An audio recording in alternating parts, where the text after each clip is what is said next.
Ladies and gentlemen, good morning, good afternoon, good evening, wherever you may be. Welcome to the kickoff of QuakeCon and the Quake Pro League World Championship. I am DJ Wheat, joined this morning by 40 Lions and ZSX. Gentlemen, it has been 3 stages, 2 regions, the past year of gameplay every single week. And here we are, one step closer to crowning a QPL World Champion once again. How are you both? Good morning. How's it going? Doing well. Good morning, Excellent. Wheat. I know it's early for you. Dan, how are you? Yes. Looking spectacular as always. Thank you. I mean, that intro sounded so good back at the World Championships. Even though we're here online, it's still such a great stage to be at. Yeah, it is. And we're going to talk about what we've seen and kind of the storylines going into this weekend. For the next 3 days, there's going to be just 2 streams jam-packed with a lot of Quake action happening, both here on the A stream as well on the B stream throughout today and tomorrow. We're going to go through the full schedule and everything. Just want to say good morning and hello to everyone in chat. Many of you have been along for the ride each and every Sunday along the way. We're excited to have you buckle in for the weekend. Of course, the biggest storylines being whether or not Rafa can become the quad father, or if we will have someone take the title of the God Killer and potentially defeat Rafa. But if you might ask, how did we get here, gentlemen? You know, like what happened between the last time we were at a stage 2 finals and now? Guess what? We've got a video that's going to walk through every single frag we've seen. No, I'm just kidding. Not every single one. But let's take a look at the last 13 weeks and how these players, how this action has all played out here in the QPL.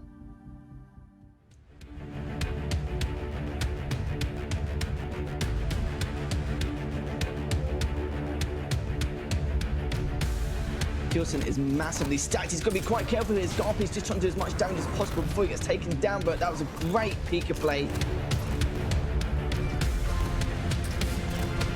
Predicting these rockets. Oh my God, Garpy! Fantastic from Garpy.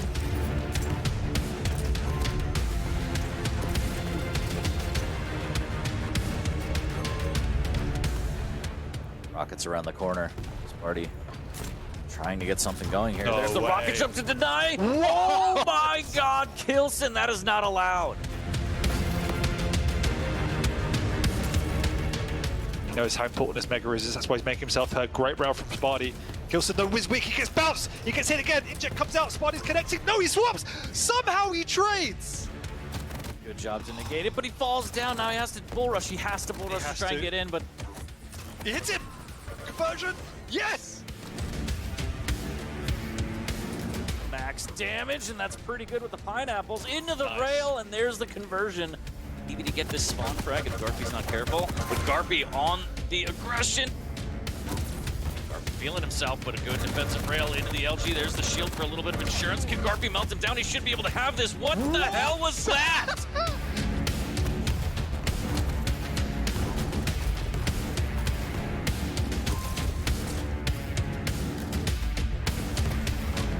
Garpy keeping that timing going on. Crazy drops down. What a rail. Oh, CNZ just gets down on the Mega in the nick of time.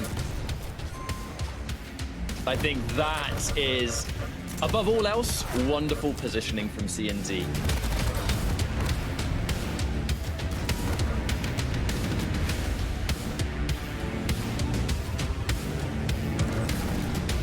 Base is able to grab it up the jump pad. Rail is hit. Can he follow up with another one? Yes, he can. Aggressive. And a third, and that is exactly what we were talking about.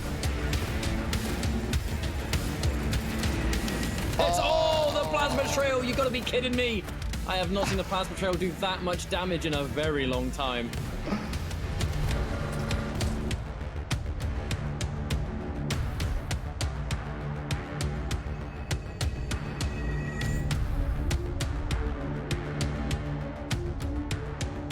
Trying to hit some rails, not quite abandoning all hope. The Dire Roar closes the gap into the rocket. Saigib, I am in your face. What's up now? The hand connecting with nothing so far and getting whittled down by the heavy machine gun. He's going for getting the heavy. Oh, lovely bait. Lovely he bait. knows what's up. The fake jump in the doorway, trying to bait out the lizard. Exactly what he does. He actually gets the boost and repositions. He gets the frag. He's going to get up there. He's got Maxter waiting for him. Rail hits. Going to follow up with a rocket. 2 huge rockets come out. And that's going to be frag number 3 for Nosfa. I'll tell you what. Wow. Wow. He almost face checked right into the void. But Maxter's going to capitalize on that mistake. The dual wheel did come out there, and that actually forced Maxter off. He's going to try to steal away this Mega, but Nosfa with the air rocket.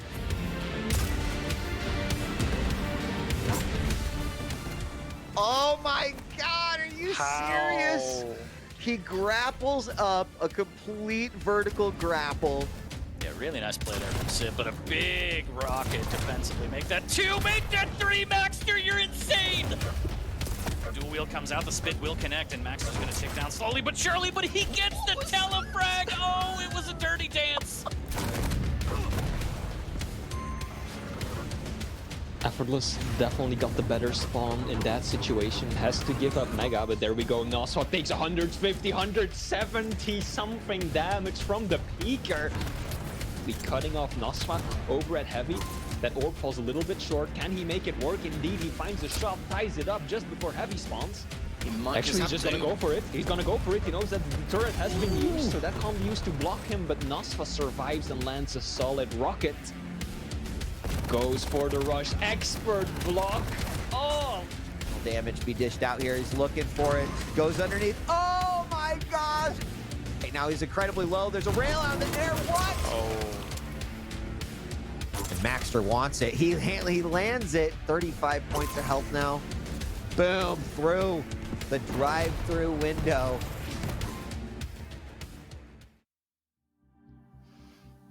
Amazing, just a little taste of the action. I hope that you had your pencils out and were taking notes, because over the next 3 days, I'm hoping that we're going to see exactly that. Some great action here. And gentlemen, I mean, before we take a look at some of the brackets, the world rankings, etc., we've commented week after week on how much the players have been stepping their game up, improving, changing the meta as far as some of the champions go, trying out and excelling at different maps. And it's really been exciting to see. Before we take a look at the world rankings, any particular comments on that, right? We've had some explosive stage finals here for the QPL World Championships prior, but I feel like this has been the best stage in which every player has kind of stepped up their game. Thoughts? The last week or so, you know, all the pros have been streaming, even the challengers have been streaming, and everyone appears to be firing on all cylinders. It's absolutely bonkers, some of these practice games that have been going down, and everyone seems to be peak performance. It's going to be a great weekend. Yeah, no, I agree. Rafa's not going to win, just saying that, but based on what Forty said. The auto lock already. But no, I mean, following on what Forty said, everyone's going into this the best shape I've seen. Kilson and Cypher definitely well up there, so it's gonna be spicy.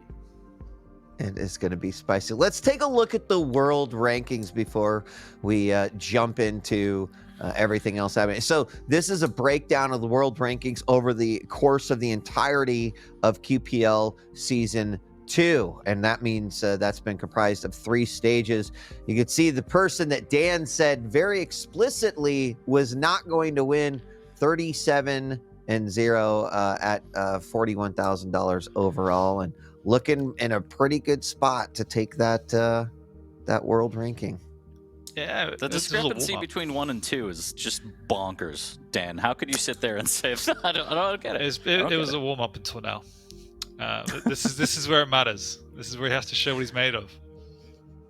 You're not wrong. It is. You're not wrong. Not it 37 is. knows nothing if he doesn't win this event, you know. So just saying that.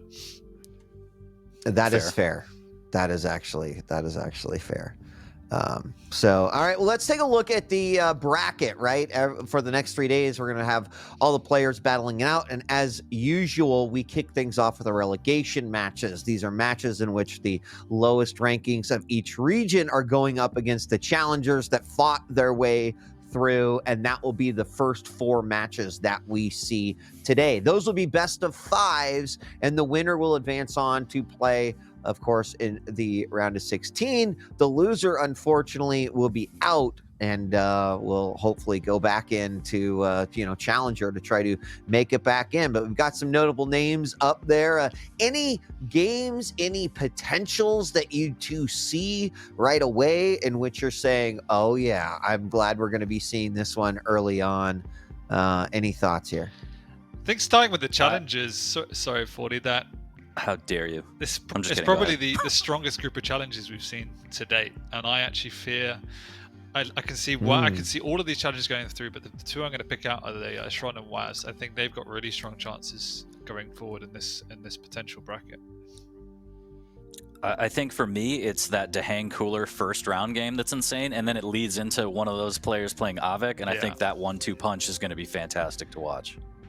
Yeah. I mean, this is just, again, a kind of preview as to what we're going to be seeing throughout the weekend. Now, again, the first 4 matches will be best of 5. I know that there's going to be at least 4 or 5 people in chat that are like, wait a second, I don't get it. So let's make this really clear so everyone in chat can help one another. And we get the first 4 relegation matches are best of 5. Everything else is a best of 3 until that finals day. And that's when things really heat up. We go to best of 5s, then, of course, best of 7 finals. But we don't want to get too ahead of ourselves. Let's take a look at what we're going to see today. We have 11 different games that you're going to be able to see right here on this stream, and I believe that we'll have a few more over on the B stream as well. But you mentioned the Dehang versus Cooler matchup, and then the potential for what that might be. We're going to see that a little later on today, but there is your taste.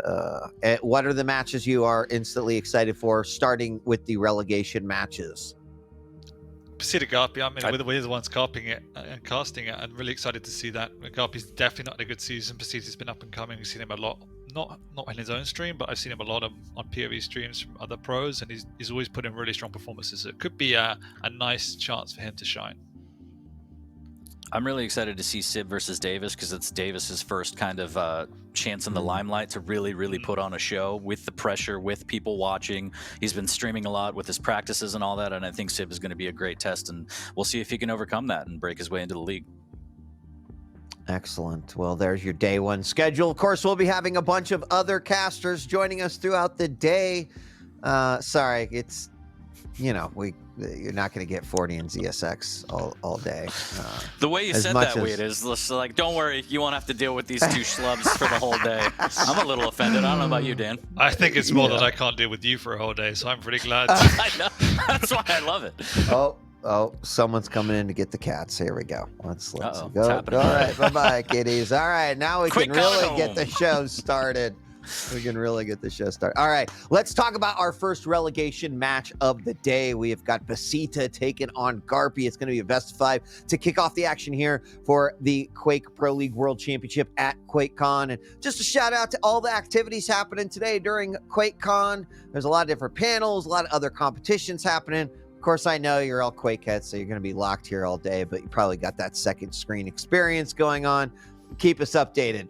Let us know what's going on and what's exciting over there. Gentlemen, let's talk about this first matchup, though. Pasita versus Garpy. And let's talk about Pasita, right? He fought his way through the Challenger matchups and now faces another person who has been through Challenger regulation before, Garpy.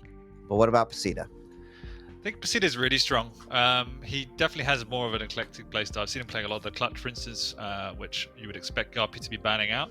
But you can see from the results alone, like Buckster, one of the Stone performers from previous challenges, and Stone both taken out 2-0. So playing at an incredibly high level, and obviously Garpy coming in right at the bottom end without winning a map, I believe. So low confidence in going up with someone who is feeling good about where they're at. And if memory serves me right, I think NSE was the one that knocked out Tox in Challengers. So the fact that Pasita took it over NSE 2-0, I mean, that's kind of huge. So yeah, Pasita looking really strong right now. Yeah. And Pasita's got, a chance to make a mark here in the QPL. Of course, Garpy, who's had some decent performances here, but finds himself in relegation. Going to have to fight through this one in order to stay alive.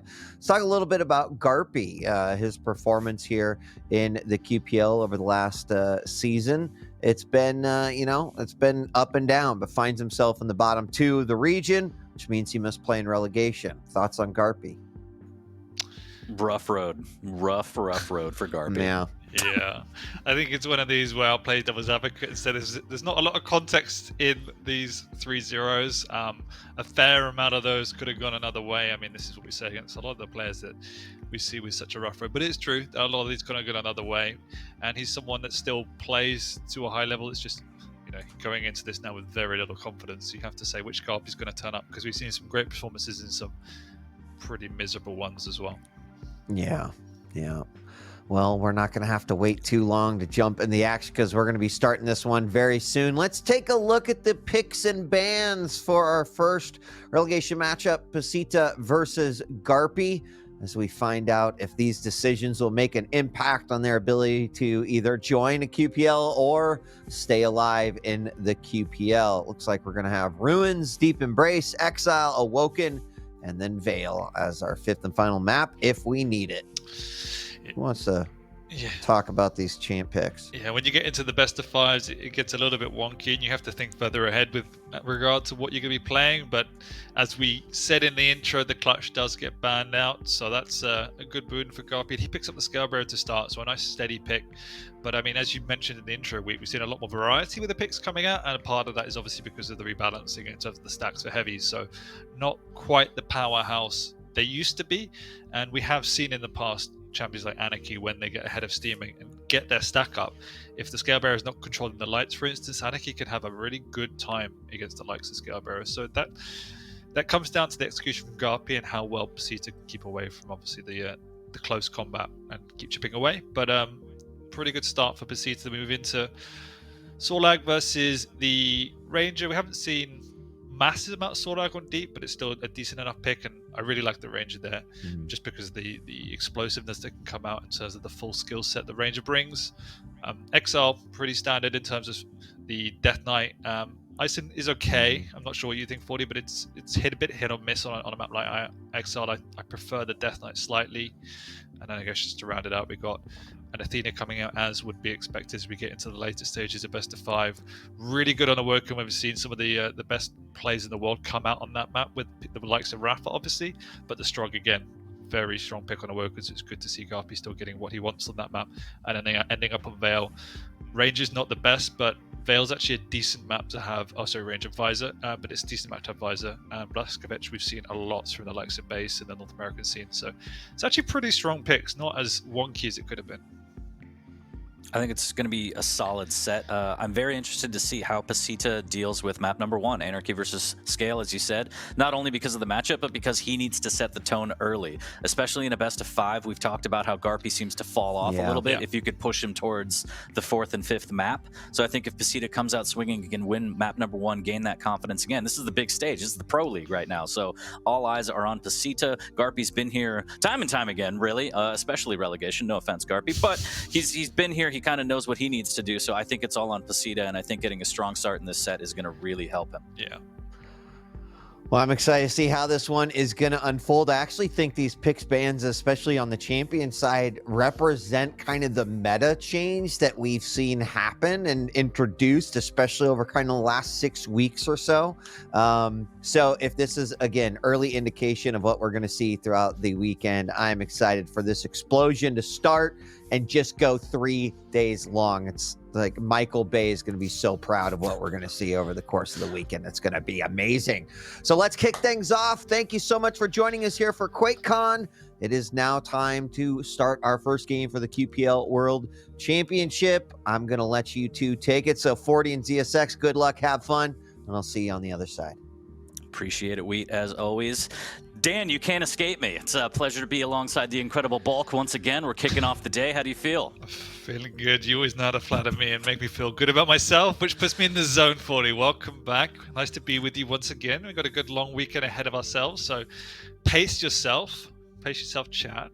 It's going to be a good 3 days, a long 3 days, but it's going to be worthwhile. Very excited, very excited. Again, this game in particular, we've casted a lot of Garpy games together. Yeah. You've shared your feelings and thoughts on how Garpy performs. We'll see if he could come through. I think this is going to be a big one right here. Again, map number 1, I think very important for Pasita. Again, Anarchy versus Scale. I tip it in favor of Scale just a little bit, so it's all on Pasita to, as you mentioned before, play that distance game, stay away from Scale, do not take the shoulder charge, and see what he could do. I think, I'm not sure how strong his rail game is, but it'll be tested here on map number 1. Yeah, completely agree. And I think, as you rightly said, getting off to a good start for Pasita is crucial. We don't know what his temperament's like. We don't know how comfortable he feels, but this is a completely new situation for him. He's never been in the challenges to this level. And so the question is, can he hold his own as the series drags on?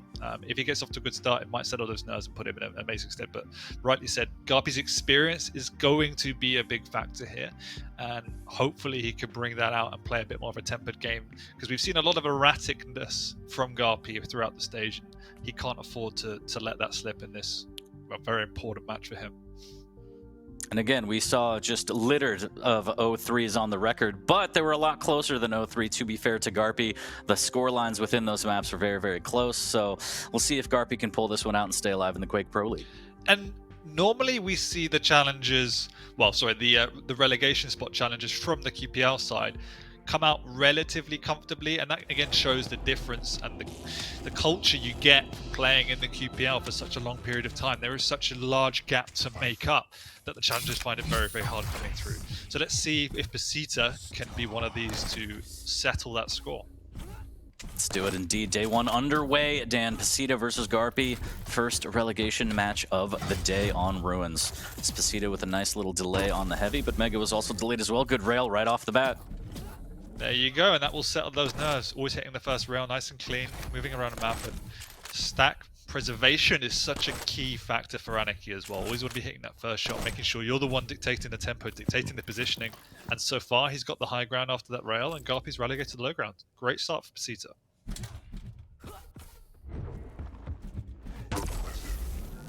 Easy one there for Pasita as Garpy jumps over, trying to claim the Mega, which he does. Heavy again going to Pasita, so nice slow start. And here we go, big damage here from Garpy. The inject saving his life. The rockets, are they going to land? And he does. Pasita escapes with 18 HP and puts his first frag on the board. It was a nice trap by Garpy, but the execution for Pasita was there. Garpy knows how low Pasita is, particularly without the inject. So there's going to be a period of time here where Pasita needs to play slightly defensive. The big man's going to be trying to push on through, and he continues the aggression and gets it. Absolutely free frag. Maybe a little bit too confident for Pasita there to be sticking around. Yeah, a little bit unfortunately missed that initial rocket, but Garpy also misses his initial rocket, and the tides have turned with that brutal LG from Pasita. Got absolutely melted there. Garpy's in a decent position, particularly now the items are on more or less the same timing. Pasita won't be able to commit for both. He needs to make a decision on what he wants to do, and Garpy will have to play around that decision. He's even going to set up quite early, feeling healthy enough to contest for the heavy. In doing so, wins it against scot-free. So, oh no. Flubbed rocket jump there from Garpy as Pasita pushes him back down. Garpy still has the bull rush if he needs it, but he doesn't have any rockets now, Dan. oh, it actually may be a blessing in disguise there, the fact that he did flub it. Otherwise, he might have been pinned into a corner, live to fight another day. So Pasita doing a good enough job. I thought it was a mistake not to contest for the heavy, given Garpy's vulnerability, but taking that positioning and also delaying the Mega. Now he realizes he's in advantage, and he's taking that to full aplomb here. And Garpy might not know how long it's been delayed for, so he needs to set up and he needs to try and defend it. Really crucial rail from the Brit that forces Pasita back. But we can see already, Pasita's playing a very solid game and is completely in this mentally. Yeah, very, very impressive here as we're rounding just 2 minutes, 40 seconds in, tied at 1. Garpy playing nice and slow, just waiting for those traps. Again, the bull rush against an Anarchy, huge follow-up with rockets. Should be an easy frag, but with rails like that, it's going to make it a little harder. Garpy railable now, hits one of his own, trying to keep Pasita out. Pasita smells blood. There's the LG. Oh, good no. rail from Garpy. One more. Next one to connect. Should get the frag, and Garpy just misses out on the opportunity. Both hit such clutch shots there for the Garpy somehow gets away, but Pasita is chipping away. The bull rush comes out. It does actually connect, and Pasita's low. Garpy knows it, but will he push in? It's still a choke point, even though he's low and he is an Anarchy. You don't want to risk it at this early stage. There's plenty of time to move on through. Just use your advantage, sweep up the map, and that's what he's doing. Controlling these lights is incredibly important, because if your opponent can't get on them as a light champion, what is he left with? Look at the stack of Pasita right now. There's going to be a full rotation Garpy should get for absolute free because of taking those lights away. So he didn't miss that for the Mega though. That's pretty ballsy, but it does pay off for now. Nice rail from Garpy, though, keeping him low. And as you mentioned, Pasita needs to live off those lights right now. Garpy has a full stack, has the bull rush, just needs to figure out exactly where Pasita's hiding. I think he caught a glimpse, maybe? He's going back for more. There's a good rail. As Garpy tries to fire back, Pasita holding him at bay with that rail, and it's really coming through for him right now, Dan. Yeah, you put it out in the intro. The rail's going to be the clutch component, and so far it is clicking. As long as it continues to do so, he's actually living okay. Another rail comes out, but Garpy's still healthy, so he's not too upset with that. He also wants to be burning a bit of that stack as well. It's all good having a stack, but you also want to be using it. It's still a resource for you to use. You can take the other resources on the map. He goes out with the bull rush, doesn't connect with enough rockets. Somehow the second shotgun doesn't hit, and he does get away, but now's a crucial 30 seconds. The heavy's up, but Pasita should be knowing the timing. We'll be pushing in. There's another rail. Garpy's so low, but connecting with a rail of his own means Pasita has to just settle for the heavy. And Garpy able to get in on the Mega, so Garpy doing a really good job here as Bull Rush is going to be up again temporarily. Ooh, just missing out on the rail opportunity. Bull Rush again back up, no armor. And Garpy has to make a decision. Does he want to try and settle for some lights and maybe get back to T, or play for heavy or Mega? It's all on him as he does grab one of the courtyard lights here. Pasita waiting in T-Con. Looks like he wants to position for the Mega. And Garpy eating up those lights, as you mentioned before. That might come back to haunt Pasita, but he snuck down and got the heavy, Dan. He did, but Garpy's picked up the lights and the Mega, so look at the stack difference. If he hits the first damage here, Pasita's in a world of pain with only the heavy to work off.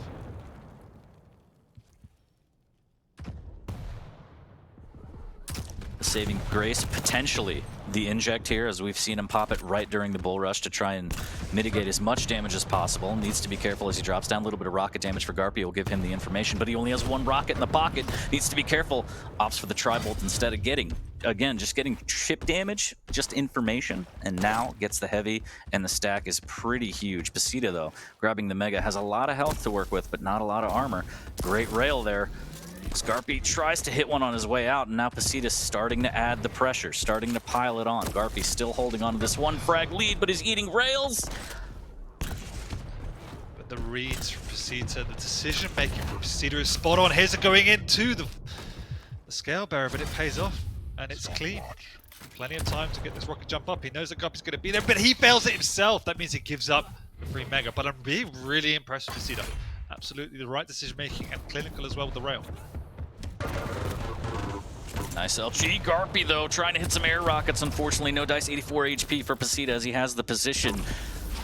Good rail as well. Dodges the rocket. Almost gets the toe shot on the follow-up rail. He was railable himself, so that was a bit of a risky play. Pushing in with the lightning gun here, but he's not really connecting. He goes on through, but he will be dying for his sins. Garpy does trade. Not too unhappy with that, given he was on the back foot for large periods, and also gets the better spawn, picking up the Mega and be able to reset. However, yeah, very nice reset here for Garpy. He needs to be wary. He's got no hit scan, he's got no long distance damage here, and he's just pushing on in, a little bit reckless, giving up a lot of his stack. So he's just going to have to go and tunnel down the bunker of the heavy area and hope that he connects with the first rocket, and he does! Deleted! That one hurt as he dropped the shoulder, got the frag up one with less than 3 minutes. Trying to pile it on, and now forcing Pasita off the Mega as well. Is this going to be where it all turns up? Garpy, Dan. Good rail out of the gate here, and now the hunt is on, potentially trying to cut off now. Good read, but Pasita making his escape, but Garpy smells blood, knowing Pasita's very weak, but also playing very smart, keeping his eyes on the timings for the items, wants to keep that map control because he knows that's really going to be the key here, Dan. Exactly, that's why you see the pressure coming out for this light here. He wants to contest it, still sticking around because he knows he can fall back onto the heavy. Doesn't connect, but that's not a big problem. And as you rightly pointed out, the challenge for an Anarchy is how do you get back into the game after such a clean frag? He misses out on the Mega though, charging through the bull rush. He's taking a lot of damage. But Pasita, look how low he is. I mean, sure, he's doing huge amounts of damage, but there's nothing on the map for him to recoup on. So he's just playing this delay game, trying to chip away at Garpy, but as he's out of position, Garpy says, cool, I'll take these free light and then jump back down. Pasita's going to be contesting and actually winning this heavy, so Garpy's respecting the lead with a minute and a half to go. And might be playing a bit more defensive, but that rocket is huge. Put a donk on it. Now Pasita getting caught out the jump pad. Garpy with a good read, a little bit of a tickle just to force him back down, and still maintaining these items. He did give up the heavy, but pretty much deleted it instantly with that rocket. And yeah, Garpy doing a really good job with this item control. A minute 20 left. Can Garpy hang on? Dan taking a lot of LG. Pasita with free damage to put a rocket from down below. Garpy, you're insane. Just want to point out the previous heavy, I think, is an example of the experience of someone like Garpy. It could have been very easy to contest it. He had the time to push on through. He had the stack to do it, but he understood he didn't need to do so. He took a defensive position and just ensured he mitigated the pickup from Pasita. Could have won in the game. There's still time for Pasita to get back into it, but he's have to connect with multiple rails if he's going to be able to do this. Because Garpy, he won't be forcing a fight. He'll just be playing the angles, playing the defensive game, and trying to catch Pasita on the exit. And he's still got the bull rush as well, so Garpy can play heavily defensive and also deal big damage or just escape. There's one good rail from Pasita. Big rocket from Garpy. Now he's going to bull rush. He's going to bull rush his way out. 94. Oh, no! Rocket! Wow! The shotgun buckshot from up close ties it at 3. But Pasita's weak, and that huge spawn from Garpy with the stack needs to be very, very careful here, as Heavy's going to go to him as well, Dan. Full on erratic and running to Pasita, giving him a bit of a free frag. Pasita connects with the rail, but it is before the heavy, so Garpy's still looking in a good position. Pasita's trying desperately to get this inject back up, and he does so. So he's feeling a bit more comfortable now. He's got some lights to his name, so he's a good starting stack. We've moved into sudden death 40. Is there any better way to start championship weekend than with a sudden death on map number 1? Tied at 3, and I am clinched today. Anything else? The clinch or the tie? Anyway, 3-3, 20 seconds in, sudden death here as Garpy again eating another light, but also eating a rail. Pasita doing so well with the rail, hitting 42%.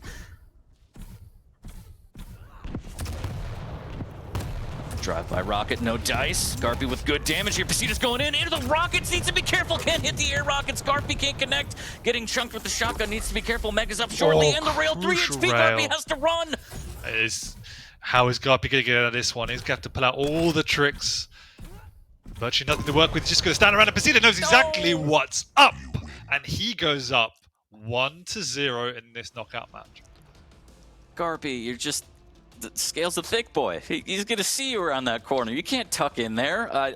There's really nothing he could do, though, at that point, Dan. That was a nail-biter. Well done to Pasita. That's the momentum he wants, and he showed just ice in his veins to start this series. Yeah, 100%. It was a bit of a slip-up from Garpy to go and engage him and allow the opportunity for Pasita. Garpy just wanted to seal the deal, but it wasn't the play, and you could feel the pressure come to the fore after a period of good control and good mental awareness. I think that was just a big mistake, but have to give credit to Pasita.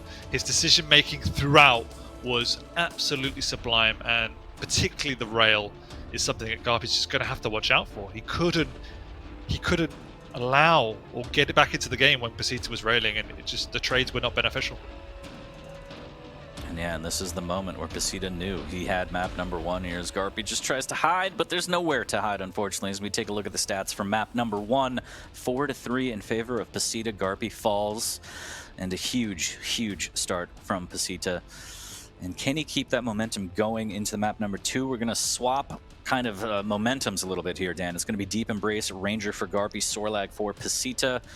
Do you see this going any other way? Do you think Pasita can ride this momentum into potentially map number 2, or do you think Garpy can put a stop to that immediately and tie it up at 1? It's a completely different dynamic now. We've seen some great performances from Garpy on Deep Embrace throughout the QPL, so in theory, it should be a good position. The dominance from Pasita was the rail, and you can definitely play a rail game, but the Sorlag, you want to be closing the gap, you want to be playing a bit more aggressive, so it's how does Pasita adjust to that? It's the same, obviously, movement style and tempo that you could set as in the Anarchy, so that's the comfort, but we didn't see a lot of the Rocket or even really LG come out for Pasita, so have to see a bit more of that. But purely on performance alone, he can absolutely take this to a 2-0. And how monumental would that be?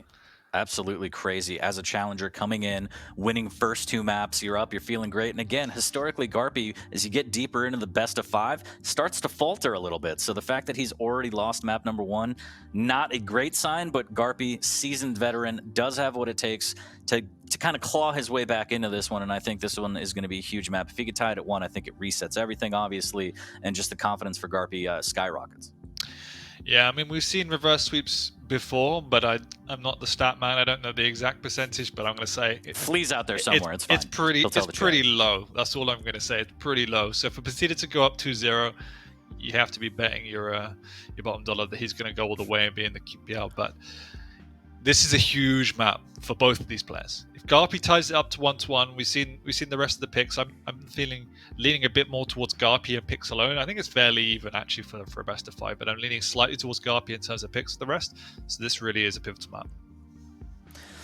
Well, it might be a kind of a game of rails again. We'll see. Sorlag a little bit easier to hit, so Garpy might have the slight advantage. But Garpy, his rail isn't really what he's known for. His rockets are usually immaculate, so we'll see if he can kind of lay those down against this Sorlag. But I think you're totally right. This map might just decide the entire series, Dan. And it was a bit passive from Garpy. Sometimes we see him play a bit more aggressive, particularly in his positioning and the way he takes fights. Not that he's running at opponents, but just a bit more proactive. And you could definitely see that Pasita had him on the back foot. And I mean, I spoke to Garpy the other day about how he felt going into this. He just said, well, I have to see which Garpy turns up. And for me at the moment, not the best Garpy has turned up. And that's probably why he did retreat into himself, to try and protect his chances, not maybe feeling himself and felt he was being bullied by Pasita. So he definitely cannot afford to go into that mentality on a map like Deep Embrace. You need to be asserting yourself. You need to take the initiative.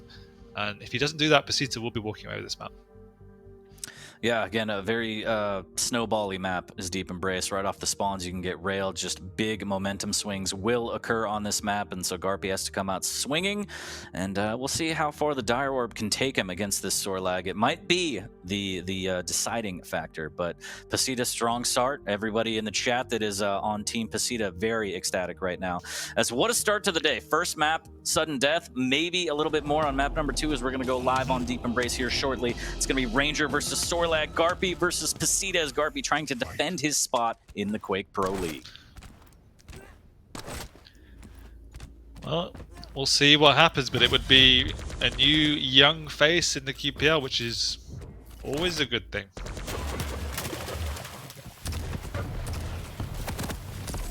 Starting off there, Garpy with the high ground and the LG. Pasita trying to push on up, actually. Fearless. With all regard, Garpy trying to creep around with the shotgun, does some decent damage, but that rocket is huge. That will definitely stall Garpy in his tracks. Pasita's just quite happy and content to set up for this heavy, but a bit of a sitting duck as Garpy just raining down a bit of pain from abroad. Oh! And from downtown, there it comes. Oh no, but right off the spawn, look at that LG as Garpy caught with the rail out, can't even land a shot. Pasita ties it up immediately. Big rails, and so far it's definitely been the rail from Pasita that we see. Garpy though, no stranger to the shotgun. Tying up, taking his lead back. Pasita pushes on through, does connect with a spit, but it's just not going to be enough. Garpy standing strong, good lightning gun. But here we go, this is where the aggression comes out, and this is where Sorlag reigns supreme. Those refrag potential with the speeder stack off the spawn, that's where Garpy's going to have to find a way to counter that. Bit of a slugfest to start, as there is finally a bit of a lull off the spawn here. Pasita trying to line up a rail. Fantastic conversion on that one as Garpy getting caught out in the high ground. Does have the armor shard, almost gets a rail in the butt cheeks as he tries to jump over for the heavy a little bit early here. Setting up on the campfire, now dropping down to claim that heavy as Pasita backs off and does get the spit back. I'm enjoying this balanced approach from Pasita. We've seen some good aggression coming out, particularly off the spawn when he realizes the vulnerability of Garpy is there. But also the creative use with the rail angles at the moment is catching Garpy off guard. And here's some big rockets on defense. Garpy trying to force his way in, but there is just no entrance. 9 HP after that one. Pasita hanging on by a thread, but Garpy trying to force the issue with the Dire Orb. Can't convert. Pasita hangs on, tying it at 3. Heavy will go to Garpy as Pasita living off light armors for the time being. Spit's not going to be back up for another 5 seconds. A little bit of a tickle through the murder hole there as Garpy, look at that stack now. No Dire Orb, but here's big LG, and again, Pasita does have the Spit if he wants to. There it is, a little bit of defensive spit, and again, the rocket's so huge. Can he convert on this one? Garpy is trying everything to break down this door, and it is just reinforced as Pasita is refusing to yield. He's been living with no items for the last 30-40 seconds, and every time Garpy's pushing in, the return damage is insurmountable, and Pasita stands strong. It is incredible that it is 3-3, and Pasita has had 1 major item. That's been 1 heavy and 6 lights. And Garpy, as you said, trying to break down this defense, and he cannot do it. And it's got to be frustrating here as Pasita on the campfire might get melted here. Good LG into the rocket, somehow makes it happen, and a little bit of a cuppa on that heavy. Just a little bit of Lipton's here. The conversion coming out, actually, Pasita taking out Pasita as well. So good damage from Garpy, but in the end, Pasita still has the lead. Yeah, Pasita did die, but as you rightly say, it can only be Pasita that takes out Pasita as another frag goes his way. Again, the odds are stacked against him, but he finds a way. Pushing on round, plenty of time for the heavy, but Garpy's going in, but this time he has another use for the orb, and that is to delete his opponent. Danny Dire Orb's out here. 5-4 is LG on LG. Garpy, good damage off the spawn. Pasita pushing in, denying 1 health bubble, but cannot fight any longer here as he drops down for, again, that light armor that he's been living off of. Trying to line up the shot as Garpy through the murder hole. Maybe just waiting on that strafe. Gets it on the way out. And he throws him off the map. What a shot, Garpy. Okay. All right, there's one way to kill your opponent. There you go. Garpy needs to settle himself a little bit. He felt he had the initiative, but as Pasita has shown, he is more than proficient at repelling Garpy's advances. There we go, though. Oh my god. That's a combo and a half.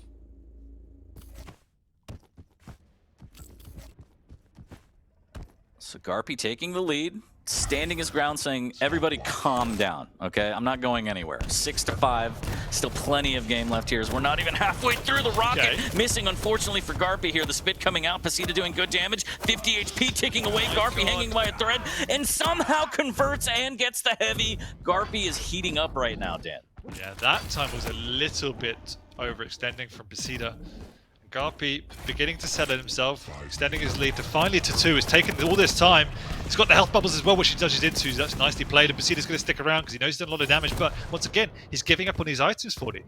He's working with nothing, but he's sticking in the game. But it feels like a matter of time until Garpy gets to a point where he's just extending his lead a little bit too far. So for all the great work that Pasita's putting in, he needs to find a way to convert that into map control.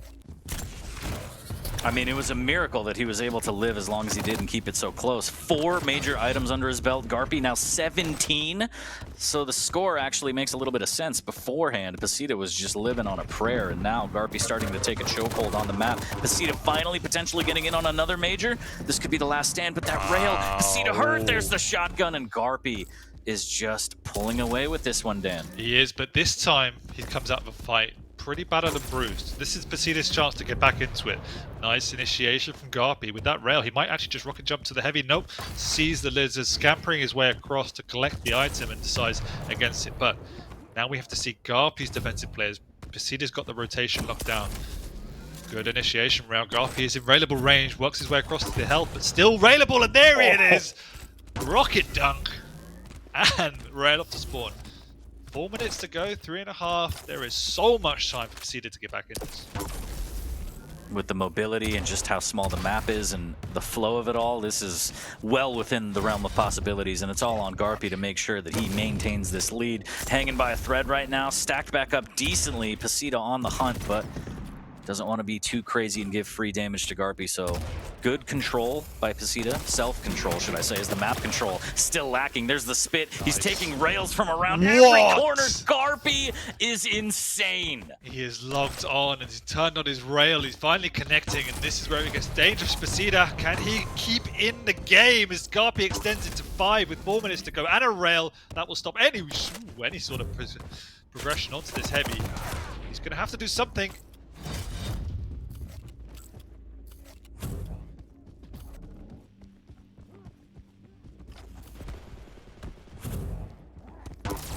Mega up. He's actually just running around the map trying to find Garpy. And bit of lapse of concentration as he lets Garpy get both major items, and now it's feeling like Garpy's becoming inevitable. Pasita's very much on the ropes. Extends it to 6 with 2.5 minutes to go. This is now getting to the realms of unreachable if Garpy plays smart. Yeah, this would be catastrophic if Garpy gave this one away, and I just don't see it happening. Pasita needs some magic right now. Good LG, but there's the Dire Orb, just used as a distraction to gain some space here. Tribolt to cut off the potential play for the Mega. There's the spit. Garpy wants this frag, and he's gonna get it! Nice. And this is more the way the script was meant to go for Garpy.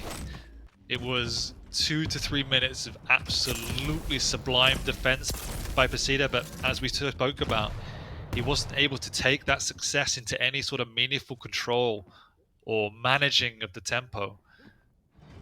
And so in spite of all those glorious moments, it was very much Garpy's game for large periods of this map. And also, as you mentioned, Garpy just playing more aggressive, being more confident, playing more up close and personal, even against the Sorlag, using that Dire Orb, using those rockets that he's known for.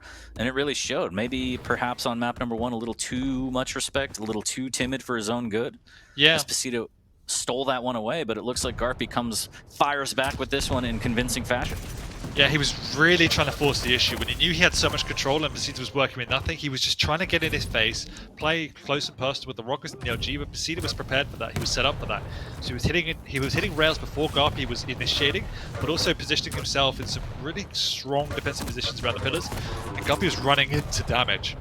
It was only after a couple of conversion frags that Garpy actually began to use his rail a lot more proficiently and was connecting with that weapon as well. And that's when he began to find a lot more success, because then the follow-ups were cleaner. And on top of that, he had better control throughout, and you can see that through the item control, just the way he played the map. So you can see that Garpy was definitely a lot more comfortable here. And as we expected, the use of the Ranger and the Orb was generally superb. Absolutely agree. As the retro Ranger skin for Garpy, maybe showing his age, maybe celebrating 25 years of Quake. I don't know, Dan, but either way, he's showing everyone he's not going down without a fight. He's going to tie this series at 1. Big, big deal for Garpy and every pretty much Maestro and Garpy fan. As yeah, it would have been really, really rough if Garpy went down 0-2 early. Yeah, I think to your point, I think Garpy's nearly got as many years in Quake as Pasita has on this earth. So there is a little bit of a difference in terms of experience. And in that map it showed. Just really well done from Garpy to fire back. Unfortunate for Pasita, he had about 3 minutes of glory where he was just living off maybe 1 or 2 lights, no majors, still making it happen, kept it close, but Garpy, just that map control is just overwhelming, and he finally converted it to frags, blew Pasita out of the water near the end there, and a big victory for Garpy here as he tries to hold on to his spot in the Quake Pro League. Yeah, 100%. We talked about the importance of this map, and there was a time where I'm sure a lot of Garpy fans had hearts in mouths as Pasita was pulling out some incredible skills, but it was largely the experience of Garpy that made sure he kept himself in this game. And then as he felt more confident, we saw the mechanical skill begin to be refined. Now we continue to move on. It is 1-1 and the dust is settled. I was feeling a little bit more confident on the sides of Garpy picks, but not to any sort of degree where it's going to determine the outcome. He should feel good though moving into the next few maps. And the next one is going to be Exile, DK for Garpy, Eisen for Pasita, and you've already kind of voiced your favor of DK, especially on this map, where Sync Air does make his appearance every now and again. It'll be interesting to see. It'll be interesting to see exactly how Pasita plans to use that, turret. Timmy could come off big. It could mean nothing. So I think the burst damage with the DK is always going to be nuts. You can't get caught out at heavy. You can't get caught over by the Mega. It's gonna hurt, Dan. So I think that Pasita's really up against it here. If Garpy pulls up 2-1, the nerves might start coming in for Pasita. Yeah, it comes down to, as you rightly say, how creative and effective can he use the turret, because it's generally a lot easier to maximize effect with the flame strike, and it is just scary when you know it's in the pocket. You just don't want to engage, and if they're not using it and you're being too passive and playing around that, you can lose the map because of it. So I feel the Death Knight is just a bit of a safer pick here, but as we've seen with the likes of Avec, who just pick Eisen night and day, it is a favored pick if you use him well and can be incredibly strong. It does open up a lot of opportunities. You know, you could chuck it into the mega area and just walk on in as the turret absorbs all the damage. So there's a lot of uses for you still. It's just about using it in the right way. Absolutely agree. As again, the first relegation series of the day has now been tied 1 apiece. Pasita versus Garpy. We're live on map number 3 right now, starting off on Pasita. He's going to drop that Timmy turret almost immediately here, starting off quick. And there goes the rail once again. It's really been the highlight of the story for Pasita so far. And on a map like Exile, you're going to need it. And there it is, 3 for 3. Flamestrike comes out in desperation, and in fact, actually gets purely wasted. 4 for 4. Pasita doesn't want to stop. Oh, Garpy just eating rockets. Those aren't biscuits. 2-0. Pasita up early here, almost catches him out and does with another rail. Oh my god, he almost hit that second one. I mean, this is the European Maxter or so. He just connected with rail on rail on rail. Garpy doesn't know what to hit him. We're not even a minute in and it's 3-0. Incredible from Pasita as he claps back hard after map number 2. 1 minute in, 3 up, starting very strong. Garpy a little shaken here. Good rail to try and stabilize. Down goes Timmy. There's the flame strike and off the map. Pasita goes. Garpy does it again. Throws him outside the club. He got synced. Yeah, once again, Garpy's found a way to kill Pasita, and it's off the throwing off the map. Happened in the last 2, and Garpy back into this now, nice and clean. Plenty of time before the next round of items, so Garpy can make his advances here. Obviously very wary of any potential rail shenanigans, but knows Pasita doesn't have it. So it could be that Garpy puts a lot of emphasis on trying to prevent the pickup of that weapon. Pasita's going to be pushing in. He doesn't really want to seek the kill here. He's more than happy with dealing massive amount of damage, which he's done. Means he can set up early for this mega. Does have to be wary here. Does Garpy for the Timmy. There's the double team. Does steal away the Mega. Still has to deal with Timmy and Pasita. The Flame Strike trying to do 2-on-1, and he actually does so much damage, Dan. Yeah, I mean, that was such an amazing use of Timmy the turret there, but Garpy gets out, doing a lot of damage himself, and now can push on through into this heavy area. But no, Pasita is there with the rockets and the shotgun to follow up. 10 HP, so he still needs to be careful, but what an amazing play for Pasita to get out of that one. Not bad at all here as Garpy has LG.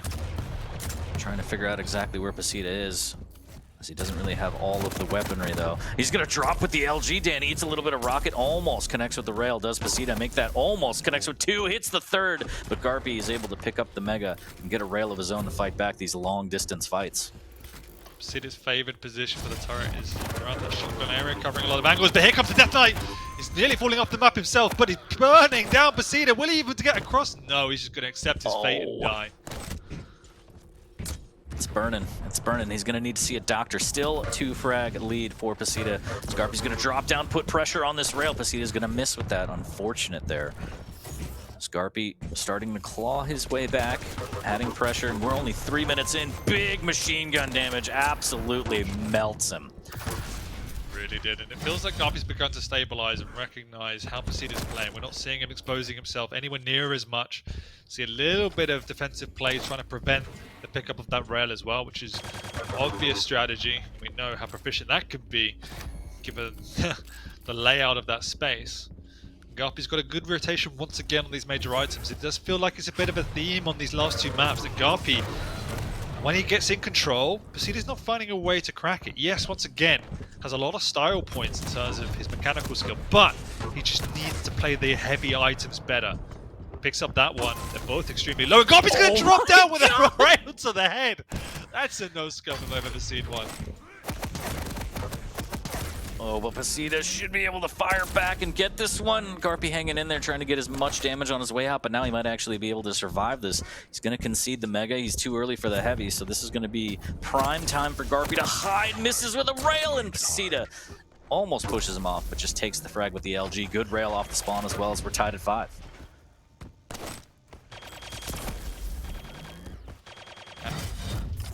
Now the priority is most definitely making sure he keeps a strong rotation of these major items. Doesn't want to let Garpy in. Early use of the Flame Strike there, trying to win out on the Mega, but having hit that rail on the way across, he's just going to have to retreat. So nice play from Pasita. Great combo! And Garpy was a little like, is this actually gonna hit me? And the rocket did enough damage to follow up with the rail. So Pasita, knowing his angles here and catching out Garpy again, 2 frag lead for Pasita.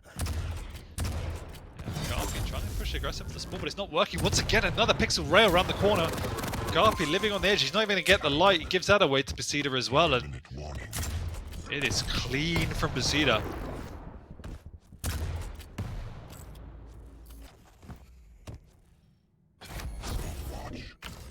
Halfway through, Pasita looking pretty strong. 57% rail, big rockets, but the flame strike right on target, but Pasita still closes out that frag. And again, just a little cuppa as he waits on the heavy. We've seen it before, Dan. Why not? 4 frag lead.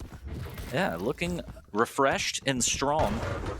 Still, Garpy will press on. He can't land the rockets, unfortunately, and the flick of the wrist with the shotgun puts him up by 5. Pasita looking to really run away with this one. And he really is. 5 is a big score on Exile, and he's managed to do what we just said, is converting his style points into that control. He's given up a free frag. They're a little bit too confident. I was about to say he looks extremely confident. I think this time he was too confident.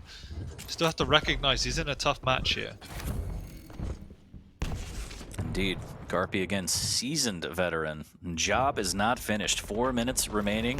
Just a little bit under here as Pasita drops down. Timmy tries to gain some ground on this next mega. Garpy with the flame strike doing the same. Just trying to win out on the territory here. Pasita trying to fire some rails through the fire and flames. No dice. Garpy wins out on that mega, and he's going to jump in on the heavy, but he's a little bit too late, and Pasita with the shaft melts him down. Yeah, the first time his rail does come out to haunt him, but on the other side of Pasita looking too confident, it feels like Garpy's looking a bit frustrated. Pushing in fairly recklessly a few times here, trying to force the issue when it just wasn't there. Pasita more than happy to take 3 frags if Garpy's going to give them to him.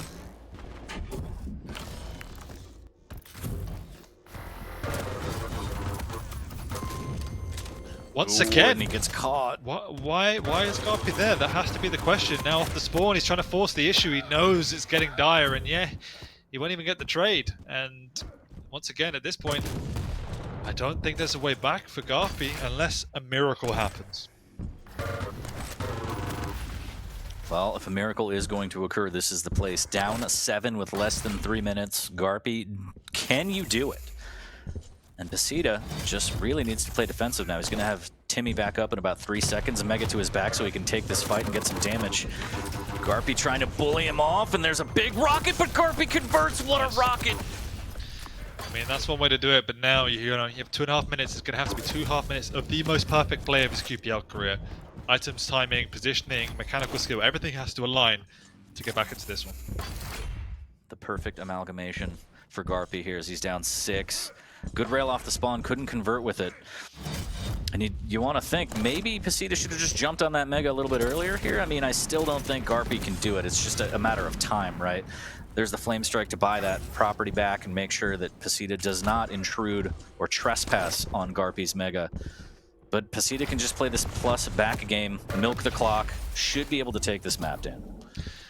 Yeah, it should be. I mean, at this point, it's just fairly standard defensive play for anyone at a high level, and Pasita will be more than proficient at it, just running away, wasting the time, and frustrating Garpy even more. He's even won himself a heavy, just kiting Garpy around the map, and that really will seal the deal now, as he's wasted over a minute since Garpy's last frag, and is bound to waste another 15-20 seconds before even Garpy gets another one. Good rail coming out from Pasita, that just delays Garpy's progress even more, and you have to say this is a really well-deserved victory on map 3.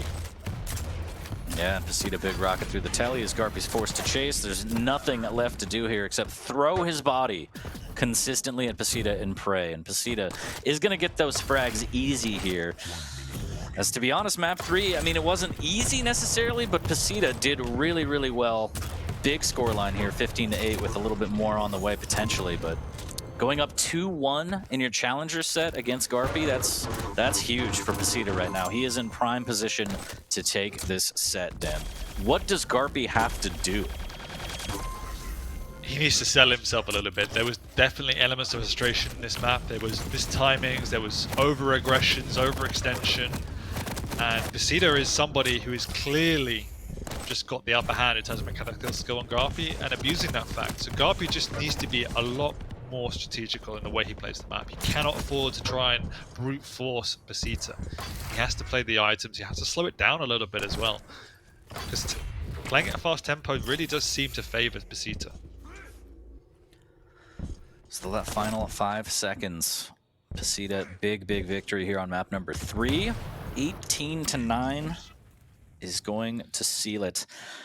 As potentially the fate of Garpy in the Quake Pro League comes down to the next map. You hate to see it if you're a Garpy fan, if you're a Maestro fan. This is do or die. We're going to go into Awoken. It's going to be Strog for Garpy, and it's going to be Athena for Pasita. I mean, obviously the question here, and again, this is me not having the most amount of experience with Pasita, is how proficient is he on Athena? I think if he's picking it, you expect that he knows how to play the champion. Obviously, Strog is a very standard pick, if not the standard pick on Awoken, so it's surprising to see it be picked up so late in the pool, and Garpy does snag it, but we also know good Awoken players, they can beat anyone. And the way in which Pasita plays, that fast tempo, aggressive style, particularly with the rail, it definitely favors an Athena. So if he can play Athena as effectively as one would expect, I actually do see Pasita walking away with this one. And that would be absolutely huge as we take a look at the map recap here on Exile. Big damage from Pasita there, 18-9. Really proficient play, did everything he needed to, and Garpy just, as you said, missed timings, pushing a little bit too aggressive, maybe relying on that flame strike to do a little more damage than it did, not catching Pasita out.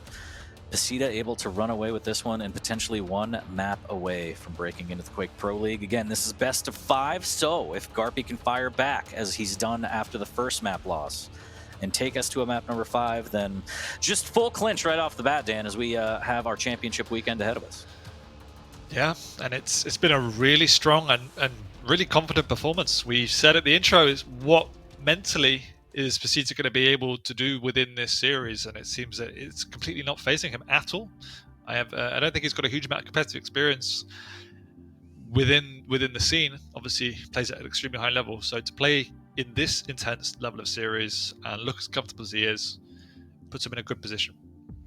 Absolutely. Biggest stage for Quake, and he's able to pull this one out and go up 2-1 against a veteran in the Quake Pro League. That's got to give you that confidence boost that you need, showing the world that I belong here, and I might even break into it. So Garpy really holds the cards for his fate here, as Awoken might be the end of Garpy in the Quake Pro League. It hurts me to even really say it. Yeah, I can see you tearing up. Don't worry about it. But it's not over yet. It's just, it hurts. There's 10 minutes where he has to clinch his life in the QPL.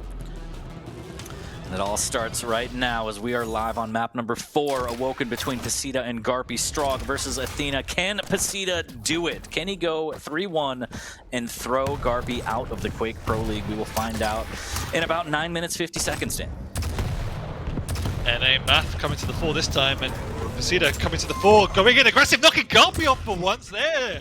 The tables have turned. Garpy going in aggressive. He knows the rail's there, but still pushing on to get that rocket. Oh, that's not the start you want as a Garpy fan.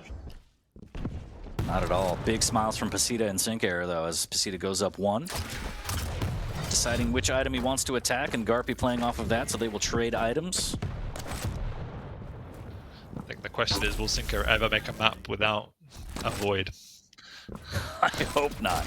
He's down there like Pennywise, like we all float down here. As big LG coming up, Pasita with the buckshot up close. Wow, 2-0 early. And he's just fearless for it. I mean, I don't even think Garpy knows what's hitting him a lot this time. Is these pushes are somewhat unexpected. You're an Athena with virtually no stack just jumping in, and it is catching Garpy off guard.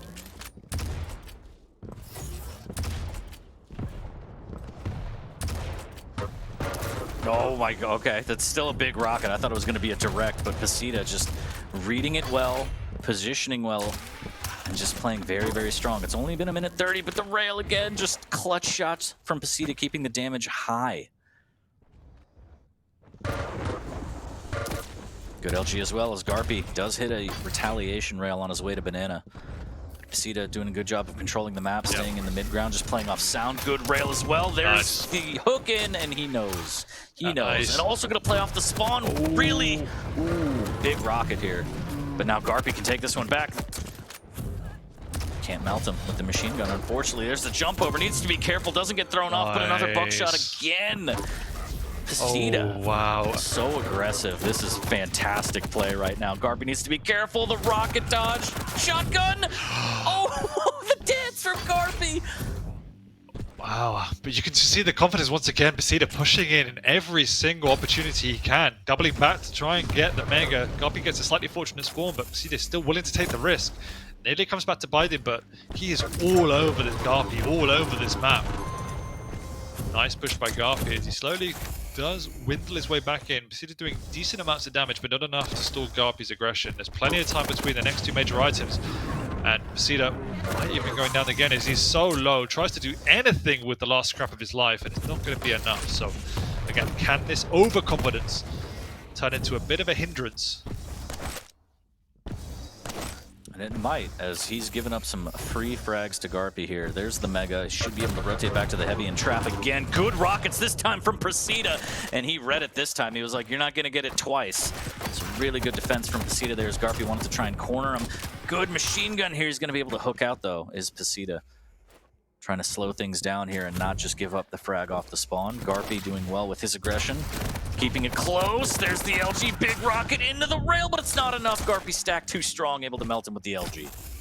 Yeah, the items are more or less on the same time as well, so Garpy should be able to pick this up and get away. Nice rally. Might even be able to follow this up, but decides to take the safer route.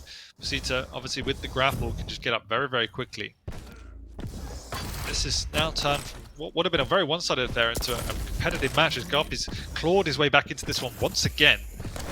Partly due to the good fortune of Pasita overcommitting, and whilst this aggressive playstyle is refreshing, it does need a semblance and a bit of a balance within it.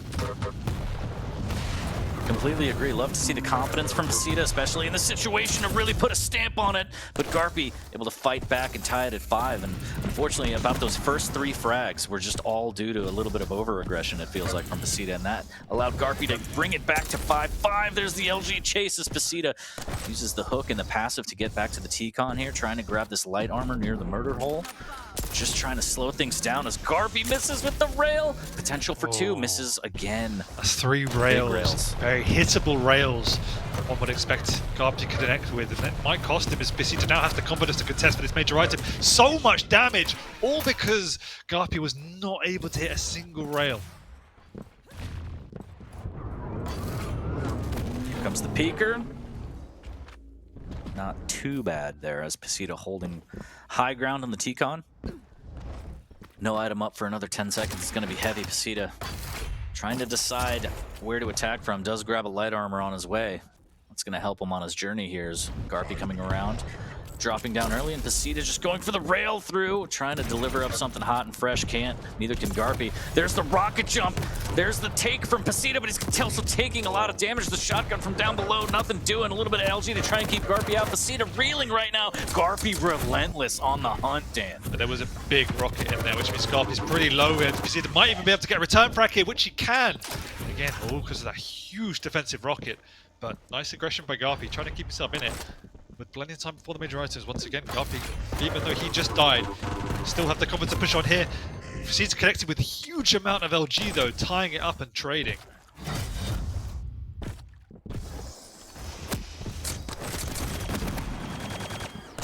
Garpy getting a nice big stack.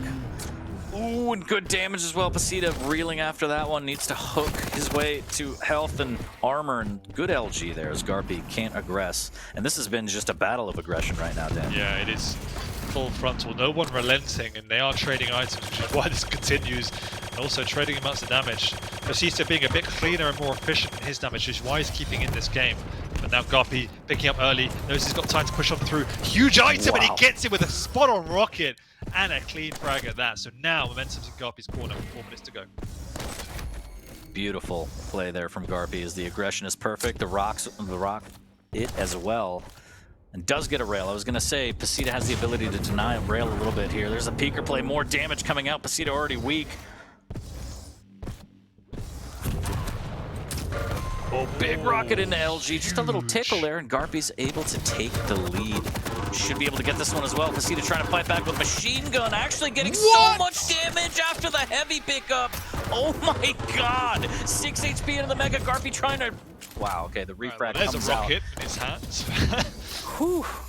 Where'd you get that from, my son? But no, I mean, that frag. I don't know how Pasita survived so long. I know he picked up the heavy, but still. It seemed like he lasted an age with decent LG from Garpy. And this is so back and forth.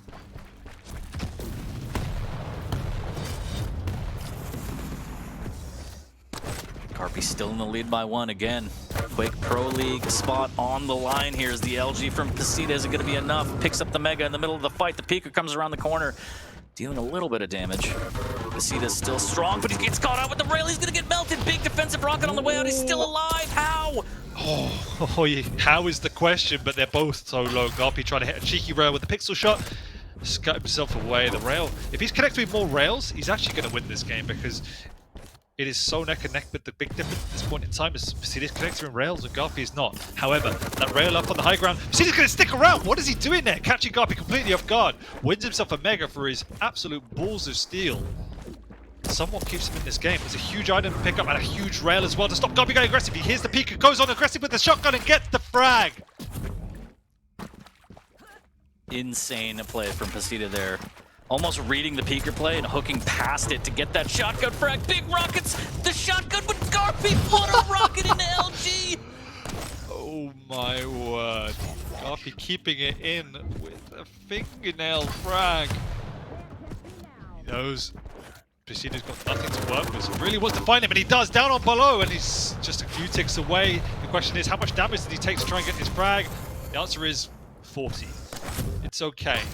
Pasita will be contesting for this next item though, so Garpy knows it. He might not even push in, he might just play him defensive, which he is doing. He hears Pasita, but there he is, caught around the corner. Big rocket though from the Brit. Doesn't connect with the second, but Pasita's still so low. He's the one that's going to be retreating now, and even if he gets this Mega, it's just going to be restoring him to parity.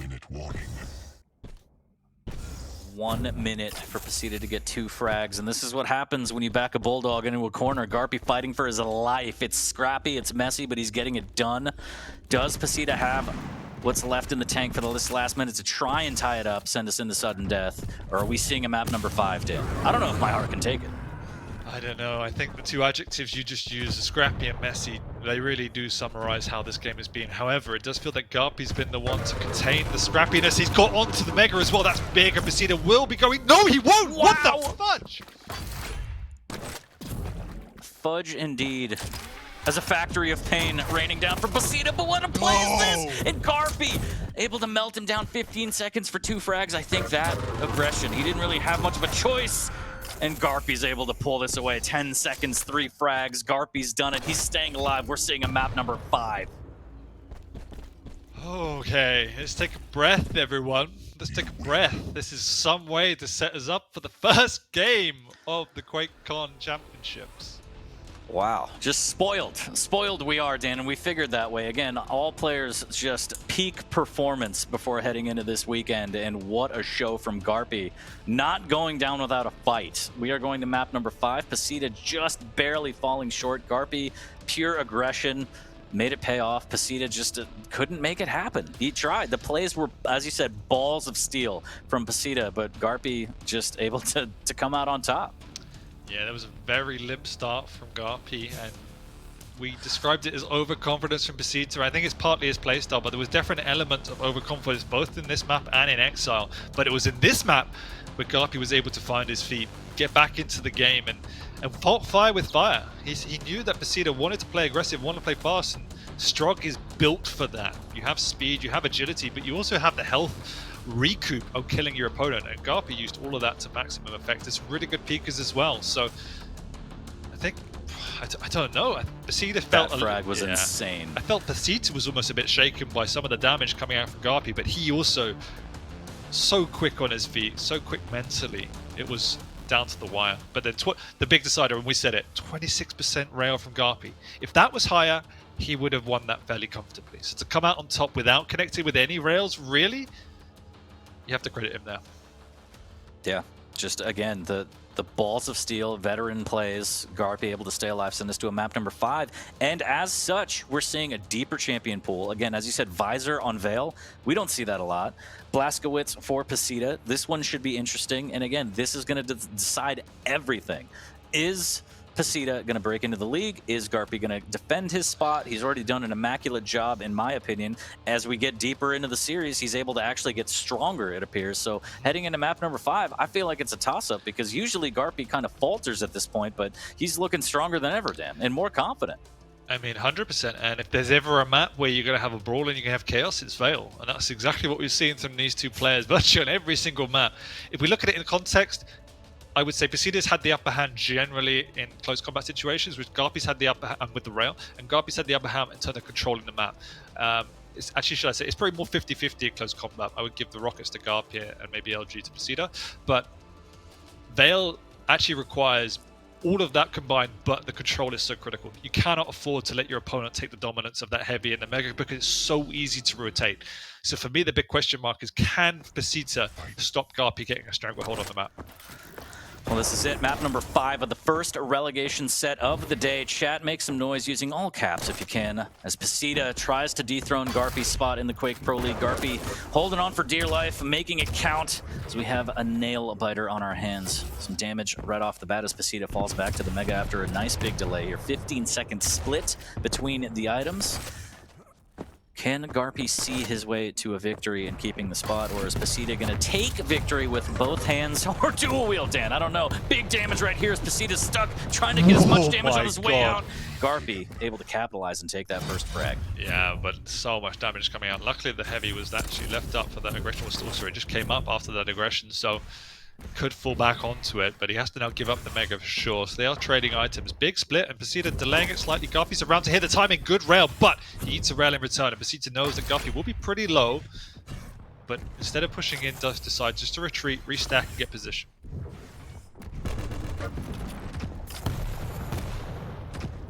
Taking a little bit too much damage from these rockets, getting bounced all over the place, and Pasita able to melt him down with the shaft afterwards, ties it at 1.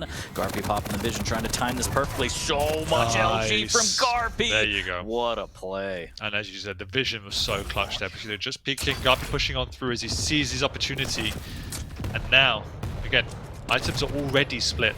So this next rotation could be critical if it becomes up to be a clean frag into a back-to-back item pickup. Bit of tribal again. Deja vu here as Garpy trying not to get bounced around this time. Good LG, good positioning. He's able to grab the heavy, does eat a rail, but all things considered, not as bad as last time here. Big rocket around the corner with the conversion in the air. Oh Garpy. My God! Wow. Alright, we've got one of our contenders for frag of the tournament is Garpy coming on strong, going in strong too to Pasita, who doesn't know what's hit him. He's trying to rail, but nothing is there. And we have another situation where the tables are turned, because this time Garpy comes out absolutely flying. Pasita is so early, but also doing so much damage. Alright, I'm going to stop talking. Garpy, I don't know, a little bit too much? Why follow up at the rail? I don't know, but he's still 2 frags ahead. He's really trying to maintain the pressure, stomping out Pasita as best as he can, but Pasita able to stand his ground, keep this close. It's Garpy trying to grab the vision with those time charts here. Pasita maintaining high ground, 10 seconds before the heavy, has dual wheel just in case. Needs to be careful on using these rockets. He's only down to 3 here, swapping to the tribal to try and get some damage, making sure that Garpy, no shenanigans through the telly there, but there it is, rocket jump across, but it's a little too late, but the damage is still gonna be there. Garpy able to melt him down with LG 20, down to 25. How? With the passive as Pasita lives. How does he do that? I don't understand, but somehow the mistiming turns into a huge bucket of fortune as Garpy gets out and actually should be in control now. And the vision is also coming in clutch. We said we don't see it a lot here. However, it's been some amazing use so far and can be hugely valuable to Garpy, where we've seen virtually no use of the dual wheel. Oh, so much LG. Missed rail opportunity from Pasita there. And you're absolutely right, the dual wheel not really playing a role in this at all. Good rail as the jump across from Garpy comes out for the Mega. A little bit early, but he's going to be able to claim that in the light easily here, as he does have the vision, and the rail again from Pasita missing. There's the rocket jump aggression from Garpy. Does eat a little bit of rocket damage, 51 HP for Pasita, as he is just playing the defensive game, trying to stay alive. Shots fired from all angles here as Garpy keeping him on his toes, and he runs face first into a lot of tribal. I also feel this is kind of the reflection of a bit of experience, as you said. We haven't seen any dual wield, but there's been plenty of opportunities to use it, and in all due respect, you should also just be using it so you could take away the vials from the visor. So again, this is a perfect opportunity to use it, and maybe this is a lack of experience for Pacita on the particular champion, the fact he's just not used to playing the BJ. It's a little bit unusual, and it might come back to haunt him, but nevertheless, it is 4-3, incredibly tight. He's also in perfect position to potentially get a frag, if not at least get a clean item pickup. That's true, you heard it here first, folks. If you don't use it, you lose it, as Pacita trailing by 1. Garpy again running into a bit of tri-bolt here. Rockets firing, Pacita playing a platformer, dodging with some of them, but does connect with the last one as Garpy gets a little bit of damage. Pacita able to claim the Mega cleanly here, and 10 seconds till the heavy. And now he's got full control of managing it well, just needs to not let this slip so far. Garpy respecting the presence of Pacita, not pushing in. He's starting to connect to some rails of his own, and every single one of those is going to be clutch. He moves up onto the high ground, but lots of time before the item comes up. So Pacita takes his opportunity to restock on his items and weapons.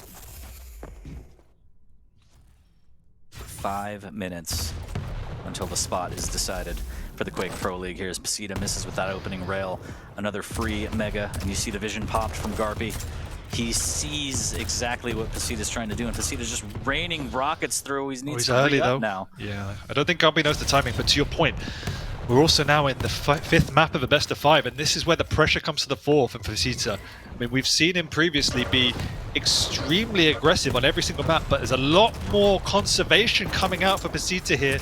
Maybe that's the pressure we were talking about as they take a big exchange, but they trade. Huge last rocket from Pacita to make sure it's still a 1 frag game as we're inching closer to 6 minutes elapsed. Garpy able to claim that Mega, gets the heavy, but at what cost? A dual wield. Could this be the one? And it is a big use of dual wield right there, Dan. Okay, he waits 6 minutes, but oh boy, does he make it count. Starting out 5-5 though. However, he's extremely low. Garpy's now in position. Got no armor to his name, so he's going to have to fight a real big fight. Managed his choke point well to try and win this Mega, and he's worked his way up early. He knows the timing, and Pacita will respect that. Back off to the heavy. Garpy, good damage, but the heavy saves Pacita's life. Needs to be careful off the spawn. He's taken the lead, Dan. Garpy on the hunt, knowing he's weak, keeping that damage high. Well done, as Pacita's able to use the passive and also the 2 health bubbles. And again, LG. Garpy relentless, keeping the pressure on. Pacita didn't even see that coming as he's back down to 50 HP with a little bit of armor. But Garpy trying to take control of the map right here, right now. He's going to be a little bit late to the Mega. And that is going to be a big deal, Dan. Yeah, big mistake there. Garpy needs to have a presence completely free. He's also lost use of the rail. Haven't seen it come out for a while. He's trying to force the issue with a big rocket from Pacita there. Will stop Garpy, and time is beginning to slip away, and Pacita's control has been strong. Garpy has not found a way to break this in the last few minutes. And there's a perfect pixel rail from Pacita, meaning Garpy just cannot now contest for this next round of items. Here's the telly. Fantastic rail from Garpy through the telly. Now he's just playing a dangerous game, trying to figure out the timing. What? The rocket from Garpy! Oh my god, Dan! Oh, but the dual wield is there once again, knocking Garpy down. A bit fortunate, he also swept up the Mega. Does Pacita know this? He's sticking around. Garpy's also sticking around. Awkward fight. Oh, he's done a lot of damage. Pacita might be trying to chase down his prey here. Does actually respect the fact that Garpy's got away now, but won himself position for the next round of items.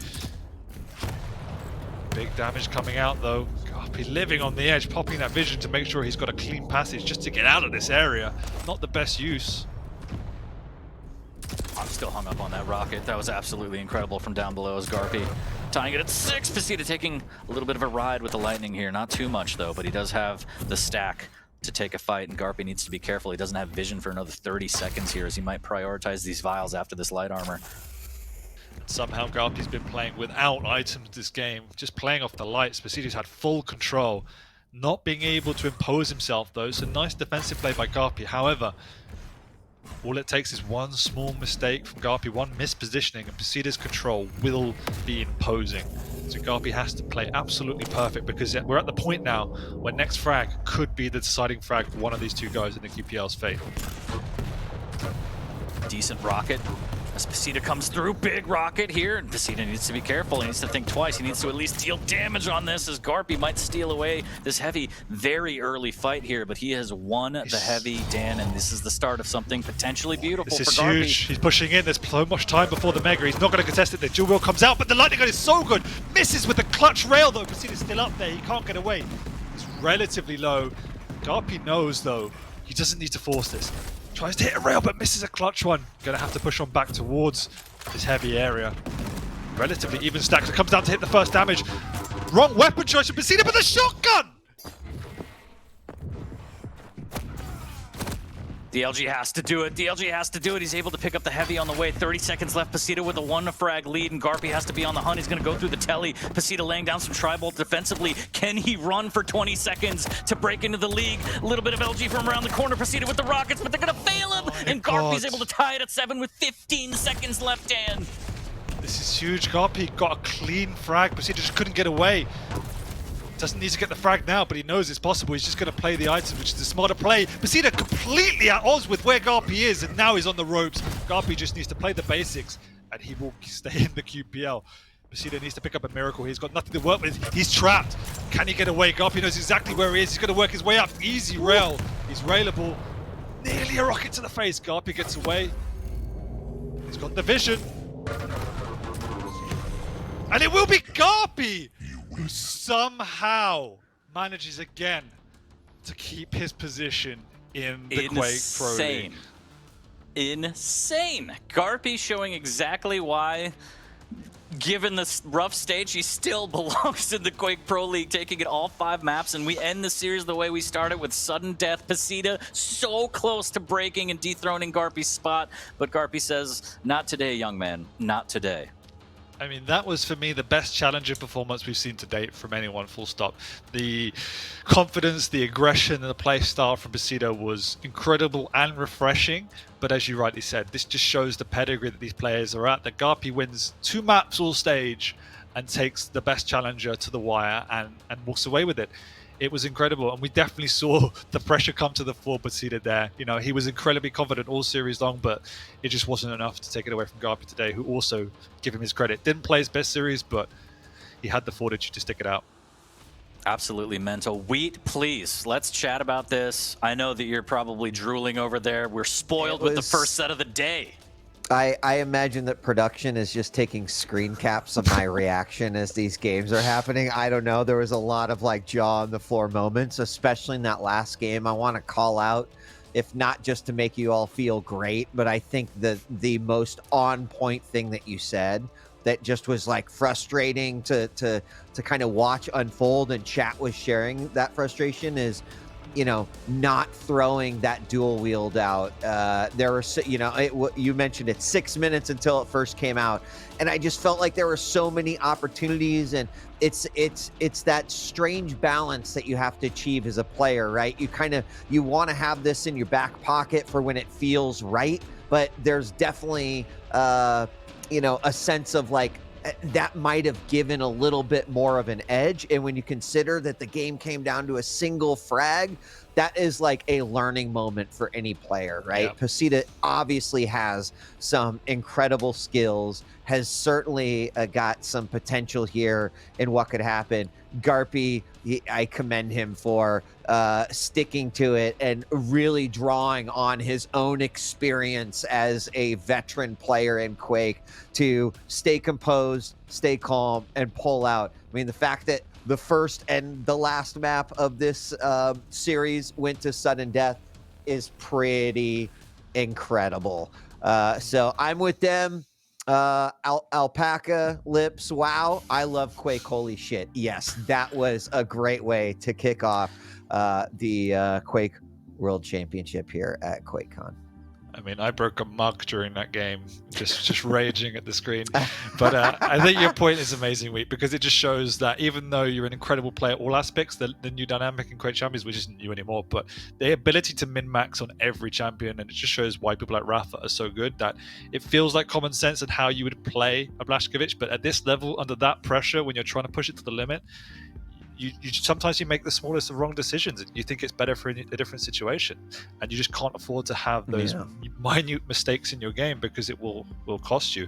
And so that's a learning curve, as you say, for someone like Basida, who I'm sure we will see back in this position given his performance today, and he would deservedly be in the QPL if he won this one. Yeah, completely yeah. agree. Yeah. Any final thoughts, 40, before we take our first break?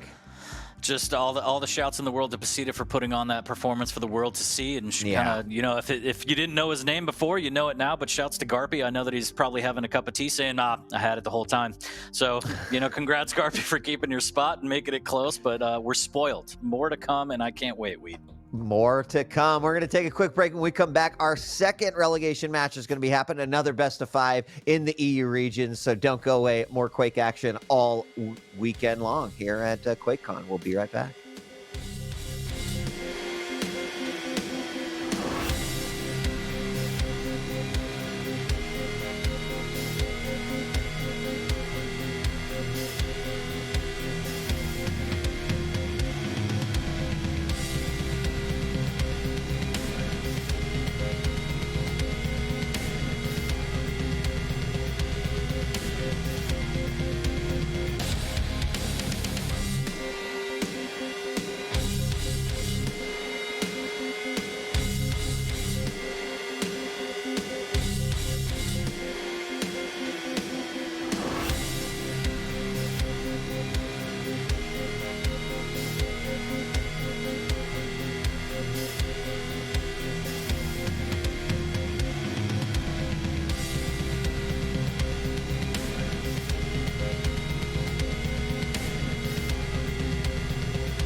We are live. Welcome back, ladies and gentlemen. It's day one here of QuakeCon and day one of the QPL World Championship. Joining us now on the desk is Ketchup and Flea. Gentlemen, we had an amazing game, awesome best of 5 to kick us off. I'm hoping we're going to get another one here, but welcome. Excited for the weekend? Yeah, understatement really. And it's one of those things where you just have so many games and everyone's kind of celebrating all things id, right? So couldn't be happier and looking forward to this next set. Same thing here. We kicked it off on an extremely high note, best of 5 going all the way to the final map, final frag even, and I think that we're going to see a lot more this week, so I'm very excited myself.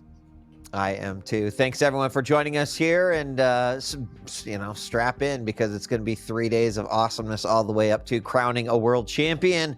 Let's talk about our next matchup. This is our second relegation from the EU region. Then we'll be moving on to the US region. A reminder, this is a best of 5. The winner gets to stay or maybe join the QPL, and the loser, unfortunately, will be out, having to fight again through the challenger. But we have got Kron taking on Sparty here in our next matchup, and I'm excited to talk about both these players. Let's start with the player who fought their way through the challenger. That is Kron. Is a player who certainly we've seen in challenger before, right? Someone who is has a little bit of legend already written about them, but is here to go up against Sparty, and there is Kron. I mean, if you know Kron at this point, no stranger to Quake champions. Been around since the very beginning. And at the same time, bit of a kind of FPS wizard across the board. Anytime there is a new FPS that comes out, Kron is always jumping in. If there's community tournaments, tends to place pretty well in them. And again, that's a bit of an understatement. The point is, there's just a lot of natural talent here. But when it comes to Quake champions, Flea, I'm sure you'll agree, has always been a bit of a fan favorite because he has some of the more unorthodox moments, those real highlights of someone just doing this kind of wacky thing. Always seems to be Kron involved in it in some way. Absolutely, we were talking about this before we went live. I still remember Kron on Molten Falls just setting himself up on that pillar next to the Mega and watching his opponent run around cluelessly below.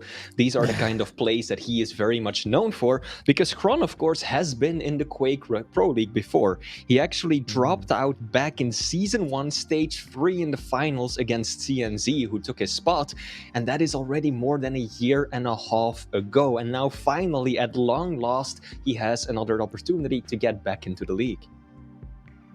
I'm kind of digging these favorite champions that we're seeing over here through the challengers matches. Looks pretty nice, as we've seen Athena making a little bit more headway into the meta. And what will we see here? Well, we're going to fire up the picks and bans and take a look.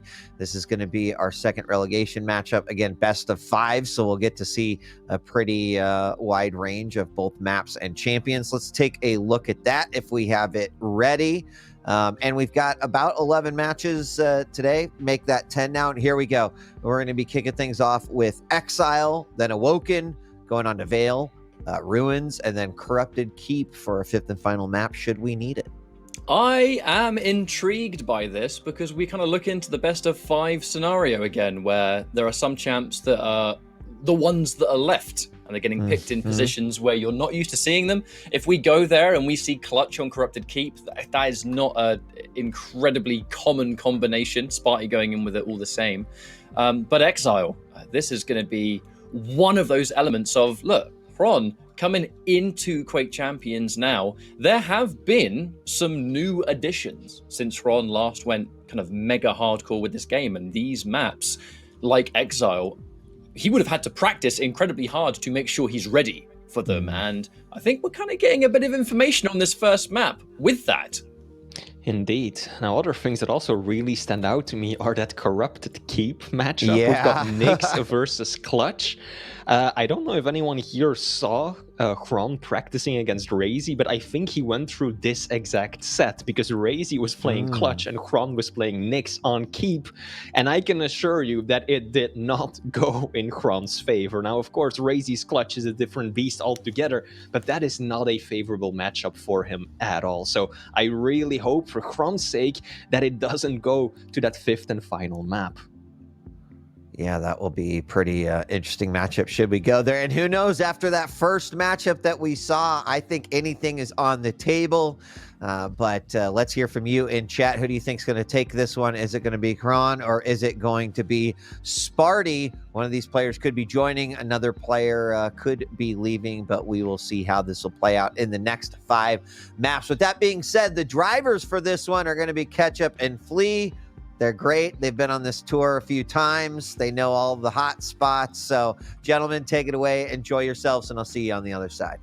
Cheers, mate. Appreciate it. Now, when it comes to the 2 players that we have here, mostly Sparty, we haven't really talked about Sparty all that much. Obviously, we're going to be talking about him a fair bit throughout the series. But when we talk about Sparty, it is always about the skill and the moments of absolute greatness, but it is extreme highs combined with extreme lows. And if Sparty is giving it his absolute A game, could definitely win this. He is the kind of player that he'll have 2-1s against people, he'll have 3-0s, but those maps are unbelievably close. But he tends to be more on the side of a 2-1 territory. He is this close to beating some absolute incredible players, doesn't quite get the win, but he makes it so close that it's impossible to count this guy out. And I kind of feel like this is another one of those examples. I mean, that's the go-to narrative when it comes to Sparty, right? He starts off so aggressively, so strong usually, but then it kind of crumbles in the second half of the map. And what you say is entirely right. He only managed to win 1 total series this stage, and that was against Garpy. But other than that, he took maps of the likes of Razy, of Avek, of Base, some of the best players in the world. So clearly he's got what it takes to push it through till the end. Now, last time he played against Kron, which was way back in the kickoff, if I'm not mistaken, or actually no, in the 3rd stage of the previous season is when they last played, and Sparty won 3-0 back then as well. But once more, it was a very close series, and I think that we can expect the same today. I'd like to see it go to a final map here. I think there's every possibility of doing that. Just how hard has everyone grinded to be in this position? We know that Sparty takes this extremely seriously. Kron, this is not an opportunity that comes regular and will take full advantage. But like I said, there no doubt has had to be a significant amount of grinding on the kind of newer content that belongs to Quake. However, Kron has always been known as one of those kind of scale bearer players, even from a lot longer before the champion was considered meta.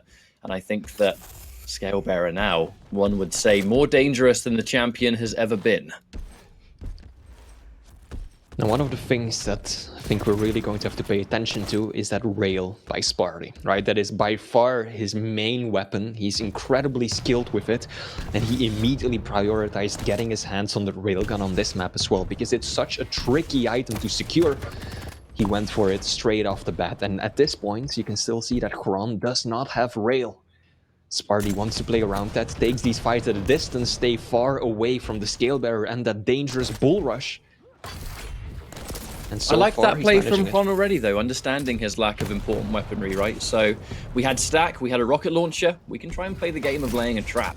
And that's going to give him some kind of advantage. Now, it didn't quite work out. Able to get out, at least for now. Unfortunately, forced to use the bull rush just to escape. Picks up one of the small health bubbles on the way. Eventually loses down there to Sparty, but took away the item. So it could have been a lot worse. On that note, Sparty, a mega in hand, and every weapon good to go. Kron able to pick up the rail, not before returning a little bit more damage himself. Just like that, there is a fighting chance. Sparty critically low on armor. There's nothing to be had, and that is going to be the green light for Kron to push forward. So we can now see items about to appear once more. Some beautiful tri-bolt coming out from Sparty, though, and that will force a disengage. Sparty's been doing an excellent job at keeping his opponent at bay, but can he persist? The pushback knocks him off the item, cannot secure the mega, and that means that Kron is going to tie it off and now is in a really nice position to get a solid rotation going. 9 seconds between the items. Sparty now very little to work with in terms of weaponry, and Kron is on the hunt. He knows that he's in a very comfortable position, just trying to seek Sparty out, get away with this heavy, and now apply pressure. No damage taken while collecting that heavy, and the bull rush is still good to go. Bit of an awkward time to be able to use it here, just because of where we go, actually using it to secure. And Sparty forced to retreat. What is he even going to be able to pick up to lick his wound? He's got a little bit of stack backup. It could be a lot worse, but Kron continuing to just hoover up all of the important items. Now Sparty forced to retreat. Kron looking to make that read on teleport. Good thing that Sparty didn't go down there and be a bit too obvious. Otherwise, that no doubt would have been a clean pickup at a terrible time as the heavy just spawned. So Sparty keeping himself alive. The question is how long? The aggressive push misses the super shotgun, misses two, and hits the third. A little bit of a head shake there from Ron, thinking, okay, I got away with that one. That could have been a major choke. It damn near was. Sparty should be able to close out a frag here, and indeed he will, while setting up for heavy as well, but Kron gets a very favorable spawn. Sparty has to give up on the heavy, I think he can't go for it. And will already make a move on the Mega. Now Kron has also been doing an excellent job at getting rid of these totems, although Sparty hasn't really put in much effort in trying to hide them. He wants them available for the middle of those fights, just to get that quick top up in terms of health. And that also makes it very difficult to get that consistent overstack going, but the LG is fine, and Sparty gets himself one frag in the lead. He has to be careful though, that heavy starting stack, that's difficult to deal with, and he really can't contest for this heavy anymore. Has to give it up and allow Kron to secure at least that item. I love that fight as well, that Sparty, the tactical rocket jump, using that to deal with the bull rush, right? That's not an uncommon strategy, but being able to do a little bit of bonus damage, create that distance, and then get that LG just to finish off. Nice little bit of mid-fight matchup optimization as far as I'm concerned. And now Sparty, one frag in the lead. There's plenty more exile where that came from. It's now Kron. Lots of armor. That's going to be the magic word with these heavies, especially as the bull rush is now ready and available as well. Sparty in a better position to try and rain down some damage, but he has no choice but to concede that heavy. And he knows that this next fight is going to be a sweat fest. Puts himself into the position of the Mega, as Mega is 2 seconds away from spawning. In a perfect world, gets some kind of mist to come out from Ron. But I love the weapon choice. Ron does not want to go rail. What's the point? We're going to get more damage. No! Sink is laughing his ass off somewhere. Thank you very much. Tragic. That's the only word fit to describe that situation. Kron plummets to his demise. And if we look at some of the statistics catch-up, it becomes clear that Sparty has twice as much damage dealt as his opponents. 2.3k versus just 1.2 on Kron's end. Now, of course, part of that has to do with the larger hitbox that Kron has to deal with, but Sparty is playing a very clever game, making that railgun his star weapon, and doing quite well with it. Now the question is, off the back of that clear fumble as Exile claims another victim, what was lost in the process? Not just a -1 frag, but the fact that Sparty had such control over pretty much everything at the time that happened. There are not so bad times, and there are those times. Sparty in the lead, lovely rocket damage, but Ron cannot get the bull rush and falls victim to a rocket as Sparty takes the lead even more so. A nice rail. Looking for a bit of range damage, has to show a lot of respect. He's taking a ton of damage from range here, but he does know the bull rush isn't available, so he can escape for now. That was a very good play from Sparty, sticking around with just 50 points of health, but knowing that his opponent didn't have a weapon to take a fight at that range, and that way he managed to get rid of the Mega basically in its entirety, and now Kron is stuck. Sparty is not going to allow him to leave and extends his lead. The Ukrainian Maestro player had an opportunity there, Ketchup. After getting that frag just before the Mega, or almost getting a frag rather, but bringing his opponent really low before Mega spawns, but unfortunately the weapons he had available weren't enough to drive it home. And just look at Sparty, 58% on the rail right now. He's looking just really good. Complete fortification near heavy. All three totems are here. Kron hasn't had the chance to go down there once. He gets one of the totems now, but even then, ooh, right in the top of the head does go. Oh, another shot, and then Kron, while trying to escape, we just talked about the totems in place, and he runs right into them. I was expecting it the moment Kron went down there on that little HP, because you have to keep in mind, 3 totems also do more damage, right? It overstacks the healing, but it also amplifies the damage dealt, and so Kron... Uh-oh. Yeah, this is going from bad to That's worse. That's 2. Although I don't think that one was entirely unforced. No. The railgun definitely kind of sent him, of course, and didn't allow him to get the approach he wanted. But just look at what Sparty is demonstrating right now. 60% railgun accuracy, full control of the items. Every time that Kron spawns, yes, he has that superior stack. Yes, he has opportunity to apply pressure. But Sparty just lands a single rail, and there you go. Doesn't have to worry about it anymore. Looking for another. That third one would have been nice and delicious. But as we're looking to deny even more of these items, Sparty can just retreat. Get a stack back up to a healthy amount. They're heavy for another time. Another rail here, and Ron looking a bit lost. It almost seems like Sparty knows what Ron's going to do before even Ron has done it. Has been complete and utter lockdown of this entire map. Sparty being so comfortable that man had 3 totems in a normally heavily contested part of the map. I mean, that just goes to show how dominant he was looking on this first situation. And now, kind of hard to see any reality where Sparty doesn't just completely wash this first map here and puts himself on the board. This is a slaughter by now.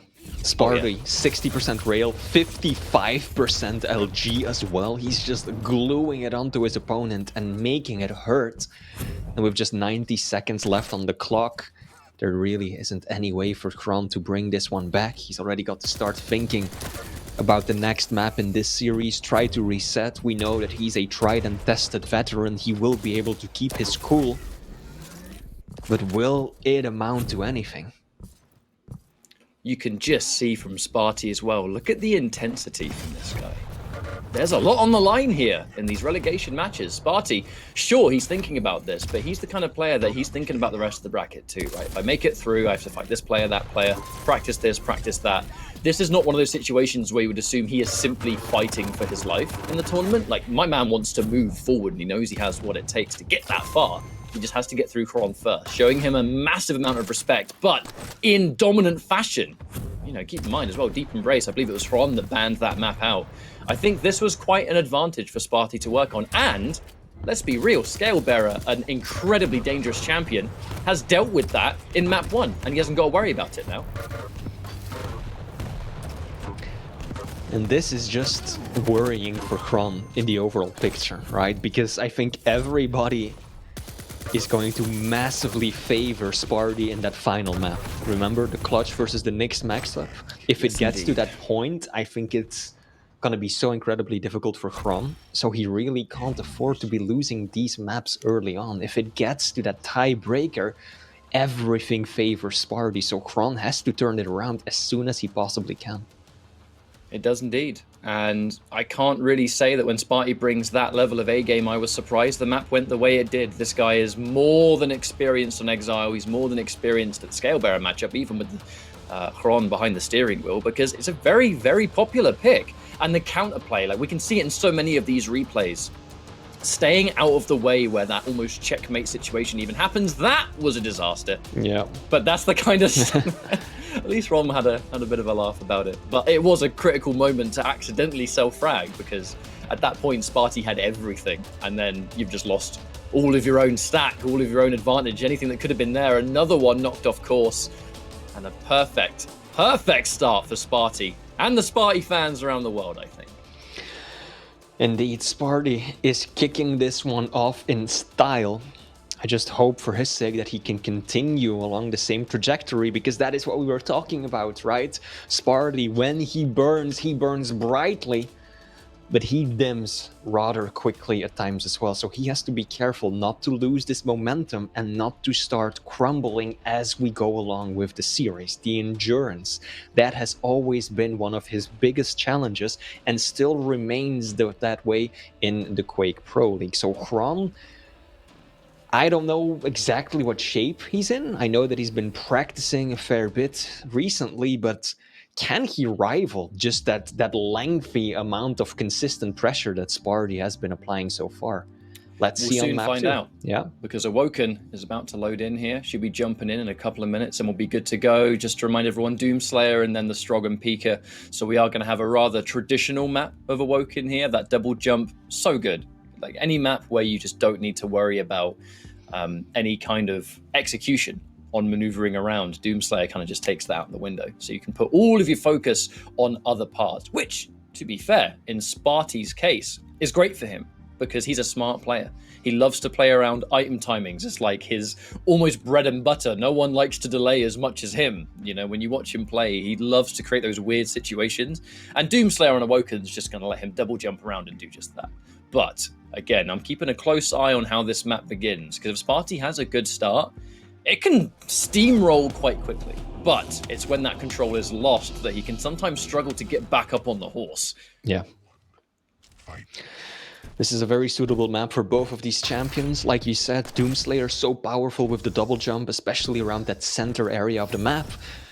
The Strog is also quite the suitable pick. So many useful opportunities to use the Peeker, and he's got just that horizontal speed advantage over the Doom. Yes, Doom has the double jump, but he isn't particularly fast otherwise.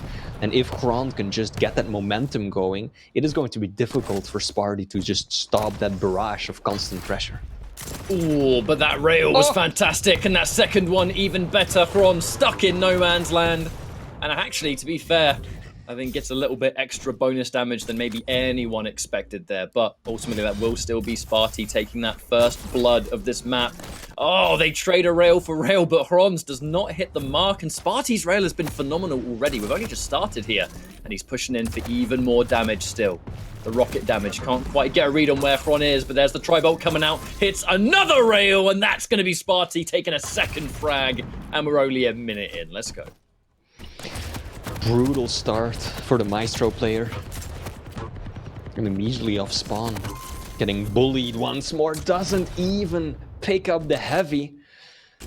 That would have been nice to help him out in this fight. Yeah, he still shows up, seeing if he can still take away Mega. Unfortunately for him, his opponent was there so quick.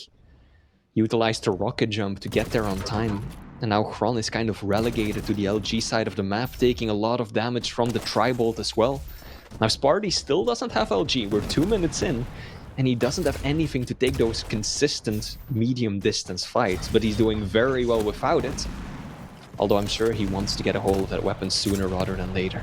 I'd say that's the impressive thing though, Flea, is that Sparty hasn't had LG this entire time, which means that the weapon choices he's had to go in these fights, he misses one area or misses one shot, and he's vulnerable for so much longer that Hron could punish. It's just that Sparty has been missing, no thank you, and hitting every single shot that he needs to, that it basically doesn't matter. A high-risk style, but when it comes out and you have that confidence, can work out both players on death's door. A little bit of resources to kind of stop the bleeding, but that one definitely favoring Hron, as he can just run in and take that heavy. Now he forces his way in for the Mega. Sparty significantly too early on Mega and pays the price. 77% railgun for Sparty. You weren't joking when you said he's landing every shot that he needs to. And that's a good amount of LG damage as well. Hron just wasn't really connecting. Paid the price for it as well. And now Sparty is in fighting shape. He is going to be giving up the heavy. Boy, I love that trap. Dropping down right in front of his opponent. LG out, that just completely killed Hron's momentum. Locked him in place. And bought him all the time that he needed to secure the Mega health now. Railgun. I mean, how often is someone going to do that as well, Yeah. where you've just taken heavy and they drop down in that location when you've got every weapon? I mean, a cheeky maneuver, but again, it kind of goes in to talk about Sparty's style of play. It's confidence. And when it works, it is absolutely fantastic. But it has to keep working. That's always what makes it so scary to watch Sparty sometimes. Like I said, extreme highs and extreme lows, but so far things are coming up Millhouse for Sparty as he pushes in towards the Mega. A lot of damage! Sparty takes the item and turning that Strog into paste. Hron landed some nice damage there as well. Fortunately not enough to actually get himself the frag or steal away the item. Although sacrificing his life right there did give him a good spawn, ready for the heavy. Lands that opening rail as well. The Maestro player should be able to at least take away the item, but that's 96 damage to the face with that Tribolt. Sparty has been using that weapon to absolute perfection. We saw him use it on Exile as well, but now he's just constantly putting himself at the perfect distance where he knows that his opponent will eat a ton of pain if they try to push in through a choke point. Doesn't even need rockets, it seems like. He was so close to having an almost uncontested direct, catching Yeah. Hron completely by surprise, and there was about 30 seconds of setup down near where Heavy Machine Gun was. Sparty, keeping his location hidden, has to deal with the peeker, but he also has to play the game of angles because he knows that Hron's going to try and peek around there and punish you in between the shots. The classic Strog maneuver, but I like the fact that Sparty, I mean, man, was ready. Now he's alive. The question is for how long? Springs the trap, opening 100. That is going to slow the pace of Kron, absolutely. And that one rocket saving his skin. It didn't kill Kron, sure, but man is not going to push off the back of a rocket like that. It's one heavy as well by doing that. Kron just needs to be careful. He needs to slow play this till the end. He has to realize that we're not even halfway through the game, actually just past the halfway point, and he's only 3 frags behind. Yeah, that's a fight that could have gone either way, but it will be Sparting taking it home. But what I was saying is that Kron, he needs to be patient to catch up. If he throws away too many frags, trying to brute force something now, Sparty is not going to allow him to catch up. That much is certain. So he has to be careful, very calculated about the fights that he does or does not take, and wait for the right opportunity. There we go. Finally, gets a frag, should be able to secure heavy off the back of this as well. Making his way over to Mega. That's a good decision. Patience. Yeah, that's the patience. Careful. Sparty, I was actually watching that from Sparty's point of view, and it was almost like he half decided that Ron was going to do it as well. A lot of respect in that encounter, and it's a good thing he didn't push too hard. But here comes Sparty. The tri-bolt has just been such a pain.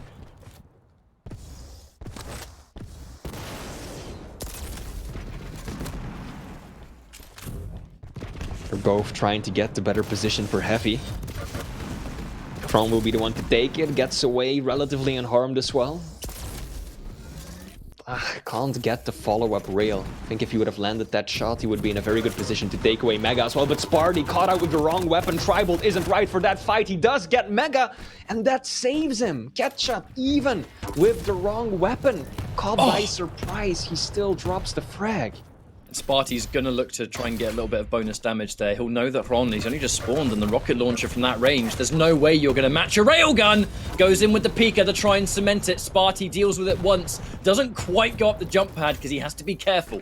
But again, the item, that's the name of the game, and Ron critically low on most. He's just picked up a light. Nice rail as well. Actually knocked Sparty off course, where it could have set up for maybe something else. But the important thing is that he took the item and hit some extra damage. Can Ron get away? No, the LG says stop. I feel like Kron just can't keep up with Sparty's aim for much of this. Because he is making some right decisions, he is pulling off some good moves, and it's not as if Sparty's just completely, outplaying and outpositioning him at every turn, but Kron is still trailing by nearly 1,000 points of damage. Now those past 2 frags he did manage to equalize a bit more, but just like in map 1 on Exile, it is Sparty who is hitting far harder than his opponents. But even right there, Flea, underestimating the aim is the one. Kron aggressively going up that jump pad, because, I mean, he's just spawned, right? What's he going to do? Machine gun me to death? That's exactly what happened. And it just felt like Sparty didn't know what the word miss means. And because of it, Kron, by the time he's realized he's made a bad play, he's stuck. And there was really nothing he could do. Now the Pika comes out, should be able to almost pick this one up. Sparty takes it out just in time, and the rail from Kron keeps him in. Less than 2 minutes. 3 frags to get yourself back in there, but it's possible. Oh, not when you're caught swapping weapons and a rocket comes out, though. Ouch! Yeah. Worst possible time to switch. Not the first time that's happened to him today, either. There's just been a couple of weapon fumbles here. Yeah. Now Mega is the next major item to spawn. Sparty had the better positioning, but he doesn't have the arsenal to really take a stand here. And he knows he doesn't have to either. Time is his ally. It is on his side. Kron should be able to catch him out. But Kron doesn't have an LG still. If Kron had come around the corner with a lightning gun, that would have been almost a guaranteed frag for him. But now he's got to make do with something else. Does find the frag in the end with the super shoddy. Heavy spawns at the right time too. This is good to build momentum. The Maestro player, 1 minute, 2 frags. This is possible. Rockets need to be good, but the double jump is so tricky to deal with. And Doomslayer! Yeah, that is the Doomslayer effect. Man hates LG, but loves rocket launcher. Sparty with the perfect choice in that fight, and Kron somehow thinking, how did that happen? I had such an advantage there. That might just be what seals the deal, Ketchup. Kron is even still looping around for heavy. He's got to go. He's got to go. There is virtually no time left. He will still find Sparty, but just look at this defensive tribal working in the favor of the Swede. Ooh! Yeah, pops the Berserk, just gets clean out of the room, and with 15 seconds left to go, I think this is a mathematical impossibility. As Sparty will secure yet another map win, bringing him to a 2-0 lead. Always having a backup plan, you know, right? In those situations where a frag goes down, so often we've seen it just go from bad to worse. But right now, even if there is one frag that's conceded, he's always able to just play, you know, the next item, the next weapon. And actually, in a lot of situations here, I was watching a lot of that map through Ron's point of view, where he lands a frag and he kind of becomes aggressive. Because that's what you do, right? You get a frag, you have a decent lead, you push in because you think about what weapon they've got, and then, right, this fight, in theory, should favor me. Sparty, having one weapon, whether it was LG, Rocket, is somehow able to win a fight on that alone. And it almost felt like Ron was underestimating him a few times there. Now I think we're going to have a look at the statistics in just a second. And if I recall correctly, the items are pretty much tied, the major ones at least. So neither player just full dominance. And when it comes to damage, Kron actually managed to bring it back significantly towards the end, but for so much of it, he was just being out-aimed and outclassed completely in that department. Yeah, we can see it right now. 10 heavies and 9 megas versus 9 megas and 8 heavies, pretty much identical, so no player really getting the upper hand there.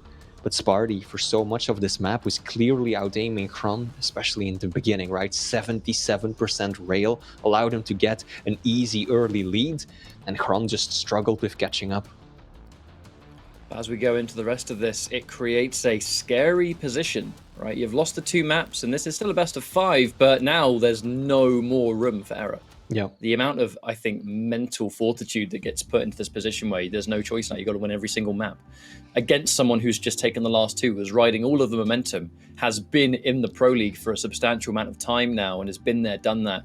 This, although Ron is no stranger to Pro League, is in a weird way kind of new to him at the moment because of just the extra stuff that's in there, the fact that the meta has had a bit of a shift, the different map pool, all this good stuff. Like, he's really, I think, at risk of being more overwhelmed by what's going on here. And Sparty looking pretty comfortable, if I do say. And adding to what you just said, not only does he have to win 3 maps in a row, he has to win against a clutch as Nyx Uncorrupted keep for the final one. So Ketchup, this is... Yeah, he needed to win the previous map if he wanted to avoid that, but now, even if he can bring it back for these next 2 ones, it still will come down to that. So Kron just not looking that good. If you look at the railgun accuracy, I think that was a great just metric for how the previous map went, right? I think it was 20-something for Kron versus 60 for Sparty. He just can't keep up with that damage output, and Sparty is leveraging his entire game around that. And if you're getting severely out-aimed, then I think the Veil of Nath is not the next map you want to play, because if Sparty's able to get that constant burst of damage, we have 2 damaging champions behind the wheel here, Ranger for Kron, and then we have the Death Knight for Sparty. So if you're hitting all your shots, you're playing a smart game, and now you've got Flame Strike, that's just a disaster combination. And kind of hard to not think this could be a 3-0 on the champions alone. We'll wait and see. There's going to be more maneuverability, I think, for Ron here. If the orb is being used to absolute, I think optimal, but will it is the question. That is indeed the issue at hand. Ron is a very creative and inventive player, but so far, at least in the previous 2 maps, he really hasn't shown anything that makes me think that that orb is going to be the decisive factor in outplaying his opponents. I hope that I'm proven wrong, but oh, this is already a disastrous start! What on earth was that? I'm at a loss for words. I don't know how Both players Sparty... You look at that and it's like, surely he had it in the bag, but the super shotgun just wasn't the one, I guess. It felt like he was just waiting. It felt like he delayed that super shotgun shot and was just sitting around, and then all of a sudden Kron lands a disastrous amount of heavy nail gun, and that's that.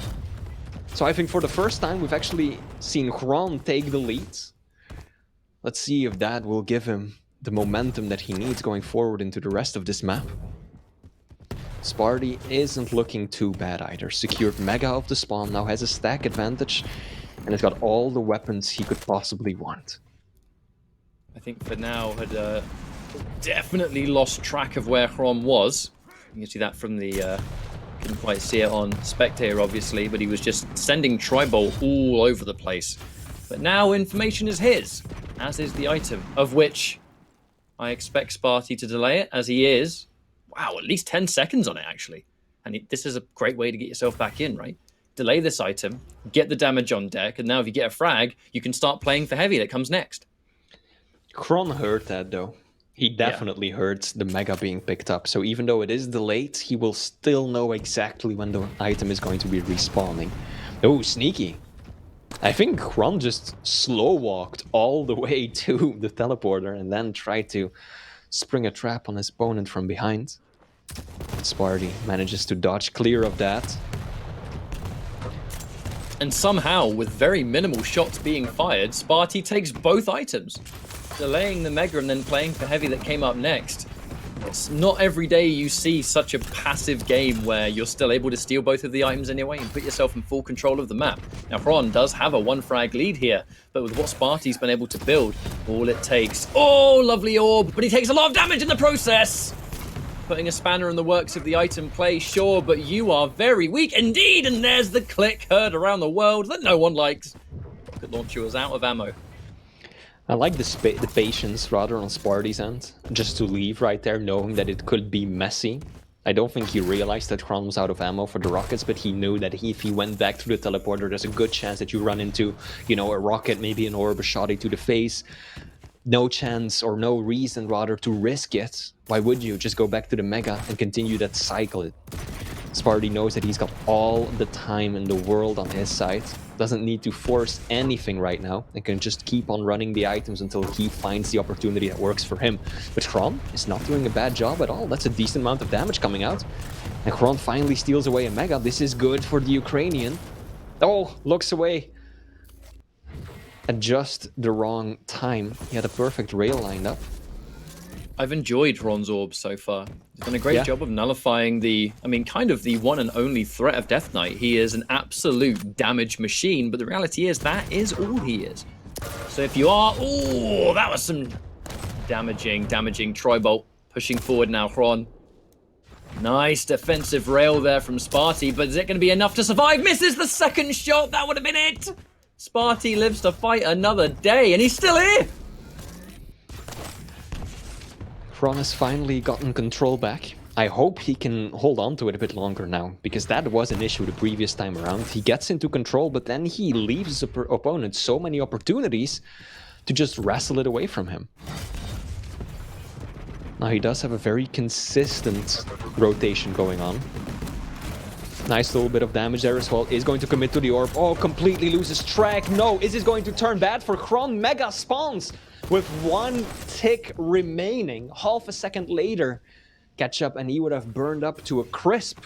But Chron times that fight perfectly and gets away not only with the frag, but also the Mega. This is not the kind of Veil that you're used to seeing. This can be a real absolute back and forth and certainly aggressive. But Chron and Sparty combined, they haven't over-dedicated to too many fights here. It's not been an all-out brawl. But so far, Chron, this defensive play has been phenomenal, but that's a good time for Sparty to hit that kind of rail into Flame Strike combo. The opponent's mid-air, unfortunately, can't return the rail, and he is in big trouble. Knows that he's going to push forward, but again, misses the shot. A lovely orb from Chron, the Ranger factor coming out to play. 3-0, 5 minutes. We're halfway through here, but this could definitely be a position Chron takes a map on the board, and it could be the beginning of a long marathon, sure. But if he can get a win, he'll happily take it. This is really solid by Chron. For the first map today, he's actually landing more rails than his opponent. Higher railgun accuracy. 55 versus 42. Make that 60. And that is what we like to see. It feels like Chron's always the one that's in position, right? He's always the one that is just prepared for Sparty to go around that corner or to take that item more. Everything that is happening here is happening on Chron's terms. I'm especially happy to see that he's finally landing the shots, right? Damage output is basically tight. Both players have 1600 damage dealt so far. First time that Chron isn't trailing by a pretty significant amount by the halfway mark already. So I'm liking what I'm seeing. If he just sticks to his guns and plays a patient game, not just running into a bad position where that flame strike will punish him phenomenally, then he's got a real shot at bringing this one back. Sparty using the clock to play that patient game himself, though. Looking to spring a trap. Perfect timing from Hron as he teleports, but they will trade it out. A rocket each. Who's going to spawn where? Hard to think who's going to get a more favorable spawn here, as both of the items were pretty much taken before that. However, Sparty in position to get Rail, a decent amount of armor, and the Flame Strike back and good to go. He has been playing extremely patiently, but that LG shredded. So good. Perfectly executed trap by Hron. He knew exactly that Sparty already had a railgun and couldn't take any fights at anything other than long distance, so he just casually waited around the rockets for his opponent to show up and then took the LG fight when he knew Sparty couldn't keep up. Beautiful play. Adds one more frag to it, and at this point, 3 minutes for 5 frags. If Hron continues to play this way, I find very little opportunity for Sparty to make his way back into this one. I mean, if Hron's able to waste like another 30 seconds here with this slow game that he's been putting on all map long, then it becomes almost impossible. You know, Sparty's going to need to get a frag here. He's going to need to get them clean without Hron being able to kind of just look in his general direction. Remember, there's going to be an orb as well. So if Sparty takes too much damage, Hron goes down, and then he's got an orb. He can just use that without anything. Still pick things back up. The nature of these damaging champions, where being able to get a comeback against them can be so scary. The Ranger, the Death Knight, the Sorlag. A frag's been obtained, and thankfully he's able to get himself the heavy as well. And the orb's gone, but Sparty, it's going to have to be all out. And he does actually manage to get another. Mega has spawned. I mean, 3 frags in 2 minutes on Veil. It can be done.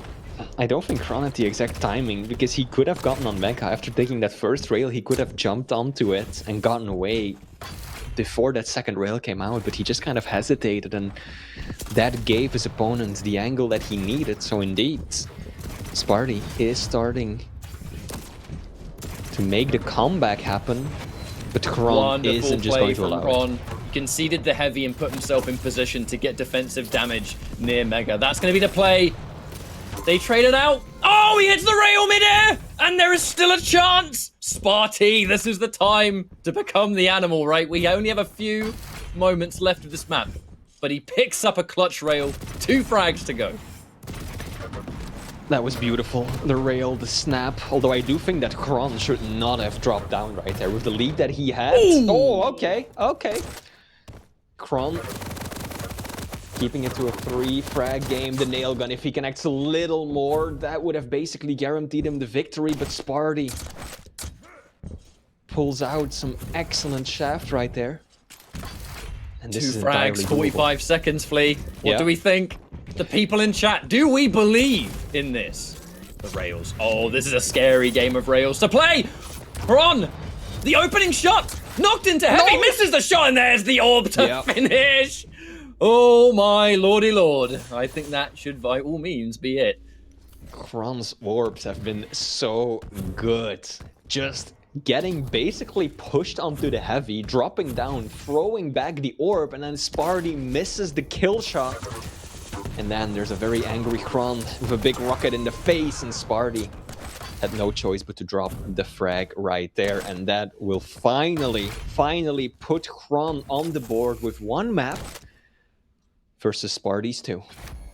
Now, if memory serves, our next map should be Ruins, if I recall, because I'm just thinking of maps that are coming up, and the potential comeback begins here, Flea, but that final map, if we reach that final map and it becomes that Corrupted Keep with the Nyx and the Clutch, that's going to be like the final challenge to end all final challenges for this matchup. Now, Sparty, aiming, besides the end when he had to turn things up to 11, and to give him credit, he definitely did. The first half of that map was not the cleanest from him. I almost think that kind of first frag spelled the first half of the map, didn't it? Yeah. Good to see that Hron is just finally starting to rival his opponent in damage output. That is something that he has struggled with tremendously in the first 2 maps. Like I said, I don't think that Sparty really outplayed him that much, as in terms of, you know, positioning and strategy, but he was just landing way more of the important shots than his opponent. And that is now no longer the case, right? Damage output looking essentially the same from as far as I can tell. So Kron, not too shabby. Once more, major items perfectly tied. This is well within the realm of possibility for Kron. We know that he's a veteran of the scene. He's got that endurance. He's got the experience to just take it one map at a time. But indeed, that clutch is still looming on the horizon. And it's something that surely you cannot be thinking about it right now. You know, there is one more map to go before you're even in that position, and Kron, being a focus player, you understand, right? It's going to be that one map at a time thing, as you said. Something that is common among top Quake players, that in interviews and stuff, you always hear you just don't think about what's next. You play what's in front of you, you give it the absolute focus, and it is what it is, really, which is a great way to look at it. But now I think we might have had a little bit of a hardware restart, I believe, from Sparty, because he's temporarily out of the lobby. I'm sure he'll be back in a sec. But let's talk about the potential of this comeback, Flea. Right. We now have Ruins of Sarnath up next. A bit of a different beast to the other maps that we've played so far, which are a lot more brawl heavy, a lot more close quarters. Yes, you had kind of the verticality of Exile, but then you've also got the same element of that in Veil. And piece by piece, kind of Hron's playing a little bit better as each map goes on. Now, Ruins, looks like he's hovering over BJ, which I think was the pick. Memory like a sieve, bad trait as a commentator, I'm sure. I've got the picks. I've got the picks. Kron is going to play BJ, and Sparty is running the visor. I believe Hron's actually going for a restart as well. So both players will be in a couple of minutes. Cheers for waiting with us. By all means, when they're back in the lobby, we'll be jumping in and we'll be good to go again. It's been a good day so far, hasn't it, Flea? We've only just started, and we did just have the Pasita versus Garpy Game 5 and close up until the final moment. Looking like we might have a repeat of that here. It's close games all round. Indeed it is. So, like we said, BJ versus Visor, right? Generally speaking, I would probably favor Visor on the map that is Ruins, just because it is such a large open map with so many angles to take advantage of that piercing sight. And I think that Sparty is going to come down hard that way, right? We know what he's capable of with the railgun. Kron starting to match that intensity only on the previous map, but Sparty still looked so good on map 1 and 2. If he can just continue playing that way, add on to that the piercing sight on an open map like Ruins, that is going to be very difficult for Kron to counter. Now, of course, BJ does have that dual wield, but there just aren't that many situations where you can really, you know, shine with that champion because of how open it is. Yeah, you can set up a trap, dual LG, dual rockets, but that takes a lot of planning and foresight. So Sparty, if he can counter that and kind of play carefully, not put himself in these risky positions where the dual wield can take him by surprise, I would generally favor him. He always puts a lot of faith into his aim, does Sparty, and when it is on fire, we've even seen today just how damaging that can be. But at the same time, the battle of information tends to be his most prominent area. And I'm kind of looking at these picks, and I think it's reflected in that.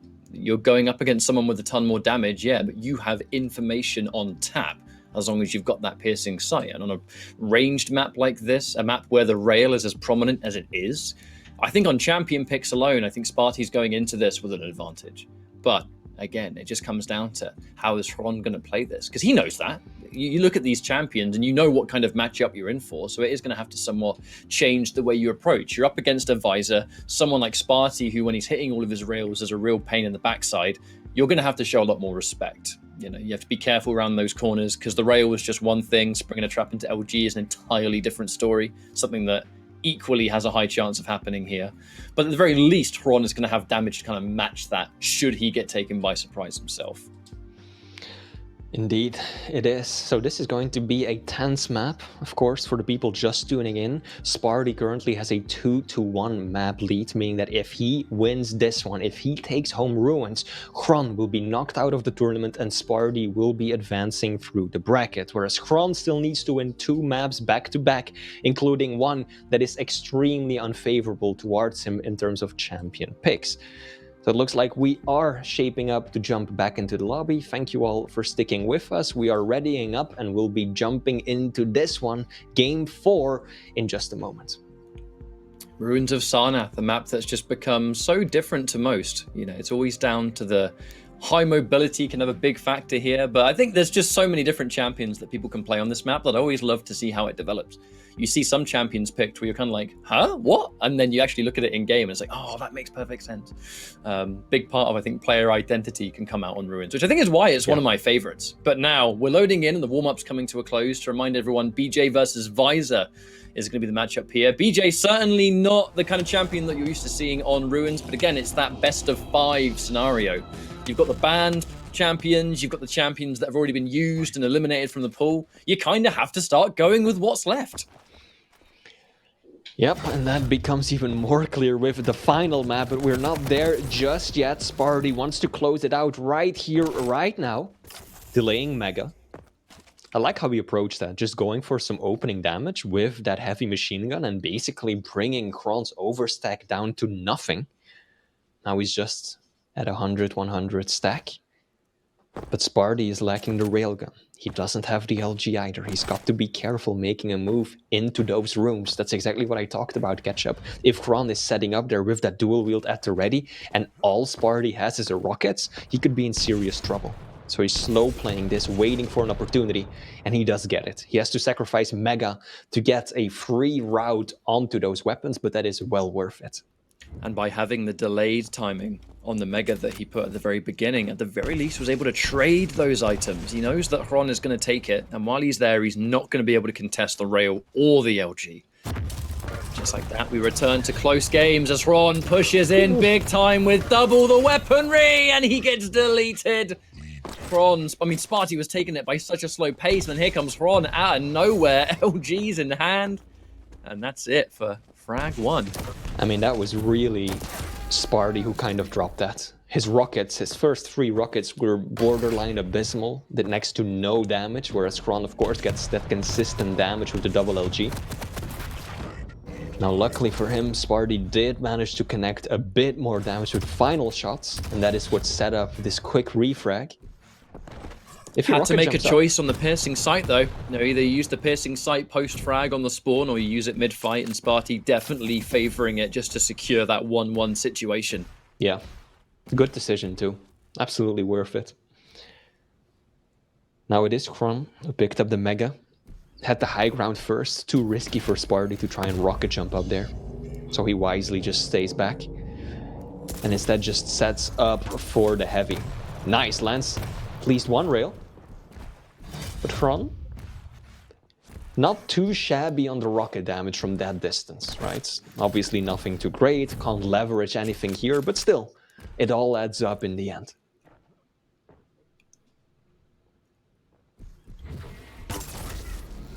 There's that opening rail once more.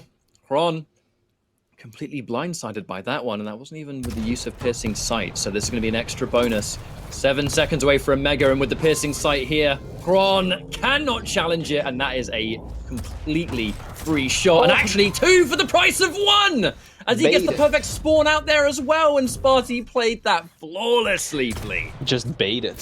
Kron should not have gone for that at all. Sparty held his ground, waited for his opponent to just walk in and secure himself a free frag. Now, just a moment ago, Ketchup, it's since changed again, but Sparty was doing more damage with Railgun alone than Kron was with every weapon combined for those first 3 minutes of this map. And that worries me, because Kron finally stepping up his rail game, in map 3 it was, that's what allowed him to just challenge Sparty on Veil. Kron's only hitting 20% railgun right now versus Sparty, who's up to 60. Now, although Hron did hit that defensive rail and force Sparty away, I'm a little bit worried about Hron kind of just going straight into the center of the map. That's not the first time he's done that, and Sparty, in that case, just stuck his ear to the ground and listened. The second he heard it, he already had himself in position to get something. Hron, he has some time left in this map, but he doesn't have enough to come back from a massive difference in frags, and with getting caught off guard like that, that is how the gap begins. Like I said at the beginning, it really looks like Sparty wants to close this one out. He picked the right champion. He's approaching this perfectly as well. Railgun is his favorite weapon once more. He's just using the piercing sight, and then he waits. Uses the rail at just the perfect time, just like that. Waits a second, lines up the shot, hits once, hits twice. Can he bring it home? It will. Oh, what? Oh, the click! Sparty. Sparty. Caught out with the wrong weapon, switching to rockets, clicking, and then switching back to the rail to finish it off. He nearly gave Kron an opportunity to establish full control and get a frag. Nearly is another word for didn't, though, thankfully. Yeah. As Sparty keeps his lead, but that was almost catastrophic.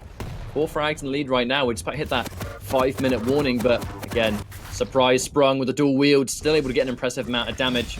No piercing sight for Sparty fresh off spawn, but he should have a rough idea over when that heavy is going to be back up now. But again, it's the spawning machine gun. What is this damage? He died, sure, but I have never seen someone with a starting machine gun get that level of tracking in some time. I mean, Kron almost didn't make it onto the Mega. If Sparty had secured Mega, that absolutely would have been a frag for him with that starting machine gun. He has indeed been using that to great effect. Piercing sight coming out from Sparty just to make sure there's no one around to stop him from getting his base stack back up. So he's in position for this Mega. And then some, actually, as the Tribolt comes out. 75 damage to force Kron away. However, I don't think Sparty's going to be able to take it himself. If he can protect the lead, that's what matters most. That's all he has to do right now, but Kron isn't just going to let him run away with the clock. He's already starting to apply more pressure. Oh, I love how Kron was so calculated moving into the room, but still takes so much damage. Uh-oh, the piercing sight is activated, And Kron Ron. leaves. Yeah, he spotted it. intelligently, man is gone. Why take a fight that you definitely will not win? He saw the blue glare on the helmet and he was like, nope, not touching that one, with a 10-foot pole as he gets clean out of the room. That's my cue to exit. Sparty playing a highly defensive game now, and it has come down to that piercing sight above all else. Sparty has had the information on Hron all map long, and although Hron will know the piercing sight is likely to still be down, it's going to be back in a little bit, let alone any hourglasses that get taken.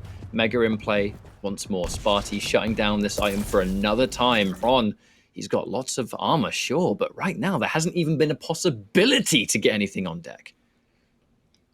Excellent positioning by Sparty here as well. Got so many routes out of this room if Kron decides to show up.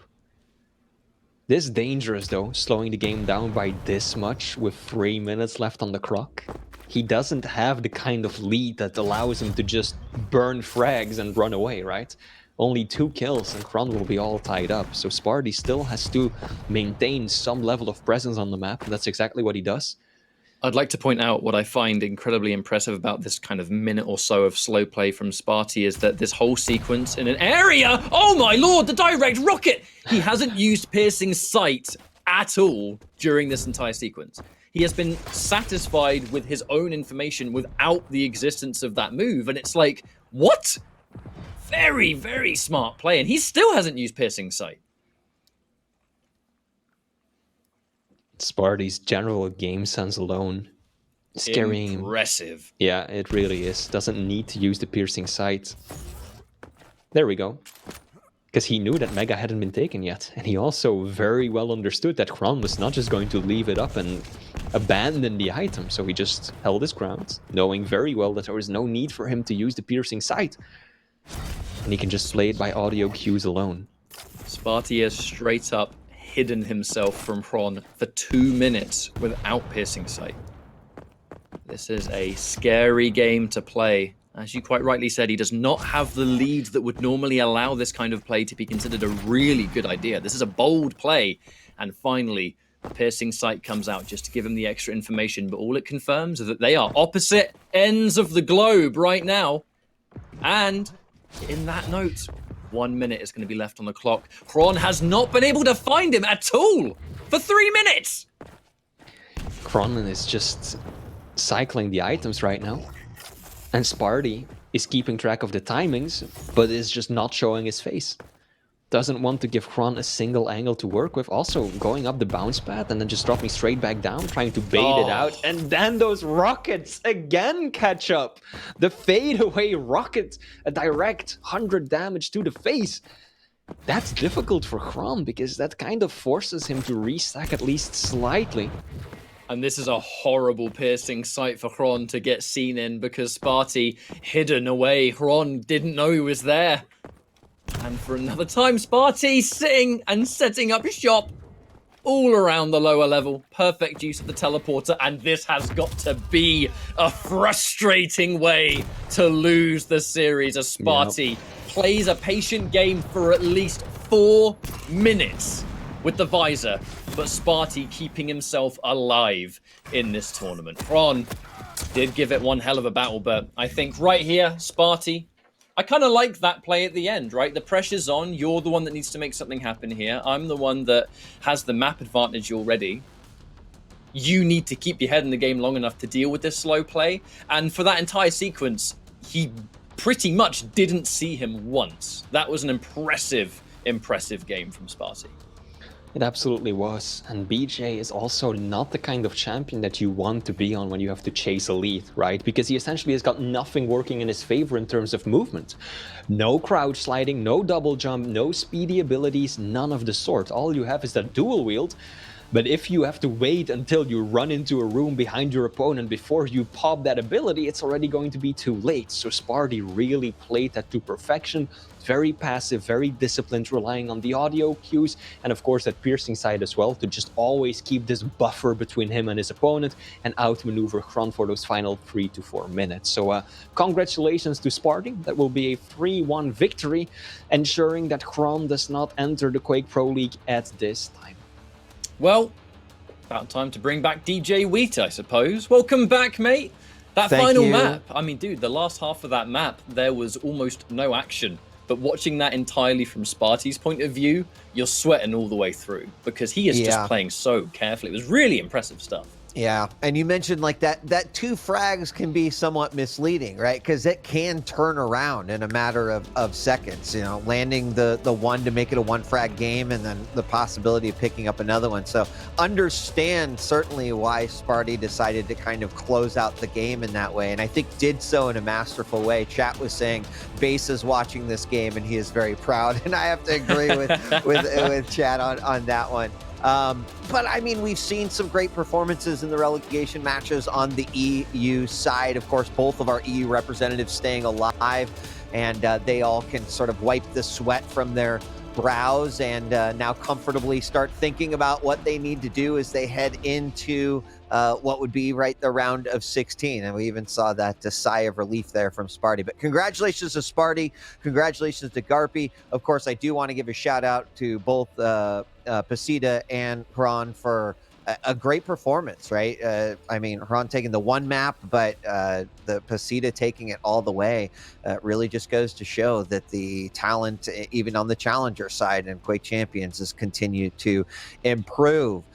So thank you, gentlemen, and we are going to take a quick break. When we return, we're going to then move over to the NA region as we have relegation matches there. Kicking us off will be Waz and Effortless, and then we'll have Sib versus Davis, and of course that is going to conclude our relegation matches. Then we'll go into best of 3, but we still have a lot of action here to go through for day 1. Ketchup and Flea, thank you so much. We're going to take a quick break. When we return, QuakeCon continues. The QPL World Championship continues right here, so keep it locked. Don't go away.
Welcome back to the QPL World Championship. We are live from QuakeCon at home. Joining us now, Lethal. Thanks for joining us. And of course, Ketchup, welcome back. We're now moving to the NA region where we have our 2 relegation matches. Of course, if you're just joining us, Garpy and Sparty staying alive and keeping their QPL lives fresh, I guess you could say, going into what's next. So we've got our next matchup, Waz versus Effortless, and just been keeping an eye on chat, gentlemen.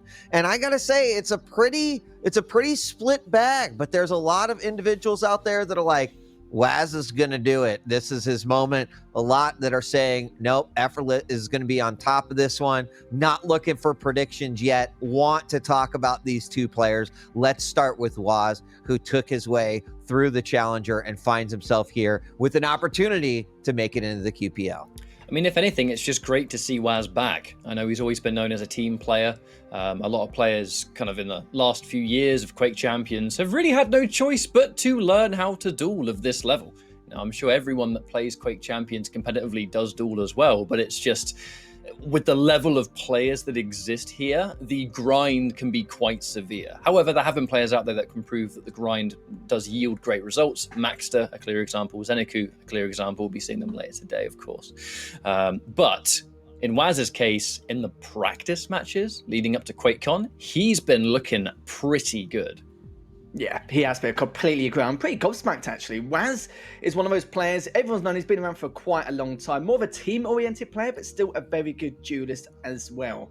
And one thing to talk about Waz is, yeah, you talk about the scrimmages now, Ketchup, but it's the fact that he's had back and forth matches against Sagib, against the Hang, very close as well. Just every single game, either 50-50 in terms of games going back and forth in terms of wins. Even against Rafa, some were one-sided and some were very close in terms of the having a respectable score. So Effortless needs to really be on his toes this time around, because Effortless, may struggle this time around in this match against Waz. And Waz, he hasn't been in the Pro League since, what, Season 1, Stage 2, something like that, when he got relegated. So it's been a fair while indeed. Yeah. Well, let's talk a little bit about Effortless a little bit more in depth, right? Taking a look at how he performed during Stage 3, not unfortunately finding any wins there. A lot of 0-3s. We talked a lot. This isn't just about Effortless story. This is about NA's story, in which the talent and the skill level of NA has certainly leveled up. So not only are players within the NA region finding themselves in a situation where they have to fight for their lives, but anyone who is going to be coming through challengers into regulation is going to be meeting a full set of talent that maybe wasn't in the same spot even a couple stages ago. And I think that's an interesting part of what we are seeing here. But any other thoughts on Effortless before we take a look at the picks and bans? I'm worried for Effortless purely because of that kind of skill gap that we mentioned before. The reality is, Effortless, he's a great player, but the level of talent that exists in the NA side, or the Americas, I should say, of Pro League, it's starting to get tighter and tighter. And with how good Waz has been looking in practice, I know practice is not the same as tournament, so it's how you play on the day that matters most. But I would be sad to see Effortless kind of get left behind, as it were. I really hope this is the day he really steps it up, fights for his tournament life, and can kind of keep Waz at bay for his sake. But Waz has every opportunity of bringing this one forward. He certainly does as well. Effortless is known for being super aggressive. Don't really have a stop button in most cases. But you could say for Waz, it's all about having to control that aggression, having to adapt in some of his maps. Because I do feel like the adaptation in terms of Waz is a lot better in comparison, just due to the amount of experience he's had. But it's been a while. I'm not too sure how much Waz has grinded in terms of time. And I know he has for the last few weeks, but Effortless has been on and on throughout, the last couple of seasons. Right. And some great opponents to kind of be working throughout those regular season matches, etc. So let's take a look at the picks and bans, because that's obviously a big part of this story. We could speculate all day, but our maps are going to be, looks like Veil, Exile, Keep, Ruins, and Awoken for a 5th and final map should we need it. Who wants to talk about our champ picks here? I mean, I'm kind of looking at them all, glancing over, and I see nothing that pops out as unusual. Everything is incredibly meta, as you would expect, even later down the line. I think one of the ones that you're maybe not as used to seeing might be that Athena on Ruins of all maps. The slash being taken away, there is an element of effortless. We know that he does like those high mobility. He does have multiple styles now, but I know that when we first saw him in Pro League a couple of years ago, actually, this time 2 years ago, who knew? He was always known for those high-octane champions, and sometimes that could almost go against him. But there's been a lot of just player development, I think, in those 2 years. Everything else seems kind of standard to me. You know, we have the Battle of the Big Bodies with Sorlag taken away. Yeah. Exile, again, nothing's unusual. Corrupted Keep, damage versus damage. Ruins, its utility and movement, and then Awoken, it's Nyx versus the Visor. I would normally be, I think, more used to seeing Effortless take the Nyx on that map, but it's kind of almost reversed in the final pick. I must say, Effortless, he hates Scale, he hates it on Veil, and he's got both on the first map. So, Wes probably did that on purpose, don't get me wrong. But then again, he has banned the Sorlag. He might have actually banned the Sorlag maybe for later on in the series instead and just get out of the way now. But Scale is a real pain in the ass on Veil, and it's just so annoying to deal with, considering, you know, the narrow corridors and everything else in between, just to try and deal with it, and it's very, very tough. So it's not the best of first maps for Effortless, but we'll give him a lot of momentum. But he does have to kill, can use those pineapples in those kind of tight situations, and, you know, depending on what angle he actually holds. So it doesn't matter too much. And even on Awoken, like, it's quite a strong counter against the Nyx using that Visor, so be pretty happy about that. Banning the Doom's a common pick on Awoken anyway, but so far pretty standard, I would say. Both players do prefer their Ruins and Awoken. I'm not surprised neither player has actually banned that out to start with. And of course, then that brings us to the big question, right? Looking at some of those later maps and champion matchups, I suppose there's a possibility we don't get there. Gentlemen, do you think that this is going to go the distance? Does it have the potential to? It's a hard question to answer, because if Effortless is bringing that absolute A game, he could stay alive here. But I feel like my gut is telling me that Waz is the one that might be pushing on. We might have our first player that's able to kind of overtake in this tournament, move on into the round of 16, because he's been playing so well in the practice. And there's a lot of confidence here. You can see he was the one that picked Exile, for example. There are some players here that have had to kind of revisit and get comfortable with these new maps again, that might be trying to avoid some of those maps. Clearly, that's not going to be the case here. And he's got some good champions that Effortless doesn't like fighting. So on paper, I think Waz could take this, but I think maybe a 3-1 is the predicted result for me. Yeah, I'm going to have to agree. We'll go to a map 4 or 5. I do feel like for Waz, he has better adaptation, but it depends on how much he's been grinding as of late. Effortless, you know, he's been in the Quake Pro the last couple of seasons. He's been always on the grind and always, you know, might be a bit more fresh and have a lot more experience now. And if he's about to maybe take this, but I can't really comprehend like who could win out of the two. It's going to be very, very tough. But definitely one of the closest matches of the day. I can't really say that because you saw Pasita versus Garpy earlier on. That was absolute madness in itself. Yeah, great first season of the day. But this could be another map 5. Lethal. Yeah, I'm totally fine we get another matchup like that. Absolutely. I do think it has that potential, but we're going to find out here in just a moment as we get started. Catch up. Going to have you watching from the front row seats, and we'll return back to hear your thoughts on the matchup. I'm going to cast this one alongside Lethal, so we'll see you in a few. Catch up. Thank you for joining us. And Lethal, good afternoon, good morning, good evening, I guess, depending on where the world of viewers might be today, because they are tuning in from all around the globe. Thank you so much for joining us. I know it's not our normal Quake Sunday, but Thursday, Friday, and Saturday, all day this week, our Quake Sunday. 3 days of Quake action. Excited as we're kicking things off. Haven't even hit the main tournament yet, and already have many things to be excited about. Exactly. I normally wake up around this time anyway, so this is like perfect time for me to start with you, Wheat. So great to get this series underway. But yeah, I'm really looking forward to this. When I saw like who we're going to be casting, I saw Waz versus Effortless. I thought this is going to be a fantastic way to start off, especially in the Americas region. Of course, Sid versus Davis coming up next is also going to be fantastic to watch. But these two is going to be very, very close. It's all about how long it's been since Waz has been, you know, he hasn't been competing for a while in Quake Champions due to him being relegated last year. So it has been tough for him, has been quite a while, but still has that adaptation, still has the experience over the course of the years, over time. But for him, it's just all about how he can control the aggression of Effortless. And I think for Effortless on his side, about his mental fortitude and and just keep himself as stable as possible, knowing that it's a best of 5. He's got to take one game at a time. And I don't feel like either player has a huge advantage to the champion picks, and that's maybe the first one with the scale on Vale, which is, I don't think many people are on a fan of that, but Kill's not bad counter to it either.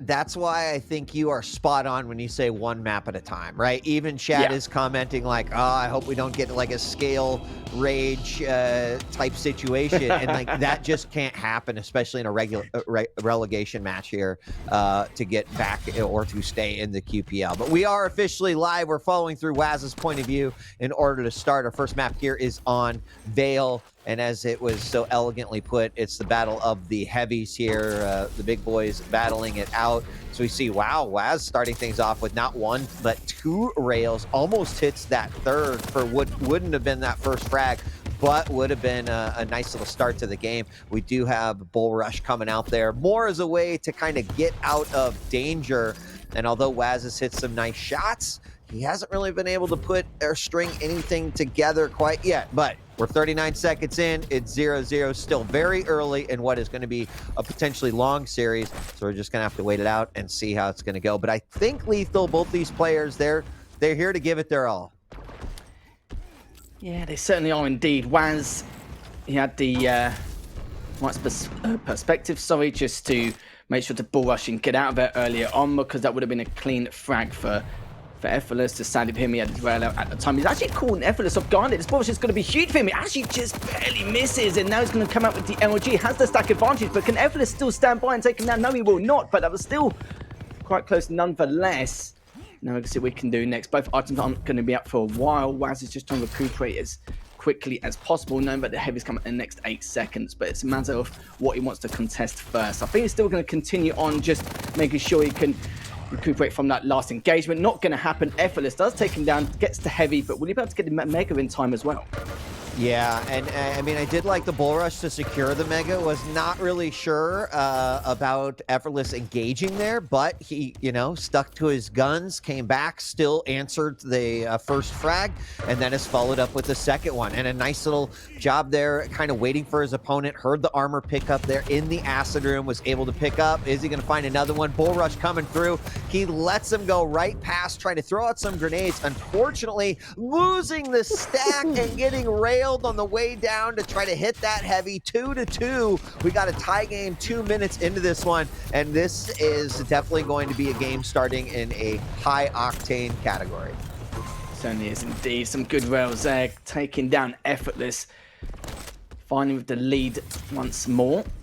Just looking to see where Effortless could be. Realizes that he did not spawn heavy. I think it was just inside the radius of that respawn, so he's decided to go all the way around. But Effortless does have the high advantage, but it's actually dropped down straight away. Okay, understandable, he's going for the heavy, but that wasn't the best time for it. Still comes out on top. That was huge for Effortless, considering the circumstance he put himself in. Good first rail, managed to hit the second. He's going to try and go for the third, which he does. Will he get the fourth? He does not need to, as the pineapple comes out 3 for 3, and a good pineapple to just add a bit of flair to that last frag.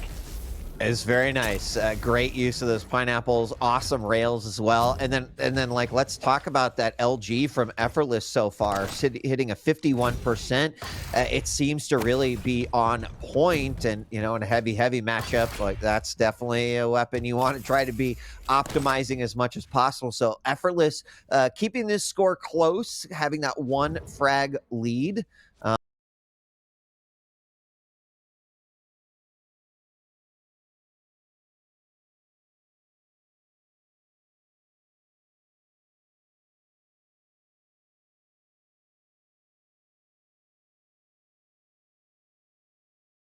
A fair amount of damage once again, but Waz could get cleaned up a bit, but Effortless doesn't actually push. He decides to back away, prioritize the items, which is fair enough, as the Mega and Heavy are both up, but at the same time, he's given Waz the opportunity to come back from this. Picks up the Mega, but with the ball is coming in, will he clean up with the shotgun? He's so weak. He has to try and get away, but Effortless is on the hunt. He smells blood in the water.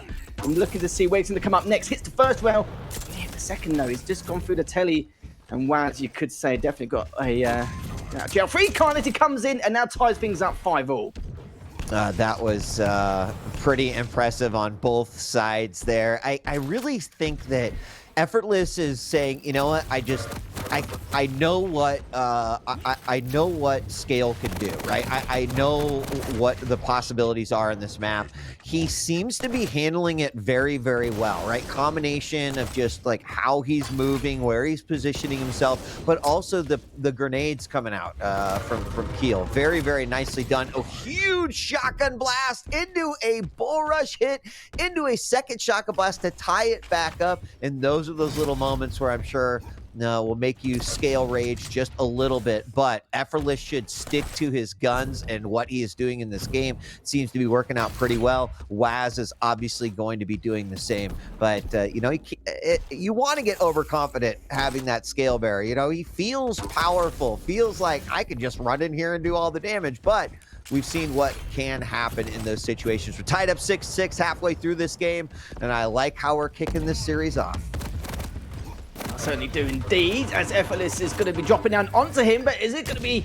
Oh, dude, me, I was going to say, so close between the two. The Pineapple just barely misses Waz. Waz manages to get away, but Effortless is the one who's down on his luck. He's was extremely weak, but 6 minutes have passed, only a few minutes left remaining, and I haven't really seen any signs of Effortless becoming mentally unstable. Like, I've not seen him overextend, I've never seen him kind of force out a situation. The ball comes out though, uses the rockets to do a little bit more damage, but we're about to clean him up. He does not, and Effortless comes up with a great vertical rail, and look at the stack he has. He could force out the situation once again, but Waz is more than prepared for that. He's only down by one, but still needs an element of caution. Taking a fair amount of damage from these rockets. Still trying to get him with the LG.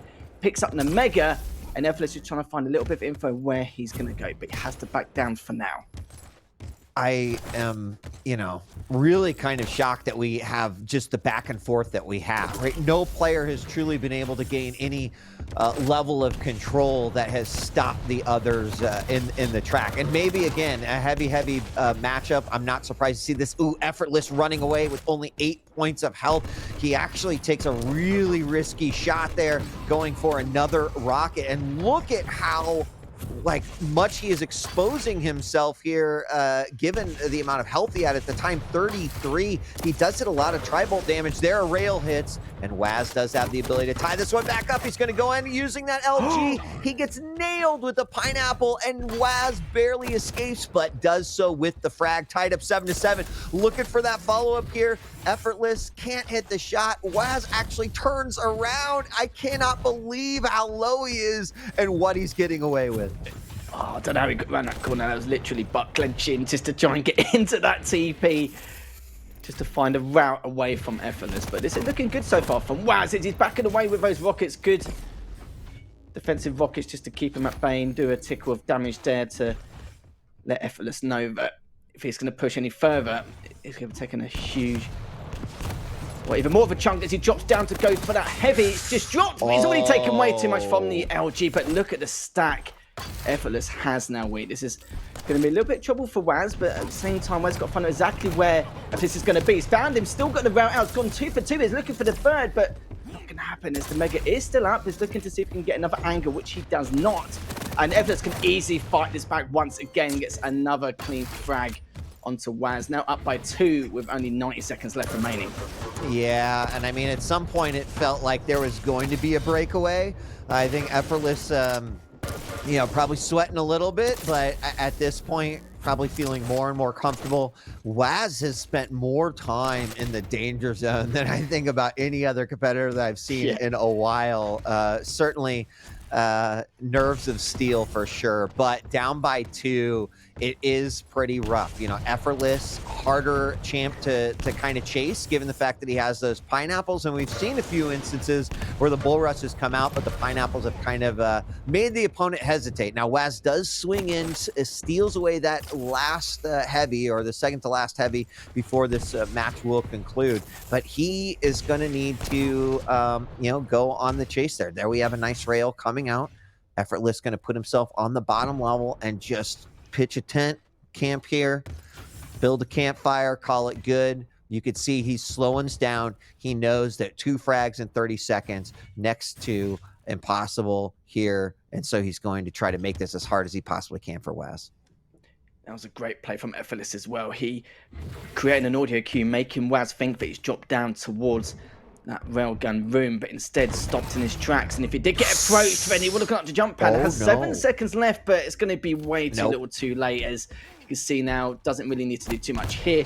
Only 1 frag difference finds him just a tad too late.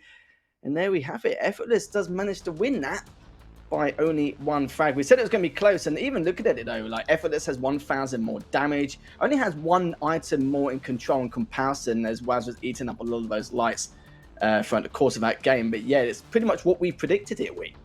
The LG of Effortless needs to be given a little MVP award. You know, early on, especially in that first 5 minutes, there you're seeing. Actually, that was Waz on the first one. That was, I think, the only one that he had lost, because after that, once Effortless picked up that first frag and started following through, that's where we really started to see that LG actually kind of pick up and then remain fairly consistent throughout the matchup. So great job by Effortless kind of sticking to his game plan. Waz certainly did not make it easy, and I am excited for the next you know, at least potential 2 maps, because Waz keeps it that close right there. Curious to see what can happen here in the upcoming matches. Our next map is going to be Exile, where Waz is going to be playing the Anarchy and Effortless is going to be playing on the Ranger. So you know, a great way to kick off this matchup. Definitely close. Yeah, neither player really showed any kind of overextension. Very calm, calculated plays. We saw Effortless during the later weeks of the Pro League, where he was playing a lot more methodical rather than just being, you know, hyper aggressive and just trying to rely on his aim more than anything else. And we know that Effortless is more of an open play. He does have a few weaknesses, but he's tightened those weaknesses ever so slightly coming into this final. And this is the perfect time for it, especially a player against Waz, who's no walkover at all. We talked about it before, where in scrims he had back and forth matches against Cygib and even Dahang. And even though against Rafa it was a little bit one-sided, which, let's be honest, is pretty normal and what people would expect. But against Cygib and Dahang, that's huge, and I'm sure Effortless has taken note of that. Well, I mean, play to win. Everyone's playing for the W this weekend, especially here, when this could mean your life in the QPL or your return to the QPL in Waz's case. But we're moving on to Exile, and I gotta say, if Effortless can kind of keep that up, stay calm, collected, like you mentioned, take every single game, 1 game at a time. He's looking to position himself pretty good here. But Waz looked impressive in that game 1, so I don't think you can count him out quite yet. And we're going to have an early engagement right away, where Effortless is just going to make quick work of Waz with that nail gun. First 15 seconds, and he is on the board.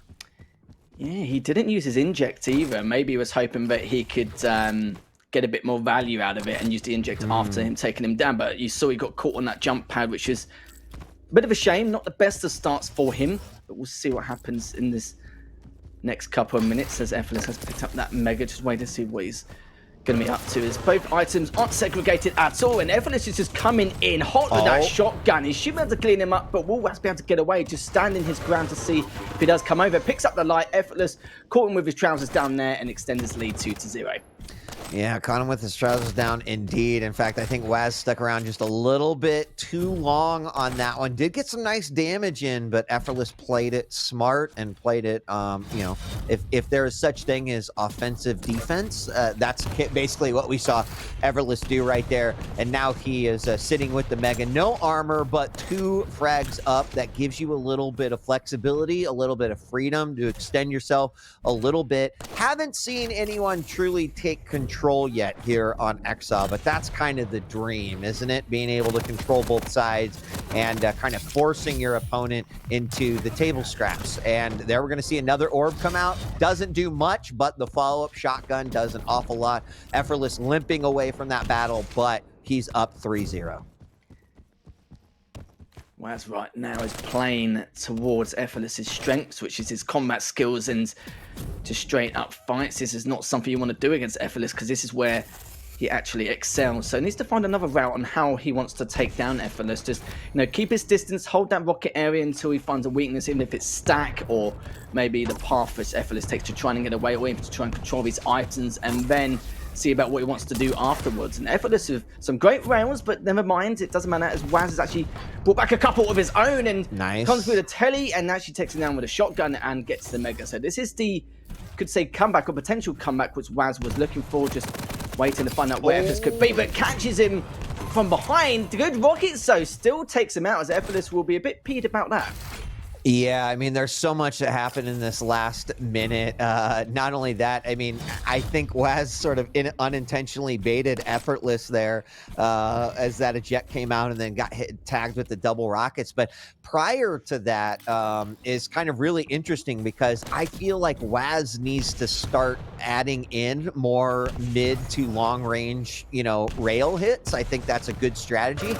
And Effortless was doing that, forcing Waz into that position, which then allowed Waz to get the frag. So if he kind of identifies and realizes that, he could find himself easily kind of finding some control. I say easily, but you still got to hit those rail shots, in which he did in the last situation. But he goes in, steals that heavy away, and no armor, though, completely eliminated there. But again, continuing to hit these rails, and on the Anarchy, on Exile, I think that is going to be a winning strat here if he can keep that up.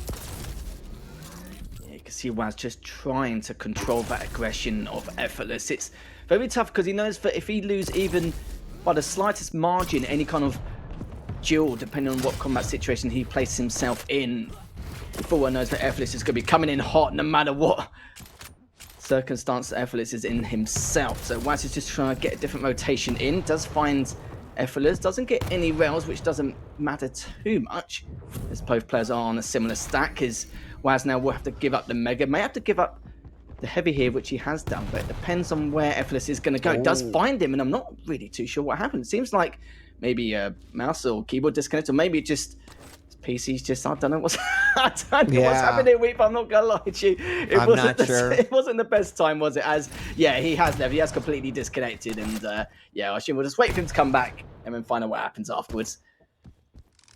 All right, well, we're going to have Effortless just kind of chill over on the side. We'll find out what's going to happen here in just a moment. We are at about 4 minutes, 2-2, and an interesting matchup thus far. I want to talk a little bit about the different strategies that one can deploy here, right? There's obviously the desire to take full control, to be able to be hitting all the major items, completely denying them. Then you can, really start to try to deny some of the lights. But we talked a little bit about the exchange that happened around the Heavy, in which Effortless was kind of using long-range rail shots to try to, peck away.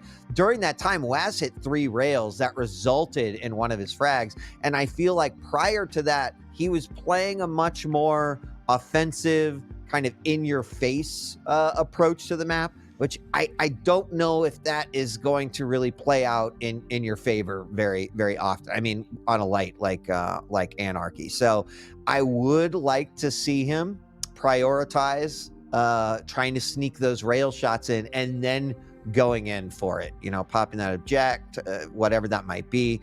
So we'll see if that's what is going to happen here. And we'll get word here in a moment exactly what is going to happen. But yeah, I do feel like he had a good rail percentage anyway, even though he could have hit a few more, don't get me wrong, in terms of being able to, get round to it. But yeah, it was very tough indeed. He did let a few items go past him in terms of being able to contest it in any way, which is a little bit of a shame. But this is what I mean, though. With Effortless, if he even gets the tiniest of advantage in terms of stack, he will just be over-aggressive and just come on in. And we saw it a few times, but Effortless had to stand his ground, but Waz also had some great angles as well. You've got to see Exile like a very open blood run. Like, you've got the nail room where you decide on what rotation you want to make. Same with Exile, when you're on those top rocket kind of area, you decide what you want to do. But with Exile, it's a little bit different. There's a lot more you can do with it in terms of the TPs and the rotations you want to make. It's not as stale, which is don't get me wrong, it's a fantastic thing, but yeah, it's very, very difficult in terms of how you want to try and extend that lead over the course of time. You saw Waz was always having a height disadvantage on numerous occasions, did use the inject to full effect and did contest the Heavy quite well on a number of occasions, but it was still very early on to tell, really. So I'm not really too sure Waz would have taken that, but we'll have to see if we go back into this second map. Yeah, the other thing to point out is that Effortless hasn't really had an orb work for him too much. There was that escape orb there near, the 3.5-4 minute mark. Every other orb kind of resulted in that awkward battle where it's just like neither player actually realizes where the other one is after a little orb exchange happens. That could also change things up, right? A nicely placed orb, one that just gives Effortless a better position on the map. And we are remaking the lobby. What's going to happen is we're going to start at the score line of 2-2, 4 minutes in, and then we'll play out the remaining map here on Exile. Should be jumping back into that in just a moment. But yeah, I mean, any of those orbs actually hit, and that's going to completely change what can happen there for Effortless. But we're going to be tied up here and going right back into it in just a moment. Yeah, I don't think any player right now is going to be too annoyed going into this matchup. I don't think either player had a huge advantage. Nothing noticeable anyway. They both had a very similar stack. Effortless just had the high ground. If you wanted to prepare for heavy, that was literally about it. So, you know, I could be nitpicking here, but that's pretty much fine. I'm sure Effortless will probably say something about it. But yeah, it shouldn't really matter. It's all going to be about the spawns coming up next. Like I said, it is 2-0. It's going to be even Stevens going into this. I'm not too sure in terms of timer if we're going to go by if it's going to be 6 or 7 minutes left, or we're just going to do a full 10-minute game again, carrying on with the score. But even if it did the score, it doesn't matter too much, but I've just been told it will be 6 minutes going into this, and it is currently 2-2 at the moment. So, you know, a few minutes less, but it doesn't matter. At least we get back into it. Neither player is going to have the default win and then go into a third match. So at least we go back into it nonetheless. Yeah, we're just asking viewers at home to do a little bit of math for, you know, in your head, just making sure you're staying sharp and on your toes. You know, Quake is a brain game, as Cooler has been known to say before. So you've got to be a brain viewer, big brain viewer, all 5 heads. So we're going to be starting here in just a moment. Thanks for joining us. If you just are tuning in, maybe you're waking up or you found out about the stream a little bit late, we're actually on our 3rd relegation map. We're going to have another one after this. That's going to be Sib versus Davis. And then we're going to be going into the round of 16 where we go to best of 3 and we go into double elimination. But right now, these players are playing to either A, to stay in the QPL, or B, to join and or return, depending on who you are and where you've been before. So we're resuming the 2nd game now of our first North America relegation matchup between Waz and Effortless. Thank you for joining us. And we are loading back in. So again, scoreline is 2-2 right now, so we can just say it's 0-0 because that's about the same thing. 6 minutes is what is going to be on this map to determine who is going to take it. Of course, Effortless won game 1 by 1 frag, 9-8, very close one. And this one is keeping that same stage warm. It is still tied up 2-2 or 0-0, however you look at it. Yeah, certainly is indeed. And what I did like from that last game, even towards the end, I feel like Waz, he realised he was playing to Effortless's strengths with all the combat he had to deal with in a lot of those duels, and managed to adapt and keep his distance. And we'd like to see more of that now. Effortless did realise, so it might have actually done him a bit of a favour, knowing that he can take a little bit of a break and realise what he needs to do against Waz in these final 6 minutes. So yeah, like you rightly said, it's currently 2-2, but that doesn't really mean anything. It is technically a draw, so it's just going to be up to 6 minutes instead of 10, and then whoever comes out on top will be the winner, and then that'll be the map in their hands. So we're starting off with Waz, still got the inject in his back pocket if he ever needs to use it. Has just picked up the rockets and just looking to see where he could be. Does find him and just has to back away ever so slightly, as now both items are going to be coming up very shortly. He's back away once again, but it looks like Effortless is going for blood here, as he does manage to pick up the heavy and is actually still taking a fair amount of damage as Waz somehow gets away with that.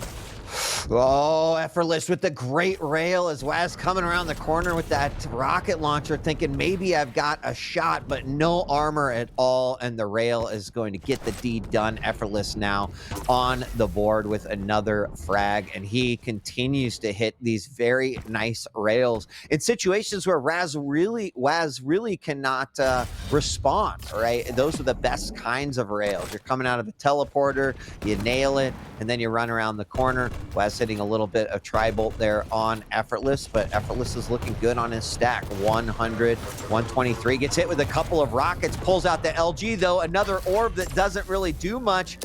Waz is going to chase, but he is low, and Waz really putting himself out there. He's got to be so careful. Effortless though, 1 point of health, and he fakes through the teleporter, completely jebaited, gets the frag as Waz turns out and realizes that his opponent was behind him. Shotgun blast to the back, Effortless up by 2. As if that happened as well. That was literally Waz's end, but you can see his Afterblood managed to recuperate, get his revenge, but still one frag behind, and he's actually directly underneath, and he just stood his ground. I don't know if he got away with that, but not for much longer. Already 2 minutes in, 2-2 now, and you can see Waz got a very clean kill, which means he can re-engage once again with all the weapons in his arsenal as he sees fit. An's picked up the heavy. Mega is up, mind you. Going to go straight for it, but he's going to get it uncontested, which is understandable considering the scenario which Effortless is in. Yeah, and I mean, is this a moment where Waz says, all right, well, my stack is awesome. I should just kind of go nuts here. Of course, he gets hit by a rocket. Then orb comes out, and Effortless, I gotta say, not really getting a passing grade with that orb so far. It's actually put him in more danger than it has helped him get frags. And we've got Waz, who is just kind of on a tear at this point, and has certainly been dominating. We mentioned control earlier, and this is the closest I think either player has come to having some level of control. He's going to have an opportunity to scoop up that next heavy, but another awkward situation is both players run through that doorway. A couple rockets hit, and then a rail. Effortless very, very low. He's going to head over to that heavy, and he gets tagged with a rocket as he looks up. Waz taking now another frag for the lead. And he was so patient going for that heavy. He knew that he still had a few seconds to spare, and even if he had to, he just wanted to get as much value as possible by not taking too much damage, so that if he does have to re-engage straight afterwards, he can and then get another clean frag. Sadly for him, it did not happen, but it does not matter because you can see from the score, up by 3 frags, still got 2.5 minutes left. So Effortless needs to do something quick here if he wants to stay in this matchup or keep it as competitive as possible, as already just having to stand his ground, has got de-inject once again. And now just trying to find another angle onto Effortless. Hits the first rail, but actually comes straight through. Hits the second, even if he didn't expect it. Good clean frag again from Waz, but you remember now, Heavy's up in the next 15 seconds, but it's going to prioritize the lights first, as it's going to be a little bit of a while yet until that does happen. Oh, good damage from the rocket and the combo from the rail. Waz is looking really hot in this matchup.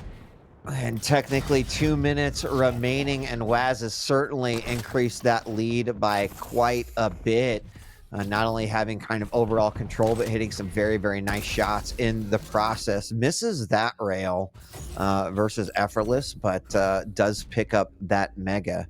Has a good idea where Effortless is, and it's just going to very patiently look for an opportunity to attack. There he does see it, rocket fired out. Both of them miss as they pass like 2 ships in the night. Another orb coming out that does not much of anything, but very, very low. Waz still sticking his neck out there. Very, very risky, but I got to admit, Lethal, I kind of like risky play in Quake. So although I might sit here and be like, Waz, what are you doing? I will love to watch that all day long. Yeah, same as me, really. And Waz doesn't really need to do too much now. 5 frags needed in the next minute, but let's be real, it's going to be almost mathematically impossible. Waz is just trying to recuperate, rely on those audio cues to see where Effortless is, and just stand his ground, keep his distance depending on where Effortless is, and he's doing a great job of that so far. He's hit the first rail, misses the second, somehow missed the third there. That was very tight indeed, but good rocket, good second rocket as well, and that's going to be done and dusted. As Waz is going to take that one, is actually going to tie things up here in the series. It is well, about 30 seconds remaining here, and I think Waz has pretty much got this one in the bag. We're going to see what happens here in the final moments, as Waz certainly, looks like that's done then. All right. As we're going to just have a little gauntlet challenge potentially here at Heavy, but so we're going to see our second map go to Waz as GG is called. And here we are. I think the official score of that one is going to end up being 10-5. We got to check with the scorekeepers.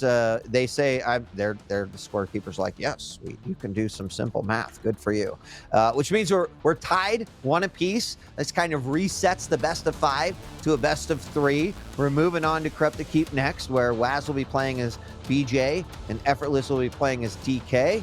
And I think, again, going back to something you said, really important, Lethal, is that you've got to take every single game as its own little series. Yeah, there was a disconnect. Yeah, there was kind of not so standard of a game there in terms of how that ended. But you've got to just reset, pick yourself up, and move on to the next one. That's exactly what both these players needed to do here. Yeah, Effortless's aim skill was really hot at the start of the match. It's just, it's hot at the end of, the beginning of every single match. And I think that's kind of what I said literally just before the second game started. Was just the fact that Waz has got to be a bit more cautious on how Effortless is going to approach this at the very beginning. Could work in his favor. And it did, got the first couple of frags. But Waz, again, like I mentioned before, with all the experience he's had in Quake, has adapted and realized what he needs to do in order to just work around how Effortless is played. And, we saw a lot more key elements of that compared to that first game. The first game is a little bit more difficult on Veils, especially with those champion picks. But this time around, it really was, you kind of felt like Waz a lot more comfortable in comparison. So we could see it in a third map as well. And Effortless is probably, thinking to himself a little bit like, what can he do here in order to avoid this adaptation from Waz? Because I do feel like he can adapt better into reading his opponent, but Effortless does rely more on that aggression and, of course, his aim skill just to get himself by on a lot of those occasions. So we'll have to see what happens in this next matchup. Yeah, also just for clarification, because, it's okay if you want to talk about players and be critical, but that was not an Effortless early 4-minute rage quit. That was not what happened there. We restarted that game. There was 6 minutes left of official time. That was a viable stop to the match. So please give Effortless the respect that he definitely deserves in that one. That was not a rage quit, but now we're resetting, going on to map 3. We're tied 1 game apiece, and we're going to be looking through the eyes of Waz, kicking things off, immediately popping that dual wield just in case this matchup started in a similar way to some of the other matchups, but nothing actually happened there. I like that, though. I like the way that Waz is thinking here. I'm expecting this one to be another high-action game, and that's what we've got already. Yeah, I can't really see this being a game of chess in comparison to a standard calculated matchup on Corrupted Keep. But Waz hasn't really got an LG to use. Still just relying on that super nail gun. But even then, let's see what he's up to next. Does have a similar stack, which he can't really complain. So he's got to really be decisive on how he wants to approach parts of this map. He can't really be too open. Maybe just hang around in that red room until he can make the rotation, where Effortless has done. And great tri-bolt shots there. Sorry, 77 damage from that last one. Is to be pushing in with that dual wield, but it's going to just bide his time, just wait for that flame strike to deteriorate and actually flank round anyway. Will he want to clean him up? No, he does not. Effortless with the LG once again, and I said it before, but Waz didn't have an LG to use, had to rely on that plasma rifle, and of course using those rockets later on. Maybe a little bit skeptical what he wanted to do, but does pick up the heavies, taking a fair amount of damage, but good rockets here from Waz, keeping Effortless at bay, and there we have it. Finally gets the LG. 90 seconds has passed and has tied things up. Now, it's a rough corner to be stuck in when your opponent's fully stacked with rockets. As we have another hit there, as Effortless is going to actually pick up the frag on that one, 2-1. So the Flames did do some damage there, but Waz actually coming back and tying this up yet again, 2-2. Both players kind of standing their ground and willing to go into battle. Neither really has grabbed control. I like Effortless using this long-range machine gun to just tick down. There, that LG is in the hands of Waz now, so he's got to be feeling a little bit better about that. But both players will just kind of back up to their respective corners. Wait to fight again. Actually, double wheel is hit, and there's a suicide. I'm not even sure if what that was actually from, but that is unfortunate. Effortless going down, and now Waz takes the lead from an unfortunate forced error coming out of Effortless. Yeah, it was a little bit of a shame there, but the LG was clean. Yeah, from what we saw. But heavy machine gun is so important in this matchup, especially if you want to get a cleaner kill or get a little bit more value so that you can continue with the stack you have and then push in for the next spawn cycle.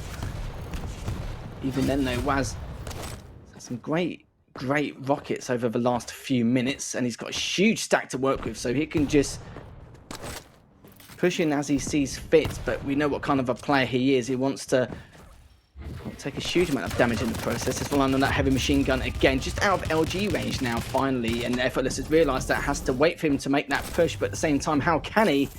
Because he wanted to show himself to try and contest that Mega, which he could not. Good LG there from Waz, now going on for the flank, but Effortless is actually pulled all the way back, but Waz is ready. He's picked up the light and the process is eating it just to keep him low, and again, good stuff there from Waz, increasing his lead. And it's going to be a little bit more difficult now for Effortless to come back in this, especially if he goes over the top. Taking a lot of damage from the LG, and it's not looking too good for Effortless as he takes a lot of damage from the rockets, and now Waz has picked up that Mega. There, again, I want to kind of point out some of the risks that Waz is taking. You know, like a Quake does have an element of risk, right? Sometimes taking those risks will allow you to pull ahead. In this case, Waz has been able to get quite a few frags, but he could have gone for that heavy and just secured complete control, but he decided to swing back around, stole away the light, and ended up getting the frag and the heavy. Risk taken and reward given. Waz up by 4 frags as we're about to hit the halfway point. And I certainly like the pace that he's sort of forcing on to Effortless. Effortless not really able to kind of bring this together. And you know, even in those situations where trying to full on DPS down, using the flame strike, it hasn't really worked out for him yet. Waz has kept himself out of danger to where that could happen. And unfortunately, the only one who has really experienced the burn of it is Effortless himself. He's just using the Geo wards at the perfect moments, and sadly for Effortless, he needs to try and bait out that Geo ward, but he has not. He's just letting him play to his strengths once again and trying to back away. These rockets are not hitting, and he's barely taken any damage. Once he's picked up that heavy, you can see, yeah, I literally just mentioned that as well in terms of not taking any damage from those rockets, and Effortless was a little bit surprised about that, but still 6 frags up.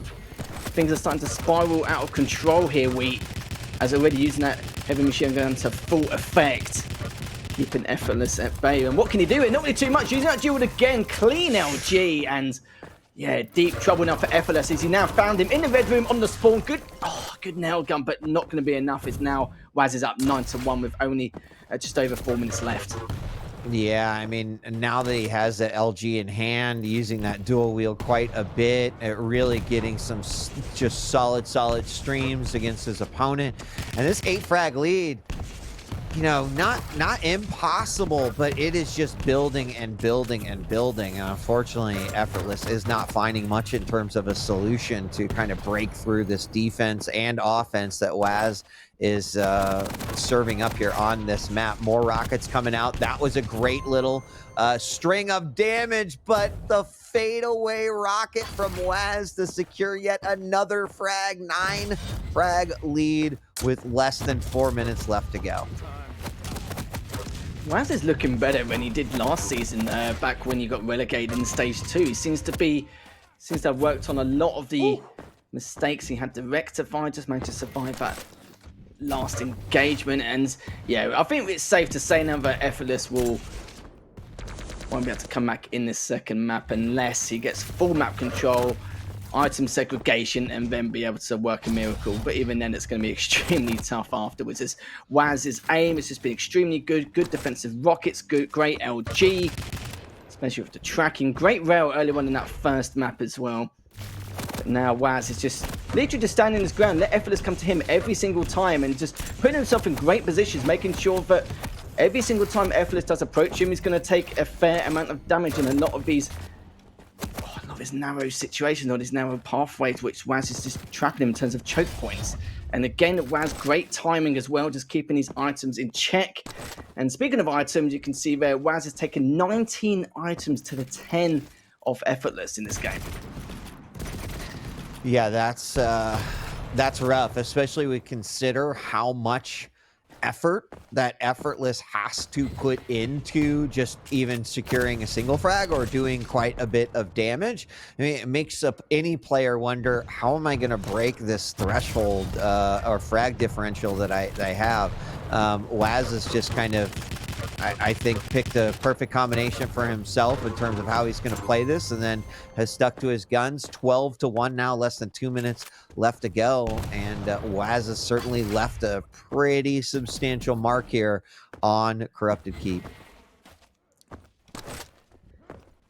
Yeah, I'm really worried for the rest of his series, depending on how Effortless can turn this around. 72 damage from that last rocket.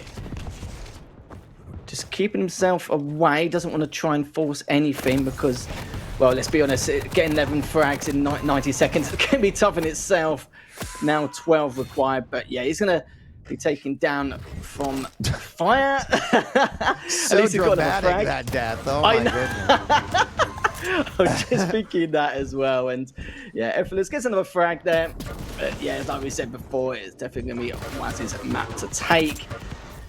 And the question is going to be, what can Effortless do to not just recover, but at the same time just think about what he wants to do next. What's his plan of action? Because Waz, not only has he got great aim skill, but he's just adapting to everything that Effortless has done so far in this series. Yeah, I mean, 14-3 now. I liked Effortless.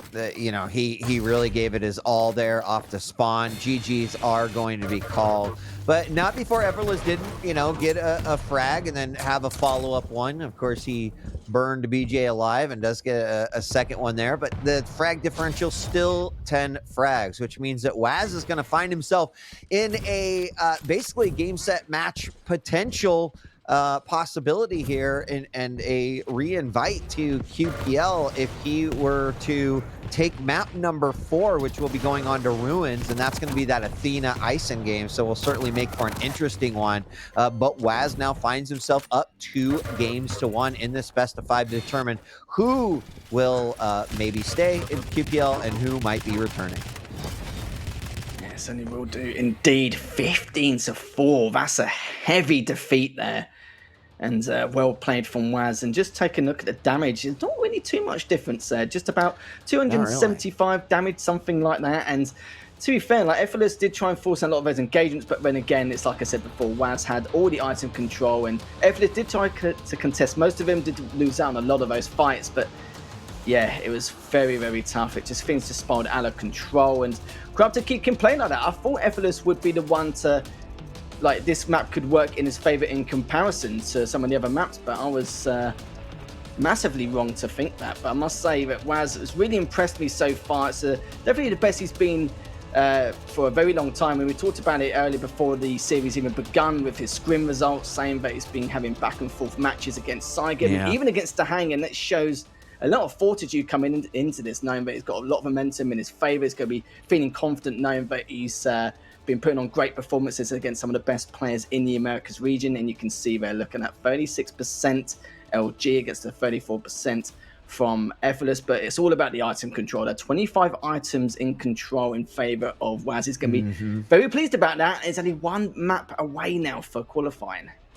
Yeah, that's got to, I mean, be a very comfortable spot for Waz to be in. And this is that moment where Effortless needs to really tap into that experience that he's gained over the past few stages, you know, competing in these stage finals, and understanding that, like, this game is not over until, you know, that final buzzer buzzes. And in this situation, right, it's tough. You're down by a game. You realize that if your opponent wins this next game, that could mean your life in QPL. It makes for a stressful situation, and you need to be able to push all that stuff out and play like it is, you know, your life depends on it, which in this case it quite literally does in some way, shape, or form. So Ruins, now this one, predictions are up. People are like, how can I predict? I don't know who the champions are going to be. I'll tell you right now. Waz is going to be on the Athena, and Effortless is going to be on the Ison for this next map, Ruins. So this is potentially set point, game point for Waz here. If he wins this, he will be inducted back into the QPL. So it would be, I think, a heavy hit, obviously, for Effortless, who's been a staple in the NA region. Still has a chance to bring it back, but it's going to take a win on 2 maps to do that. Yeah, it certainly will.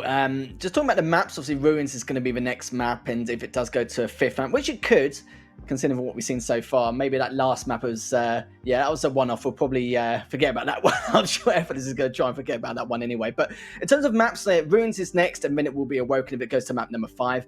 There's not really any kind of advantage for both these players, as both of them do enjoy. I think it's kind of their go-to maps, really, in terms of what their favorite is or what they're strongest on statistically. So nothing really to complain about there, but with the Athena as well, it's a great pick on Ruins. We've seen a lot more often over the last 8 weeks in the Quake Pro League, and it's nice to see really, because we know that she used to be definitely the go-to champion on maps like Blood Covenant, but Ruins seems to be the go-to one as well on the odd occasion here and there. So I'm curious to see if Waz can return to the QP. It's been a very long time indeed, and Effortless has been here. I think he's been here almost since the beginning. I can't remember from the top of my head, but yeah, it will be a real shame otherwise. But yeah, this is a map I feel like Waz could end the series on, but if he does not, I feel like Effortless is going to be very happy with the 5th map, because that is his best map on Awoken. Even though he hasn't played it that much this season, or this stage rather, it's definitely one of his go-to statistically again. Yeah, and I mean, going back to what you said about Athena, we are about to start this up. I mean, obviously, Athena kind of been a staple in Deep Embrace and Awoken, so I'm curious to see. I mean, we haven't really gotten to see Waz's Athena, nor on Ruin, so very, very excited to see how this is going to play out. Now, Effortless spawned near the Heavy. Waz got himself the Mega, already finds the turret in the corner. 2 rockets to displace that. Good game is out of here. Immediately, we're going to see that grapple to escape, and there you go. We got a little preview to how into the mind of Waz and how he may be using Athena more for positional advantage here. And I like that. Control can be huge on Ruins if it can be achieved. However, we see the LG coming out from Effortless, definitely putting some damage out there. Big rocket from around the corner. Not enough to finish him off, though. And Effortless with the return rail. He's really low and about to die, but he does get on the board with that first frag. That was so close, as Effortless now just flanking round, or just pretending to keep Waz guessing here, but that was very tight, as it looks like Waz is in for the kill. Ties it up 1-1, and both items aren't really that segregated as of yet, as Waz looks like he may prioritize the Heavy, but it's taken a lot of damage from those last 2 rockets. Needs to get away, and will he be able to? Great LG, as they actually tie things up. I'm gobsmacked at the... Oh, God, I can't believe they actually managed to trade that out, considering those 2 rockets from Effortless as well. And now he's going to get the Mega, and the Heavy's already been picked up as well. Oh, yeah. Actually, I was really worried for Effortless there because, Waz spawns right in a great spot to pick up that Heavy. I think that Effortless went for it too, opened up a very small window for Waz to potentially take both of those major items, but Effortless did double back. I think he realized what was happening, picked up that frag. Now we're tied 2-2, 2 minutes into this game. I like what I'm seeing so far. Not a matchup that we have seen a lot of times. So we're getting a little bit of newness here on Ruins, which I'm all for. But rails across the Mega area back and forth, and kind of had a reset, if you will, since those last pickups. And we'll see what happens on the battles leading to the next one. A couple of missed rails happening there. Effortless, unfortunately, can't follow up with another one, and does see his opponent on the stairs going down to that Heavy. Heavy's picked up. Will then move over to the Mega. Now, will he put any time out there? Actually throws the turret out, gets some early LG damage, picks up that Mega in the middle of the fight. Waz, though, sticking to his guns, keeping that pressure on. Effortless, no armor, but does manage to get away from there clean. Oh, I don't think he's going to be able to survive this one. He's actually just stood still and just let him get taken down. I'm quite surprised there. It's Effortless now down by that 1 frag, and I must say, he's not really using that turret to at least try and defend himself for when he contests the Heavy. He's been using it just to try and feed himself information around that rail or LG area. And look at this, Waz has got the flank onto Effortless. He's actually pretending to go up to jump the first time round, but will he be able to clean up? It's so close. It's so weak, and manages to finish him off with 30 HP left remaining. Knows that the Heavy's come up in the next few seconds, but waiting to feed himself information once again. Oh, that was a fantastic rail there from Effortless to stop him from grabbing the Heavy, and that could be an important turning point here to turn things around in this matchup. It was looking very bleak weak, but now there's some signs of life from Effortless. It was. That was a huge rail. He had that notion. The sixth sense was firing off. He knew where his opponent was. Oh, missed grapple. Huge opportunity. Effortless is like, where did she go? Waz went up in the air, and what comes up must come down. He falls, and we're tied now 4-4 as Effortless is able to bring this back. Now using the turret to block that entrance into the heavy while picking it up. Does have a real good opportunity to grit this Mega, but will he get it? Yes, forces his opponent down. Mega spawns. Effortless is like, hey, I've got a full house here, and let's rock it.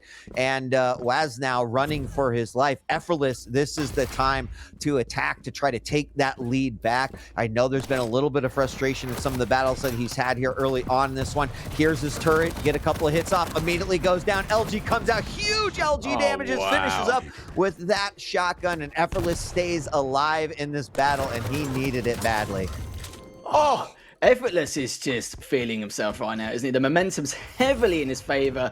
I think he's gone from feeling like he could be out of the QPL just due to the fact that the last few engagements has just not worked in his favor at all. You could see, I wouldn't say negativity, but you could see a little bit flustered and, just getting a bit annoyed in a lot of the situations he puts himself in. But after those two crucial frags, but the one being that rail to try and contest that heavy, has definitely changed his mindset massively, and now he's up by 2 frags. Look at the tracking and the LG, then the rail straight afterwards. And this is why I've said it time and time again. Now Waz has to try and control this aggression from Effortless, but how can you with the aim skill we've seen from Effortless? Just barging in, and really you shouldn't progress through the TP like that just to try and bag that frag, because Waz was at the advantage, but lucky for him, Waz missed, didn't expect it. Waz finally cleans it up, but at what cost? Now down by 3 frags, but it does have the mobility of the Athena with that grapple hook. So still got plenty of time left.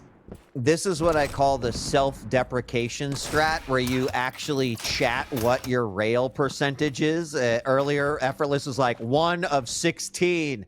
And then it was like at that point that he was like, enough, I'm turning this around, I'm pulling the LG out. Then he started hitting his rails, and he went from 1 to 16, now 5 to 26. He's bumped that up hugely. But you know what? Whatever it takes, that's what you've got to do. Turret also doing a little bit of work, and a little bit of the job for Effortless. And now we're going to have a fight here in Mega.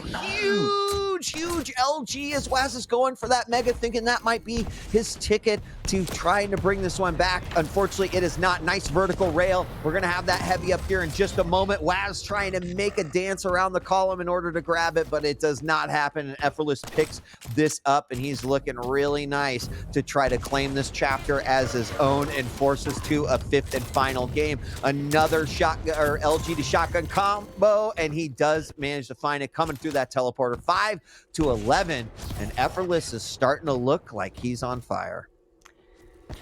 When Effortless called up 1 out of 16, I was like, oh no, it's died. I was like, please, this is the one time you don't want to become slightly unstable in terms of mentality in this matchup. But yeah, like we've already said, that one crucial rail has just changed his thought process and just hammering away at Waz. 11 to 5. I don't really know what else Waz can do here. And it looks like Effortless is just gonna back away for now, but Waz is looking to try and clean up Effortless, which he does. Only problem is though, he hasn't really got a great stack to work with after that last engagement. But 2.5 minutes left. It's definitely doable, but he needs to try and get this item control, which he does not. Effortless picks up the heavy, and they'll make him matters worse for Waz. I mean, at this point, right, Effortless has a lot of options. I think he can remain as kind of offensive as he has been in the last few minutes, but he could also revert into a completely defensive mode as well. Yes, Athena has those grapples, does give her a little bit more momentum and speed to be able to go around the map, but at this point, right, that is a pretty hefty 8-frag lead for Effortless. Looks like we will be going on to a 5th and final map, and I think that's what the people want. That's what the fans want. They want to see it go all the way. Give us everything that you've got, players. And Effortless doing the dance once again, missing that rail, unfortunately. But again, he is just biding his time. He sees that hefty lead and knows that he's got this one in the bag.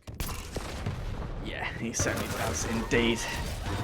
I'm sure Waz is just thinking about what he needs to do next, and I've mentioned it before that the last map will be on Awoken. Even though Effortless has not really played it in the QPL that much this stage, it's still statistically one of his better maps, or one of his go-to maps anyway. Probably because of the fact that he's actually, maybe some of his opponents have banned it out quite a few times and a number of occasions over the previous weeks. But it's going to be pretty pleased knowing that it will be, could be the map which may secure his spot in the QPL. And Effortless now will be up 15-7. But I must say though, Waz is also pretty good on Awoken, so I think it's going to be a very, very tough way to close out the series for both of these players, and very curious on how the outcome is going to come. As still 15-7, Effortless just trying to stay alive, but she will not. 15-8, 20 seconds left. And yeah, we are going to go to map number 5 in the series.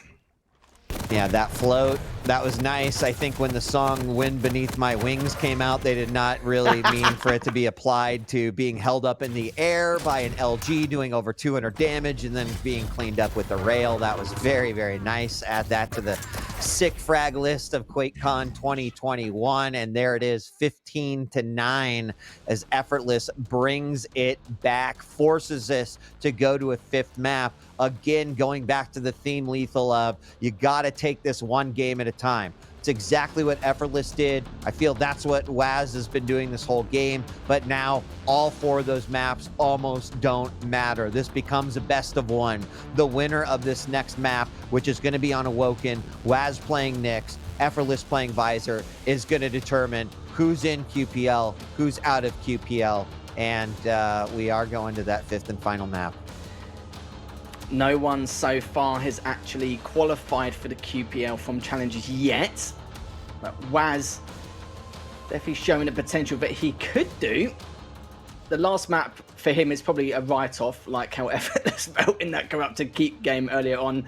And this is how close it is, 103 damage between the two. Effortless had a lot more item control. His rail wasn't great, let's be real. There's a lot of occasions where he had the angles, but just missed a fair few shots. And yeah, it happens to the best of us sometimes. It really, really does. As Waz, you could see there, he actually relied on it quite a lot. And I still feel sorry for him. He damn well knows that that one grapple hook to the heavy where Effortless hit that shot, hit a lot of things to, you know, help Effortless just realign what he wants to do going into this matchup. And now he's feeling very, very confident.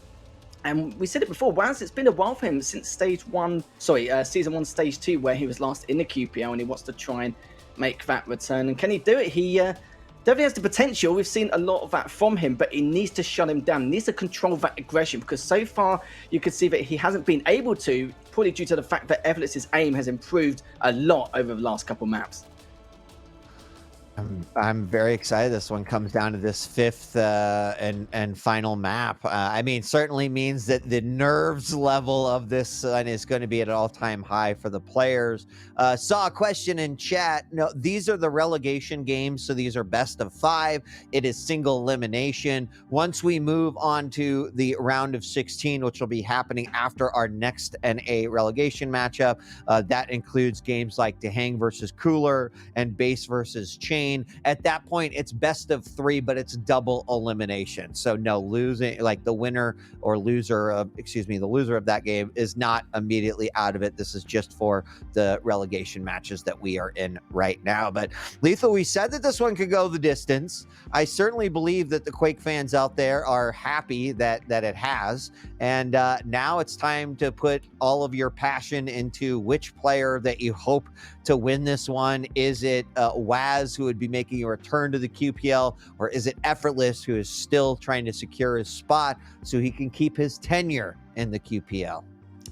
I'm just glad I haven't started my day with a 3-0. This is exactly what we all wanted to see, and I'm curious to see what the chat thinks as well in terms of who's going to take this last map. I said it before, statistically, and how Effortless has played so far on Awoken is one of his better maps. But Waz, from what I've seen from scrims, he's done very well. He's had a respectable score against Rafa on this map. He's, I think he beat Cygib on this as well. I'm not really too sure. It's been a while since I watched his stream to see what the scores were. But it's like I said, it's been very back and forth and against a lot of the opponents he's been playing against in the upper echelon, you could say, in the Americas region. And it's very tough to call. Don't get me wrong, Effortless may have had the momentum in that map, but it's all died down now. He's had a few minutes break to kind of realise what he wants to do in this next matchup. But you've got to remember, Waz has to be extremely cautious with how Effortless plays at the very beginning of this map, because he is very aggressive. His aim is looking much better from what we saw in that matchup on Corrupted Keep. And this is where we're going to see who's going to secure their spot in the QPL in this best of 5. It is going to be map number 5 on Awoken. We'll be starting off from Waz's POV to see. It's been a while for him since he's been in the QPL. Let's see if he can jump back into it and see if he can secure that spot. Yep. And, you know, there's a lot that can happen in this matchup. I mean, Waz with a little bit of escape, Effortless with the information. How will that play out here, as this map will determine who's in and who is out? And I'm excited to see how this one is going to play up. Waz immediately not really, you know, not going to play games, hitting that ghost walk right away. Wow, direct rocket, a second one as well. Narrowly avoids that rail, but I can't believe that Effortless actually leaned over the side for that one. Waz taking advantage, and Waz has consistently been doing that throughout this series. He's putting himself out there. He's taking those risks because, you know, what does he have to lose? Not in the QPL right now. Oh, unbelievable rail on the follow-up to that one now. Waz in the first minute of this final map up by 2. Oh, this is not good at all. The momentum is definitely in Waz's favour. Not due to the scoreline, but just due to the fact that Effortless hit those 2 rails. Waz with those 2 directs and cleaned him up with the LG for that first frag. It's extremely tough, but Waz now just keeping things calm and collected so far. Good first rail. Will he hit the second? No, he does not, because he's trying to dodge his way out of those nails, but will he be able to hit the second? Oh, he does! 3-0 in favour of Waz. And yeah, this is where Effortless needs to try and stabilise, try and recuperate, get all the weapons in his arsenal again, and try and contest these items. But the rails again from Waz, just looking top-notch. I think you got to respect those rails. You know, that's... I mean, I get it, right? I'm the one sitting over here like, take risks, it's good, it helps you win in these games, important situations. But I mean, clearly Effortless just kind of firing away with the nails and left himself open for that one. Waz up by 3, and you know, so you got to take those risks, but you got to balance it as well, right? And I think that Effortless kind of using information as best he can. It's weird though, having the piercing sight, but then also the ghost walk kind of up against it. Trapped into the corner now. LG comes out. Waz is going to add another frag to the scoreboard. 4-0, 2.5 minutes in, and looking good for the contender.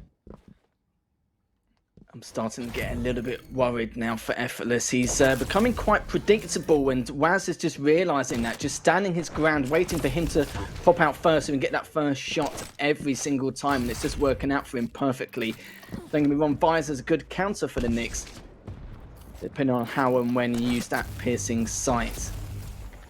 And now Effortless has backed away in terms of item control. Still early days, but Waz has 6 items, and Effortless has also picked up 6, but 66% rail accuracy here for Waz. He's been hitting some really important rails, some clutch ones to say the least.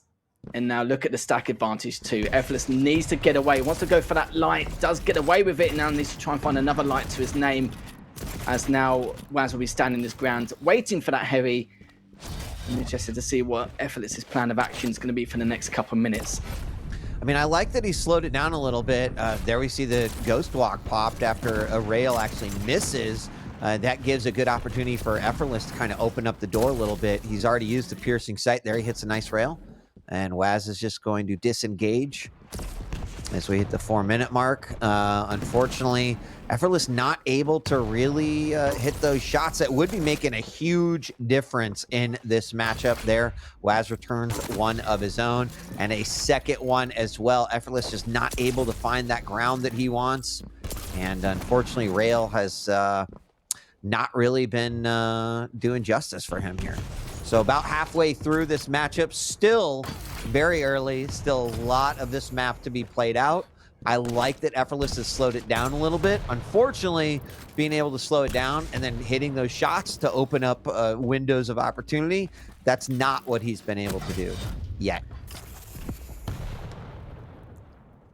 This is worrying now for Effortless, as Waz has taken this really strong methodical approach on this map, but he's got the mechanics and aim to back it up. He's going to go for the third. He does not, but he's already done a huge amount of damage here.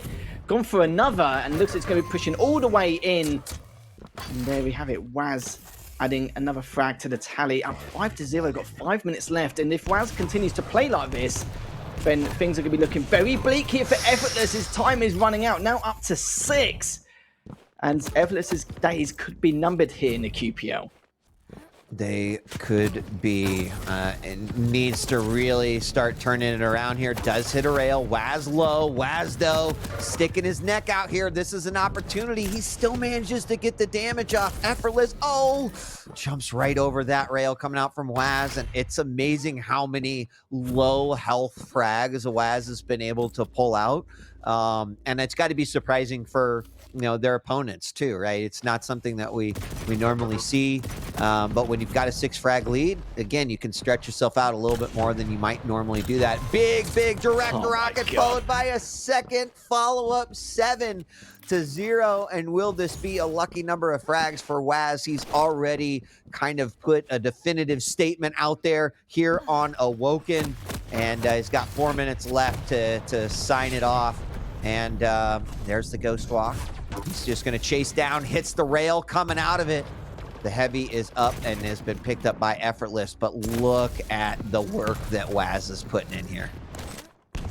It's all about, or all being really, positional advantage for Waz. He just stands his ground knowing that he has no reason to move unless he's got to push for those items. And he's done it every single time. Very calm and collected. It's like I said before, very calm and collected, and at the same time, his mechanics and aim skill has backed that up. And he's trying to back away again, away from Effortless. Finally, he gets that first frag, but he's only got a few minutes left here. As a lot of these frags, he can't really take too much damage, but against a player like Waz, where he's waiting for you to push in first, and especially with those defensive rockets, it's going to be extremely tough for Effortless to kind of execute that plan of action here. We'll see, though. It's could have only 3 minutes left in the Quake Pro League, depending on how Waz approaches this matchup for the rest of the time which is left here. Good rocket jump up to the top. Waz kind of using that middle area to try to control. Another rocket hit. Unfortunately, these rails not connecting are really playing in the hands of Waz and could monumentally change the matchup here for Effortless. Unfortunately, as you mentioned, time ticking away. More rockets hitting. There's the piercing sight and missed rocket jump up to the top. You know, you've got to rely on speed. There is definitely a sense of urgency here, but moments like that will just shave away the seconds, and 6 frags is going to be very difficult to pick up, especially with a few more Ghost Walks in the rotation. Look at this as well. Waz has read him like a book. Everywhere Effortless went, yeah, he's already said GG. Like literally everywhere Effortless went, no matter what angle, route, or path he took, Waz knew exactly where he was gonna go. It wasn't relying on audio cues or anything like that, just predictability, and Waz just did it with ease there. Just a great approach on this matchup. I wasn't too sure if it was going to work, but with all the positional advantage he had, he did make it work, and with some great accuracy in the process. Looking at 55% in terms of rail accuracy. His rockets were very good as well, 41% good usage of the defensive rockets every time Effortless made that aggressive push. Took a bit of time, but at least he managed to work out how to take down Effortless in this series. He managed to do it in map number 5 quite comfortably, being very back and forth, as there wasn't really very many maps where they were tight-knit in terms of scoreline here, but Waz just chilling at the moment, knowing that he's going to take it all in, having to secure that spot. But yeah, it's a shame to see Effortless go, really. It is sort of the end of an era there. Certainly able to get back in, right? Having to fight through challengers. But that's a rough one, right? I mean, we experience this every stage final. There's 4 relegation matches. We've seen people come, we've seen people go. It definitely is sad. There is also some excitement around it as well. I mean, just to look at both sides of the coin. Lethal, it is exciting, thinking about new blood, right, that is coming into QPL, and unfortunately it's at the cost of players who have been putting a lot of time, effort into the games that we've seen on a weekly basis here.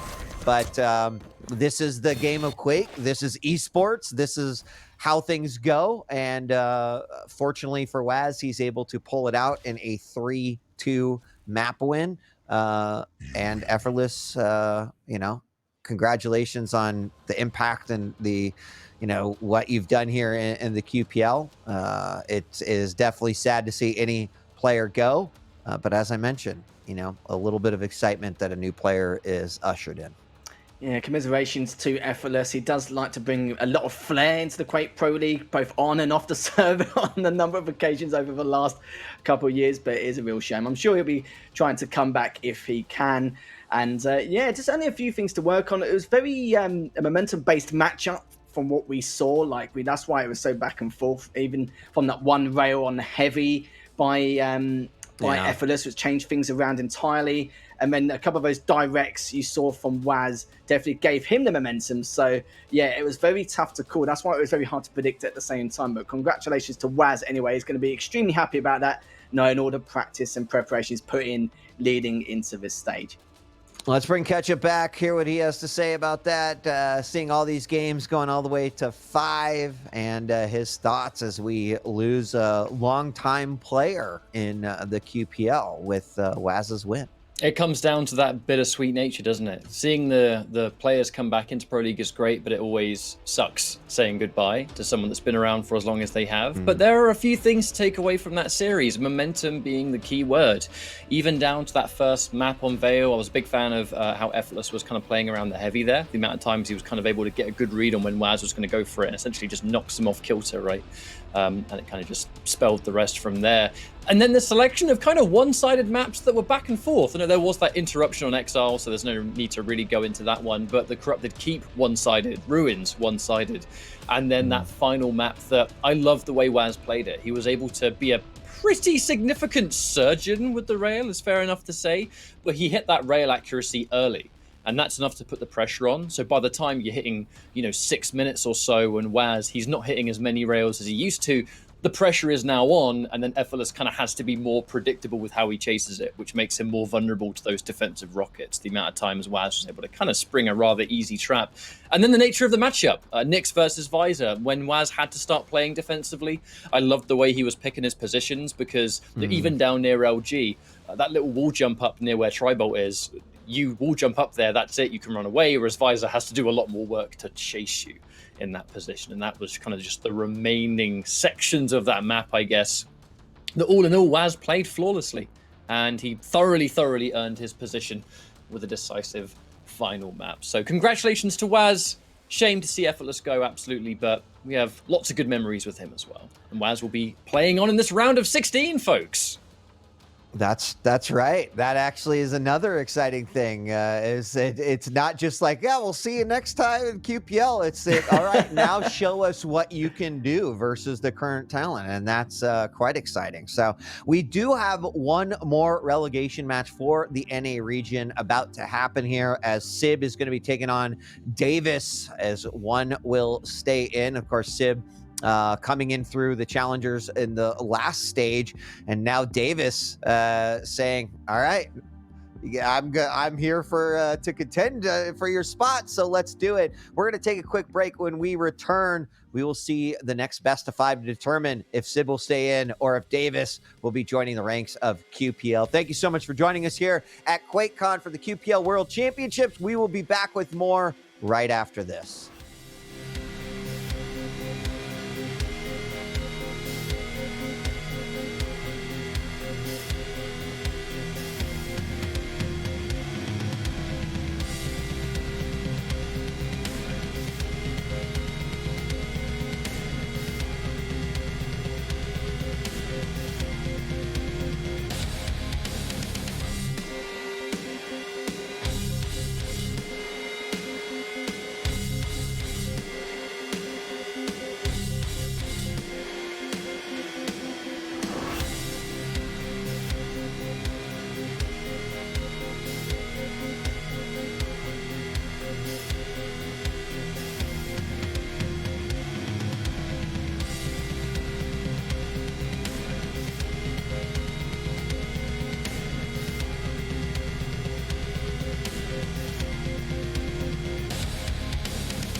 Welcome back, ladies and gentlemen, who are here in day one of QuakeCon here at the QPL World Championship. We're returning to the desk, 40 Lions and ZSX for our second NA relegation matchup. We just concluded with our last matchup, where, of course, Waz defeated Effortless. It was a long one, though, all 5 games, 3-2. And now we've got our next pair, Sib and Davis, who are battling for a spot in the QPL.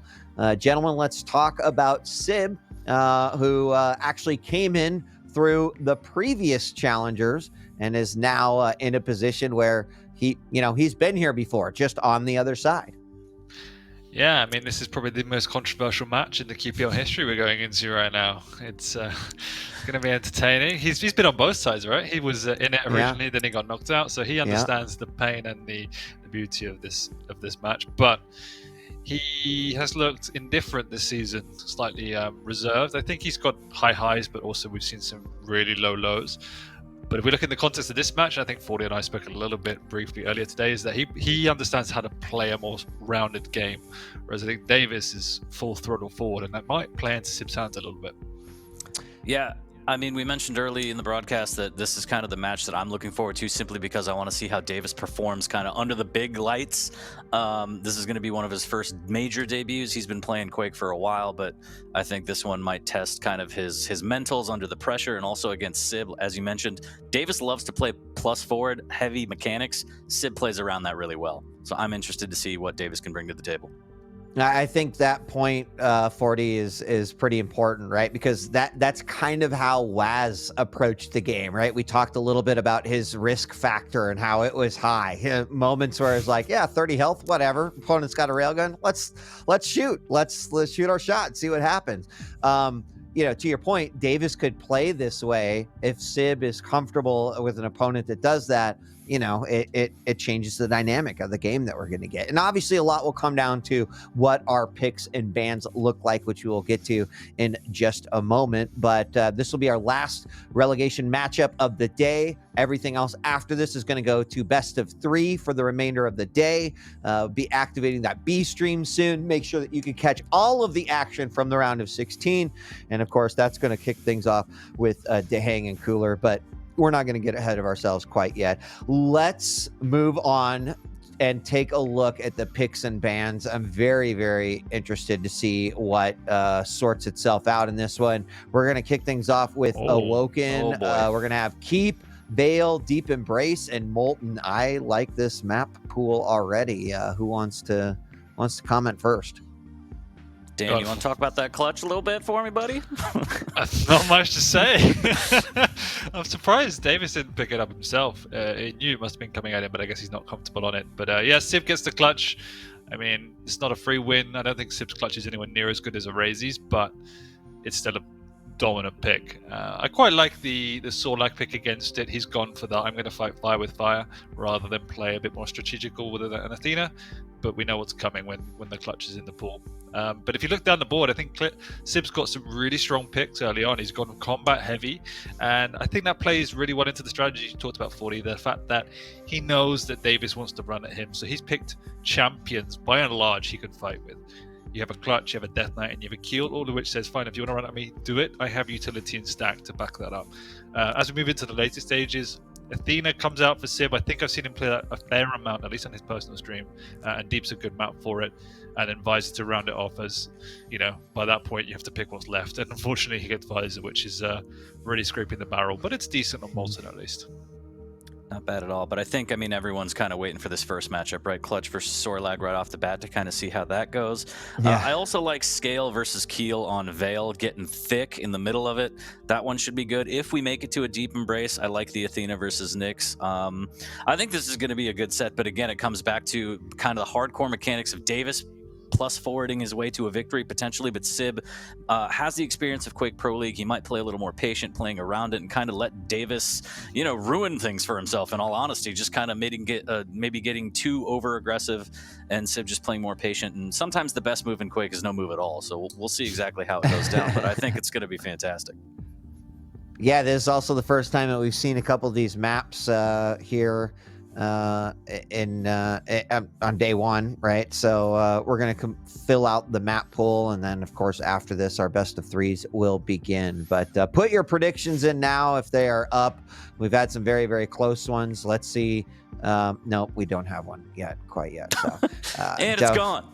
Don't do that. You tease, sweet. You tease. Or just like pretend what you would, how many points you would put in. You can just throw it in the chat, whatever. We can pretend this time around. So, gentlemen, I'm gonna pass this one off to you for our last NA relegation match. Congratulations to those who have made it in. Congratulations to those who have kept their spots. But now all comes down to this: Sib versus Davis. Gentlemen, I'll be back, and I'll see you on the other side. Thanks a lot, Wheat. Appreciate it.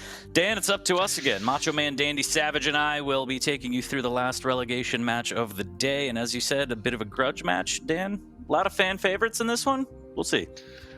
It's more of a grudge match between Sib and Twitch chat than Sib and Davis. That's the dichotomy here. I don't know what you're talking about. I see nothing in Twitch chat. A lot of turkey legs out there. We'll see. But what do you think? Same as always. Kind of Davis wants to get out to a good start. If you can get ahead of steam against the clutch of all things too, might be a good start to Davis. But I don't know.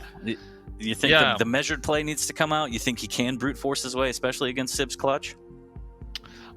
I definitely think he's more cultured, because as you rightly pointed out, Sib can play that slower paced game, and that can really falter someone running at you. So it's always risky when you play like Davis. It can look amazing and feel amazing, and if you do get an early lead, you do snowball and you feel invincible. But at the same time, if you're running into that brick wall and Sib is prepared, you are essentially throwing your life away. So it's finding that balance and working out how Sib wants to play. I think Davis needs to actually play a slightly slower start, understand what Sib is doing before he launches into it. And as you rightly said, he hasn't been at this stage on the level we're playing at now pretty much ever. So much like we talked about when we casted the Besita game earlier, can he handle that, and will he adjust if he needs to? Well, let's see if this one will go all five. I mean, we've had decent luck so far, Dan, but I think I hear everybody in the arena probably warming up, so I'm assuming we're going to get into the first map here shortly. Last relegation set of the day, chat. It's going to be Sib versus Davis. Davis trying to break on through to the other side. It's going to start off on Awoken. It's going to be Sorlag versus Clutch, and we are live right now on Sib's point of view. We are indeed, and although I said he needs to play a bit more measured, the one thing he has to do, and we always talk about it when playing as a clutch, is keep chipping away. Make sure you keep on top of the stack. Do not let him get free rotations, free vials. You have to just keep the pressure on the clutch. Because if you can do that, then the whole strength of the clutch is nullified. But, Sib is a connoisseur on this champion, and he's already pushing in aggressively onto the Sorlag. Davis somewhat not prepared for that, but does get away for now. Has taken more than a lick of damage, so might not be able to commit for the heavy. Although he comes in a little bit late. Sib is up on top, got a rail at hand, but no rockets, so won't be able to peek. Davis actually does okay, all things considered. Not too bad, and now's the time where he knows he should probably fight. No shield for Sib, but the problem is Sib's already done so much damage, Davis can't really aggress as much as he'd like to, so good timing on the shield from Sib, picking up the Mega right after, denying that middle light armor as well, but can he get back to the Mega right now? And Davis has laid claim to it, it appears, so actually pivoting back? Nope, okay. Nice play from Davis there, just tracking Sib. Might even get both items, potentially, as Sib has to be wary dropping down for this heavy. Davis is doing a good job. His no fear attitude is coming into play, as Sib is respecting that. And at the same time, as much as we've been lauding the defensive play of Sib, a lot of it relies on still hitting those shots in those defensive positions. And this is why Base, when he plays like this, is incredibly scary, because his aim is impeccable. You saw there, Sib missing a crucial rail, which means Davis gets away very healthy. So the defensiveness can definitely come back to bite him if he's not connected with his shots, because it means Davis gets a free run of the mill, and that means he can then run at you relatively risk-free. And that's what he's going to do here. Sib knows the timing, he's committing and popping the shield for it, but that's a shield for the heavy. Is it worth it? We'll have to see. I do like the more measured play from Davis here. Not going too crazy, dealing damage where he can. Missing with that rail, unfortunately, is Sib grabbing those vials and banana. Also playing well, positioning well for this next Mega. Might guess wrong here as he gets caught off guard. The spit isn't going to do enough damage. The LG on LG. Sib grabbing the Mega in the nick of time in the shotgun, but the spit takes him out. I was questioning the lightning gun choice. It seems to pay it off, but I thought maybe use the rocket trying to boop him off that Mega. All in all, though, he did pick up the Mega in the fight, which is the only reason why he survived that encounter. But I agree with you absolutely. I'm really enjoying the measured playstyle from Davis. And you see here, he's respecting the clutch. He could have pushed in. He had the actual upper hand with the rocket, but he did his job. He did his damage. He repositioned it, hit a rail, but he also now is hitting a rocket. So I will now retreat and restack. But Sib, no shield, weaker side of the map, full control to Davis. This is where he needs to excel here. As the split between the items is going to be a little bit bigger as well. And good rail through the murder hole there. Sib down to 22 HP, still no shield. Davis should be able to close in on this one if he could just guess right. 47 HP for Sib. Still staying alive. Good on him. As we're tied at 1, Dan. 3 minutes in, just a little bit over. And this one is close. I mean, this is going to give Davis a whole load of confidence going into the rest of the series as he takes a 2-1 lead, because he has forced Sib on his signature champion into a bit of a cornerer. I know we're only 3.5 minutes in, however, everything he's doing is right so far. Sib doesn't really know what it looks like he wants to achieve at this point. He's just trying to work on the map, trying to get on the items, but he's not doing enough. Davis is reading him, and there we go. Nice proactive move there. Rocket jumping up. Sib is forced once again to burn that defensive shield, but it's going to be all for naught as he goes down, merely just hitting one round. Really nice play from Davis there, forcing the issue. Now the shield is gone, and he got the frag, so Davis can keep up the momentum as well, but can he keep the timing on the items? That's usually been kind of the bane of his existence, but it looks like he's maintaining position, and he knows a little something's up. There's the spit, there's the jumping around. Big rocket here, and Sib is actually caught out. Huh? And, oh, the biggest enemy of clutch, geometry. I've always said it, Dan. 4-1 for Davis. He literally just melt into the wall. That I mean, was look, the acid burns the wall. Okay, it's granite. I don't know what it is. It burns. I don't know. I don't know what it is, but 4-1, almost 5 minutes through. Davis looking very strong on map number 1. Big rail from Sib there from the middle of the map, though. Yeah, that's huge, and he's extending his lead time and time again, and looking more and more comfortable with it. We said going into this, what a combo! He's off! Oh yeah, and the teabag. Love it. I think that deserves a little cuppa right there. 5-1 as he knocks it out of the park. Davis heating up right now. But he just needs to make sure he keeps playing smart here as he gets caught out a little bit, though. The shield is not going to net Sib a lot of damage. That rocket, though, huge damage. As the Mega goes to Sib. Davis trying to get away here. If he could somehow survive this one, it's going to be huge, but he goes through and Sib plants him. And this is where Sib starts to make his comeback, usually. So Davis needs to be very careful with his next few moves.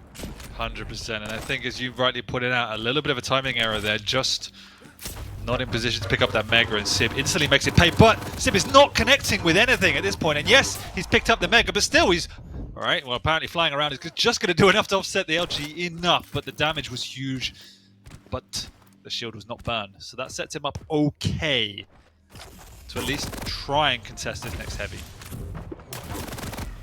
And Sib just hitting all the rails. There it is again!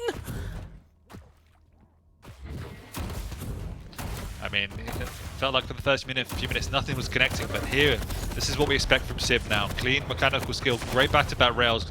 Sib, this time, with not clean timing, though, as Davis has swept that one away. I'm not sure Sib has realized until now. He worked his way across. And this is, again, this is the balance. Can Davis capitalize upon this? Because this is the moment where Clutch is vulnerable. Not got a big stack. Already burned the shield. Wow. Also forced to contest. He just cannot give Davis the item because that tanky saw lag needs to be kept in check. So this is the balance of picking a heavy champion. Is you become a lot more scary. If you're picking a Nyx, it doesn't really matter if the Clutch doesn't contest for all of the items, but you're picking a Sorlag, it can come back to bite you.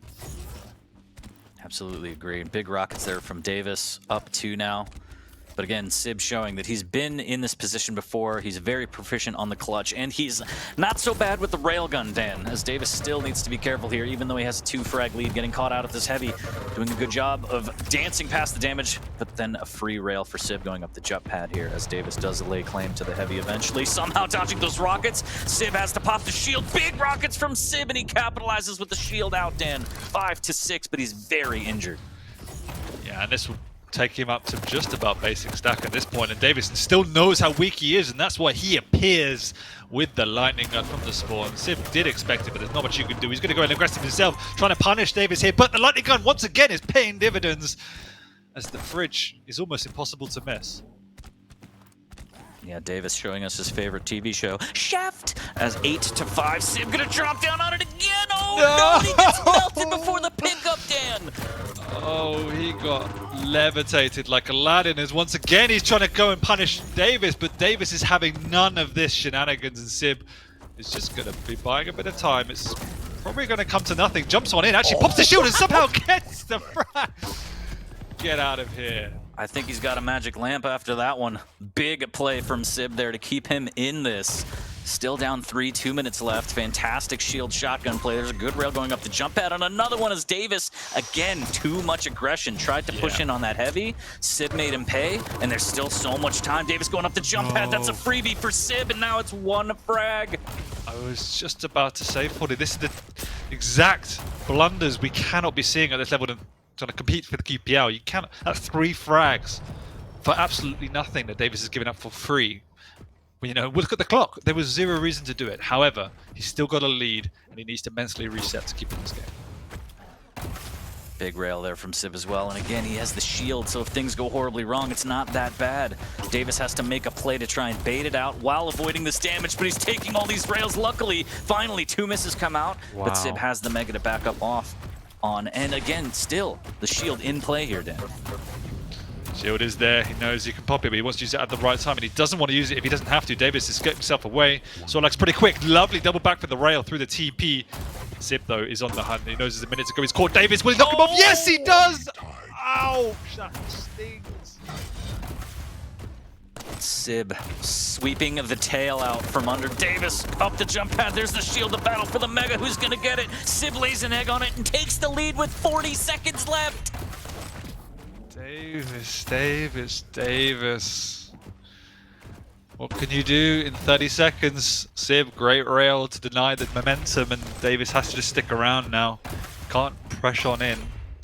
There's still no shield up, but there's nothing Sib really needs to do except for plus back. When in doubt, rail out. He's going to be able to hit that one, convert big damage, and the Mega's coming up in less than 15 seconds. Davis has to pray. A miracle needs to happen. 9 seconds and counting, and again, this is exactly what we were talking about. Sib pulls out a victory, 3 seconds left. And just I think, amazing experience there. I think Sib pulling that out is slightly you know, untoward. I think it was more Davis giving that to him. Throwing maybe a little bit, just a little bit. I mean, you got to credit Sib for his ability to stay in the game, and I think, as you rightly pointed out, there was long periods of that game where Davis had good momentum, but Sib wasn't giving up the frags, and that was the difference. Davis saw, well, he saw, or felt he saw an opportunity to extend a lead he had, and it was the wrong choice. 3 frags back to back, nothing came of it. That's why Sib won this game, unfortunately. So I thought Davis played a great game on Awoken. It took a while for Sib to feel himself, but when he got into that groove, the rails start connecting, you see why Clutch is such a feared champion as well. Yeah, just a great combo there from Davis. I mean, again, moments of brilliance, but the mechanics are on point. No one's, you know, testing that from Davis or doubting that, but that play from Sib was just up in a corner, waiting for the shield to come back up close and personal with the shotgun. 10-9, and Sib, you know, showing everybody that he is proficient on Clutch. He knows how to play patient. Very calm and collected throughout that whole event. Even though he was down 3-4 frags at a time, no big deal. He's been there before. And just a really job well done to Sib. Davis just coming up short, almost getting the map victory to start off this series, but again, that over-aggression just bit him in the ass. 100%. If he can rein that in and not give away multiple frags, he absolutely should have taken this map and can take future maps.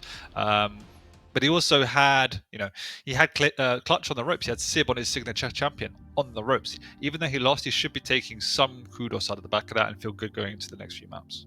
Completely agree. I mean, we've seen Sib blow out some other players with Clutch. Again, not to the level of Razy, but still just dominating performance. So the fact that Davis did get so close should give him a little bit of confidence, but I know that he's going to be kicking himself. You know, watching his personal streams, he plays with a lot of heart, Dan. Let's put it that way. So he's going to be fiery going into this next map for sure. I was liking his picks, though. I think it's fairly balanced across the board, but the picks that Davis got definitely fall into his favor as well. I think we're going into Corrupt to keep on the Strog here. Again, a champion he could force the issue with. He can play fast and really abuse the mechanical skill which we saw coming out. His lightning gun was superb. Yes, it was against a clutch, but it was still the right decision, the right use of that weaponry, and it was really effective. And Corrupt to keep is a map you want to do that on, but then balancing that by you kind of effective use of the heavy machine gun. And I think that balance is what we're going to have to see out of Davis here. And the predictions are very balanced as well. 48% in favor of Sib, 52 for Davis, so pretty much split down the middle. And we'll see if Davis can split the series down the middle here with the map number 2 victory. Again, as you mentioned, we're going on to CK. Davis is going to have Strog, and Sib's going to be on the DK, and we're going to see if everything's going to be A-OK. We'll see, Dan. Davis needs to bounce back and try and tie this up at 1 and kind of reset the vibe. Yeah, it'll be mentally hard if he loses this map now. Going on to his pick, he would have felt, again, should have won map 1. So, again, very big map coming up for Davis and his life to get into the QPL.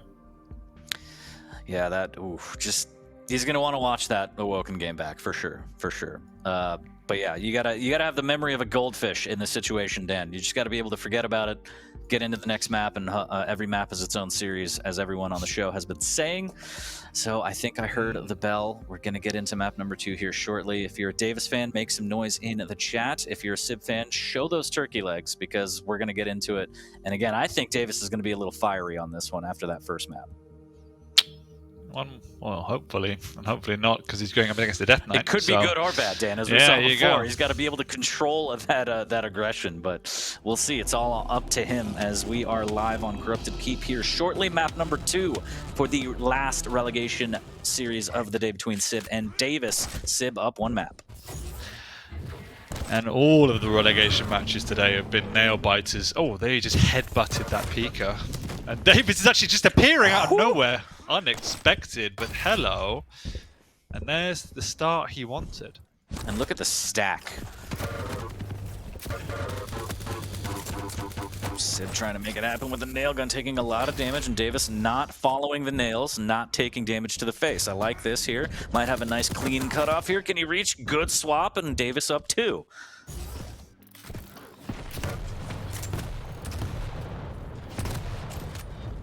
Ooh, but he gets caught off guard here. Gets turned around a little bit, down to 67 HP, as he's going to have to try and make something happen in the Boneyard. But Sib catching him out up the jump pad, but does burn the Flame Strike.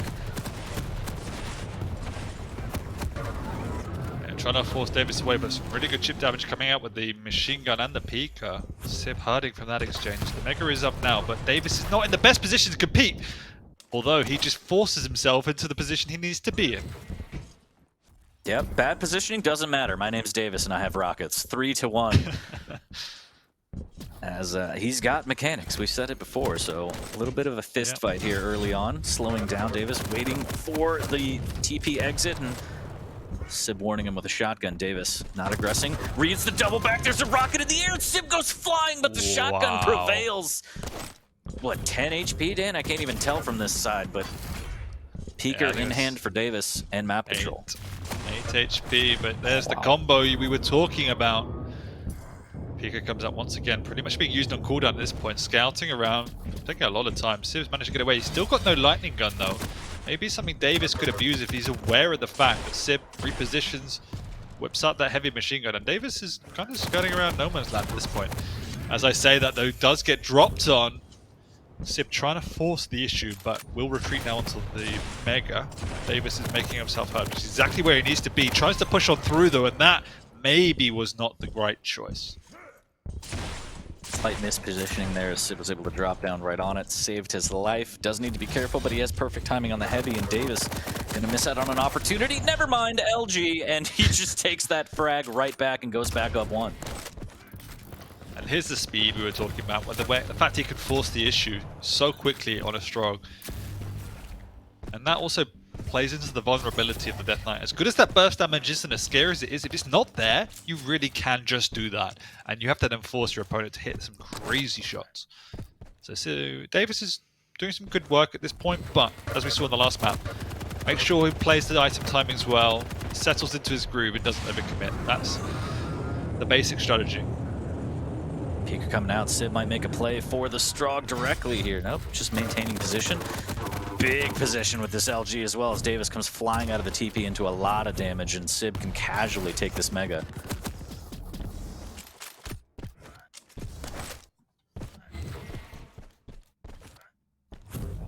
Sib, though, doing a good job of making sure he's got that consistent mid to long range damage. Better use of the heavy machine gun at this point. That's why we see Davis sitting at quite low. And they're almost happy to just keep exchanging major items. This 4-3, so no one needs to make a drastic move. As I say that, Sib comes in a bit late and manages to force a trade. Maybe getting the timing just a little bit wrong there, because it could have been a good play if he was on the right time. Say Davis here, though, making the wrong decision, getting that peek right just a bit late again for the Mega. Yeah, not really under any kind of cover. Sib's able to take that and tie it at 4. As you mentioned, item control, pretty even between the players. I think 7-8 in favor of Sib in terms of majors, 8-6 in terms of lights in favor of Sib. So Davis isn't doing a terrible job with the item control, but it's that mid to long range damage that he needs to be able to keep up, and making sure he positions better for the peekers that he deploys here. As he does sweep in and steal a Mega.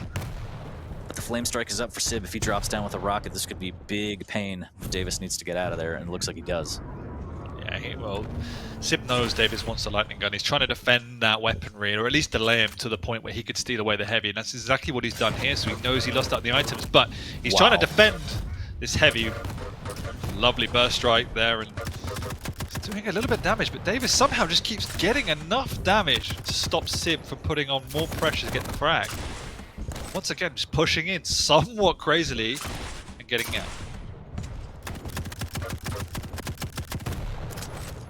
Somehow just keeps surviving, as Sib doing a great job of keeping damage up. No matter where he is on the map, really good use of heavy machine gun. Dropping down more heavy machine gun, just enough LG to keep him out away. But Sib is just going to rotate these items now as he has full map control. Davis going to get caught out of the jump pad and gets melted down with the LG as Sib takes the lead a little halfway over this one.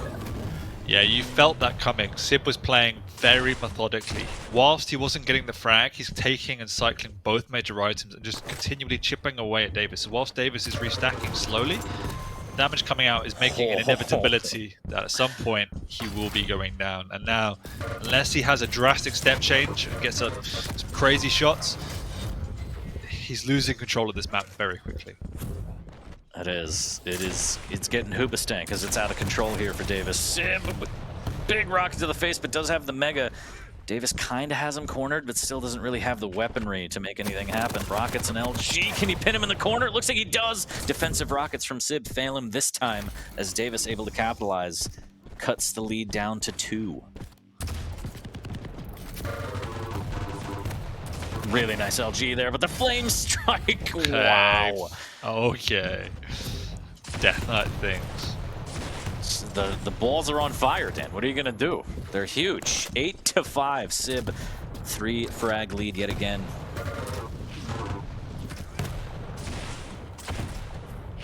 Nice rockets by Davis. But what we're not seeing relative to last game is just that cleaner control.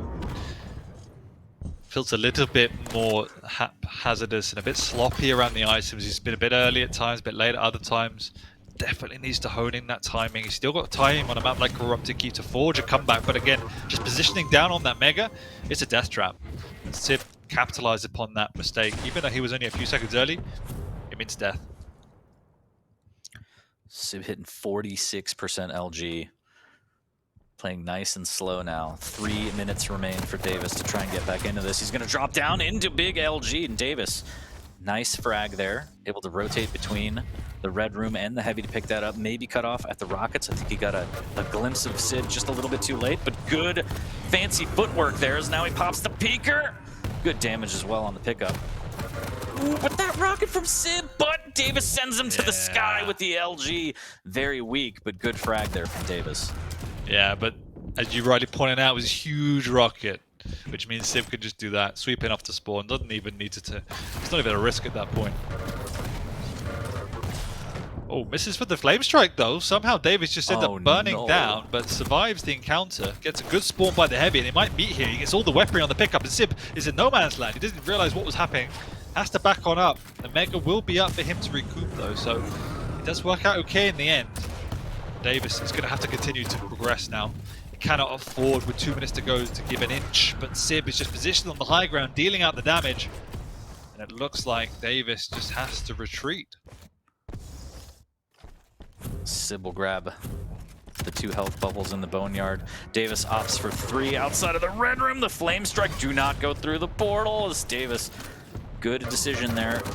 Sib dropping down, tries to cut off and actually gets fragged in. So this is a mega, relatively good stack and a 3 frag deficit for Davis. If there was any opportunity to come into the game, it was there. Mistake by Sibda, falling down, free pickup, and big rocket to start the engagement. He's got the health bubble to recoup as well, and he's got Davis out of that room. 10 seconds before the heavy, and Davis just has to get it. There is no other question at this point. Retreating for the light. Sib is there though. Waiting on the item, he does get it. It's going to be hard ass now, but that's a big rocket. Oh, he's left the mega up again! No, and he left himself open to the machine gun. That was an easy layup for Sib. As now less than a minute left, he's down 4, and Davis just has to try and make some magic happen. Desperation mode right now as he's waiting for an LG, just burning more clock. Sib's gonna be able to back up and use that shaft defensively here. 35 HP from the splash damage, and this is looking dire, Dan. I don't think this is within the realm of possibilities anymore. Yeah, I think so as well, as Sib picks up another frag nice and clean, and unfortunately for Davis, it's going to be a bridge too far now, but Sib looked really strong on this map, just had a much better foundational play. Played the items extremely well. And Davis, his flashes, again, the plays work. You've got to make sure the basics are there, and Sib played them much better on this map.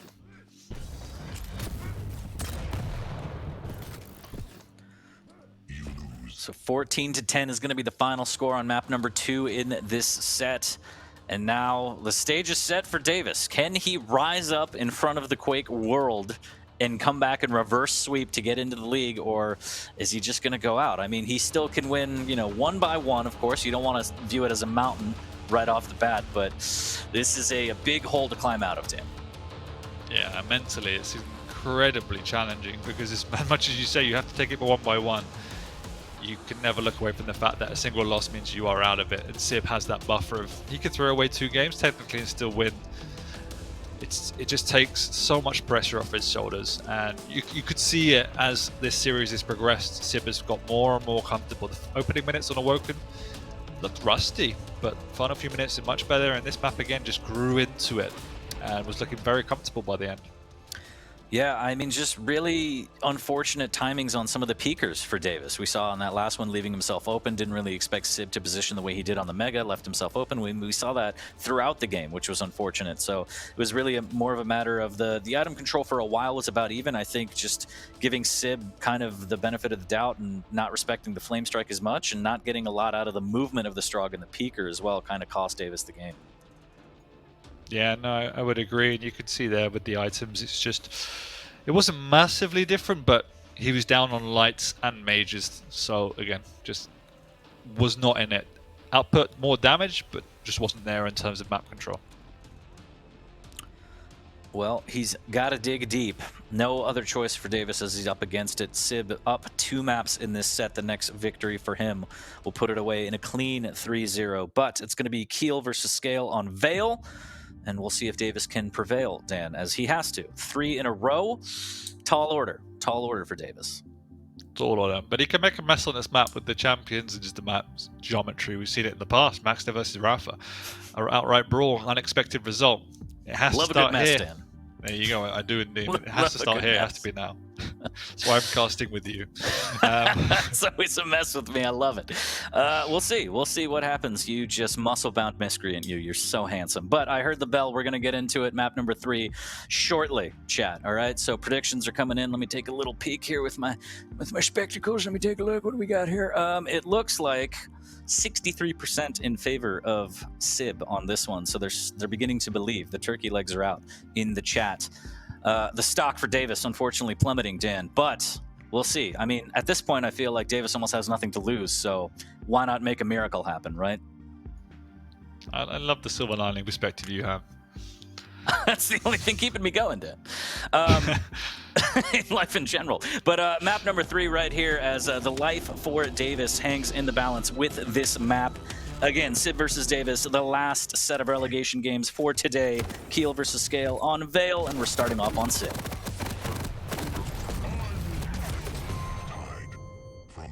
What a way to start that one with a big trade 10 seconds in.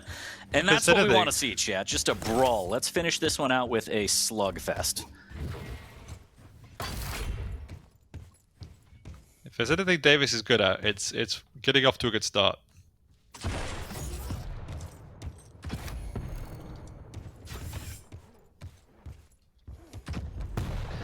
Sib though patrolling the high ground. Obviously with that kill, you can just rain on pain with the grenades. Nothing really connecting though. So Davis does pick up, or doesn't just quite yet, as he's just jumping around. Should pick up sometime soon. No. Nope, doesn't he pick it up? And Sib just says, okay, if you're going to be jumping around and messing around on that heavy, I'll take it away from you. Again, just the clinicalness in his timing is just not there, and Sib chasing him down, picking up an easy frag. And that good start is now disappearing. Yeah, Davis needs to be careful. He took big damage already off the spawn as well. There's the bull rush trying to make something happen, and he does so much damage. The burst from Scale wins this time, but he took so much damage in return. He needs to be careful, and just like that, Sib with a fantastic rail from down below to win himself another heavy.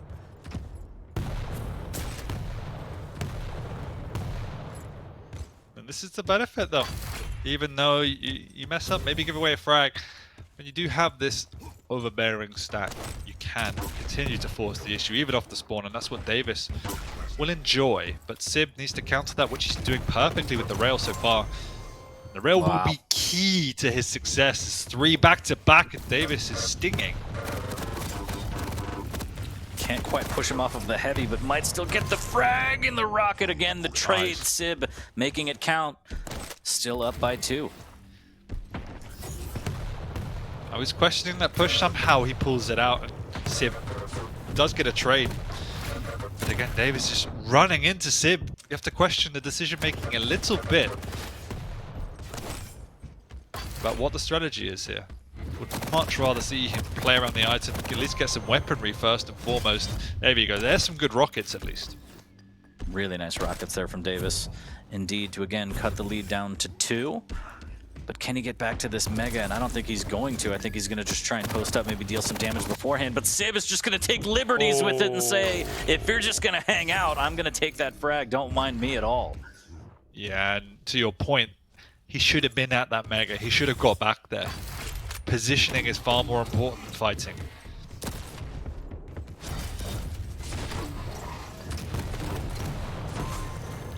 Sib again, just going toe-to-toe. 8-4 now. The problem is now, like, this strategy of +4 has not been working, and as the scoreline begins to descend and spiral out of control, your only solution is to do more of the same. And if the same isn't working, what do you do? Luckily, Davis does get a frag there, and a clean frag, but he's going to have to convert that frag into a bit of control and a bit of tempo control as well. I would love to see him do some initiation damage before just charging in. Almost gets a big rocket connection there, but instead, at the very least, able to maintain his stack. Ooh, a little bit of damage. Make that a lot of damage, and now he has to think twice before going through, but he does anyway, and the LG's ready. Davis not landing a lot of damage in return, and Sib able to pick up that Mega and get the frag. Yeah. And at the moment, Davis is just not playing a positional game. He's just running around the map. We need to see him win that battle for the high ground. Because until then, Sib is just going to keep dropping onto him or railing him from a distance that Davis just could not contend at. And you could see Sib just waiting for that. This time he goes down, but you see Sib is not fazed by the aggression. So Davis needs to find a new strategy at this point. Good rail there from Sib, knowing that Davis wanted that heavy armor. And yeah, he tried to Olay the bull rush, and no big deal if he got smushed, as he still has the lead. But this is the first time we've seen Davis really cycle the items. What can he make of it, Dan? All things considered, we've only had 4.5 minutes. It's a 3-frag lead for Sib at this point, and we have seen much bigger deficits turned around on a map like Vale.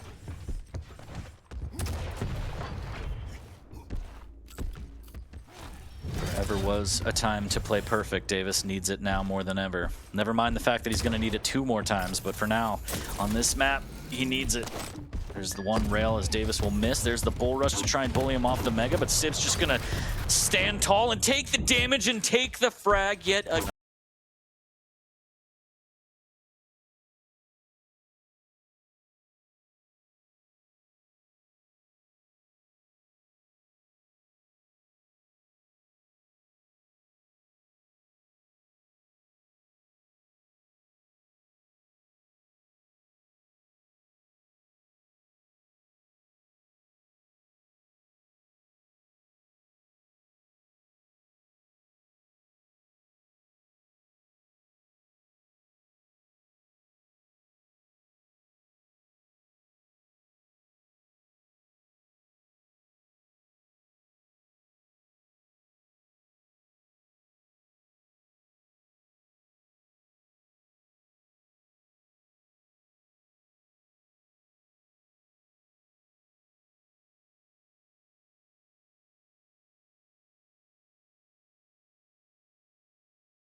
It was looking rough He didn't have on to do map that. 1. Yeah, it was looking rough on map 1, but you felt him build his way into the series as he understood what Davis wanted to do. But at the same time, it felt that Davis began to wane as the series went on, and I think he was losing hope. And maybe that first map killed him because he really could and should have won that. And then ever since then, the refined play began to lack throughout. But you have to see that if he's able to clean up these mistakes and he's able to play a more structured and almost basic duel, he can build his way into the QPR. He has all the ingredients to do so. It's just the kind of basic methodical component that's missing at this point. So it's the easy thing to fix, if anything. Yeah, I just want to welcome everyone back in the Twitch chat. Sorry about that. I don't know what I did again, but apparently I did something terrible during that last set. But Sib, if you missed it, Sib was able to take that last map convincingly, and he took the set 3-0, so he will defend his spot. But as always, we're going to bring back Wheat and have a little chat and see what Wheat thinks about that one as we finished up the last relegation series of the day. Yeah, I mean, Sib played well, right? I mean, you guys really called it early on. Is the plus forward going to be able to beat the I think I can handle this? And the answer was no. You know, some moments of brilliance in a lot of those. I saw some frags that on both sides. I mean, even that last double rocket pineapple midair was pretty sick, but.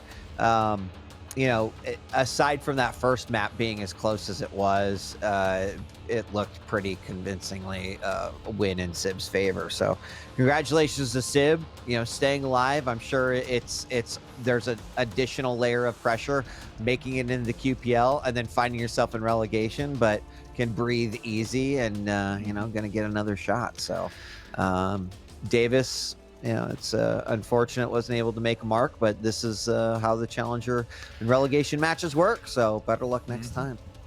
Yeah, and I mean, the icing on the cake was, I mean, that last map, 40 and I had the best casting of our career. We were just insane, and it was so good. That I can't wait to get the esports award of the year for that match, but I think Twitch chat may have missed it. Unfortunate for them, but you know, we did it for us, Dan. So.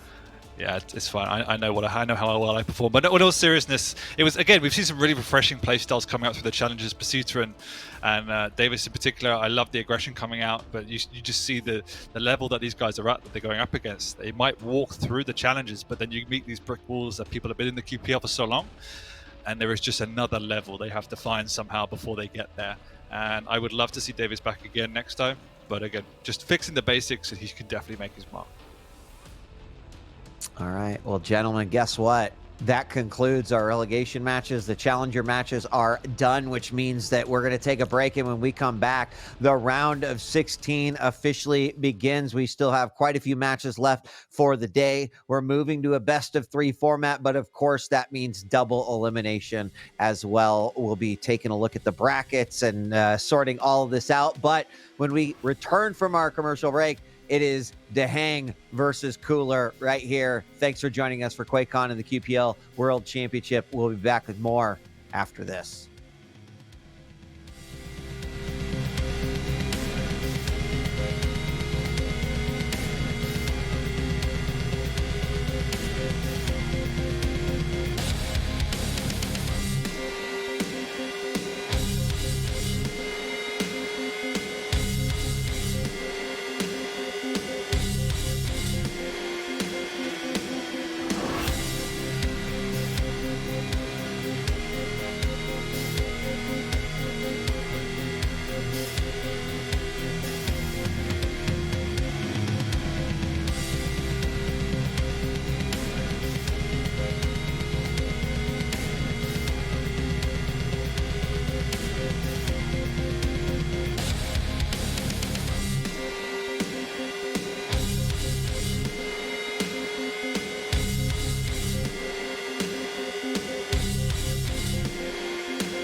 Welcome back. It's day one here of QuakeCon and day one of the QPL World Championship. Welcome back to the desk, catch up and flee, because it is time to officially start our round of 16.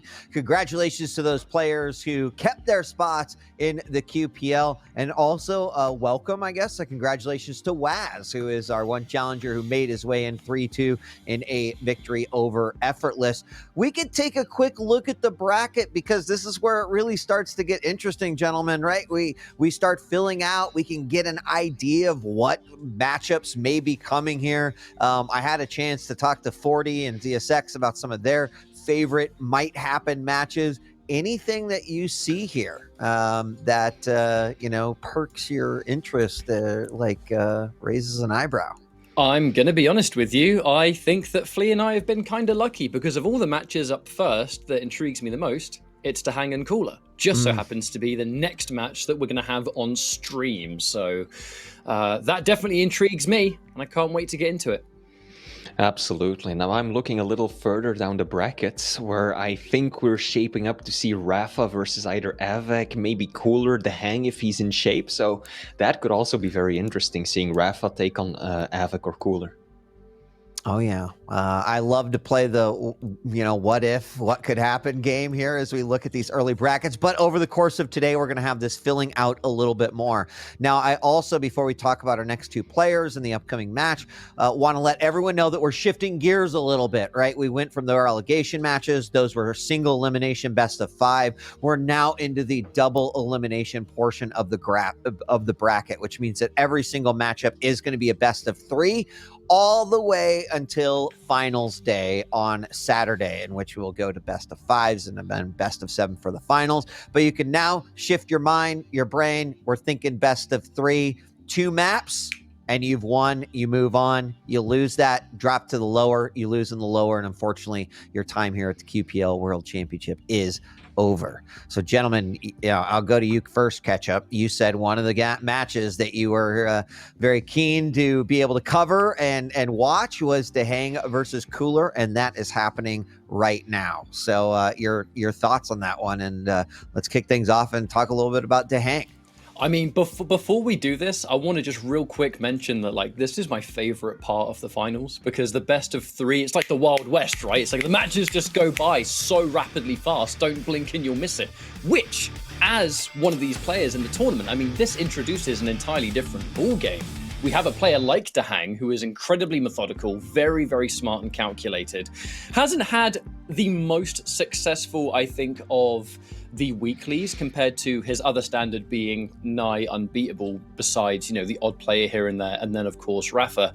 I think this is less, for me personally, that Dahang has underperformed this stage, and I actually would say it's more that there has been a rise of power. Xenoku and Maxter in particular have very much stepped up their game, and it's stiff competition for the kind of higher echelon of the Americas players. And this best of 3 scenario, where 2 maps go down, boom, you could be either moving on or knocked into the losers bracket. It's a whole different ball game, and I love seeing how players can rise to that occasion.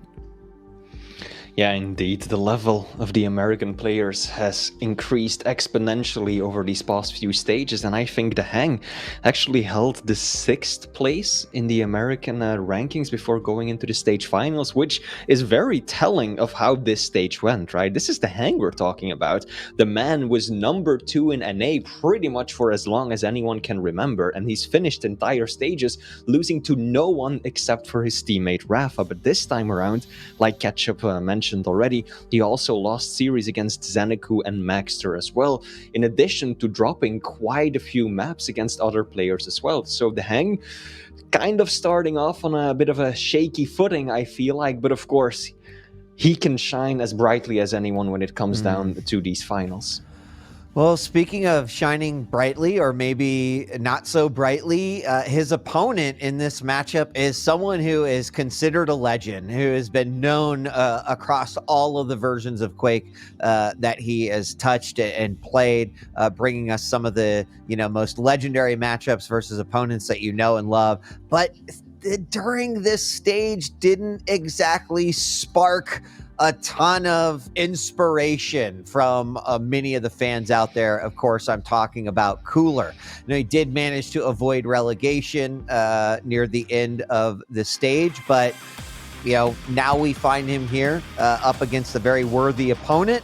And, I love to hear what you guys think about Cooler.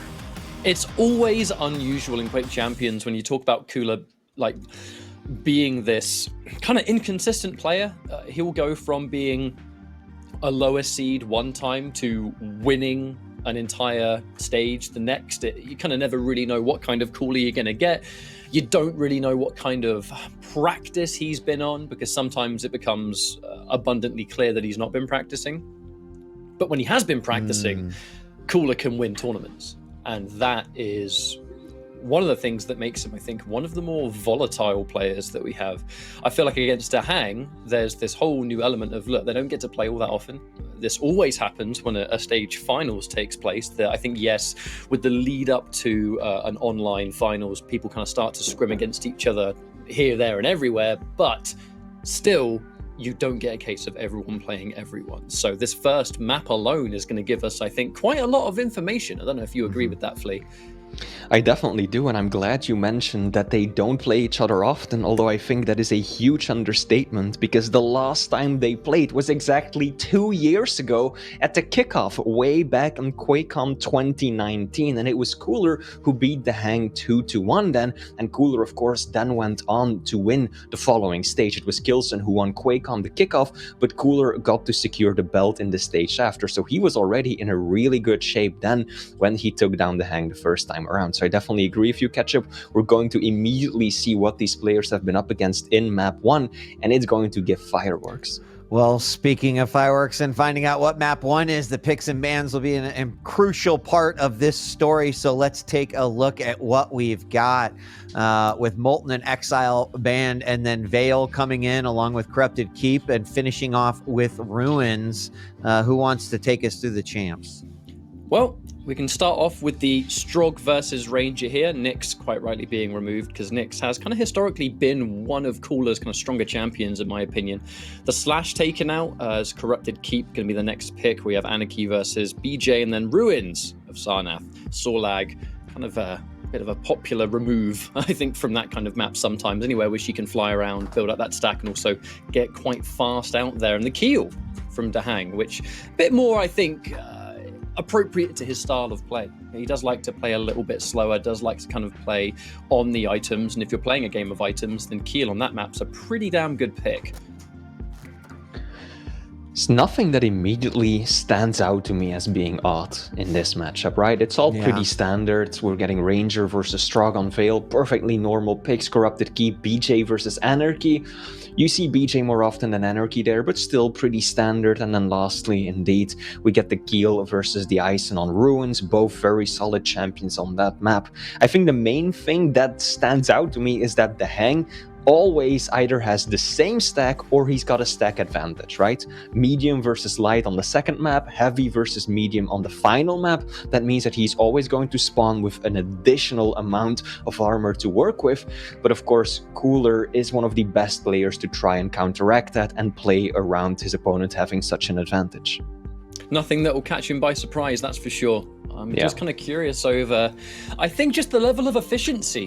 When I look at Dahang as a player, he's always considered, like, he's going to do damage, he's very rarely going to have maps where his aim isn't so hot, but the timing is always going to be there. That's one thing you can count on with Dahang, is that if there's an item on a map, good chance he knows exactly when it's going to appear next. Against someone like Cooler, who is famous for being a very, very similar player in terms of items, right? No one plays that mental game like Cooler sometimes. I'm just so intrigued to see how the Veil plays out. Yeah, this is certainly a great way to kick off the round of 16, our first one, as we head into now the upper bracket. Still so much Quake to go through today, and what a way to kick off. So I'm going to leave it to you two, gentlemen. Ketchup and Flea will be your drivers for this matchup between Dahang and Cooler. I'll see you on the other side.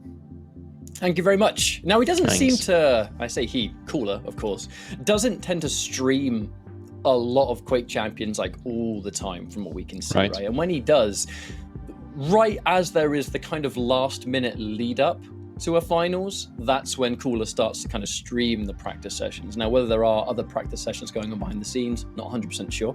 But my point is that it can be really hard, both as a viewer and I think probably his opponent, if you're trying to look up Cooler in his current shape, trying to kind of get that information as we go into competitive play, right? Like, what kind of champions is he favoring right now? How does he like to approach this map or that map? That lack of information can be surely only a benefit for Cooler, because he can study you a lot, but vice versa, it's kind of tricky to do that at the moment. Indeed, although the Hang hasn't been that active when it comes to streaming as well, right? I've seen him a few times, but he's definitely not the kind of player like, say, Rafa or Kilson or Xanaku, who have basically been streaming all of their practice for the past few weeks. So the Hang is, in some way, a pretty big unknown as well. What shape is he in right now? How is he going to approach this? Of course, we know the kinds of champions and the strategies that he likes to employ, but of course, he is going to be prepared for the matchup against Cooler. The players have known who they're up against for quite a few days now, so that has given them plenty of opportunity to plan ahead and to prepare for these opening few rounds. You look at both these players, extreme old school, so it's not just going to be how people play in Quake Champions. There's likely to be years and years of that previous experience still. When you open up highest level duel, the player versus player element goes far beyond the champion matchups. It goes far beyond the map. If you know the insides and outs of someone with just how they approach the game, it's a different ball game. And both these players just so happen to be very good at remembering small details like that. So I've said loads why I'm so excited over this first map, and in due time we should be jumping in. Yeah, just waiting for the players to ready up, but then we are going to kick off this series, the first of the round of 16, and it's immediately a very hype matchup as well. So just to go over the champion picks again, this is going to be Veil of Nav, the Hang is running the Ranger, and Cooler is going to counter with the Strock. So that gives both of these champions an ability that allows them quite a bit of mobility, which is very nice on a map with this many vertical levels and layers as Veil of Nav does, and they both have an ability that allows them to deal damage and quite a bit of burst damage as well. So pretty similar in that sense. The one thing that really stands out is, of course, that Cooler has got the horizontal momentum. He's got the crouch sliding to just build a lot of speed normally, but the Hang has got that orb and can very easily traverse all the way from the bottom to the top on the map that is Veil. Now, as we load into Veil now, we'll be jumping in a few seconds. Thanks very much for being patient. Both players now confirm they're good to go. Flea, predictions. I feel like this is kind of a tricky one to call, because if it's name versus name, like there's probably a lot of people out there that would go, oh yeah, Cooler's got this, because he's a fan favorite and he does have those results on hand, but the Hang does as well. He's one of the most successful players in Quake Champions. Like, from its release to now, one of the more consistent ones that we have out there. So personally, I feel 2-1 to Hang, but I don't know if you disagree. All depends on the shape that Cooler is in. We're gonna see on map 1, 2-1 the Hang. I could definitely find myself in, but I hope that Cooler brings something more to the table. If you look at his recent history, Ketchup, both of the previous stage finals, he lost all of his matchups. Both of his opening games he lost, and he was out just like that. So I think his fans would love to see him do better, as we're getting a pretty explosive start on our hands already, with Cooler coming out on top, breaking away from that fight with the bigger stack and also the superior position. There's a sizable delay between Mega and Heavy. It's been a tricky start for Dahang, because he took a bunch of opening damage, has been forced to already use... surely he's going to die here. Yeah. He had to go maximum, and that's why Dahang pushed forward. He's only just spawned. I was about to say he was forced to use all of his rockets at the very beginning. So when he's that close and he's just been hit by big damage, he knows, right, I'm going to go down. I have to get as much damage as I possibly can off the back of this. But now, Cooler, at the time, wasn't particularly healthy, but he has the entire real estate of the map to take whatever's left. And now with Heavy as the next objective, Dahang looks to be in position for it. That one railgun, the easy one, as Cooler was dropping onto Heavy. Dahang missing that one kind of sealed his fate, and now he's got a pretty nice rotation going on, but those rockets, they hurt tremendously so. Cooler, from a really bad position against an opponent who just picked up Heavy, almost managed to turn that engagement around, but the Hang does get away, picking up the Mega, lands a nice little railgun shot there as well. That wasn't easy. Cooler dips out of the room. Looks like the Russian player has zero interest in sticking around for the heavy.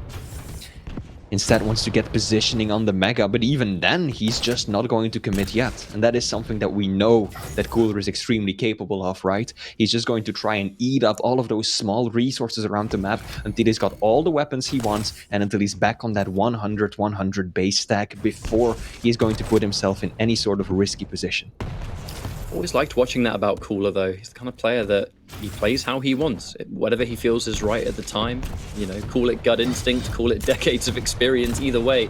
It does result in some maps where, right here, Dahang has been, it's free reign to run around and take all the items that he's after. Obviously, Dahang is going to look at this and think, well, it's obvious he's letting me do this. The question is, why? However, hasn't quite worked out for Cooler so far, because when you play that kind of game, you know, you need to be the one that's hitting the unreturned damage. But in this case, Dahang just hits the opening rail and finishes the job easily. Cooler is still doing more damage overall, but just not when it matters the most. It's really Dahang who lands the shots when it counts, as he escapes with 1 point of health. And Cooler, of course, knows that his opponent is screamingly low and will capitalize off of that. Now, Dahang did take away the heavy in that engagement, meaning that he's at least denying his opponent full stack and full control. And that is going to help him hang on to that 1 point lead, at least for the time being. These surprise rails, not the first time Dahang's been kind of blindsided by it, and some delicious LG to finish the job. Cooler makes it 2 for 2. Temporarily quite weak. The question is, what's around for him to soak up? Hasn't got time. He's early as anything on the Mega, but he is able to get a little bit of that damage. Not that he can prevent that orb from finishing the job. What comes next? Dahang looking for the next important weapon to take. A perfect read on Cooler jumping in to take that rocket. And there is nothing Cooler has to survive. Any extra damage there would have been bonus. You know, get the rail, maybe get a cheeky little 180, but the second Dahang made that call out on rocket, it was done. That was just baited. Cooler saw the rocket, went for it, and keep in mind, weapons only respawn every 5 seconds in duel. So the moment that Dahang picked it up and stole it away from Cooler, the Russian player just had nowhere to go. He had to sit there and do as much chip damage with machine gun as he still could. But he knew that his death there was inevitable. Wow! Wow, out of nowhere, that is the speed that you can bring with straw catch-up. Dahang, caught looking the wrong direction, eats a nasty burst of LG and drops a frag. Good thing about Cooler so far on this map is that he has been able to dish out the damage and a half. No matter how much stack advantage Dahang's been working with, even in these fights, he's left a bit tender by the end of it, and there's the Pika to finish it. A completely wasted orb. Dahang trying to get some burst out there. Thankfully, though, not only is he able to survive, but Cooler forced to disengage because of just how weak he was in return. That did not look like a fight that Dahang was going to even come close to winning. And now that turnaround rail makes life even more difficult. That super shotgun, Cooler knows exactly how much damage he needed to do, and the answer was not much at all. And now the items are just split perfectly. Unfortunately for Cooler, it remains to be seen if he can actually make a move on Mega. Can the LG come through? Yes, it can. Dahang drops on it a second too soon. Mega wasn't up quite yet, and that allows Cooler to now get that 1 frag of a lead. I mean, considering this is 4 to 5, and it's 2 mediums, the fact that Cooler has done just shy of a flat 600 more damage than Dahang, I think says everything it needs to. And it goes down into if he's confident in his aim, and he's confident also in his positions, right? A strong positional advantage means you're really good at getting damage the other guy can't even return. And by the time they realize they've taken damage, it's unobtainable for them.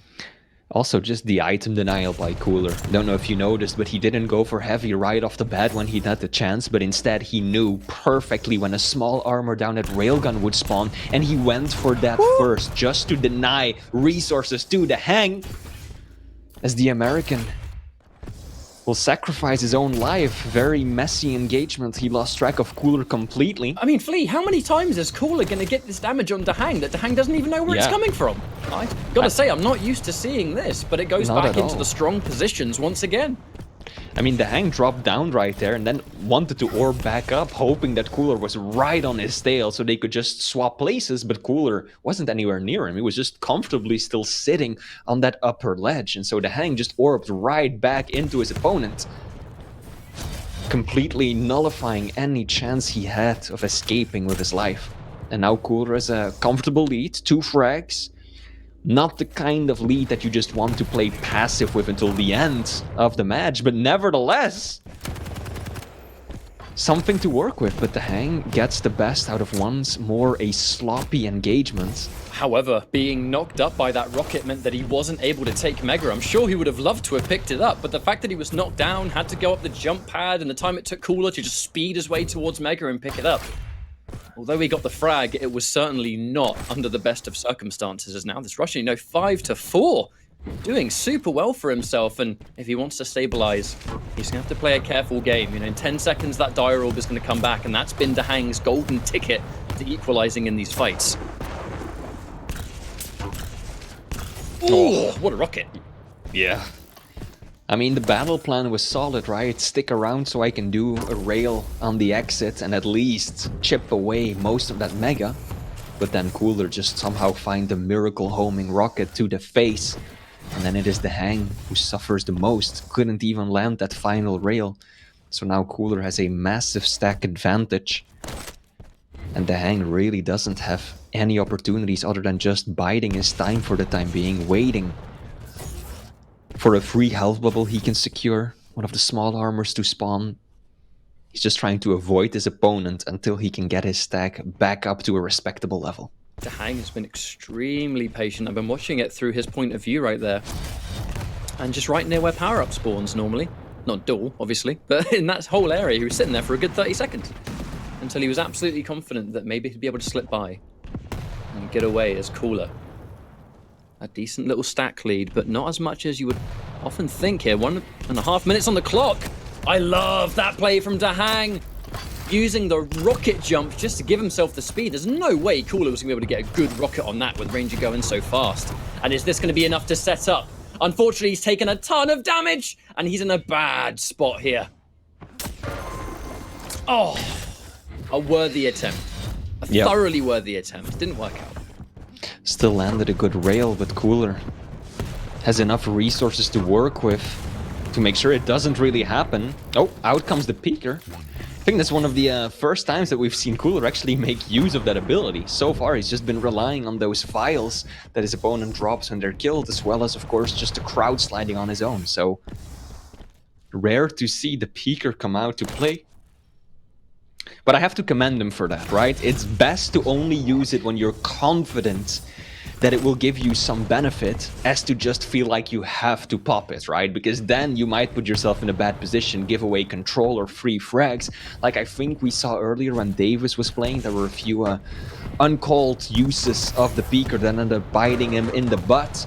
And Cooler is definitely looking to avoid that. It can certainly be one of the riskiest abilities in the entire game, because when it works, great.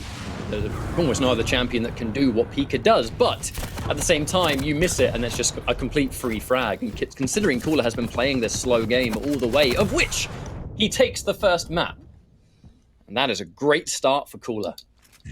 I like the fact that he was careful all the way through. He hit the damage when necessary, but also didn't allow Dahang to be in that situation where he's going to be the most dangerous. Now, you look at the item differences here. Yes, by the end of it, I think things started to equalize considerably, where it was almost a complete split down the middle. But in the real crucial moments of that map, Cooler was always able to do either enough damage to get the frag, or enough that Dahang is not comfortable fresh off spawn, or vice versa. Very well played by Cooler. I'm liking what I'm seeing. You mentioned it yourself just before we started, that Cooler is volatile, I believe, is the word that you used, and definitely inclined to agree. I think inconsistent is also a good way to summarize his recent performance, but this inspires confidence so far. This was a patient Cooler, not someone who overextends. He's hitting his shots, he's collecting the items, playing the game that we know he is an absolute expert at. This is a good start for him, absolutely. Well, when you look at Cooler's best games, and when Cooler is playing extremely well, it kind of doesn't matter who you are. Cooler forces you to play his game plan, and you have to spend the entire map playing around him. That's exactly what happened on the Veil. Yes, it was 4-5, it was close, but for the vast majority of Veil, Dahang is the one that's having to constantly chase Cooler. And in some cases, find Cooler, and in other cases, stay away from him. Cooler was always the one that was in charge of the situation. And now as we go into our next map, just like that, this could be a 2-0. You know, this could be Cooler moving on, Dahang knocked into the loser's bracket, lower bracket, whatever you want to call it, wherever you come from, I suppose. And it would be one hell of a start for Cooler. 78% railgun accuracy, by the way, by Cooler. That's pretty sublime, to say the least. He still primarily used rockets to get most of his kills and do the vast majority of his damage, and that just reflected in the way he played that, right? Not giving his opponent that many opportunities, but just when the fight happened, Cooler just closed the gap and went all in. So railgun looking to be on point, and rockets being the weapon to finish off the fight quickly when he needs it to end. Now map 2, getting ready to load into that one. This is going to be Corrupted Keep. Dahang is playing the BJ and Cooler is running the Anarchy. What do you think about that matchup, Ketchup? Well, we were just talking about rail accuracy and it means nothing on Corrupted Keep, because guess what? There ain't no railgun. But a map that both players have historically looked quite strong on. Again, it comes down to mobility above all else. You know, Anarchy has got that speed, and just being able to cycle around the map, the inject means a big deal to him as well. But we have to talk about the Americas, the BJ on this map. It is a common combination, and the reason for that is because BJ just shreds. You know, the LG is so prominent. Denying the LG can sometimes be even more prominent. Man can pull out 2 of them, and it's as simple as that. We're now loading into Corrupted Keep as Cooler, 1 map up here, actually on the verge of defeating Dahang 2-0. We'll see if the American has other things to say about it. As it's now Cooler on the Anarchy, Dahang as the BJ. He starts off with a decent chunk of armor anyway, the Mega on hand, and a good start for him as it's LG room for the American also. Indeed it is. Solid start for him. Immediately burns that dual wield ability without really getting any sort of advantage out of it, though. Went for the nail gun to make sure that Cooler couldn't just rush him down right there. Cooler temporarily stuck in a bad spot, but he just brute forces his way out of there. Dahang switches to the rocket, but it won't connect. Looks like both players just retreating. No one willing to commit till the bloody end. Cooler falls back on the Mega, Dahang takes home the Heavy, and they are both primarily concerned with getting their base stack up and running once more before engaging any further. Now on that note, there is both abilities ready to rock again, injection and dual wield.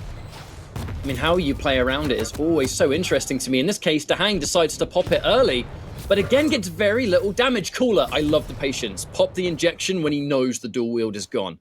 That way you can both get out and kind of maximize the amount of stack that you can keep as you've escaped the room. So in this case, it's still 0-0, but Dahang kind of running low on ammo, and he's gonna have to back all the way up towards the LG room if he wants to get a little bit more cells here. This machine gun battle has been sweaty indeed. Hang on a minute, just like that, Dahang's almost dead. It's a very difficult balance to strike when you're playing BJ, right? Because it takes a moment to activate that ability. So if you wait until you're actually facing your opponent, you've already gone. No! Dahang, a cheeky little laugh of self-acceptance at the very least, but it's -1-0, Flea. You were saying. That's not something you ever want to see. Dahang starting off on -1. Just as I was talking about how difficult it can be to use the dual wield, Dahang pops it and ends up killing himself with the rockets. I feel like in that situation, if you try to recreate that, where you get knocked up there and just so happen to hit a pillar while you're midair, you'd have to practice like 20 times before you got it once. Absolutely. Only in tournament, folks. Only in tournament. As now Dahang, some opening damage already comes out. Now this is still BJ. I was about to talk about his passive that brings him up to the next 25 stack, but just like that, the 75, lots of rocket damage as well. Both players tender for yet another time. And at the very least, Cooler using that injection brings himself up to a little bit of health, and I think the remaining Small's able to make it even better. Now Dahang gets away with picking up the Heavy for free. But unfortunately for him, he had 0 armor before doing so, so he got no overstack out of that at all. Cooler is also looking pretty healthy stack-wise. Now, as is pretty common on Corrupted Keep Ketchup, neither player has really managed to establish consistent control just yet. If it happens, it tends to happen in the second stage of the map. But so far, around 5 seconds between the items, very tricky for one player to net them both. So we're still just seeing the Hang prioritize the heavies and Cooler sticking on the Mega. We've seen the Hang use dual wield a lot more to try and deny, right? Relying on Cooler listening to the audio cue. Back into the corner though, another injection to make life even worse, but he's now stuck. Oh, right as he swaps to Rocket, Cooler calls it out. That was either a read or just right place at right time. Either way, to Hang, there had to be some serious things go wrong for him to miss out on that, and somehow the pieces aligned. My bet is on just a hard read. I think Cooler figured, you know, he timed it right, knew that Hang was going to switch to the Rocket sooner rather than later, and he took the opportunity. Problem there was just that the Hang wasn't very healthy on his own, right? He couldn't just push in, close the gap, fire a rocket around the corner, because one bad burst of shoddy to the face would have ended him just the same. So he had to kind of figure something out from a distance, and in doing so, he ended up giving Cooler a bit of a gap to slip through and actually add another frag to the boards. Been watching this map almost in its entirety through the Hang's point of view, and I gotta say, he has not been able to get a good read on kind of when is the right time to use dual wield. He's used it almost exclusively, as I was gonna say before the fight actually near Mega, to try and kind of just take an item for free. But there's been a couple of times where he's used it and Cooler has been nowhere to be found. And there's been, I think, a regular thing. On Veil, it's the same case. I feel like Dahang just cannot get into Cooler's rhythm here. There is something about how Cooler is playing, where he is opting to stay on the map, that Dahang just can't get a good decision on. And the interesting thing is that actually Dahang has more items secured, more majors than his opponent has. Now Cooler tied it up, they both have 10 each. Perfectly split down the middle, but still. Oh my Cooler is the one Lord. dictating the rhythm. The LG won't connect. Oh, Cooler switching to the shotgun to finish it off. For a moment there, it looked like Dahang had it in the back when Cooler ran out of ammo and had to switch, but he just couldn't get the lock on with the lightning gun. Now he did get a frag in the following engagements, and this is Corrupted Keep, so things can snowball quickly and easily, and that might just happen here indeed. Dahang gets yet another frag, rushes Cooler off the spawn, but he's got to be careful, because that starting machine gun, we've seen deadly things happen. But no, the LG reigns supreme, and just like that, Ketchup, I blinked, and it's tied up. That's Corrupted Keep for you. And in this case, Cooler getting caught immediately off the spawn and just not really having the right weapons to take the fight. It's one of those elements of what these players do here, right? The opponent spawns, you kind of realize what weapon they're likely to have, and it gives you so much more information over how much of an advantage you can give yourself in the inevitable fight. Use the weapon they don't have, fight at a range that they can't contest, whatever the case may be. It's now 2-2. Dahang's able to recover quite comfortably here, but there's still plenty of this map left to go, and now, at least temporarily, Cooler in the lead when it comes to stacks. The Mega's been picked up, but Cooler has an injection as well. He'll be able to kind of absolutely fight back and forth with that if he wants to. And as you can see there, the injection has been used, so already Cooler having more stacks still than Dahang. Now Dahang tends to be a player who shines more so in the second half of the map than the first, right? He plays the long game, just like Rafa. Kind of kicks it into higher gear towards the end, and that might just be what we're seeing right now. Although the aim catch-up, I'm not convinced by the accuracy right there. The dual-wield LG connected comparatively little, 30% accuracy for the time being. Of course, he is playing against an Anarchy. Dahang's LG, it's strange because he's barely done anything with the rockets. Almost all of his damage is coming from the LG. Oh, there's the There we call go. out though. Yeah. And with that rocket frag, it's funny you should mention that. I wonder if we're going to see Dahang use the rocket a little bit more in this map. Oh, he gets him on the escape! Where you going, Anarchy? Where you going? There's another 100. I was about to say I think Dahang might forego the LG and start using rocket more, because clearly that's where the party's at on this map so far. And just like that, here we go. Bloody hell, how much damage did he get in, what, like 40 seconds? That was huge. He got like 400 damage with rockets alone in that little span of time. Now, I don't know how much of that last rocket was intentional, but nevertheless, it was a beautiful one to end that engagement. And now it's Cooler who's trailing. He's got to make up 2 frags. Cooler showing up for heavy. I don't think he's got the item timing. He doesn't realize that Dahang is actually taken heavy. Figures it out now. but in doing so has actually wasted quite a lot of stack. And he's given and up a significant amount of time. Considerable map control too, Flea, and that's a crucial thing to give up when it's a minute and a half on the clock. Dahang, this is his chance to keep himself in the fight, right? Tie things up 1-1, going into a final map. That's going to become progressively harder now. I would say there's a bonus of there being one rocket, but man's standing right next to one, so definitely not. And the LG fight. Hang on a minute. An LG fight that Dahang won't be able to win with his current stack. Gets some rocket damage, but he can't get the bonus.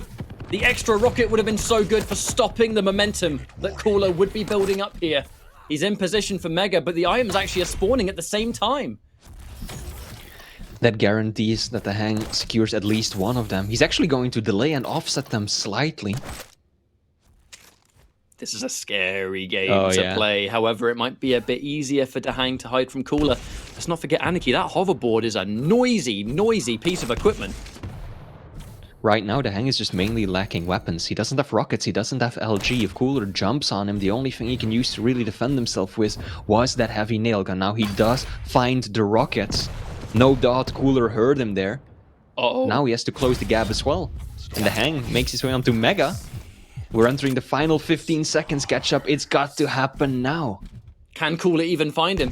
He's got the speed, but he just doesn't have a read on where Dahang is. I don't think he's going to find him at all. The last place he's going to check is just where Dahang is. And these defensive rockets are going to at least give a bit of damage. And the LG pushing Dahang to safety anyway. And okay, Flea, there was that one moment on that map. And it came down to the rocket spree. I think we blinked and like 3 or so frags had just gone by. The moment he made a swap to that, we were just about to talk about how his LG had done very little for him. And he hit some of the most incredible rockets that we've seen all day. And just like that, maybe accidentally hitting that self-frag made him not want to use the rocket launcher, you know. I don't want to do it again. I don't want any more clips. But now, I mean, it's almost as if he heard me. Because I checked the stats for a moment, and Dahang had like 1,300 damage with LG versus just 200 with rockets. And then he just completely turned it around, whipped out the rockets, added another, 600 points of rocket damage on top of what he already had. Yeah, he just completely turned it around. If you take a look at the rockets, indeed, he barely did anything with LG in those final few minutes, but just made it all about the rocket game, and it paid off in dividends as Dahang ties it all up 1-1, meaning that we will be moving on with the final map, the tiebreaker, to see who advances and who drops down into the lower bracket. Ruins of Sarnath, the Ison and Keel matchup, which Keel becoming more and more popular on all kinds of different maps. I think the longer we go on in Pro League, yeah, he's large and he's slow, but it's damage. Damage, area denial, spam, whatever you want to call it, or whatever you want to use the champion for. There are some maps where it's obnoxious to deal with. And someone like Dahang, who I think could be benefited, I think, a little bit by this extra damage. It looks like his kind of unholy trinity isn't perfect right now. Has had some troubles with the LG today. His rail looked okay on map 1 by all means, and his rockets looked fantastic last time. But if the LG is just not giving you that absolute bang for your buck, I feel like the existence of the grenades is just going to help him in those fights. It's just an extra source of damage, right? You can freely spam it, even if you can't really hit with the LG as much as you would like to. That does help in those close quarter engagements.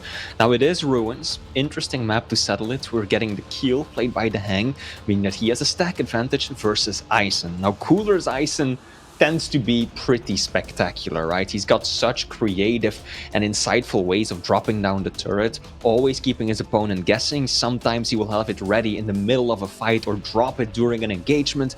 On the other situations, he might have it set up somewhere to give him additional information before a key fight or item spawns. So Dahang is going to have to really try and work around that. Just having to go for a quick restart. We were just about to start, but I think the wrong server was picked, so we're just going to refresh that and go in with the one that we're meant to have in this final map situation. So basically take everything we just said and we'll add an extra minute to that and we'll be back in.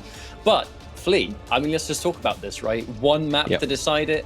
Again, it comes into the best of 3 syndrome, how we've been, God, across the whole course of Pro League, really, it's been those 3 maps that you play through thick and thin, and then, you know, relegation matches, best of 5. You know, those finals matches tend to be best of 5s. But this kind of middle ground, the format of best of 3 and that's it, this is the least common system that we have in Pro League. So there's got to be some players that just might not be used to this. Just high octane. We just go map, match after match.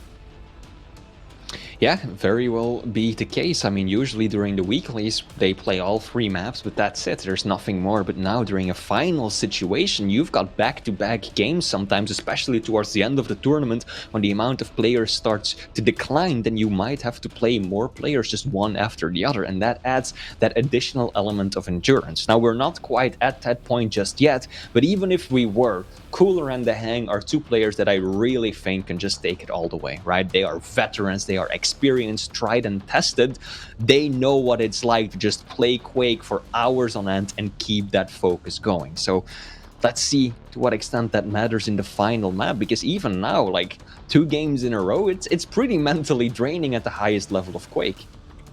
And this is almost wild to think that this is only the beginning. We have a long day of Quake ahead of us, and this is just technically the first match in the round of 16. And obviously we have more of the action taking place. There is going to be an official B stream today as well, so if there are other matches that we can't all fit on the main stream, it will be over there. Get both tabs open, because you're not going to want to miss a thing, and we're not going to want to miss this final map between Dahang and Cooler. They have 1 map apiece, and this is the decider to move on in upper bracket.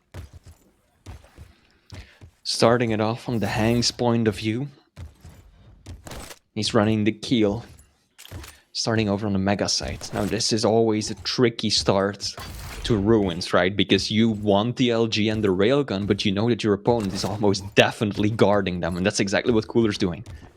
Sitting up on top near the rail, hoping to do some damage.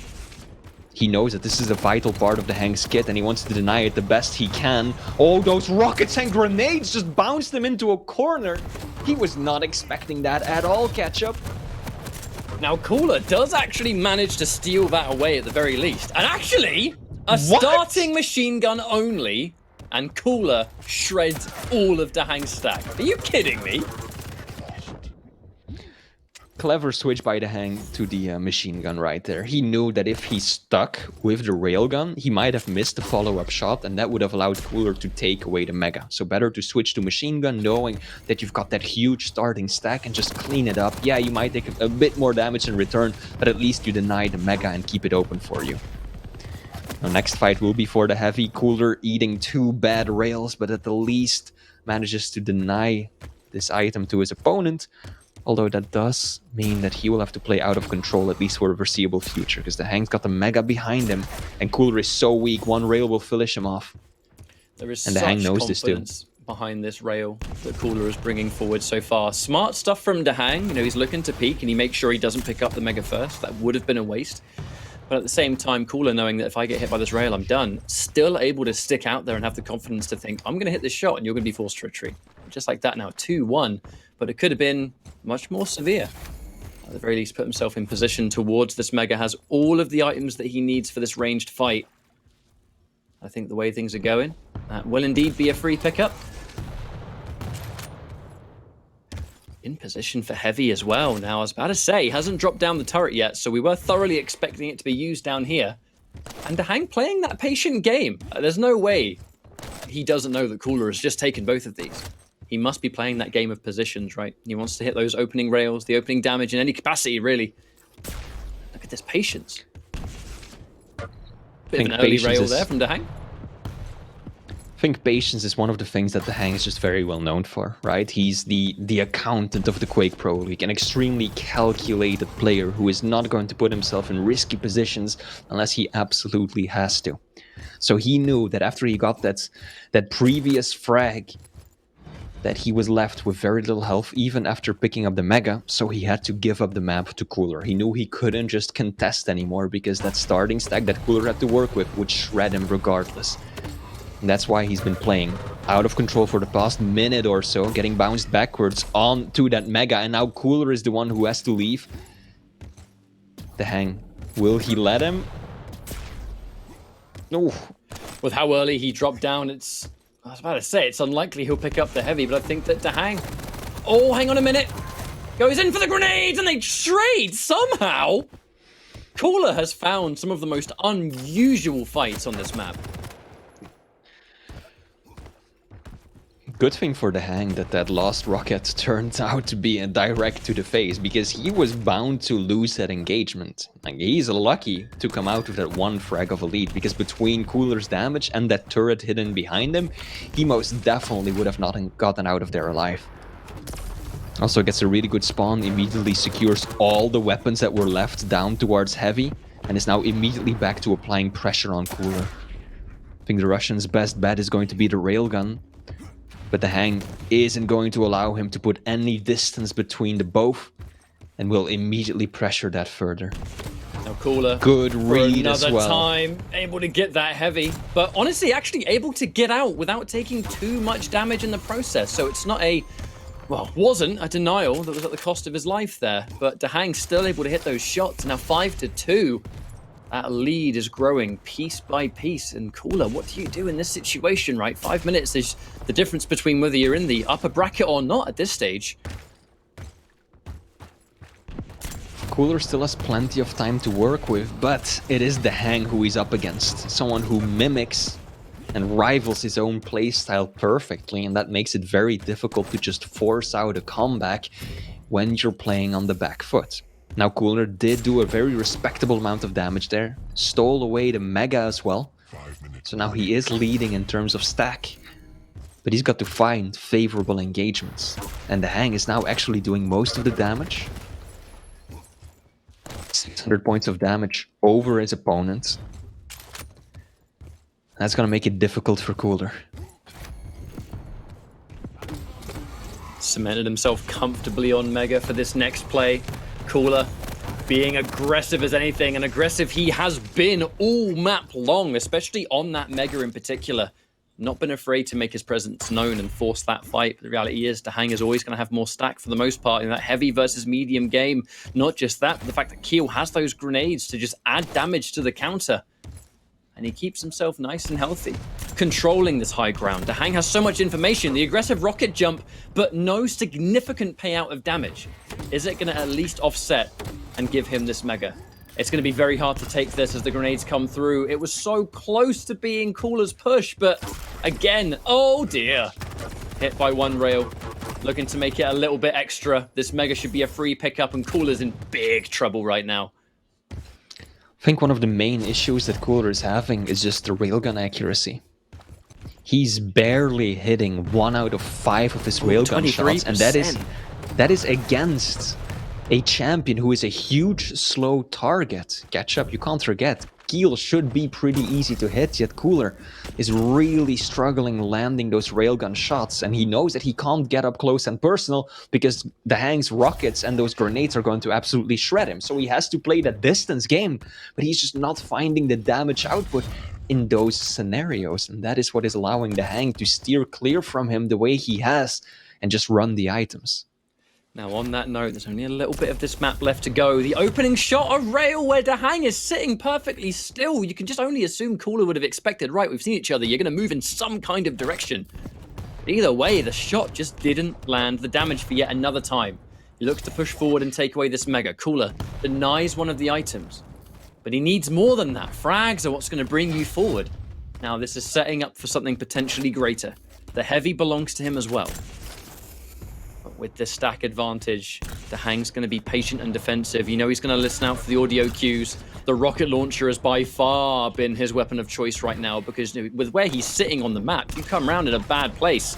The amount of damage you take is significant. Hang on a minute. Oh, looks for a little bit of a rail on retreat. That would have been a kill shot. And a free Mega.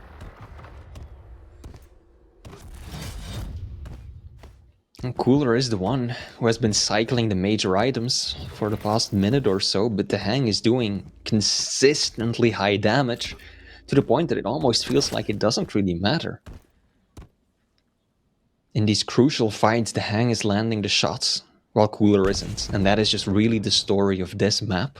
And now that there's only 2 minutes left to go, Cooler has to chase down an opponent who has a significantly higher starting stack than he does, and he's going to actually find the hang. That's a bit of a freebie. Can he close it out? Oh, there's just so much damage in return. Yeah, those Flea. By the time he grenades. finds the hang, it's in a position he's more than happy to fight. He actually had a perfect opportunity right there. The hang just casually strolling through the teleporter. No clue that Cooler was waiting there, and then still the American gets away with a tremendous amount of damage.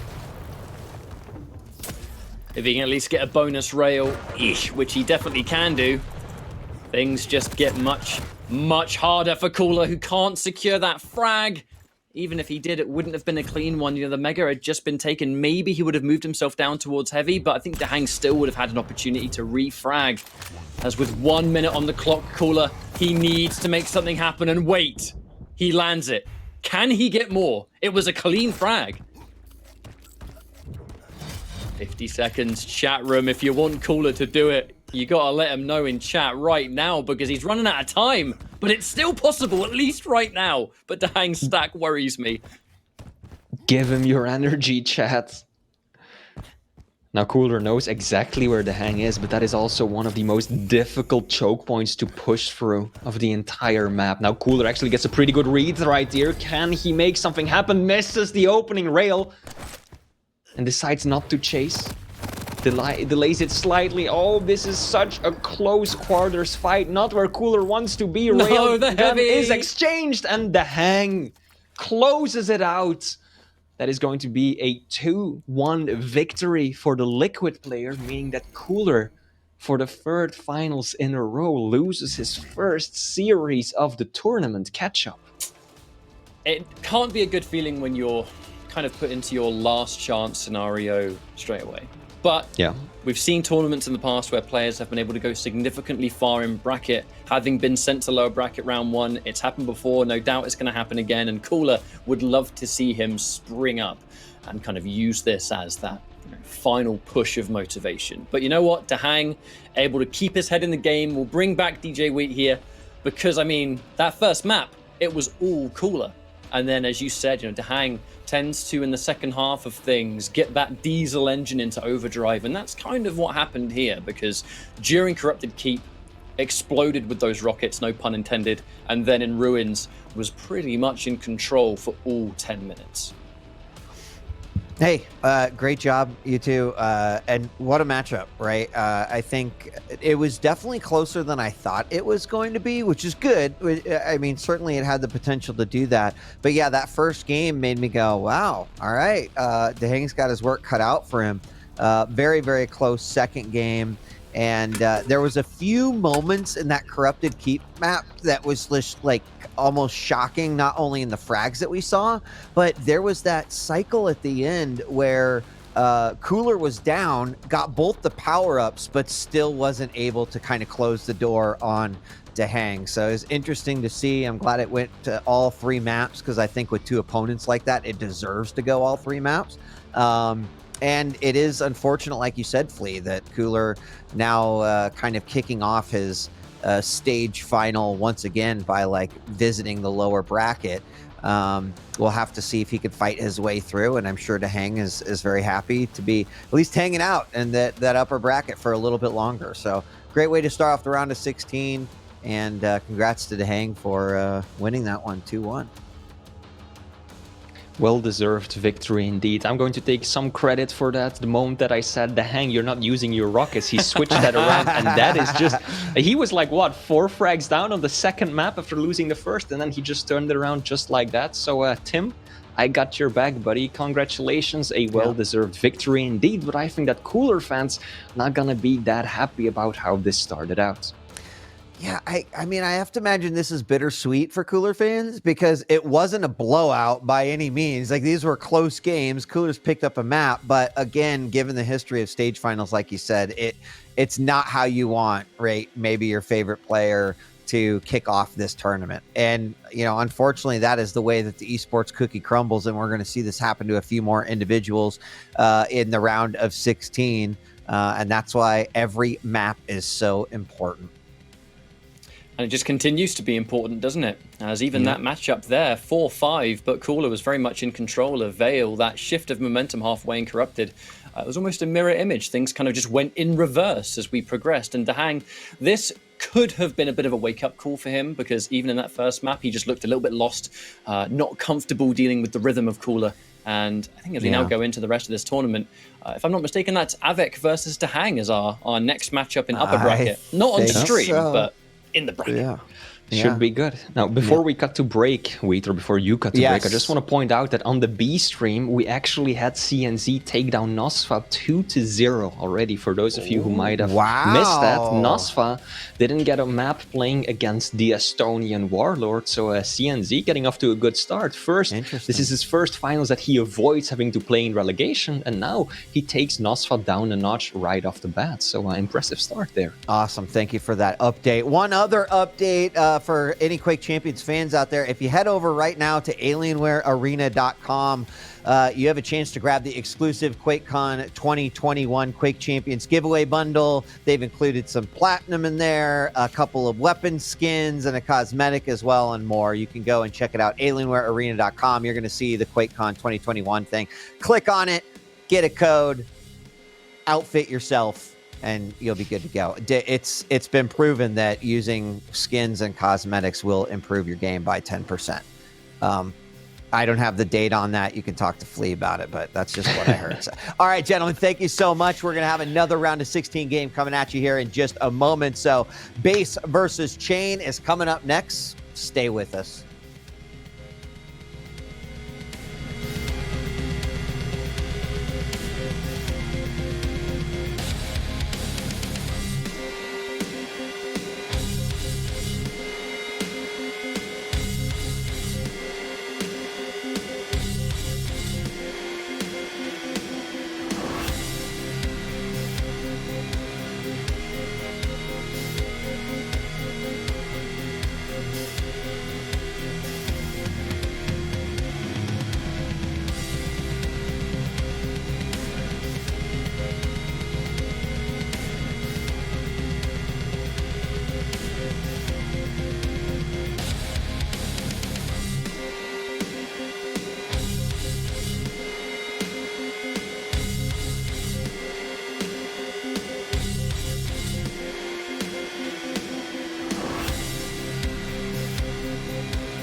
Welcome back. It is the QPL World Championship day 1 here at QuakeCon. Thank you so much for joining us. We are continuing our matches in the round of 16.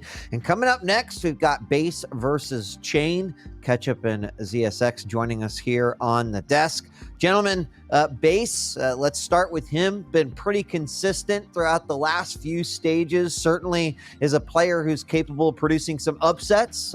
He is kind of dynamically changed his own style as the tried and true defensive base has come out many times in stage 3, but also a unique kind of, I wouldn't say aggressive, but maybe more like the clay version of base, where it's like, I can be what I need to be depending on the matchup. Anyone like to comment on base's performance here in stage 3? I think we kind of just look at the results of these kind of players and it's kind of base all over. There is an element of consistency where he's able to take maps off pretty much anyone, no matter who they are. But with base, it rarely is just maps, and it does tend to be series overall. I think a lot of people out there consider him, one of the best Quake champion players in the community right now. And even against the likes of Cypher, Kilson, Avec, and Wenger, he's able to get a map there 2-1, and a lot of those maps are close and could definitely go the other way, right? I think, there was a 3-0 that he conceded to Razy, but across the board, when there's a big finals coming up, although not everyone has all eyes on base, you kind of know and or expect him to get pretty damn far. Yeah, no, completely agree. And it obviously wasn't his best stage in terms of placement, in terms of being 6, when we've seen him higher than that. But again, as Ketchup alluded to, you see the consistency throughout and how close in context a lot of these games were. It means it's not a fair reflection. And to your point, we definitely saw a new size to his game, and how, as you rightly put it, almost proactive he could be now. It's not just more of the methodical play. He has more edges to that sword, which makes him even scarier. And speaking to the pros, he's pretty much one of the few players that no one wants to play against. He's frustrating, he's very skilled, and I'm sure he can cause a lot of upsets. Yeah, and he's produced some fantastic games over the course of stage 3. And the question now is going to be, are we going to see another one of those? Let's talk first about his opponent, though, Chain from the NA region. And Chain is kind of this very unique story in that coming off of one of the more previous stage finals, we were like, wow, Chain is like stepping up his game. Look at the opponents he's knocking down.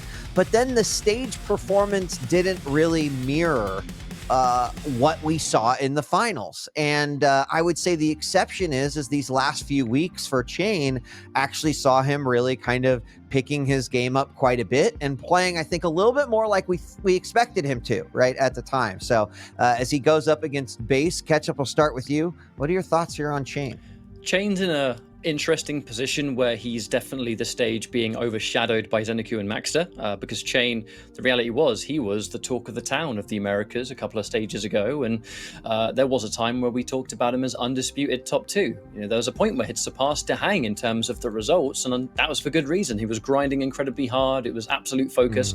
I don't know whether that focus has had a bit of a shift. Real life affects us all in different ways, and maybe he hasn't had the same kind of commitments, whether or not it's in his, he has something to say about it, I don't know. But my point is, recently, it has not been the Chain that once was out there making the absolute name for himself as top 2 in Americas, and then couple that with the fact that Dramis is really impressing, Zeniku is impressive as hell, Maxter is impressive as hell. He's kind of stuck in the middle, and it's not necessarily due to him alone. There's a lot of factors at play there. I think the last point you made there, Ketchup, is probably the most prevalent, is that he came out of his shell, Katowice, 18 months ago now, so think how far back that was. But it's more the rest of the NA scene has just grown and grown and grown, and he's somewhat plateaued. I think the other thing, particularly at this stage, that wasn't in his favor was the meta. Very early on, for the first half of QPL season, it was very combat heavy, very tank heavy. And he's not that type of player. We've seen the results begun to pick up, largely, well, not largely, but at least in partial, due to the fact we're going back to the lighter champions, which is his bread and butter, so he can play that keep away game, play around that rail, and he's beginning to find his groove a little bit more. The only other thing in his corner is that his play style is quite a tournament-specific play style. He's safer. He doesn't make that many mistakes usually, and so into the kind of stages of tournaments, it can benefit him to some degree. Well, I think it's time for us to take a look at the picks and the bans. Well said and good points about both of these players, but really it comes down to what action are we going to see.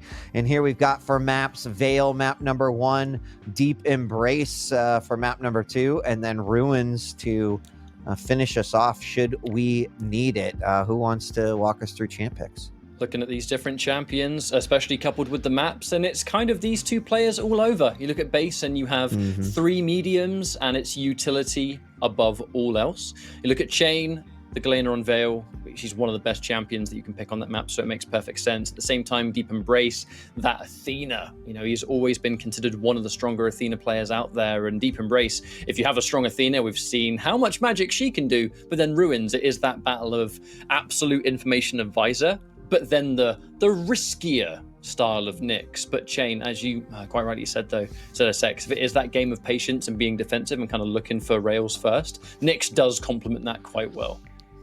Yeah, and I think, again, this is a perfect example we just talked about. Like, if you picked what Chain is picking in Athena and Nyx early stages QPL this season, you would have been shat on. So Yeah. it helps him now that he's got this backing and then can play around these champions a lot better. And we also see no heavy picks or bans. Again, just showing that shift in the meta. It's something we wouldn't have seen 4 or 6 weeks ago. So it's really nice to see it catch up it perfectly. It plays into the way they want to play the game, which is more strategic or methodical. Really like the Galena pick on Veil. A lot of people say it's the strongest, but Bison has a great role there as well. Yeah. Doom is obviously the staple pick, but if Chain can pull out the Athena to the level we know he can, he would definitely push base to the limit. And then ending up on the Nyx, again, it's got highs and lows, and I'm not the biggest fan of Visor. We saw it earlier, I think it was the Effortless on Awoken. Now, Awoken, you definitely need mobility. Ruins, less so, but as it was seen in that particular game, the lack of mobility on Visor can be exploited. So base, as base does, has to play very careful around how he uses that piercing sight. Yeah, I love all your points. I think it's definitely good call outs, and we did see that Visor Nyx, and it wasn't very pretty. Now Ruins, definitely different size, different layout, could be more beneficial, but we're going to have to see exactly how that will play out. I'm excited definitely for that Deep Embrace matchup. I said it before, I'll say it again, like Athena can be a masterful on that map, but it's also very difficult because you make one mistake and suddenly you become a very easy target.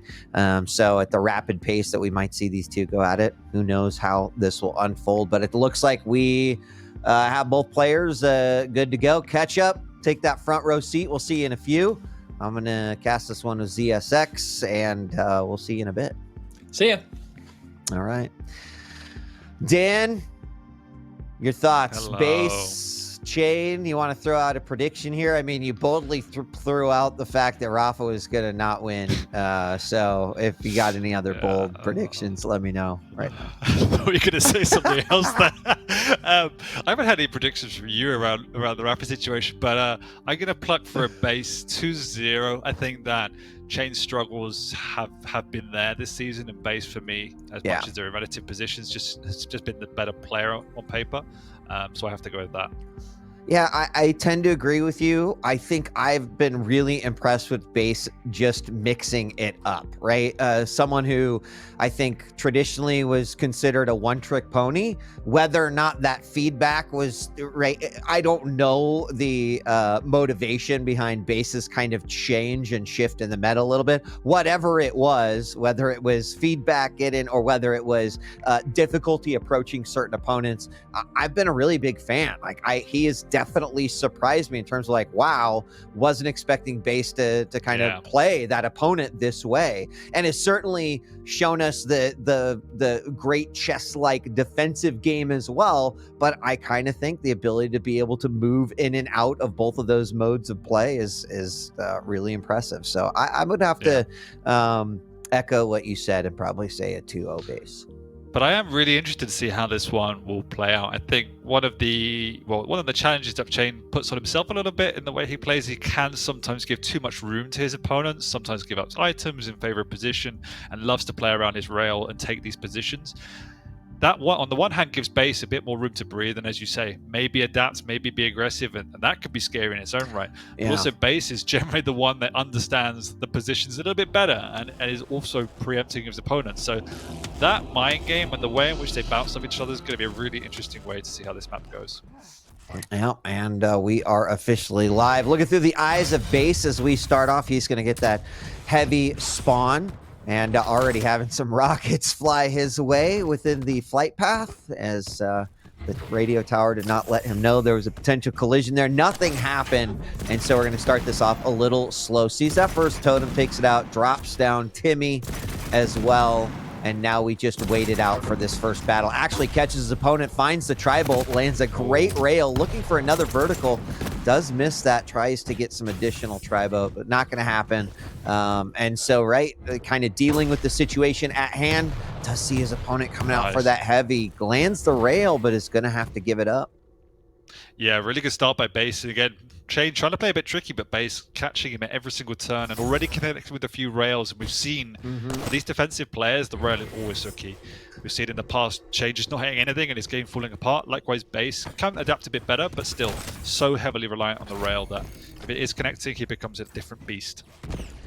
Yeah, definitely looking like a let's set up a trap on both sides. And hold on, we've got the heavy coming up, tri-bolt damage yet again. We've seen Base actually using quite a bit of tri-bolt. He's in a phenomenal position to take control of this cycle as he does. He picked up the heavy, he picked up the mega as well, sees a totem on the other side, but obviously the target is Chain himself. He takes him out. He's going to also be able to clear out these totems, would be a big victory, but he is pushed out by Chain. Now, has he given up quite yet? He does know the location of at least two of those totems. Finds Chain in the acidic light room, and Chain actually gets away from there, and I bet he's breathing a sigh of relief as they fight in the RL room. Chain in a bad place at a bad time as Base picks up that first frag.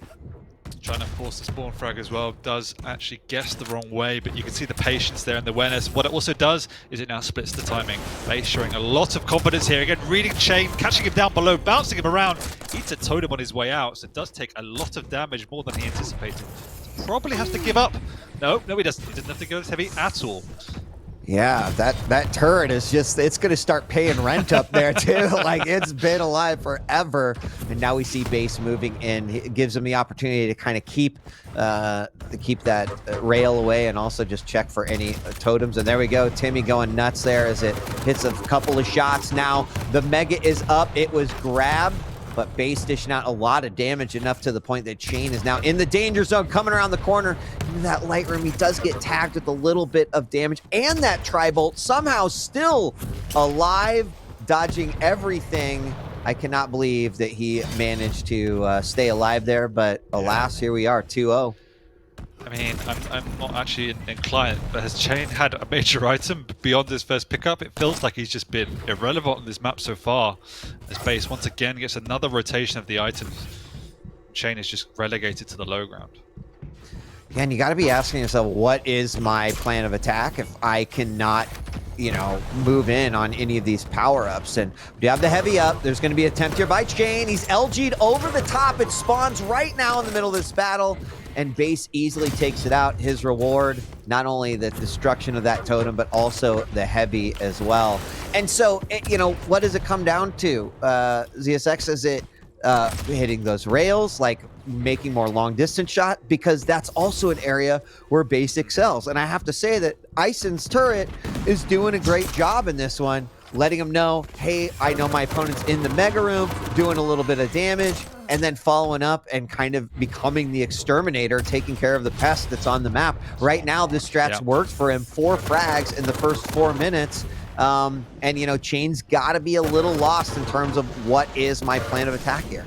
Yeah, it all feels like a bit in between at the moment, right? It doesn't feel like he's using the rail particularly well, and then he's going for these committals a bit late in the day, 5-6 seconds before major items, dying, and then Base recoups. It's neither here nor there. So he either needs to go in full throttle, make himself known on the items and try and win them out, or stick to his rail game, but not one or the other.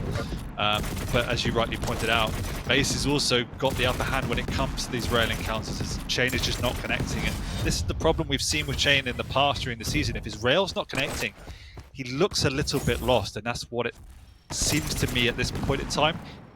He doesn't have a plan B. Yeah, it's like a flow, right? When it is on, you see everything else kind of coming together and clicking. And he does land some really nice rockets right there, but Chain himself takes enough damage that he can't really push the issue. As Base gets his turret back up, he puts it right back in that same spot. He extends his lease on the apartment, and Timmy will continue to just chill out right there. Now, Chain finally able to grab a heavy, and this is kind of a, I guess, one step towards a multiple step program to try to get back on track here. Down by 5, he's got to play smart, but the timer's ticking away too. If he could keep at least control over one of these major items, I do think that opens up a few more doors. 100%. It's pretty much his first item since the first round as well. So good to get back on the board, bit of confidence. And he's been fairly unlucky at times. He's had some close engagements, hadn't done any pre-engagement damage. The base was so stacked, he couldn't get the frag. That's a good initiation, but base will be able to retreat. But what we see from base as a point of difference from Chain is that he's really trying to pressure the item on pickup, not win them. But you've seen him sticking around here. He's now up on the high ground again. This is where Chain just wasn't able to get because of that turret. He might even be winning himself a heavy before he got railed. Anyhow.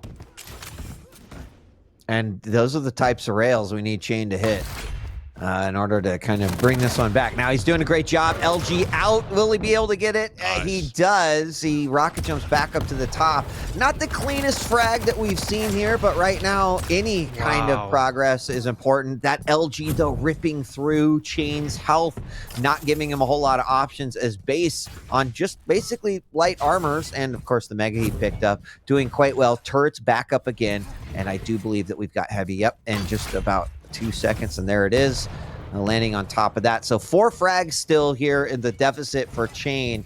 Base seems to have kind of fallen off the horse, but is right back on, keeping that pressure up. Once again at the Mega, just absolutely pushing Chain out and forcing him to get out. In fact, he's going to keep this chase up. That LG damage is bonkers, as he even takes out a totem in that process as well. And Chain, like, that has got to be frustrating. You know, what do I do here? I'm not able to push. My defensive hits aren't really hitting like I need them to. There was a nice rail, and we just need that duplicated many times. Many times, but loving the proactive aggression from Base there, just pushing out, overextending, understanding the limits.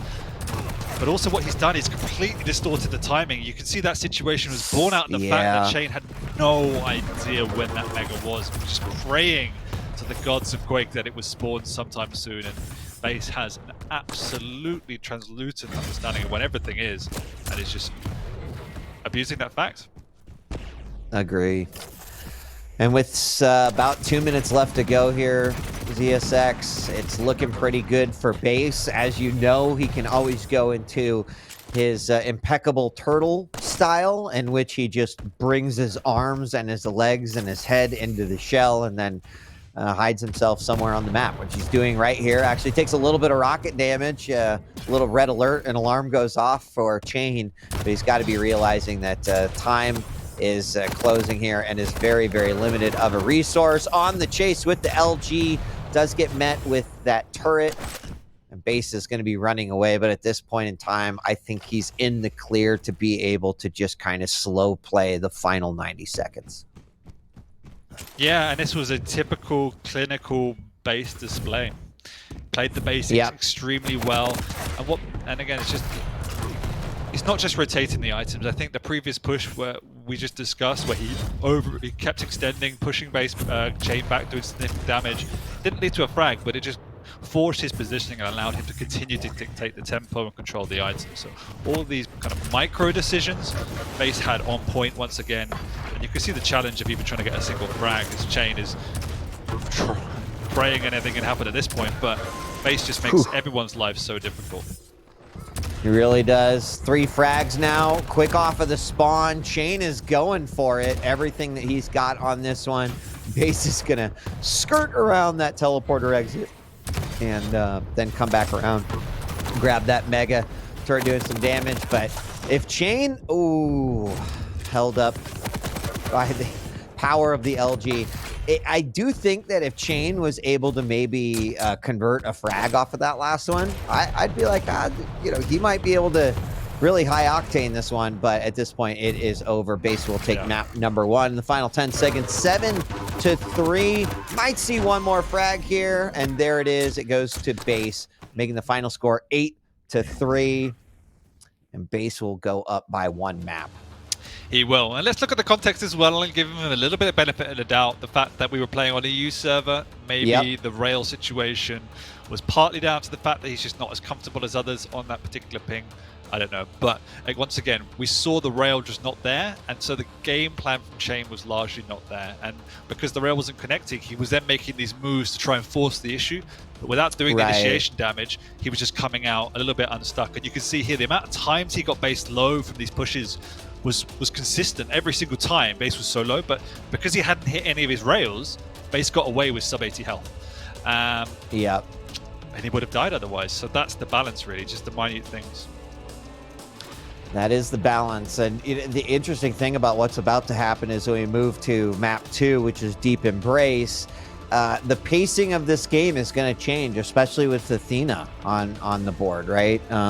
Doom is a pick we see quite often on Deep Embrace. Athena is one that we've been seeing more of, and that momentum and kind of mobility can do an awful lot for you on this map.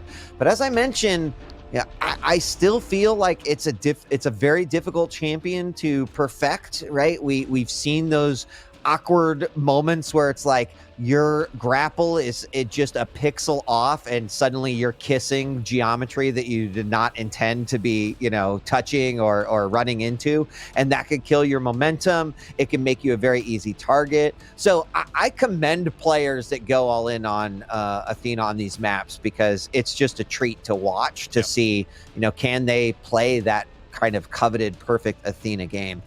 Base, though, I don't think he's going to be too surprised by that. He's going to have to keep up with the pace that Chain can bring to the table, though.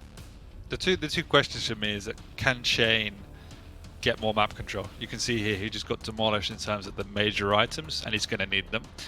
Secondly, is his rail going to begin to connect? Because if it is, it's a completely different story. The one thing I will throw Base's way is that Doom is just much easier to execute on this particular map, and you have a bit more of a buffer in your stack. But as you pointed out, Athena's limits and ceiling, if you will, are much, much higher, and Chain can fully dictate the tempo if he gets ahead of Steam in an early lead. Yeah, I mean, you mentioned the rail too, and we see this quite commonly on Deep Embrace, but players, especially near that middle, or the beginning of the game, getting that right spawn means that you can kind of control and keep that weapon out of the hands of your opponents, which can have a drastic results in the matchup. Doing that for 10 minutes, pretty unlikely, but I would expect that, either of these players to get that at that spawn over there, and maybe that becomes a part of their game plan. But we're loading into our second map. Base is up by 1. If he wins this next map, he will be advancing on. Chain will be dropping to the lower bracket, and we will continue our round of 16. Thanks for joining us here for day 1 of QuakeCon for the QPL World Championship. Got 3 days of action coming at you. We're just about to hit halfway through day 1, but still a lot more coming. And we've got both players in the map. We're about ready to start, and Deep Embrace is on deck. So pretty much, I guess, the fan favorite map at this point, still in the pool. All action, lots of fun, lots of variety. Great addition. So Base did get that heavy spawn. He immediately grabs the heavy, and then, of course, that rail. So let's see what he is going to do. Knowing that you are the only one on the map with the rail is actually a very, very powerful thing. He's looking for the opportunity. Of course, that's about, well, I guess he does have the RL too. So he's going to hop up to the middle and already doing a dance around this pillar. A little bit of damage coming out from Chain, but nothing to call the ambulance over. Just slap a band-aid on that thing, and Base will pick up the next heavy. We've got both players kind of controlling their side of the major items. Absolutely, and to your point, Base is controlling that side because that's where the rail is, and so he really doesn't want to move. He's trying to catch the Athena out as she makes her way to the high ground. This time he has to forfeit the rail potentially if Chain get over there, but he can't. He still needs a rocket impact. He's managed to get to that now, but you can see he's had to use 2 of his grapples just to get out of that area. Yeah. So Base has done a good job so far of managing this side of the map and still limiting access to that rail. And so far, you know, we always go, oh, Deep Embrace, it's going to be crazy. It's going to be impactful. But this also goes to show how two players can sort of occupy a side of the map. Now, we did see Chain use that grapple to kind of get a surprise trap on his opponent. Base did take some damage, but it didn't quite zone the way I think he wanted to. Didn't open up too many possibilities. And now we've got both of our major items about ready to be up. Base continues to control that heavy while he relinquishes that mega to Chain. But, you know, sometimes it's just a matter of running through these sort of exercises over and over until someone makes a mistake. Yep. And that's what both players are kind of looking for. Having the high ground's always preferable. The safer position to be, more angles to play with. Plus, you just have full overview of the map. So Chain's done an amazing job to get around, but the retaliation from Base in that moment was sublime. They will trade major items because they have been on the same timing and will continue to do so. But it's about positioning now. Chains works his way round to that rail, so Base has to play a little bit more careful than he has been doing so far.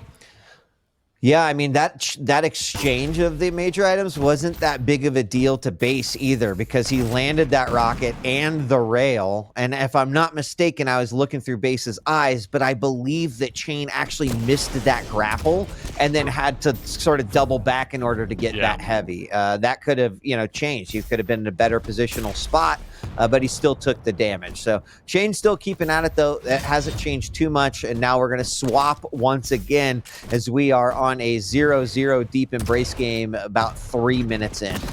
Base, though, did extend there to try and do some damage onto the Mega. So in doing so, he's now delayed the items, which gives it more opportunity to one of the players take the initiative. And Base is working his way around to the Mega side of the map. Good rail from Chain. He will be expecting the push now from Chain, so might not even be committing for this Mega, instead just positioned to do some sort of damage onto it and be wary as he's now on the low ground for the first time this map. Yeah, making some noise too, giving away where he was at. A little bit more damage comes out. There's that Mega. Oh, that rail could have absolutely wrecked Base's day, but unfortunately Chain doesn't connect with it. Now using that grapple in a very offensive manner, gonna come through that teleporter. The defensive rockets for Base fall short, and Chain is on the board first with the first frag. Nice follow-up as well as he catches him off the spawn. Big shotgun blast, but it's not really going to matter as he now can't get across in time to do any sort of damage over to this heavy. As I say that, though, he spawns right in front of it! Oh my god. I mean, okay. Oh. He's going to punch him as well! Oh, yes! Are you kidding me? Oh, chat is about to explode after seeing that one. Chain was on the board first, but look at this, suddenly 3-2 as Base completely turns it around. An unorthodox shotgun kill on top of that heavy, and then pulling out the rage and punching his opponent to death. There was a suicide there, and we will remain at the same scoreline, 3-2. Spiraled out of control very quickly for Chain, who needs to restore parity here. Oh, he gets caught on his grapple up, so wastes that. Gonna follow up the shotgun as well. Chain's trying to stick around, do any sort of damage, but it's pretty futile as he walks away with 1 HP. It's probably even worse than dying, as now he gives up the entire map to the Doom. And that's exactly what we were talking about. Those places where, you know, the grapple can actually put you in a worse situation than the one that you were in. The fact that Base was able to get as much shotgun damage as he did off of that was a bit surprising, but he's definitely capitalizing off of the mistakes of an Athena user and why it is tough to play this champion. It can look impressive and it can certainly serve you well, but it also can work against you. 100%. And this is why we see the Doom is just that tiny bit easier to execute. And it's also why Chain has been respecting the upper ground, but nice rocket there. Base, unfortunately, is still going to continue to push, in fact. He knows that Chain isn't entirely healthy himself, wants to do any sort of damage, but awkwardly, no one's connecting with anything at this point. Wow. Oh my gosh. All right. Sorry, just the music starts up. I get all, you know, pumped and ready for it. A nice jumping rail there from Base as we're now looking through the eyes of Chain as he's dropping or trying to hit some shots from down below. Wow. Another rail hits as Chain is grappling away, that long grapple. He goes into the window to grab the 225s, and a rocket's there to greet him at the door. There's the LG as well, and the last 20 seconds was everything that Chain did not want to have happen is what happened. Base was at the right place the entire time. Yeah, absolutely. He read like an open book. Every move he made, there was some sort of damage meeting him there. Great awareness from Base, and he follows up with 2 great rails back-to-back to extend his lead. Feels like the momentum has begun to shift as Chain was restoring himself, but just the damage output from Base in these encounters has begun to grow as he's maturing into this set. Yeah, it really is. And I mean, it's clear, like, we've got some mobility versus mobility, but as you kind of pointed out, there's a safe mobility, unreal, 10 HP. He lands the rocket 6-3. He's going to recover from that one too. But Base has shown us that the Dude mobility is definitely a safer choice. You're going to be making less mistakes, and you know, I wouldn't say you have the same level of mobility, actually much different, but in terms of access to, I need to be here and I'm going to get there this way, it's working out well for him. Now we do see Chain applying that pressure, being like an annoying bug and just chipping away, but that does give him at least a little bit more comfort as he's still 2 frags behind with about 2.5 minutes left to go. Still can't get over the ballsiness of Base to even get that frag in the first place, but Chain is working his way around to this Mega, having got a clean heavy. Got a rail and lightning gun, but no rockets, which is why he's playing a little bit careful in case Base was going to drop down, but he doesn't manage to pick up that weapon anyway, and needs this heavy, which he's going to get now. Yeah, can he do something with it? That's going to be the big question. Now, we have seen a couple of offensive grapple maneuvers by Chain, but he might need to just take a couple of risks here in the final 2 minutes in order to make something happen. A surprise to a frag that could convert. It's possible, as we do see as he goes. Big grapple, huge rail, and Chain does exactly what he needs to do. And this does set him up for a potential tie and sudden death here. 90 seconds left to go. Base off the spawn grabs that Mega, but Chain has a chance. And that was exactly it. Took a risk by extending out from the Mega, found his opponent, launched him into space. Now following up with 2 great rails back-to-back, searching out for Base. He's still got a minute. He can't afford to slow this pace down. He doesn't want to be overcommitting and eating unnecessary damage, which is what's happening here, but he's caught Base and got the frag. There it is, 6 minute left to go, and it actually, oh my God, no, I want to see it so bad, but oh my God, no way. No way. How? Base taking the biggest risk. Chain just didn't have a weapon in order to get rid of that last little bit of health that was remaining. And is Base going to pull this one away using the rage? I don't know. Chain low, though, but the final 30 seconds. He has to do something. He's got no health. He's got no resources. He's just trying to play slow and catch Base off guard, which he does. He catches on the jump and the second. What?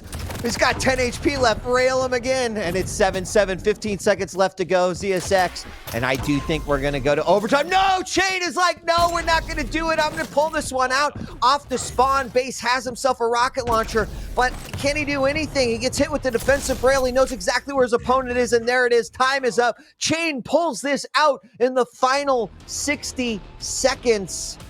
Wow. Wow. I mean... Wow. That was a roller coaster of emotion where it went from, yeah, Base has won this. Oh, where's Chain's coming back? No, Base is going to win this. And Chain denies us all and takes it into a map 3. You got to love those moments where you're like, hey, here's what could happen. And then Chain just does exactly what he needs to do in order to make that a possibility. It also goes to show, boys and girls, and cats and dogs and ladies and gentlemen, and everyone else, is that you don't give up until that buzzer sounds. Right. You really don't. And I have to commend Chain. Like, I don't think there's a world where I criticize like Base in this. I think Chain pulled out what he needed to in order to get Oh. victory. That wasn't a like I capitalized off of a base mistake at all. 100%. Shane just George R.R. Martin Dustin refused to let the story end and kept it alive, but it was incredible. And as you rightly said, they both played to the absolute limit there. It was one of the slowest pace deep embraces we've seen all season, but strategical to the core, and the execution from Chain was there. We said, is the rail going to be on point? It was. 55%, his most damaged weapon. Is his timing going to be there? It is. It's basically on point with base. So everything we said he needs to rectify, he did. And look at the damage output. He got 50% more than base, and base was living on the edge for large periods of that map. So full credit for Chain in deserving that victory. Yeah, and it's great that we are going on to this third and final map. It's going to be on Ruins, and Base will be playing Visor. Chain will be playing Nyx. Now, we talked about this matchup earlier on Awoken, and it really didn't go well for Visor. Piercing Sight wasn't doing much. Ghost Walk was, still the advantageous ability to have on that map. I do think that changes a little bit with Ruins, right? Ghost Walk, I think, is on par. It's going to be good regardless of the map. I do think that Piercing Sight serves a better purpose on Ruins, especially for Base if he chooses, or if he's in a position where he can take an early lead and then use that almost in a defensive manner and basically just be where your opponent is not. So I don't know. We've seen earlier, I would say this matchup was a disaster, but on Ruins, I think it equalizes a little bit more. No, 100%. I think if there's any one map where Nyx is probably not as ineffective and Visor's deficiencies are not illuminated, it's going to be Ruins for that point. Very little areas of the map where Nyx's utility comes to the absolute fore in terms of the wall jumping. Equally, because of that, Visor's lack of mobility doesn't get exploited anywhere near to the nth degree. You can play slow, you can camp in that heavy if you really want to, and just hunker down for days. And so, because it is such a vast map, the Piercing Sight is also a good tool to have. End of the day, if you let the Nyx get control, let her control the tempo, you're always going to be in for a lot of pain and problems, no matter who you play, particularly on a Visor. So it's really going to come down to how well can Base get a good start, make sure he doesn't give up free damage to the Nyx, and use the Piercing Sight as good as he can. And as we get ready for this next map to load up, it looks like Razy defeated Saigib, and we'll be moving on to face Dramas later on today here on the main stream. Coming up after this one, we're going to have Cypher versus CNZ. Of course, CNZ having what I hear is a really good game versus Nosfa. Didn't get a chance to see that one, but hopefully you did as well. So still so many great games. And, I would say a couple stages ago, ZSX, it's like, all right, let's get through day one, right? Like, we're going to see what we're going to see. It's a whole different ball game now. It's like not the case anymore. Oh, man. I mean, we didn't get time to talk about it earlier, but really my dark horse looking at the brackets, Zeneku, like he's been steamrolling through the last few weeks of the season. He's been steamrolling through practice, and he's got a favorable draw in the bracket. So, I mean, that's a name you would have said, is he even going to survive QPL? We're now looking at, can he get further in the bracket? And it goes for so many of these players where it's a big question mark whether some of these big names even get to day 2.5 at this point. Yep, you're absolutely right. So we're here in a countdown, but I believe we're actually going to go to lobby. I feel you, Base. So we are back. Yeah, we're going to redo the lobby, so bear with us here in just a moment. As we mentioned, a lot of games still coming at you. We've got about, I think, 5 more games here on the A stream, and then of course the B stream gonna follow up with a few additional matches. All the matches from this point forward until finals, which is on Saturday, will be a best of 3. So obviously double elimination 2. You're in the upper bracket, the round of 16. You lose, you go down to the lower bracket, and you can go to quake.pglesports.com if you want to take a look at those brackets as well. So we're going to be recreating this one. Once again, Base playing on the Visor and Chain playing on the Nyx. This time, hopefully, we will start for real. Hopefully. We're back on EU, though, so I guess we have to relook at the questions we talked about at the start. Is can Chain pick it up and go from where he left off on Deep Embrace, because if he brings that level of game on a Nyx, it becomes problematic for base. If he doesn't, and we see more reminiscent of map 1, it's a lot harder. Yeah, I agree. And I mean, Ruins is bigger. There's definitely more trap potential in this one, right? Sound cues, very important. Also, right, the cycle of major items can be big. We'll see it start off very close to one another, but any player gets a little bit of extra edge in this map, and they will be trying to delay that to set up a full cycle for themselves, pick up the Mega, pick up that Heavy, and that's really when the hunt begins. So looks like we are back in it, and warm-up has finished. We're going to prepare to fight. And the winner of this one will be moving on in the upper bracket. Loser, unfortunately, dropping down to the lower. And as we kick off, base will get that heavy spawn.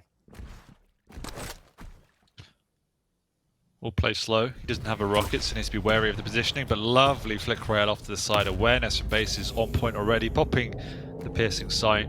Might even catch it down in the corridor here. Does, but doesn't hit the rail this time. And Ruins is a map where you can, particularly off of spawns, use that rail area as bait. Someone like Chain, who needs it desperately. Base could use that as a bit of a trap moving forward, but it's null and void now as Chain has got one to his name.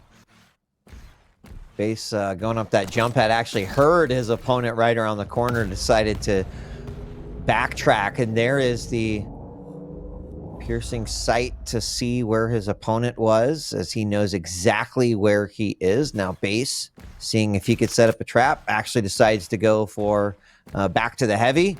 And it does look like the Mega was delayed just a bit. I didn't see what Chain did off of the spawn, if that was like intentional or just based off of where he spawned. But as those two separate, that's where the game can get real interesting. Slow pace game. Only 90 damage done in this map so far. Very calculated, trying to weed out the Nyx, but as we all know, you almost have to kill a Nyx twice. She'll pop the Ghost Walk, and then you either have to find her and kill her, or kill her again before it comes off cooldown. So that's the big challenge here, particularly for Visor, lacking in speed and mobility. And I mean, it's like a scary thing with control of that heavy. Base is like a couple seconds away from potentially being able to put up a good battle there at the Mega, and denying Chain any level of control. Now, that's completely hypothetical. The timing also is going with the piercing sight, so he can kind of get an idea on when he can move out, where he could go. Oh, he gets actually hit from behind with a lot of LG. He's going to make his way over. Now, Heavy was taken away, so Chain actually disrupts the process here a little bit, and they switch it up. Base grabbing that Mega, and now going back to square one. I really like that play because it puts a little bit of edge onto Base. Up until then, it's been stalemate. Base has had almost autonomy in the map, because the more defensive the Nyx plays, the more utility he gets out of that piercing sight, because then he gets a free cooldown usage out of the vials and gets much more uptime. But it puts now Base in a bit of a corner because he doesn't know how the Nyx is going to be acting. Yeah, and as you mentioned, right, we haven't really seen that Ghost Walk come into full play, but it's there, and Chain doesn't have to use it until he needs it, right? It's like one of those few abilities where it's like, why aren't you at least using it? I know we had some comments about the dual wield or DJ coming out, but that, right, totally different, where there's plenty of opportunities to fight. Now here we have the heavy is up, Base is going to grab it, rocket jump up to the top, looking for an opportunity to scoop up that Mega. He does not find it. Great rockets from Chain, putting up a little defensive rocket barrier there. We get the piercing sight come out. It's going to result in a rail, and actually might land a second one. He does, even after missing that jump, and it doesn't matter if you hit the rail. If you hit the rail, that was intentional. Yeah, but there's no follow-up, and this is the problem where we're at such a stalemate, because they're playing this long-range game. You're never going to get a frag, because they can always just run off the other direction. So somebody needs to be proactive and take a committal, and that's exactly what Base is doing now, and he's caught him just before the spawn. Chain got just a half second too greedy. Yeah. And the LG was spot on. Base now seeing an open opportunity. The rocket jump up to the top. A perfect flick into the Gibby explosion of Chain's body. And the gauntlet may come out. There is the Ghost Walk. But the Heavy's been picked up, and now there is an opportunity. That Mega is about to spawn. Base heading on over there, sees it there, is like, oh, wow, I've got it. And this kind of changes. I would imagine that we'll see Base kind of shift his game a little bit, having control of both of these items. There we see the piercing sight come out. He knows exactly where his opponent is as he kind of actually jukes him. Nicely done by Chain playing games, but this is going to set up another potential item cycle here for Base as he grabs that Heavy and will make his way to Mega. Just want to say, I really, really like that first push by Chain, because what he's doing, as we just have another engagement, oh no, he falls off, and that means Chain will regroup, but what Base is doing by forcing these fights just before... No! I don't know if I'd agree with that one. He thought he'd gone, but he'd stuck around.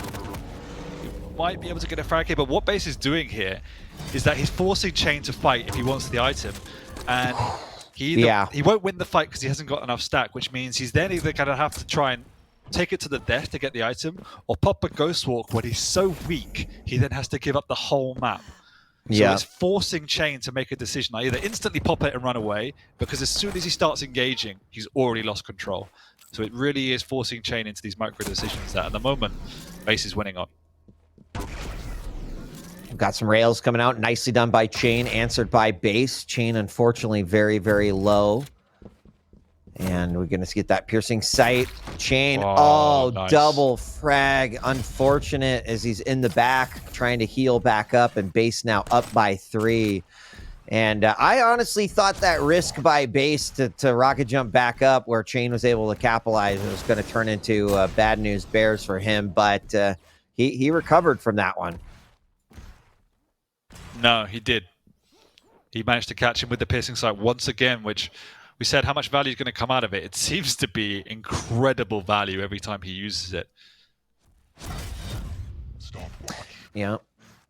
I mean, he's getting a lot of information, but we talked about it earlier where when piercing sight turns into a defensive tool for you, waiting for it. Did the old...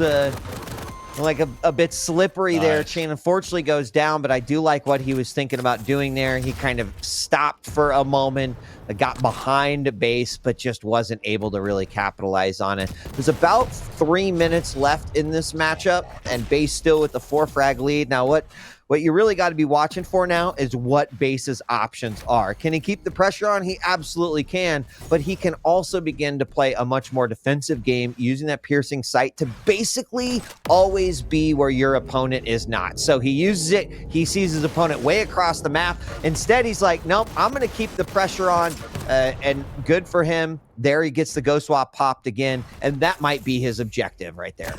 Lovely double back. He knows there's no Ghost Walk up now, and this could really just extend the lead to a point of no return. And he knows it. Heading a 1 rail and trading is going to be enough, as he knows now the next round of items are up. But Chain is still sticking around and is in a world of pain. His Base should be able to pick up a clean frag, and it's looking really dire for Chain, who just cannot get any semblance of control. And Base is doing such a good job of bullying his opponent to both pop out the Ghost Walk and then sweep up these frags. That one hurt a little bit right off the spawn. Going to be looking for another one, and there it is. And that one is definitely going to be a GG. 8-1 as the final moments will play out. I really feel like Chain played quite well in this matchup versus Base. Like, at this point, we're expecting a good performance out of Base. Yeah. Talked about his ability to kind of mold to his opponent. To be reactive in the ways that he needs to. There's a lot of players that have said, they don't particularly like to play that style, but he displayed it quite well. Chain, on the other hand, he took a game off of Base. We still had some pretty close games. The last 2-3 minutes of that Deep Embrace game was phenomenal by Chain. His rail was absolutely on. And I thought he played well. So I'd keep an eye on him even down in the lower bracket, because this is definitely the same Chain that we saw performing well at the last finals. No, absolutely. It's definitely a much better version of Chain. I think the same problem persists in that in this map, his rail's been off and his whole game plan seems to fall apart. On the other hand, Base truly did play a remarkable game. It's very hard to get frags on Nyx, but the amount of times Base was able to force the issue and force Nyx to make a decision to fight or flight, made sure he kept map control and continually picked up the frags. So it was just great map awareness and a great understanding of how to play against Nyx.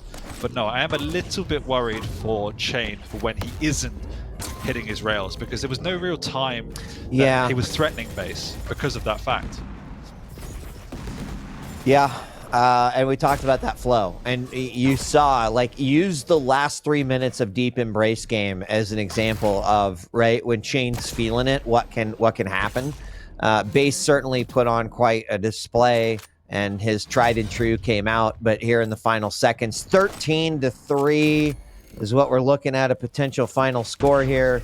Base will advance in the upper bracket, and Chain, unfortunately, will have to battle with his life on the line in the lower bracket. So congratulations to Base. Let's bring Ketchup back, who got to watch that fight in the front row, and see what he thought about it, if Ketchup is with us. I am indeed. Hello? Kind of keeping one eye on the monitor just for when we change over, so there's not this kind of ethereal voice just out of nowhere. But hello, welcome back to me, I guess. Welcome back to you, yes. I gotta say, what'd you think of that matchup? I really enjoyed it. I think my favorite map to watch was definitely map 2, the Deep Embrace, and it wasn't just because of that kind of closing 60 seconds. It was actually the degree of patience. The opening moments of a few of those maps were not necessarily slow-paced, but there was a lot of care put into it. You know, Deep Embrace, it took about 2.5 minutes before Chain even had the opportunity to get a railgun, and then that kind of like surprise factor with the LG behind to kind of set the offensive wheels in motion, I suppose. But then Base being happy to capitalize on the situation, getting a lot more berserks out than we're used to seeing. And then, of course, the clutch comeback being made in the closing 60 seconds, which was the best part of the map for sure. But unfortunately, not able to carry that momentum into Ruins. I mean, you can even just see on the replays here, right? You know, we hit that 9-minute mark. At that point, so much of the damage had already been done. And Base always being that one step ahead. And I think Visor just helps him so much more to play that way. But guy's got a giant brain anyway, even without that kind of wall hack ability. So I think that it's satisfying 2-1, but at the end of the day, Base proving to be the better player in the series, and I think could still go very far in this tournament. He absolutely can. And again, I thought Base looked on form this entire series. Yes, he looked map 2, but Chain played almost out of his mind for large periods of that, and Base still played exceptionally well. And just look at the dominance on this map. And we already talked about the limitations that Visor had. He had almost exclusive control of all of the items beyond 9 of them.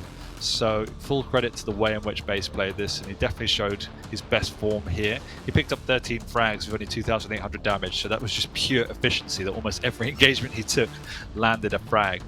So you have to credit him with how clinical he was and how good he looks going into the later stages of the event. Absolutely. Well, another round of 16 match has concluded. We're going to take a quick break, and when we are back, coming up next, it's Cypher versus CNZ. CNZ already off an impressive victory this morning here at the QPL World Championship. Can he duplicate those efforts against Cypher? Well, that's a tough opponent we're going to see when we return. Thanks for joining us. We'll be right back.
Welcome back. It's day one here of QuakeCon, and this is the QPL World Championship. Can you guys be professional and stop laughing? This is, you think Quake is all jokes? It's we're not. just happy to be here, Wheat. We're just happy to be here. I'm glad. Need a little laughter, a little bit of joy. We got coming up next Cypher versus CNZ. Now, it's my understanding I wasn't able to watch this match because it happened on the B stream. Did anyone that is on the panel cast this CNZ match versus Nosfa that happened earlier? I did. Oh, you this did? peak right here. Yeah. Then why don't you stop hoarding secrets, 40 Lions, and let us on the details? I just didn't want to cut you off. CNZ took it handily over Nosfa 2-0. The first map was a little bit closer than the second, but yeah, it was CK first 5-4, very close matchup, but the second one was about like 10-3. Nosfa on the slash just ran up against the visor. It was not pretty. Nosfa played a good game, but in the end, CNZ pulled it out. And again, Molten Falls is kind of his playground. So, yep, 2-0 over Nosfa, knocking him out to the lower bracket early. And the reward for such a great performance is getting to play Cypher. So yeah, quite the reward. I guess it's a reward for us, maybe not so much for CNZ. Let's talk about these two. You mentioned about CNZ. He's had an up and down stage, right? There's been moments where the light shines through, and there's been others where it's like, we thought CNZ would perform a little bit better throughout the stage. He did end up seed 7. I'm not surprised to hear you say that he played very well and pulled out a victory like that, because we've seen him perform very, very well in stage finals in the past. Yeah, and I was about to say I was really excited to see CNZ in this tournament purely because of that basis. He normally performs exceptionally well. Now we've seen some, as you put it, ups and downs throughout the stage where there were some really heavy losses included within there. But as you can see, there was a lot of good wins, and still it felt like he was almost finding himself and reevaluating some of the time, because again, there were some more unusual picks and again, uncharacteristic big losses. But to pull out a result like that against Nosfa, who I was personally had some interesting seeing him go far and expecting that, shows again where the level where he's currently at. So I'm really excited to see where this is. Cypher sometimes comes in a little bit rusty in the early stages, so this could be, and we saw a 2-1 there against Cypher, in fact, could be closer than maybe some people think. I was just going to point that out. If you look at week 2, I mean, CNZ went up against Cypher. He got at least a map off of him, if that's any indication. But Cypher may be a different beast in the stage finals, as we've seen before. He kind of turns it on and hits peak Cypher mode. But CNZ was looking strong against Nosfa. I kind of share the same sentiment with Dan, where I figured Nosfa was going to come in, kind of have that swagger. CNZ had all the answered, played a good, calculated defensive game, and just Nosfa couldn't break through. So I think it might be a little bit more of the same with Cypher here. But Cypher, I think mechanically is probably a little bit better off than Nosfa. No disrespect to him, but we're going to see how this plays out, and it should be a great set, so we'll see. I agree. I mean, talking a little bit about Cypher, his interviews throughout stage 3 were really telling. He talked about some of the struggles in terms of keeping up with the game, but he also talked a lot about how his own performance, speaking for himself, is sometimes dictated by just how life is going. And he kind of expressed that when I've taken care of things in life, I feel like Quake is sort of taking care of itself. Cypher is a champion, right? We know what he is capable of doing. He's talked about his ups and downs in Quake Champions, and I absolutely feel like he has found, I think, the flow, the style, the groove that he's been looking for. So I'm kind of expecting, I would say my expectations for Cypher are a little bit higher, kind of hearing his approach to the game, how he was thinking about the finals. Doesn't mean I don't have expectations for CNZ, but I'm kind of expecting to see the Cypher that we know and love and have seen become a legend over his course of many, many different Quakes here during the Stage 3 finals. Yeah, no, I agree. And for me, up until this time, I haven't had that weight of expectation on Cypher the way I saw it. Where back in the Quake Live days, Cypher almost had that Rafa-esque aura around him. We're going into an event, it was like, is it inevitable he's going to win? And everyone was looking for him to win. I haven't felt that with Cypher yet in Quake Champions. There's always been a bit of uncertainty for me when he goes into these events, is how far is he going to get? I haven't ever felt he's had that champion quality where it does feel that he's getting there. But once again, you look at the results, lots of 2-1s in there, which is slightly uncharacteristic of a champion when you have someone at the Rafa at 37-0. So there's still elements he needs to improve on, but when he does hit his stride, he's probably the most beautiful player to watch. Totally agree, and it's just always insane hearing you say 37-0. I'm sorry, but just like, how do you not drop a map? Anyways, yeah, Cypher, Yeah, by the way, absolute don't forget monster. that he also said he was going to lose this. Yeah. You know, like in This the same guy, breath, he doesn't know what he's talking about, Wheat, all right? Leave it to the professionals, Dan. How dare you? But yeah, Cypher firing. right here. Americas, Dan, Americas. Oh. Yeah, I think if we can see Cypher firing on all cylinders in that frag movie Cypher that everyone loves to see, I think this might be a brutal setup for CNZ. But again, I feel like, it's more of a clash of styles where CNZ can play very defensive and Cypher has to break through that defense. But we'll see how it goes. But, I mean, all eyes on Cypher, right? I mean, he's the highlight reel, so we'll see. Yeah, and all eyes on the picks and bans. Let's take a look and get this one fired up. It's going to be, well, look at that. Molten making an appearance right away, followed then by Ruins, and a third map, if we need it, will be Awoken. Dan, I'm going to go to you. Take a look at our champ picks. So what do we got? I mean, Cypher coming out strong with the slash instantly. Again, another champion we didn't see a lot until the later stages of the QPR last stage season, and Cypher was one of the people that pulled it out and did exceptional on it. So really excited to see that back. And he's going up against a Strog, so he's kind of a faster, smaller version of that champion. It's going to be really interesting to see. We just said that CNZ played this particular matchup going up against the Slash and played it very well. So he's got some recent experience. Ruins again, Galena, which is a bit of a comfort pick for Cypher. He tries to tend to pick it on Vale and Ruins whenever he can, even CK. So we knows how to play it well. But CNZ's got more versatility in the Ranger. So it's how he's going to play that map. And then we end up on Awoken, and I'm really unsure about the Visor pick. I think we actually saw Cypher play it once on this map and did okay, but bit hesitant just because of the lack of mobility which Doom has in spades. So that's the one I'm not sure about. Otherwise, it's pretty strong from Cypher, but CNZ has some really good counters in his pocket. I mean, there is the slight ability where Cypher could just take it in two, not even have to deal with the third map, Dan. We'll see. We'll see. I'm sure CNZ does not want that to happen. He's got a little something to say. Molten Falls, again, kind of his playground. So very interesting first map. Both crouch sliding characters. Again, Slash does have the better mobility, the longer slides, the faster slides, but we'll see. I think Molten Falls is going to set the tone, and I'm really excited to see exactly how they play this, because CNZ is kind of a connoisseur of Molten Falls. So I think one of his better maps. But who picked it? To see. But who picked that's what I'm saying. That's why I'm saying it's interesting to see. It? Yeah, we'll see. We'll see. Because it is up there twice. I don't know, breaking my brain a little bit. But you're not supposed to give it the illusion. We were supposed to ignore that completely. You know, it's just like Molten Falls is that powerful when CNZ is playing. So anyway, we are in lobby, and it does look like the first game is on Molten Falls. I was going to say a Slash sounds like Molten Falls. It's not really the map we would pick it on, so that's yeah. Thanks PGL. That's good work. How dare you? How dare you? Hey, no, seriously, thanks for all the great work that they're doing. Yeah. Thanks for being here. I'm going to leave it to you two then.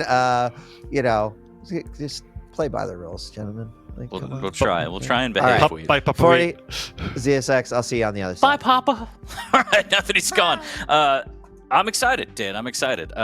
What do you think, real quick? Just predictions. I know we haven't really done them today, kind of. But, I mean, do you think a walkover 2-0 for Cypher? I agree. Yeah. Really? That's interesting. Yeah. No, tell me more. Okay, well, that's great. Let's just take a look at the picks and bans real quick and look at Molten Falls twice. I have never been iced that hard in my life. That reminds me of one of my first dates. But yeah, I mean, for me personally, I think Molten Falls being the first map is going to be a really good start to the series in terms of who can get the advantage. I feel like CNZ, that is, as Lethal would say, his playground. Really strong on that map, but Cypher is Cypher, especially on the Slash. I mean, pretty much can maybe assert dominance. We'll see exactly how that goes. As Dan mentioned before he decided to leave me, much like my father did. Galena versus Ranger on Ruins, that one should be good. If Cypher gets that totem base and that economy going down by the heavy armor, it doesn't even really need to play for the Mega. It opens up opportunities, but that Dire Orb can be deadly. I personally don't think it's going to go to a third map. So Visor versus Doom does seem very interesting on Awoken, but I feel like Cypher's going to have maybe not a walkover. Maybe that's a bit brash, but I feel like Cypher can take this one in 2. Dan, what do you think? Oh, 40, you're so right. Thank you, Dan. I mean, it's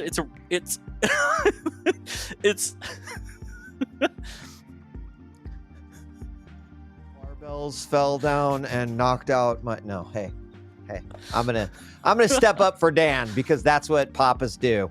Thanks, Papa. No problem. Look, I keep telling him not to lift weights while he's casting, and he just never listens. Eventually, you're going to drop it on your router, you're going to ruin everything, and stuff like this happens. But we remain professional on the broadcast. That's what's important, Wheat. So, I don't know. Prediction from you, again, I'm thinking Cypher 2-0. Walkover is a little rough, but I think Cypher can take it in 2. What do you feel in terms of this set? You think it's going to go all 3? You know, I'd love to be pleasantly surprised a little bit, but I do think that it is likely Cypher to take this one. I mean, like we can't forget his performance in the last stage finals.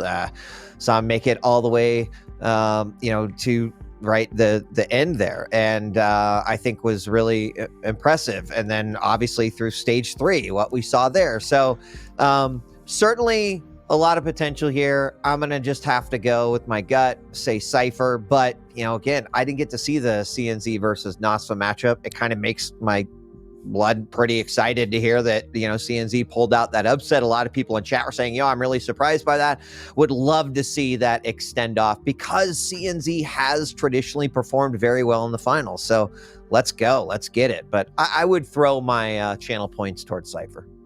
I agree, and it was refreshing to see CNZ kind of post up and play that defensive structure against Nosfa and pull it off. But again, I feel like Cypher's mechanics are a little bit above and beyond Nosfa, no disrespect to him. So I feel like if Cypher plays the way that Nosfa did, which is kind of hyper-aggressive in your face, I feel like Cypher might be able to do it a little bit better, and CNZ might not have the answers like he did with Nosfa, because again, Cypher hits like a truck, so you got to be ready and you got to be perfect. And I wouldn't say that CNZ was perfect against Nosfa, but he was good enough to take him down 2-0 set into the lower bracket. So to me, it's a toss-up. And also, you can just have a very controlled, calm Cypher as well. It doesn't have to be all-out aggression. It's just when he flips on and he starts hitting, lights out, like good night.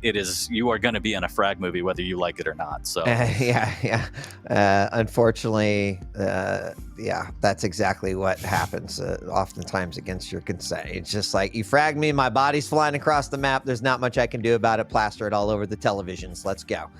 Looks like we are live. Our first map is going to be on Molten, and we're gonna get started right here. Take us away, 40. Map number 1, live on Cypher's POV, and again, the Slash versus Strog, both mobile. I'd say Slash much more mobile, so we'll see if that speed has anything to say on how the outcome plays out for this map number 1. Again, upper bracket action, so whoever does fall will have another opportunity in the lower bracket. That's right, the lower bracket, not the place that you want to be, but at least it means you've still got a chance, right? Very important to try to go through that upper bracket as far as you can, because, man, fighting through the lower, knowing your tournament life is on the line every time, that can get a little rough. So battle here over the Mega as Cypher rains down a few rockets, and I don't think that rail hit. I think that was a machine gun blast, but Cypher kind of making his way across, and so far just 0-0 in this first minute. Yeah, just a little tap from the machine gun. And look, I just love the way that Cypher's set up, turning off all the lights, just the glow of the monitor in the moment. Immersive gameplay here, Wheat, as he does pick up another heavy armor, taking a little bit of damage from CNZ, but not too bad. Is he going to get there on time? He is, just to do a lot of damage, and there's the shaft, there's the peeker play. I don't know if that's what he wanted, but the rail comes out, but Cypher's just too strong, takes frag number 1, Wheat. Yeah, that LG was on fire, and I mean, I think CNZ did what he really had only one option to do, is that throw Peeker out, but Peeker was easily dispatched, and then that just meant that CNZ was a sitting duck there over on the corner. Great rocket from Cypher as he swings around the side, going through the teleporter, does land a little bit of damage, and then snags himself that Mega. But you can just see this need for speed on this map from both players, and Cypher definitely prioritizing that speed for position and for aggression. But he is up by 1. Sees an opportunity. That rail does hit, and he's got to back off a little bit with no armor stack. Cypher just waiting, grabbing these vials, making sure that he has the trail up when needed. Not going to contest at all for the Mega. Just doesn't really have a lot to work with here. Might try and set up a rail right around the corner. CNC just waiting, and there it is. Surprise! 60 HP though. Cypher hurt. Gonna use the trail. Not the cleanest escape. Could have been really, really bad. And so now he's trailless, and oh! Dirty dancing around that pole, just barely getting away from that rail. 100 HP, no armor. Looking a little bit vulnerable here, Weed, as CNZ has a massive stack. Yeah, he does. And it's going to be an opportunity to capitalize right here. Cypher does peek over the edge, looking for that Mega. Gets hit with a little bit of damage, but as you mentioned, CNZ kind of carrying that stack. Going to grab the light for Cypher, but he can't really get overly aggressive at this point, right? Single rail from CNZ, which we've seen he's completely capable of hitting, can stop that momentum so hard and potentially give up a frag. So we'll have a little battle. That spam from the Hyper Blast, or excuse me, from the Plasma Gun comes out. He does pick up that Mega, but unfortunately still not disengaging clean. And Cypher, I think, having a little bit of problem getting in a position where he can fight the fights he wants to fight. Absolutely, and the Mega saved his life instead of adding to his stack, barely hanging on. CNC finding great opportunities and angles for rails here to keep Cypher low, and Cypher just has to play this perfectly. Again, dealing with the stack of Slash, not very tanky of a champion, very speedy, but can be absolutely crushed in 2 rails. So Cypher has to play this super clean. He's doing a good job staying alive, maintaining this 1 frag lead, but not finding an opening, and even after hitting a rail, CNZ replies with a rail of his own, and again, Cypher has to play super defensive and be careful. Yeah, the rail guns on both sides. 50% for Cypher and about 63 as we see more exchanges here. CNZ for the first time kind of finding himself without a stack, 40.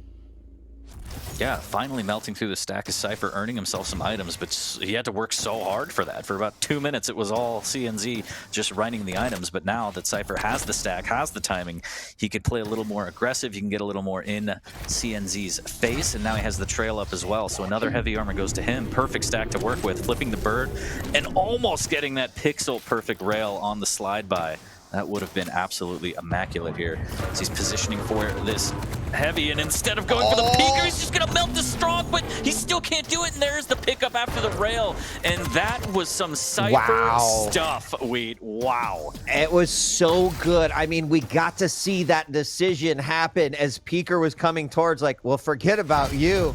I know that you're over here in stasis off to the side. He did like 140 damage, just him sitting right there, and then was able to easily convert that into a second frag, coming through that teleporter and landing those final shots needed. It kind of puts CNZ now in a pretty tough position, although he's making the best of it on that upper level above the Mega, dropping and raining down those rockets. Does hit another rail as well, and now the LG pulls out, but Cypher managing to get the best of that one. And now you can just see, you give Cypher a little bit of room, and this is what he can do with it. Hitting those rails, hitting a really nice LG, and really making this work for himself. Huge rocket, double rocket, but CNZ answers back, is able to kind of put his fists up at that one. Cypher still in the lead, 3-1. Huge rail as well, as Cypher's very, very weak right now. CNG just trying to find him. Can he skate around the corner, but knows that heavy armor is coming up soon. Gonna play the items wisely, as less than 4 minutes remaining. Only down by 2. It's not panic mode yet. It's not panic territory for CNZ. So good job of maintaining his composure and just making sure he's playing around the items still. Just barely missing an opportunity to catch Cypher out there, but he's denying all of these lights. He wants to make sure that the map is all his before he goes hunting. And no armor for Cypher. CNZ looking real comfortable with his stack right now. He's got Peeker up and available, and seems to be favoring this middle area, which many players do, looking for an opportunity. Does get on that trail, playing with fire a little bit there, trying to hit these rails. and misses 1, 2, unfortunately 3. And Cypher gets away, sets him up for maybe a mega, but no, goes down the jump pad. CNZ able to easily capitalize off of that mistake, and Cypher, it was too late. He has already had too much momentum going down. CNZ, great job capitalizing on that mistake. Oh my god, what a rail. 4 HP. Can Cypher convert this? CNZ just trying to do damage, but the rail's too strong. Cypher plants him up 2, Wheat.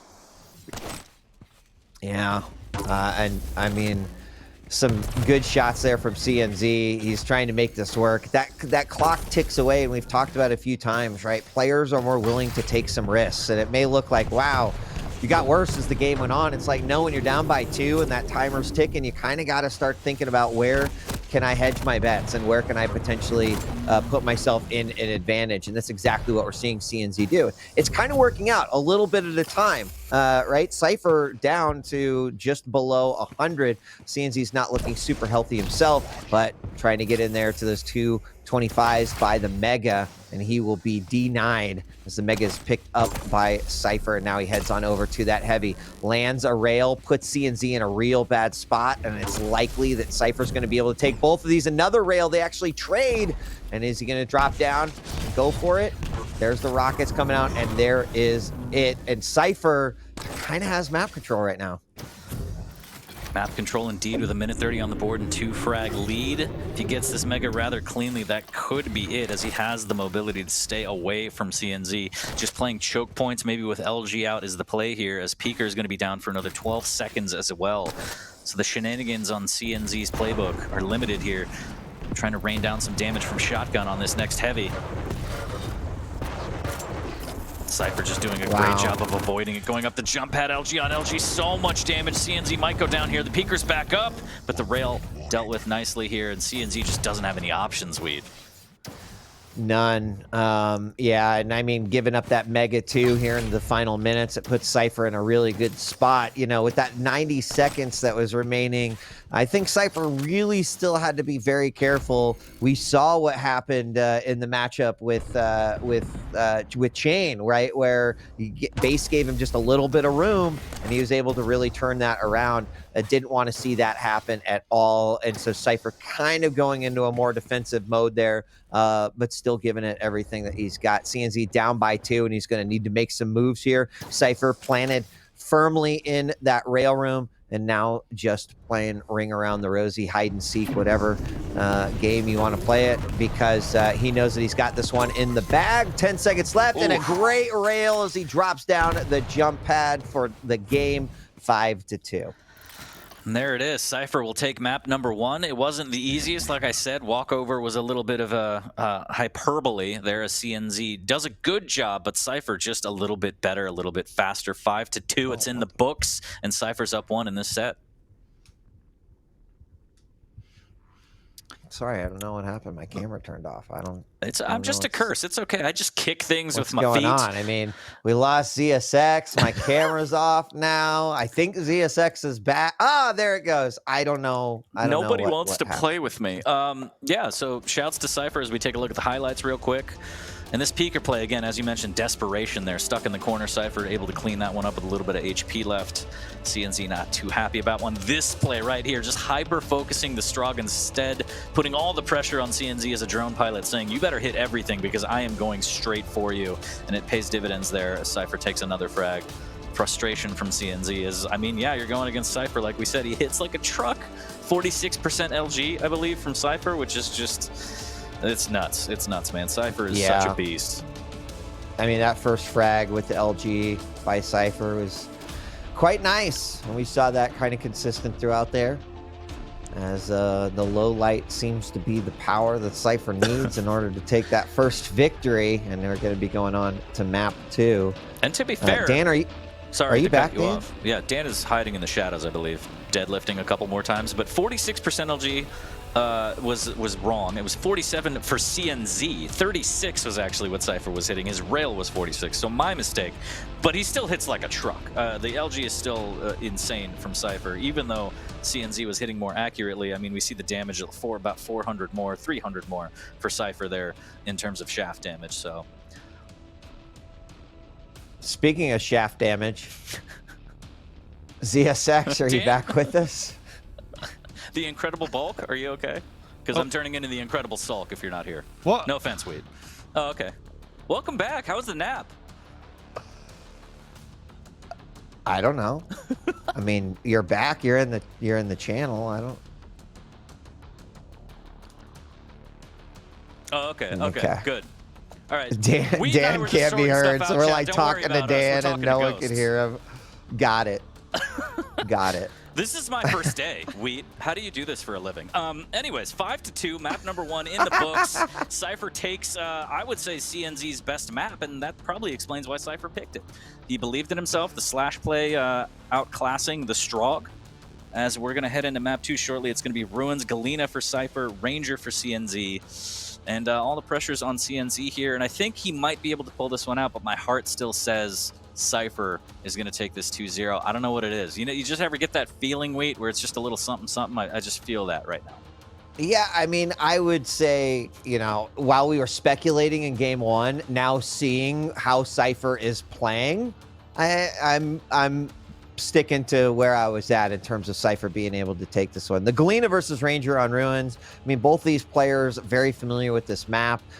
Don't feel like there is necessarily a gross advantage for one of these players. So I think it comes down to those raw skills.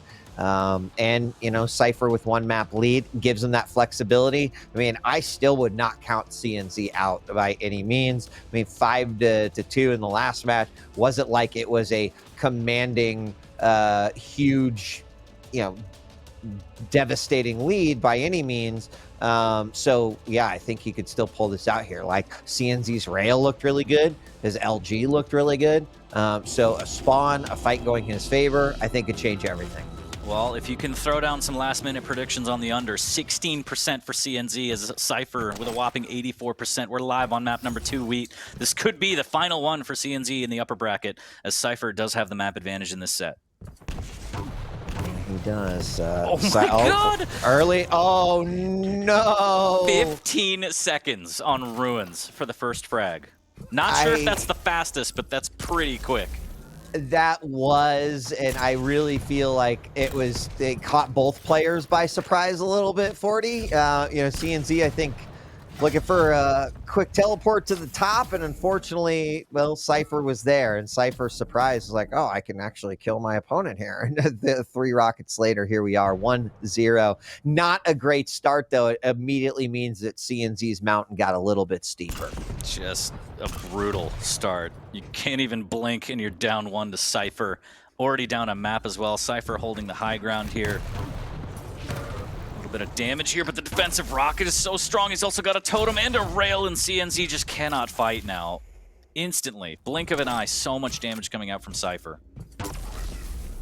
And those rails continuing, 40, looking very, very nice. And we talked a lot about how, you know, rail can really be the skill you need on this game, right? Those long distance, like opening up opportunities for yourself, forcing your opponent, but with those nice rails to not be able to fight for a major item, all very key here on Ruins. And there we do see that heavy picked up. Now, as far as the timings between the heavy and the mega, there we see right there that mega just got about a 9-second extension, which was set up by CNZ, but could be advantageous for Cypher if he kind of figures out what is going on. Yeah, I'm not sure if he picked up the exact timing on it, but he should be diving down for this heavy here, but it looks like he's going to play for the mega, not realizing it's delayed. So, yeah, he's actually going to miss out on the heavy because of the delay. So a really good play from CNZ here as he wanted to try and catch him out at the mega. So things turning in CNZ's favor just slightly, but really it's more of a flip of the items as Cypher is able to pick up the mega cleanly. Yeah, and I'm actually surprised because CNZ set the timing on that one. I'm not sure why he didn't or decided to not go that way. In fact, that's going to allow Cypher to set up a little trap down here. We got the orb coming out. Cypher's armor stack is gone, but he's going to drop back down. hits one rocket. Oh my gosh, drops the totem, grabs the heavy, and finishes him off with the lightning gun. Beautifully played, and now in a position where he could probably grab this mega, and I'm going to have to chalk that one up as, I don't know, maybe a misplay there. I feel like CNZ could have had control of both of the major items. Somehow it didn't go that way, and Cypher capitalized. Oh my god, and just going up toe-to-toe, and CNZ pulls it out with the clutch rail. Oh my goodness, sweet. What a play from CNZ there. Oh, one more rail. He's going to give it. Oh, no. How? You're not escaping. You can't. You are not escaping. And then hitting his third rail in a row, fourth in the rail in a row. Doesn't get number 5 because the nail gun cuts him down. But we're seeing the action we like. Oh, up that jump pad, hits another rail. You got 6 for a Cypher. Feel like you do. Both players, though, playing a little scared. Cypher at 41 and CNZ at 34.50. Going up that jump pad now, looking through the eyes of CNZ. And what an exchange we've had here so far in Ruins. Yeah, and I know that Cypher's the Galena, but CNZ seems to be the one praying, saying, please, no more rails. Do not hit me anymore. He fires back with a rail of his own. So he's waiting around the corner here. Good little trap with the rockets. Big shotgun blast from Cypher, but the rockets will prevail for CNZ, tying it at 3. Yeah, and I think CNZ really, really needed to close that gap. I mean, obviously, you do to win. That's mathematically how this whole thing works. But in terms of just not letting Cypher gain any more momentum, that was a good spot. Of course, a couple of totems get a blast off on CNZ. He's now looking and peeking into the mega, sees his opponent actually retreating away from that area, so knows that it has been picked up. There is only about 5 seconds between these major items, 40. So what was a 9 seconds deficit or separation is now only down to about 5. And let's see what these players are going to do as CNZ is going to head on down to that heavy. And then will he hightail it up to mega? There's the rocket jump. Going to get up there. Sees an opportunity. Gets hit by a rocket. Uses the orb to secure it. And now can just back off and fight where he wants to fight. Yeah, decent play there from CNZ to make sure that the items are his. Forcing Cypher to try and rely on the totems and the lights here. Now CNZ has the high ground as well. Playing really, really solid here, getting hit with a rail on the way down, though, and he's a little bit early on this heavy by about 3 seconds. Good rail there from CNZ to keep the damage up, at least for the time being. Can he make it back to the mega? This might be a cutoff at the T-Con here from Cypher, and he's actually not going to be there. So clean pickup for CNZ. Big opportunity here. Ooh, the rocket just missing out. That would have been big. He almost hits another one on the stairs there, and Cypher's wondering if he has an exit that's safe at all. We do have that heavy about to spawn in 5 seconds. CNZ taking out a totem and is in position. And looking for him to really try to take control of his cycle. And there the orb comes out. And the LG to finish it up. CNZ now up by 1 frag with less than 5 minutes left to go. Burst damage coming up huge for CNZ on that one as he pulls into the lead by 1. Slowing down here near the T-Con as Heavy is up, but he's trying to figure out exactly where Cypher might be as Cypher was creeping towards the T-Con himself. Big rail there. Should get another free one, though. Plasma actually punishing CNZ for peeking, saying, how dare you?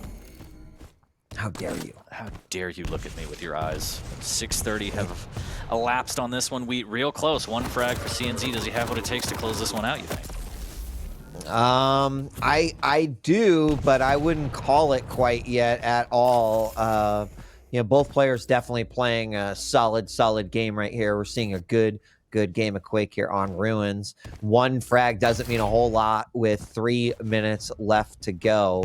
And I think it's going to come down to these last cycles. Now, Mega is up. Heavy has been picked up. And CNZ is going to grab that heavy while Cypher, grab the Mega while Cypher has the heavy. And those rails, 40, those types of rails are the ones that are going to decide this game, right? That was just free damage on Cypher's behalf. CNZ, no armor stack. He's going to have to go hunting for some lights here at a moment. Or he'll make a beeline down to heavy. No, he will not. Yeah, Yeah, Cypher's going to be there waiting. Rocket jumps up and takes a rail, and that's unfortunate as Galena does not have the rocket jump passive. CNZ goes through the telly, eats a totem. That gives Cypher the information. Cypher actually has the better stack now. 10 seconds till he gets his next totem. The Dire Orb is available for CNZ if things go horribly wrong here, as he's setting up a trap in the courtyard. Cypher going up the jump pad, just trying to get a glimpse of where CNZ might be. But really good play from CNZ. He can be passive and patient, Weed. He's up by 1, so all the pressure's on Cypher as the time keeps on ticking. Yeah, you know, the one thing I would say, and I know there's 2 minutes left, but we've seen this happen before where sometimes you kind of give up that map a little bit too early, but there the orb comes out. Cypher somehow wins the engagement. Double rocket to tie it up. Less than 2 minutes left to go, and that's exactly the kind of thing you still have to be playing with the utmost care, knowing that something like that can happen and completely turn the tables. A great rocket from CNZ, and that will eject Cypher out of the room. It will give CNZ that heavy, but he takes some damage there as well. So both players kind of in this position where, you know, tie game, can't really play to the clock, to the 10 minutes. You have to play this like there's 10 minutes left, right? It's Cypher very weak, down to 15 points of health. What is he going to do here? He's got to be careful with that RL. Otherwise, we could have one of those unfortunate situations. The orb comes out, chased by CNZ. How is he not hitting anything? But CNZ finally finishes up 4-5. Wow, and I thought that was going to be some more Cypher magic right there. CNZ's going to push off the spawn. He should get this. He pushes Cypher through the telly, but it's only a matter of time. Couldn't get to the totem. CNZ extremely weak, but he's up 2 with 50 seconds left. This Mega's going to be huge. He gets railed off of the platform, and that should seal it. CNZ denies Cypher the Mega, has the 2-frag lead. And now he can just do additional damage here at the heaviest. Cypher has nothing. The machine gun melts him, and just like that, in a blink of an eye, Weed, CNZ 3-frag lead, 30 seconds left on the clock.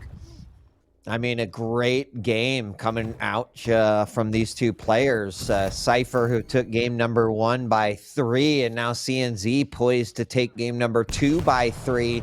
Very, very close matchups. And, you know, the scoreline doesn't actually represent how close this game was through most of the duration. You know, we saw it tied for quite a while. CNZ holding that lead for a little bit, Cypher bringing it back, but then CNZ kind of pulling ahead. And, you know, I like the fact that we're going to a third and final map. It's going to be on Awoken, and what a display by CNZ. He has consistently showed us that you put him into tournament play, and he is going to give it everything that he's got, and he's going to bring the best possible version of CNZ that he can. The question will be, can Cypher match what he did in game 1 as we move on to Awoken? Yeah, I guess that feeling I was having was just a bad bean burrito I had for breakfast. I don't know, Wheat, because CNZ is forcing a map 3. It's going to be Visor versus Doom on Awoken, Cypher on the Visor, CNZ on the Doom. And will that spell Doom for Cypher? Because, again, the Visor pick a little bit interesting. I'm not going to say it's the worst pick at all, but Doom just clearly has the advantage on Awoken, being able to traverse the map with ease. As we take a look at the highlights here, and just as you mentioned, really well played from CNZ. Really defensive when he needed to be. Great rockets, good timing on attacking the major items. And Cypher just couldn't break through that defense. Yeah, just watching through some of these frags and thinking back to, you know, some of the moments. There was that one moment where CNZ definitely had control of that heavy, could have grabbed the Mega. It looked like it wasn't going to play into his favor. But that just wasn't the case, right? You can't let a single event that happens in a 10-minute game dictate, right, the remaining 6 minutes. And that's exactly what CNZ did, and I think is a testament to, you know, how much he's grown as a player and how much experience he's picked up just by playing through the deep talent of the EU region. So Cypher needs to bring this one back to win it. CNZ has a chance to take down his second strong opponent here for the Stage 3 finals at QuakeCon, and I'm pretty excited for this third and final map, 40. I would just say that very rarely would people say CNZ over Cypher. Again, we've seen it before in week 2. Cypher took it 2-1, so we're kind of about where we thought we'd be. If Cypher takes this one, okay, business as usual. But if CNZ can pull this one out, Wheat, and send Cypher to the lower bracket day 1, I don't think anybody, maybe a handful of people, would have put their channel points on that in the predictions. And we'll see right now, taking a look, 75% in favor of Cypher still. So I don't know. CNZ, I mean, he's upset amazing players before. He's shocked us all before with his finals performance. As you said, different beast in the finals. And here we are. CNZ showing up big. So map number 3 on Awoken. CNZ, what do you got? I mean, you know, go back and look at his records at some of these other basically every finals since the time that he won his relegation game and got into the QPL, he has done pretty well. You know, I think in stage 1 a little bit more than stage 2, but still the performance has been there. And, you know, for some players, it can take, acclimating to the tournament format and your opponents and how you're playing. It takes a little bit of experience, but CNZ's adapted quite well, right? And versus an opponent like Cypher, who's incredibly seasoned in that regard, that's pretty impressive. Absolutely, and again, this is map number 3 in the upper bracket, and just to add a little something to it, the loser of this one will face Cooler in the lower bracket. Wow. Wow. All right, well, I'll be looking forward to that one. We're looking through Cypher's eyes as we see the piercing sight come out. That results in a rail. Not going to be able to get a follow-up rail there, but sets him up for some potential success. Shooting right through the geometry here of this map. And his opponent grabs that heavy, lands a rocket from up above, picks up that mega. Now, you could say a quote-unquote slow start, but I would say more or less a calculated start by both these players. Yeah, nice and slow in comparison to what we saw in Ruins. The no 15-second frag here, unfortunately for Cypher, but decent damage being dealt with. As Cypher does drop down and make sure that he has that vision when he needs it. So getting all the information he needs before this next heavy. Setting up an easy rail here. Almost has the ability to get another one. Didn't want to peek, didn't want to take any unnecessary damage. Now he's got a big stack to work with trying to attack this mega, but it's already gone. Takes a little bit of rocket damage. Gets sent down to the drive-through window, but can escape without taking any further damage. Now, one thing, you know, Cypher's been spending a lot of time over here, but one thing that's notable is that CNZ has not been able to get a rail yet. So, well, it might seem like Cypher is favoring this area a little bit. And keeping that weapon out of his hands is going to be beneficial, especially considering how well he's utilized it in map 1 and 2. I wouldn't expect that to last too much longer as we see Cypher extending himself out, knowing like, I need a few weapons that are out there that I can't get access to. And here we are 2 minutes in. Now piercing sight comes up, might give Cypher an opportunity to land a nice shot, and he does. 62 damage rocket. And now who will take control of this middle area? The double jump to try to avoid some of that damage. But I don't even know who came out on top there. The rail from CNZ, not quite a death rail, but really close to it. Wow. Cypher hitting another one. That was scary. I don't know how Cypher hit that one. CNZ was trying to line up the kill shot, and Cypher said nay. As now he has the stack advantage, and again, serving up something hot and fresh through the window there. Trying to close this one out. Might be able to catch him in the banana, just a little bit wary of going up the jump pad, and CNZ's nowhere to be found as he's trying to stack back up, and the rocket from above won't land, but Cypher's in full hunt mode, checking every possible exit weed. He's got CNZ trapped. He does. Sees the rocket come in, hits the piercing sight, knows exactly where his opponent is. LG comes out, lot of damage on CNZ, and Cypher gets that first frag. Now this is a big moment right here. Can he convert? It doesn't look like he's really able to. Jumps down maybe a little bit too early. Still lands a beautiful rail. Might still be able to secure this heavy. Oh, beautiful. My Lord. I love Quake so much. What a beautiful vertical rail as he's jumping across to that light. That puts Cypher up 2-0. Oh, Cypher, and he catches him out in the banana. CNZ in the wrong part of town, gets LG down. This is all Cypher territory here. Pops the vision. He's going to be able to get another freebie, maybe even another one, and he does. Big damage, but CNZ does fire back. Ooh, but his head gets taken off as he peeks around the corner. 4-0 for Cypher. I'm really impressed with how Cypher's playing this, right? He's staying on top of this piercing sight. He's playing the more medium long-range game, using every little trick in his bag of tricks, and consistently hitting rails. A 68% rail right now. Remember, Effortless posted 1 of 16. Cypher is 11 of 16 right now, and Why? someone who Why I would would you certainly do- classify as on fire, my God. You bully. You bully. 5-0 for Cypher. As, oh, big rocket. The punches won't do it. No, we wanted to go fisticuffs, but Cypher brought a rocket launcher to the fist fight. 6-0 Wheat as we're getting closer to the halfway point. Cypher getting closer to taking this away, but big damage from CNZ. Turns it around, puts his first frag on the board. And he needed that. CNZ needed to stop that train on the tracks. It was out of control and heading towards the station. And there's still quite a bit of time left on this one. Now, will that kill some momentum for Cypher? I don't know. We're going to have to see. Yeah, I think he knew he was pushing his luck a little bit there, having taken some damage in some of those engagements, but he also racked up a couple extra frags there, putting him in a much better spot heading into the second half of this game.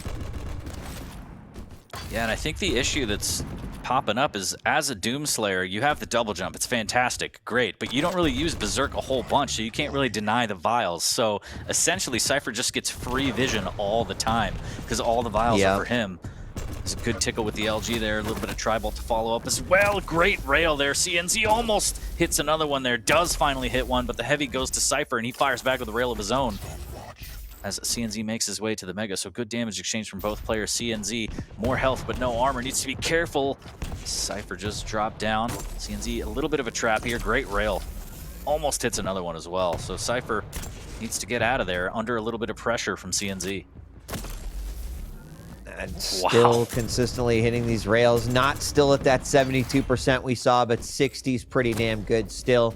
Less than 5 minutes left to go. There is another one. Also allows him to grab the heavy. So, you know, break down halfway through this game, what are we seeing? Well, first off, this might be the first time that Cypher cleanly grabs a full major item cycle. You know, he's had control consistently, but this is lockdown. And then you couple that with the rail accuracy that we've seen out of Cypher, insightfulness in terms of knowing where his opponent is, and then obviously filling in the gaps with the piercing sight. It really has been a winning combination so far here for Cypher.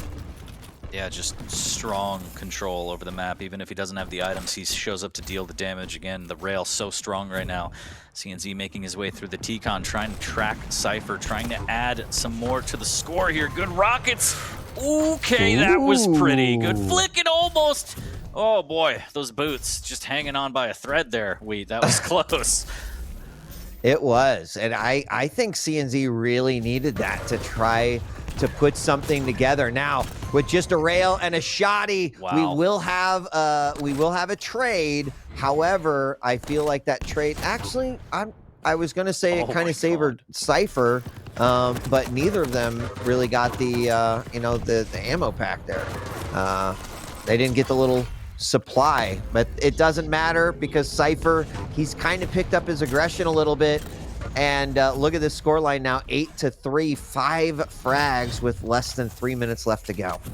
And the Berserk popped, and Cypher just had perfect vision on it, popping the vision, getting free rocket damage as CNZ was literally just flailing his arms around. 2:30 left, down by 5, and Cypher is just looking so strong. Again, even when he gives up the items, he's just dealing massive amounts of damage. And here's the drop down, the swap to rockets is going to be enough. Big damage, so close. CNZ needs to be careful with this next move. Both players weak, but CNZ hanging by a thread. And, you know, CNZ can't really get a stack to fight here, right? I mean, which means his only options are to just drill those rails. He lands a first one. Piercing sight, though, lets Cypher know exactly where his opponent is, so he's not going to walk into any traps. Some Tri-Bolt coming out, but less than 2 minutes to go, and this becomes a real tough hill for CNZ. That rail makes it a little bit less tough, but even after he gets this frag, time is his biggest enemy. He needs to play perfectly off the spawn as well. Cypher's so weak. Not going to go for the heavy, just going to try and stay alive here. 35 HP is going to make his great escape as CNZ will grab the heavy, but again, a minute 30 time is CNZ's biggest enemy. And oh yeah, Cypher that can defensively hit like a truck with rockets and LG. I forgot, my bad. Yes, he can. It's not just Rail, he's dead leader, that's for sure. There's another one as well, and I think that is going to write the final few sentences and paragraphs of this chapter. The Book of Cypher, as it looks like he's going to take this one 2-1 though. Not a clean sweep by any means, and I think you mentioned that the winner of this, or excuse me, the loser of this matchup is going to go down to face Cooler, right? Yep, Cooler on the B Right, stream. so Cooler versus CNZ, that's going to be one not to miss. So it would be absolutely wild to have Cooler go out a second time. 216 damage with that LG. The CNZ is forced out, and this game is officially over in the final moments. Cypher's going to take it. 30 seconds left. Just the victory lap here is unfortunately for CNZ just coming up short. Played really, really well, though. But now goes down to the lower bracket, and as you mentioned, going to face Cooler. And first day exits always hurt, Weed. Are we going to see Cooler make his second? I don't know. I think that did he lose to CNZ last time too in the lower bracket? We'd have to check. Fact man, I don't Flea, know where for are certain. You? Somebody out there. But Ping I him. think that actually might be true. I think that might be true. And there it is. It's official. It's in the books. Sweet. Cypher takes it 2-1. Well done again to CNZ. I didn't really expect the one map, but history repeats itself as we saw in week 2. The same kind of outcome, 2-1 for Cypher. So CNZ has what it takes. It's just Cypher, and in the end, just getting big damage, big frags, and taking Awoken.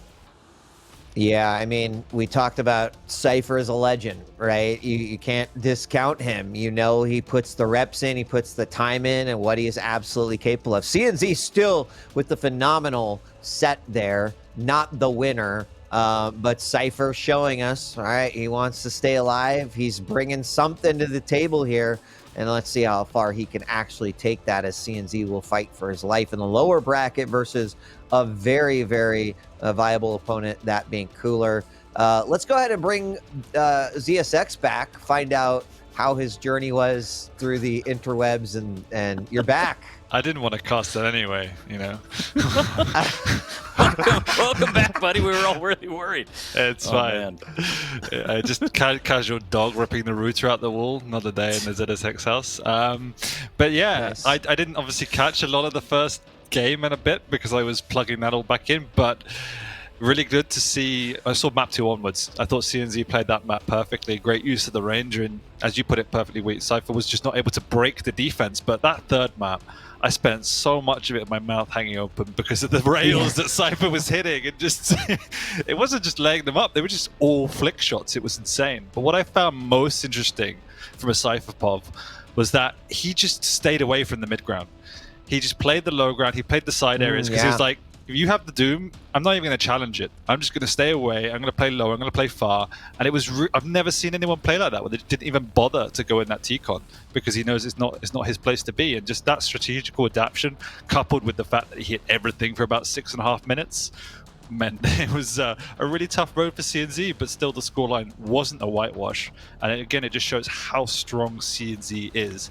It's just that he lives in an era of some of the world's best esports players, and he just cannot break the barrier that is Cypher. I mean, I still think CNZ has improved significantly since his entry into the QPL. I think it's very apparent. I mean, he's always had some skill. Just to make it in the QPL takes skill. But I think being able to play through that EU talent has really helped him develop his own style, his own game. I'm excited to see what he can do in the remainder of the tournament. And going up against Cooler, that'll be the first test. So congratulations to both players for a great game, but more importantly, congratulations to Cypher for staying alive and moving forward in the upper bracket. So we are going to take a quick break, and when we come back, it's going to be our next game, which is going to be Dramas versus Razy, happening right here. I believe we got a couple more matches on the B stream as well. We'll keep you updated. Thanks for joining us here for day one of the QPL World Championship. We'll be back with more right after this.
Welcome back to day one of the QPL World Championship. I'm DJ Wheat, joined again by Ketchup and Flea. Welcome back. I know you've been making the tour around the various streams, and we've got another great matchup coming at you. But let's take a quick pause here for a moment. Favorite match that you've seen today in day one? Flea, I'll start with you.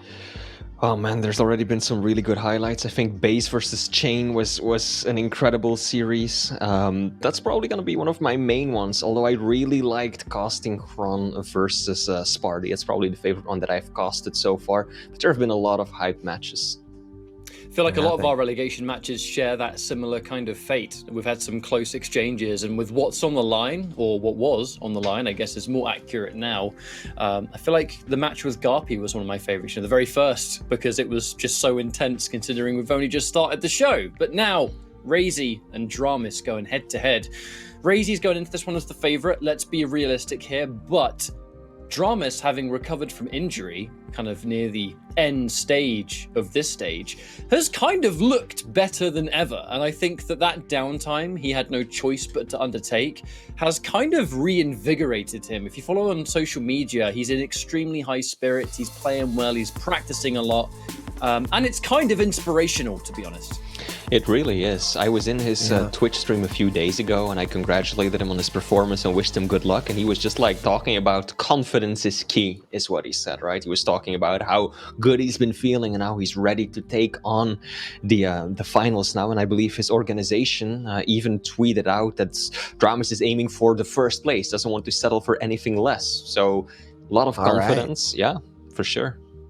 Yeah, I mean, don't underestimate how much confidence can, affect your game. Obviously, confidence is not going to be, it won't turn you into the next Quake champion, but confidence and skills and practice certainly can and will, and I have to agree. I think hearing the story about Dramis, hearing kind of his own positivity that he spun around the effort that he's put in is quite great.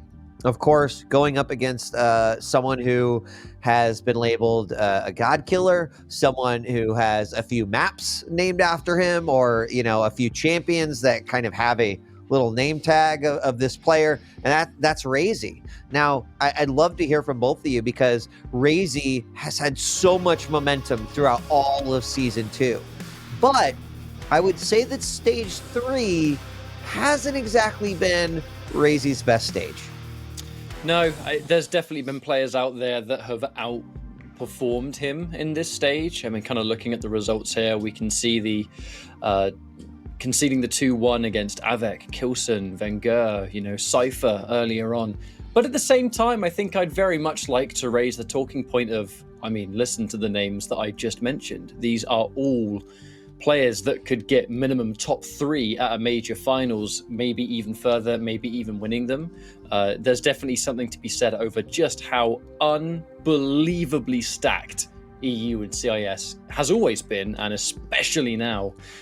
So Razy being among those players is always something in its own right. Obviously, he will not see it that way. He strives for perfection always, because he was, for the longest time, a player that you'd always see in grand finals, right? And for his sake, it'd be great to see that this weekend. And he's going to be quite the, I think, boss to take on if you're in Dramis' position. Yeah, I really do hope that we get to see Razy playing at his best, because he has been inconsistent to say the least. This is a player who we've seen topping the EU leaderboards time and time again. In the previous stage finals, he didn't make it into the finals day, which I think is the first time that happened in who knows how long, right? And now we just saw the results of this stage. 5 wins versus 4 losses for Razy, a player who has been #1 repeatedly. That's definitely not up to his standards. Now, he did already take down Cygip in a 2-0 fashion earlier today, so maybe he's got some momentum going into this matchup, but yeah, Dramis is not going to be easy for him to deal with at all. Yeah, and I do, talking about Razy, I think he is one of those players that kind of transcends when it's tournament time, and typically, puts a lot in. so much the case in the last stage, but curious to see. Someone else also pointed out, man, you know, a 3-0 win over base, that's pretty impressive. And it's not to say that Razy hasn't had some incredible games and matches over this stage. It's more or less the consistency where you kind of expect, yeah, Razy's the player that's going to definitely might inch it out, but it's going to be in that 1-2 seed. It just wasn't the case. So I do think that this is going to be a very explosive matchup looking forward. And of course, that means next up is our picks and bans. Let's take a look at the maps that we'll be playing in this one and how the champions will sort out, with our maps being Molten Falls, Vale, and then finally Ruins. Clutch taken away, which is no surprises. Something that Razy will have to get used to, being the best clutch out there. But it's the Slash versus the Sorlag. If there is any map that you're going to see Slash on, it's going to be this one with the current map rotation, especially because it's Dramis. Veil of Nath after that, Scale Bearer taken away, Death Knight versus Keel, and then Ruins, the Galena removed, but the Strog versus the Ranger. Now, there's definitely something I'd like to say about this matchup, in that there's definitely been players out there in the past that have kind of compared Dramis to almost like a American equivalent of like a Toxic. That perfect marriage of just execution and movement, all of it combined, right? Where the aim is always super impressive. Movement-based champions, Dramis is quite an absolute top caliber player of. And that can come with it sometimes a style that overwhelms and really, really does just take people either by surprise or by storm. Razy is the kind of player that can match any style. It's one of the things about him that has been one of his strongest strengths, which is probably a phrase I shouldn't have put back-to-back, strongest strengths. But my point is that you can give him a style and he can probably match it in map 1 and kind of have that download for the rest of the series. Even though Dramis is a rather unique player, I do see Razy being able to handle that kind of controlled chaos, you know?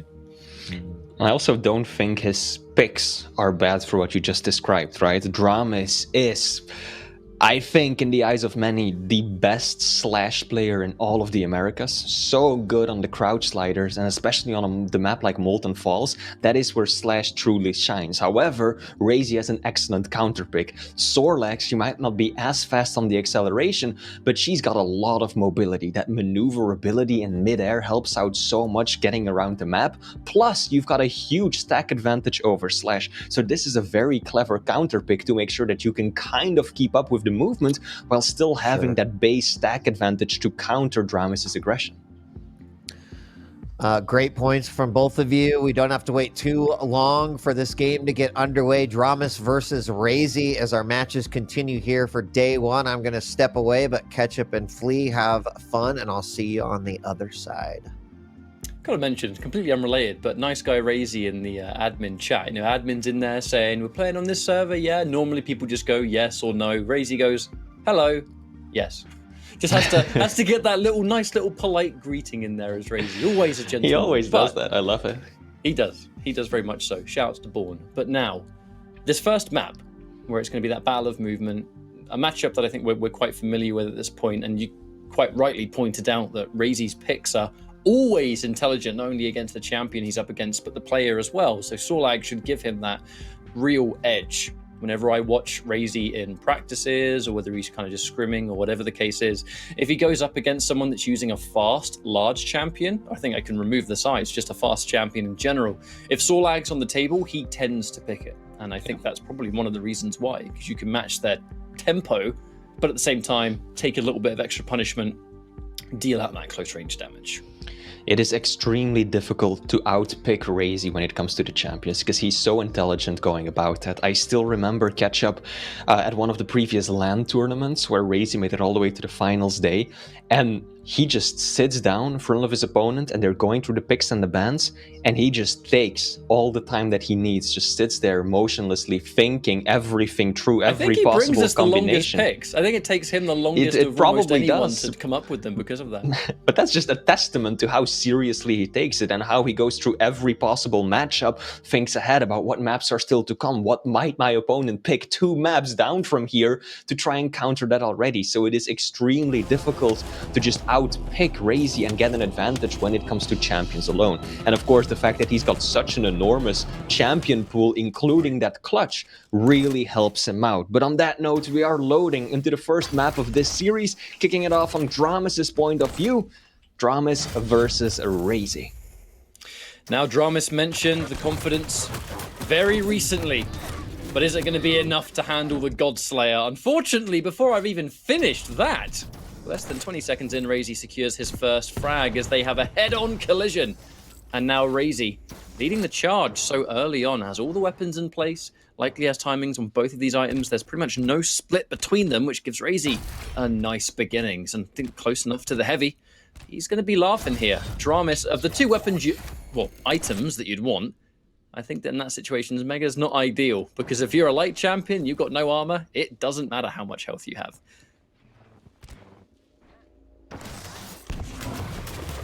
Razy springs the trap. Don't think he connected, no. I don't think any of those toxic spitballs connected, but I don't think it will matter either. So patient, Razy knows that his opponent's got nowhere to run. Either Dramus heads for the railgun, which gives him an angle, either he goes back through the teleporter, in which case Razy's just waiting with the shotty. Absolutely no pressure, just carefully waiting out his opponent. But that's a good play from Dramus. So quick on his feet when he's playing Slash. Just beats Razy to the item, even though he's taking the longer way around. One would think if there's any other champion, maybe even Strog in that situation, that no one would be able to stop Razy from just hoovering up both of those items, but Dramus having the peace of mind to think on his feet and think, right, I got to go in, I got to shut down something here. This rocket certainly makes matters worse, but if you can just stop Razy from getting every single item, he's not going to just lock in that stack and bully you for 10 minutes. That opening rail, really strong. Razy with a tactical denial with the light armor, just to make sure Dramus can't back up and take it a little bit later. But with 2 frags in the lead here in such a short space of time, got to be careful around those corners because Dramus is opening up those rails and that's going to slow down Razy significantly. Razy's playstyle is also just so optimized. Like the fluidity with which he denied that small armor catch-up. He really was at like 130 points of armor and just in passing by doesn't even miss a beat. Rocket jumps himself to get speed, just the right amount to take away the item. That's beautiful. But now Dramus is making a bit of a misplay, dropping back down. He needs to land the shots. Finds one. And Razy at 88 points of health was vulnerable. Could have been railed right there. But Dramus decides to play it safely and gets out instead. Dramus does need to be incredibly careful with this game plan he's currently undertaking. The rail's been the weapon of choice for now, and there is definitely an element of, look, it makes sense. You're going up against one of these large champions, you have to be able to chunk down that armor. But at the same time, there's a couple of instances where Dramus has got caught round a corner with the rail, probably not expecting Razy to be so close. And even if you hit the rail, of which he has missed a couple of times, you're just taking all that free damage. I kind of do worry. I hope Dramus doesn't kind of get ahead of himself there. The trade forced out by Razy, and Razy definitely getting the better spawn. Not just the weapons, but armor as well. And I like that even Razy's pushing forward after that, because he knows Dramus, there's no way he's challenging that.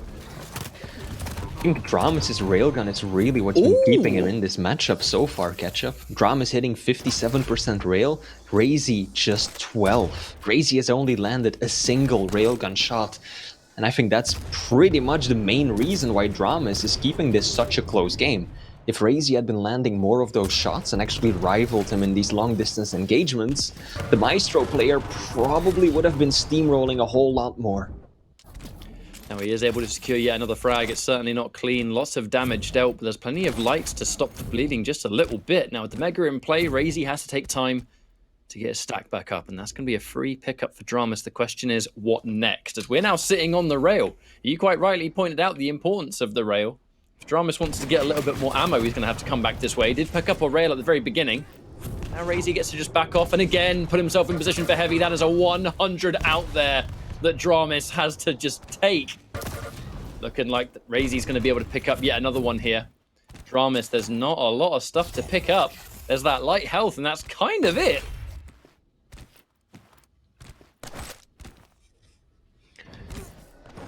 Solid recovery by Dramus right there. Oh, but that rocket to the face is not what he was bargaining for. He has to retreat, burn even more time before he can mount any sort of comeback, and now he's just in no position to actually challenge for this next heavy. He's going to have to give it up to Razy for free, hope that he can land maybe a rail somewhere here. Also love how Razy approached that. That's just complete juking right there, preemptively going back through a teleporter, down, up again, just completely trying to throw off his opponent just to avoid those rail from Dramis. It's so optimized. Major push from Dramis though, opening LG, finished off with a delicious little rocket. And he's able to keep himself in this fight. He is able to fight fire with fire here. Has to watch out though, because caught round in the wrong part of town. Dramis very, very weak indeed. Looking for a rail that hits the mark. Oh, if Dramis had the rail out, it'd have been very different. Caught Razy on the jump pad. The perfect read. And just like that, the Mega is totally nullified. Dramis evens things up. Bit of an uncharacteristic misplay by Razy right there. Just going up the bounce pad. I don't think he was expecting Dramis to show up there after how much damage he's done. But he will put himself back in the lead after this engagement over at the heavy. And now there's a decent amount of time between the items, 10 seconds. Yeah, Dramis realized that he had to apply pressure. He doesn't want to give Razy full control and establish just consistent rotation of the items, but in doing so, he's now 2 frags behind. Didn't really accomplish much in that previous fight. Oh, that rail from Dramis should have been easy pickings. Unfortunately, not able to hit the shot. Going to disengage just a little bit, but in doing so, Razy gets the heavy. And likely to be able to push in towards this inevitable Mega. Dramis early as anything for it, but that rail alone allows the pickup to come through. And we'll stop the acid just for a little bonus here. There's definitely time for Dramis to bring this one back. But Razy, I mean, this guy's always doing the maths in his head. He's looking at the stack permanently. You can hit the shots, but if he's confident that if he hits his own, he will just outstack you all day, every day. He'll push in no matter what, and that is very scary. Oh, another rail that Dramis by all means should have connected. Luckily for Dramis though, Razy is still just really not landing any rails of his own. I think the Maestro player has basically given up on using the railgun for most of these fights already. 16% rail 16%, right now. and he hasn't fired many in the past 3 minutes or something. Still only 12 rails fired, and I think that's a lot because he knows he's not connecting, so he's like going for other weapons to try and compensate, but that is just not always working out because it's Dramis who's doing most of the damage and who is now applying most of the pressure as well. In the middle of a map, having to adapt to that, it's certainly going to be no easy feat, I'm sure. But at the same time, we look at heavy versus light. Another fight breaking out, and Razy not really having a lot of weapons to get the job done. The reactionary rail back up the bounce pad gives Dramis a chance to equalize. He's going to have an LG, Dramis. Watch out. Don't be too aggressive. Razy wisely turning around right there, realizing that he didn't have any weapons to try and follow his opponent, chase him down. And now it will be Razy who picks up the heavy. I wonder if Dramis is going to make a move for Maggie. He's got all of the weapons to work with. Looks like Razy isn't even going to be in position, so Dramis will be picking this one up for free. I think Razy is now just trying to play, you know, the long con catch-up. He doesn't want to force anything out just yet. He could have made a move for Mega. I think he knew the timing as well, but instead he wants to just get good stack going, get a better positioning. Will he find it though? Dramis misses again, a crucial rail. This has been, I think, a frustrating map for both of these players, catch-up, with some of these shots that they've been missing. Mega getting picked up by Dramis, so both players having perfect timing on it, and as we are inevitably at this point going to reach a sudden death situation with just a minute on the clock, I think both players being a little bit more careful signifies that, look, we're not looking to go over aggressive. If we can win by 1 frag now, we'll definitely take it. The aggressive rocket jump, and Razy connects. Dramis, he was even ready for it. He hit the rocket, but he just didn't have the stack to deal with what Razy was going to put forward on top of that. Now he takes up one of the lights. Dramis cannot miss a shot here. Oh no, forced retreat, but the acid! My man's melting! Oh, and that's going to be the map. It was a close one. It really was. I love Ketchup, the moment you said neither player is going to be too aggressive, Razy was just like, rocket jump up to heavy, let's go. That's And what you just think. Absolutely took the fight to Dramas, and indeed, Dramas landed a very nice defensive rocket, but just didn't have the stack to do much more because Razy landed one that is just as much damage of his own, and Dramas is going to call the GG there, and that is already putting Razy up on match point. I mean, it goes to show how much confidence. I just talked about how Razy's always got that stack in mind, and he'll be happy to take loads of damage because if he's confident he can kill you quick enough, it doesn't really matter. And let's talk about that final play, the rocket jump up there. To rocket jump up there, he had to do a decent amount of self-damage anyway. He took a direct and still got the frag afterwards, kept the pressure on after. There was a sign of life after that from Dramas, right near Mega, but it was one of those near impossible scenarios because you had to hit every single shot while at the same time dodging the acid, dodging whatever Razy's throwing out around that doorway, and understandably wasn't quite able to finish it. That was, for Dramas, that was a moment you have to collect yourself. And I think that's why in the last 30 seconds or so, he just stopped moving. He knew that mathematically he couldn't win. So that was a take your hands off the mouse and keyboard, have a think, and calm yourself down. Because with this being a best of 3, folks, there's not a lot of time to recover from this. We're jumping straight into the next map, and Dramas has got to be mentally refreshed after how that map finished. It's going to be interesting to see how this one pans out. It will be Veil of Nav. Dramas is running Keel this time around, and Razy is going to counter that by using the Death Knight. That means that Dramas this time around has the stack advantage, something he didn't in the previous map.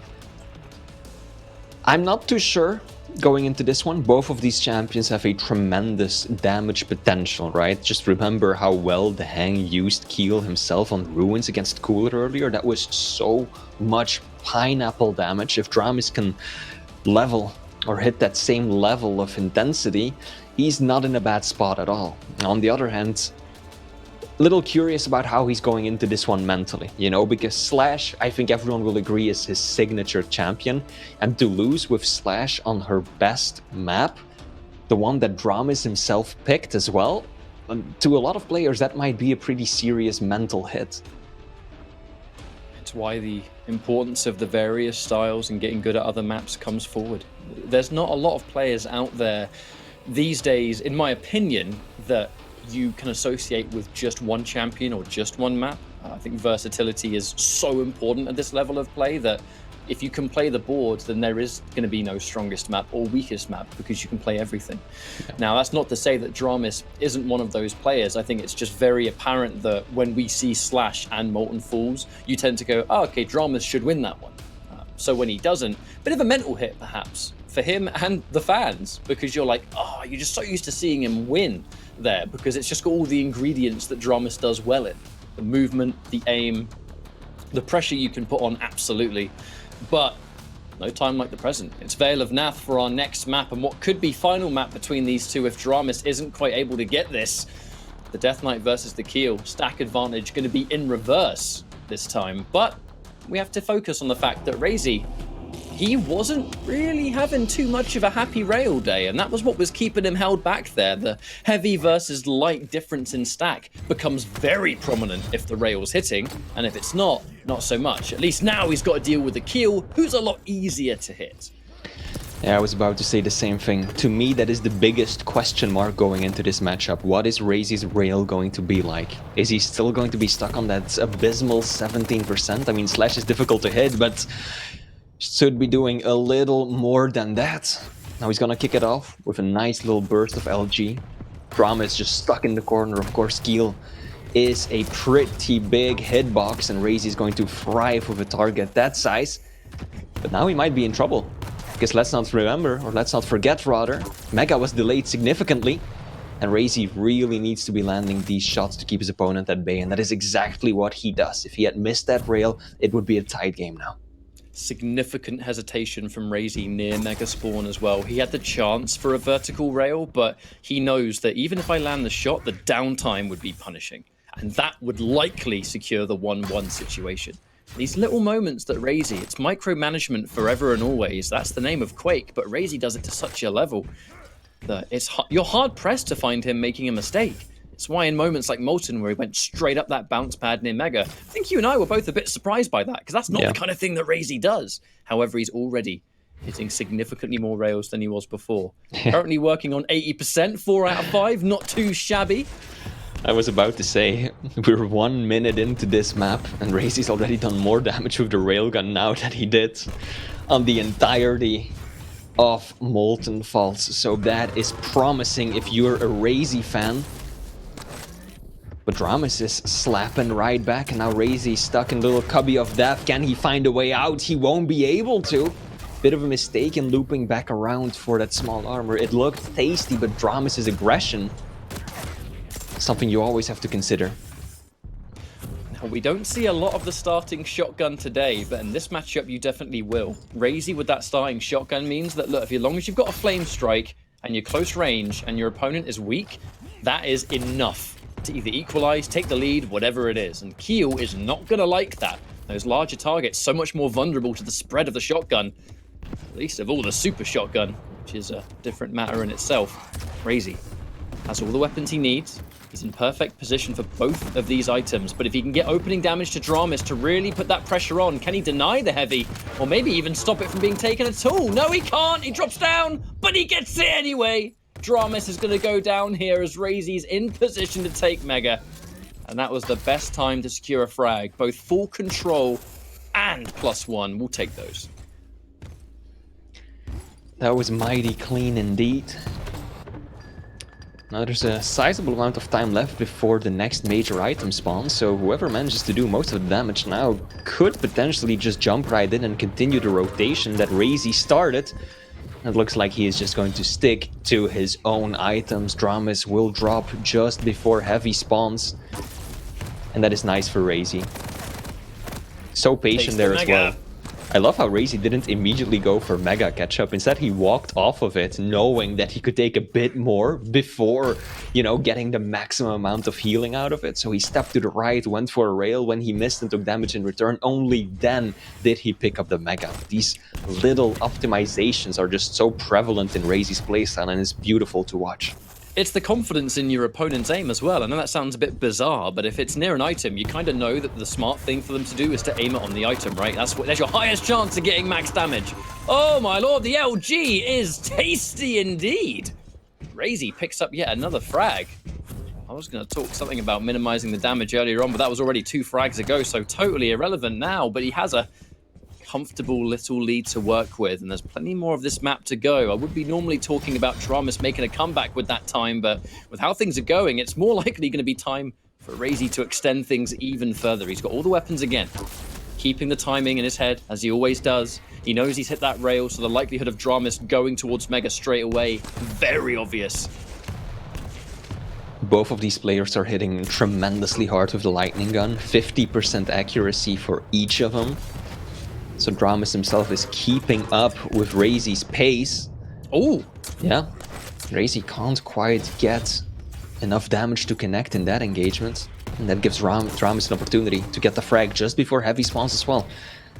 Really solid timing for the American, who now has a clear pathway onto Mega 2, which he isn't even going for straight away. Dramus is also being so mindful of his opponent position. He was hoping that Razy would make a move on that small armor next to Rockets and try to catch him off there, knowing that Razy doesn't yet have all the weapons after respawning. Ooh, nice. He takes a flame strike, but not before he returns a rail. A couple more like that, and he's in business. Razy makes the perfect call out on the heavy, though. You want to run in there and sneakily take it. The problem with Veil of Nath, you want to take the heavy, you got to jump. You jump, the LG just says, no, sir. No heavy for you. And Razy, even that one frag. So much more work now on the side of Dramus. Even with that rail landing, it doesn't matter. And he even hits the pineapple. And it still doesn't take him out. Razy gets the frag, brings that stack back up. Timing on the Mega as well. I assume Dramus has timing on it too. He must have seen it after getting fragged. Oh, you gotta watch out taking those fights. If someone's hitting the LG and you're missing the rails, that's only gonna end one way. We're now entering the danger zone. Razy is doing better when it comes to items. Razy is out-damaging his opponent, has got the better rotation, the timing is on point in his favor too. This is the moment where Dramis has to put a stop to that. Now luckily for him, he does manage to secure the Mega Health. This might be the start of something, but Razy is approaching this perfectly, just backing off, with newfound confidence in that railgun of his. Just playing the angles, that's what he's doing. He allows Dramis to pick up Mega, sure, but I'll be ready to immediately hit you for 90 2 seconds later, so you still are not in a position to just bulldoze me. And that's how Razy is going to play these final minutes.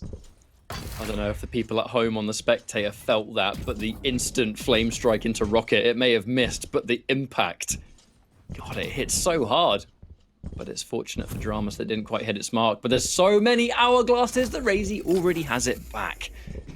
It's not just the fact that this map is close quarters and combat heavy, but the hourglasses that exist too. If you control those, you have access to those game-changing abilities so much faster. And let's even keep in mind that Dramis, he's using Keel. Likelihood is you're always able to pick up an hourglass because you're using grenades all the time. Yet somehow Razy is the one that's in control of most of them. Looking to get some extra damage, but Dramis cannot push too hard forward. Problem is now is that he's running out of time. 71 damage dished out on the tri-bolt, and he's stuck in that horrible no man's land, and he will push through the teleporter now. That's Dramis down, not even able to deny the heavy. That was going to be the last bonus effort. And unfortunately for him, the control continues. Razy with both of these items, and now the time to do it. Big juggles. He goes down again.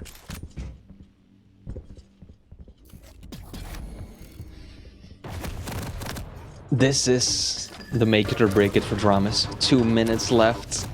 Oh no, the rail won't connect. He needed that shot. Because now Razy will be able to secure all of these resources on the lower half of the map. Actually, he won't. Dramis is the one who pushes in, but in doing so, Dramis is actually completely giving up the Mega. That was and not only that, but the Flame Strike put you in a position where you're stuck. You can't move out because the Flame Strike blocks the doorway. Fleet, I don't want to be the one to speak the obvious, but I think this might be a wrap. Yeah, I'm going to agree with you there, Ketchup. I think even Razy was surprised. Razy, I'm sure, figured that Dramis was just going to go, you know, for Mega and Heavy, and that Razy would play defense at the lower side of the map, but then all of a sudden, Dramis himself showed up for that bottom green armor, and Razy, just surprised, manages to turn it around, get a better position, cut his opponent off from the Mega and Heavy side of the map, and then, like you mentioned yourself, the Flame Strike just helped put the final nail into that coffin. And I think that Razy is going to continue his trajectory of eviscerating his American opponents, first taking down Cygib 2-0, and it looks like Dramis is about to meet the same fate. Razy is looking good. He might not have gotten the best seeding going into this tournament. We talked about it before this series started, that he's been a bit lackluster, right? 5 wins, 4 losses, not the kind of performance you'd expect from someone with his repertoire of games, but Razy is putting on a very good show in these first few games. The one thing that would make this more of a Razy map is if he got the gauntlet. Yeah. That is the only thing that is left to go. But as the GGs come through, it will not have its opportunity. He's got a gauntlet now, but it don't count. The GGs will roll through as Dramis obviously accepts defeat here. But what a series it was for Razy. Flea. I feel bad for Dramis in that final map because I do feel like he kind of started to get, not necessarily autopilot, but there were a couple of frags that just, they felt like frustration. There were a couple of moments where it just seemed like he was piling on forward. And Razy's always prepared to match that. It's kind of like what I said at the very beginning before we even started the first map, that if you have a style, no matter how passive or aggressive it might be, you show that to Razy and he's able to capitalize and adapt to it instantly within the same map. And that's not something everyone can do, and it's difficult to do, absolutely, but Razy being so good at it is impressive in its own right, and able to comfortably take that. He had to pull off that last moment, that big decision in Molten, and then Vale was much more of a one-sided ordeal. think definitely Razy stepping up his aim as well with the railgun in particular, right? Map 1, the damage output was remarkably similar, but now map 2, I think Razy did what, over 1,000 points of damage over his opponent. We're going to see the stats in a moment, no doubt, but it was something alongside that. So Razy definitely looking a lot more confident in the second map, finally landing his rails. There were some signs of brilliance from Dramas here and there, but just overall he wasn't able to rival Razy's playstyle. Razy played a very meticulous game, did most of the damage when it mattered the most, and then when Dramas did actually secure something, Razy was so quick at always putting him right back down. I pointed this out, Razy with the railgun, completely happy to just give up an item, maybe even two, as long as he's in a position where he can punish it and do damage, and then wait for the opportunity to slip right in and reassert control. So beautiful plays from Razy, solid attempt by Dramas. He's obviously still in the tournament, he's just dropping down to the lower bracket, but Razy continues and he's looking good. About time we bring back in DJ Wheat. Mate, what do you think about that? I mean, I agree with just about everything you said. Razy's looking good, and although that second map was, you know, quite literally in the favor of Razy, you know, Dramas still looked pretty good. I was even kind of watching some of the comments in chat, and several people saying, "Hey, I'm pretty impressed. This is someone I'm going to keep watching." I think that's kind of a key takeaway. On the other hand, you know, we talked a little bit before the matchup about Razy showing up in tournament form, and he looked pretty good. I would not want to be facing him in the next round at all. And although that means Dramas is going to be battling it out in the lower bracket, Razy's sort of chances at a run here are still looking pretty good. I mean, he keeps playing like that, then he's in business. And I'd like nothing more than for Razy to return to form. There's a constant tale of redemption, and he's after it permanently. Razy is going to be facing either Kilson or Waz in the next round. Haven't yet decided who that is going to be, but yeah, that's a scary prospect for either one of these players. Yeah, exactly. And we still have several more matches coming up here too, so we'll see how the rest of the bracket's going to be shaken out, both in the upper and the lower. Coming up next after our break is going to be Avic versus Dehang. And I mean, we already saw Dehang perform once. Avic has certainly been on a tear here in the Stage 3 regular season. Can he bring it to the tournament against the player who's already shown it that he's here to play? We're going to find out. So thanks for joining us. We're going to take a quick break, and then we'll be back with more Quake coming at you.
Welcome back. Day one is nearing a close. We still have 3 very exciting matches here about ready to, well, we're about ready to jump into. Not all 3 of them, but our next one coming up is Avic versus Dehang. Joining us yet again, we've got Lethal and Flea back at the desk, gentlemen.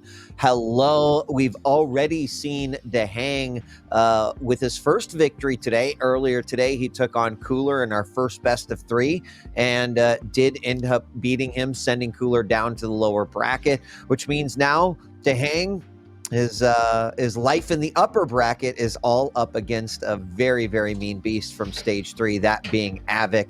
Let's talk a little about these two, starting with Dehang, since he already had his victory over Cooler. Flea, I want to go to you.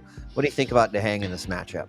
I mean, Dehang is the only one of these 2 players who's already seen action today, right? He beat Cooler 2-1 earlier and he looked fine. Playing an opponent who kind of mimics his playstyle in a very similar way, he looked on point. Those unzoomed rails that he's so famous for were accurate, pinpoint accurate as always, and of course his control of the items rather was immaculate. Now his recent performance has been a little middling. We can now see a bit of an overview, right? He finished in 6th place NA, or Americas rather, which is a little unusual for a man who we've seen come 2nd time and time again, but clearly he does appear to be in tournament shape. Yeah, he was one of the gatekeepers originally. Still is in my head in terms of like what he's done in the past. Even though it's probably the worst he's performed in this stage compared to all the others, it's not really saying much either. Only 3 losses there, as you can see, to Maxter, Rafa, and Zanaku. And still an incredible player once he gets the chance to put the time and the practice in. Great combat skills, great adaptation as well. I'm sure we're going to see some great things from him as well. I have to feel sorry for the guy at the same time, really, coming into QuakeCon, just due to the fact that he's just faced up against Cooler, like you rightly said, going to the 3rd and final map. Now needs to play Avic, and then if he wins this, he then has to play the winner of Rafa and Garpy. So yeah, it's definitely a tall order for him, and it's a very strong path for any person coming into this competition. But Dehang, I'm sure he's just taking it on the chin and just cracking on with it. So if what we've seen so far so good, I'm hoping that he's managed to put in the time and the effort to try and do the best he can in this matchup and just the rest of the tournament really over the weekend, because you know how much of a great player he is, and I look forward to see what he can do in this matchup as well. Yeah, and then of course his opponent Avic. Now I have to do some call outs to Avic's interviews during stage 3. There were several times we got a chance to interview him, and really insightful, you know, hearing Avic talk about his own journey in Quake Champions, what he's focusing on, how he's looking at the game.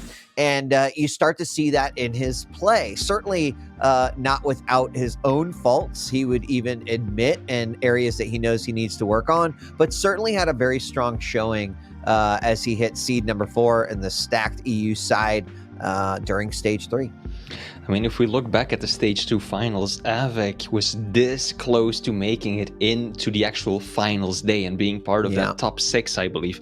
He lost in the lower bracket finals against Cypher. If he had won that match, he would have been among the finalists. So this is a man who is hungry and who's done really well. I believe he's finished 1st or 2nd in the European side of the leaderboards once or twice before. Now, he didn't quite replicate that this time around, but still finishing at a very respectable 4th seed. So this is a man who is looking good. Now, that being said, I also just want to give, I think, the most important piece of analysis I'm going to share right now. Avic is having a discussion with production about whether or not he has to wear a shirt on his cam. And I think that this is something that Chad is going to be very, very vocal about. But it does appear like we are going to get Avic with a shirt, which is extremely sad to hear, of course, but figured I'd share that with you all. I mean, if Avic was going to get to play without a shirt, I was definitely going to cast without one, so I guess that foils those plans, but yeah. Oh, dear me, a topless That's Avic. too funny. Yeah, well, to be fair, you know, I wouldn't have a problem with that at all, but just looking at these matches, like you rightly said, he's had not just a great stage, but I think just a great season overall. Last season, remember, Avic was dancing with relegation on a number of occasions, and it's just a complete polar opposite, which is just great to see. And what you were talking about earlier week with Avik was just how he explained things in great detail, and in some ways, well, not other players would explain it in the same way. And I think it's good to pick his brains on a number of different things on how he sees, how he plays the game, and his thought process behind it, and everything else, which makes a lot of sense with what he does say from time and time again. But look forward to see the outcome of this matchup. It's going to be tough to call between these two, but yeah, going to look forward to it. Well, let's take a look at the picks and bans. That will certainly be pretty important here for this one, as we're going to kick things off with Exile. I like this already. And then we're going to have Molten Falls. And then finally, we'll go to Ruins, a map that neither of these or both these players are very, very well versed on. Flea, do you want to talk a little bit about the champions that we see here? Yeah, sure. So Exile, we're getting the Hang-picking Sorlek versus Diglina. Then on Molten Falls, we get Ranger versus Visor. And then finally on Ruins, again, a mirror of what we saw the Hang play earlier. Once again, the Keel versus the Eisen. And last time he picked those champions, it paid off very nicely for him. The damage that he did with those Keel grenades was absolutely ridiculous. Yeah. Now, the other champions that he's working with are also the kind that he likes, right? Sorlek, a lot of movement potential, especially on a map like Exile, where one misstep could very easily spell disaster, so that's going to help him out significantly.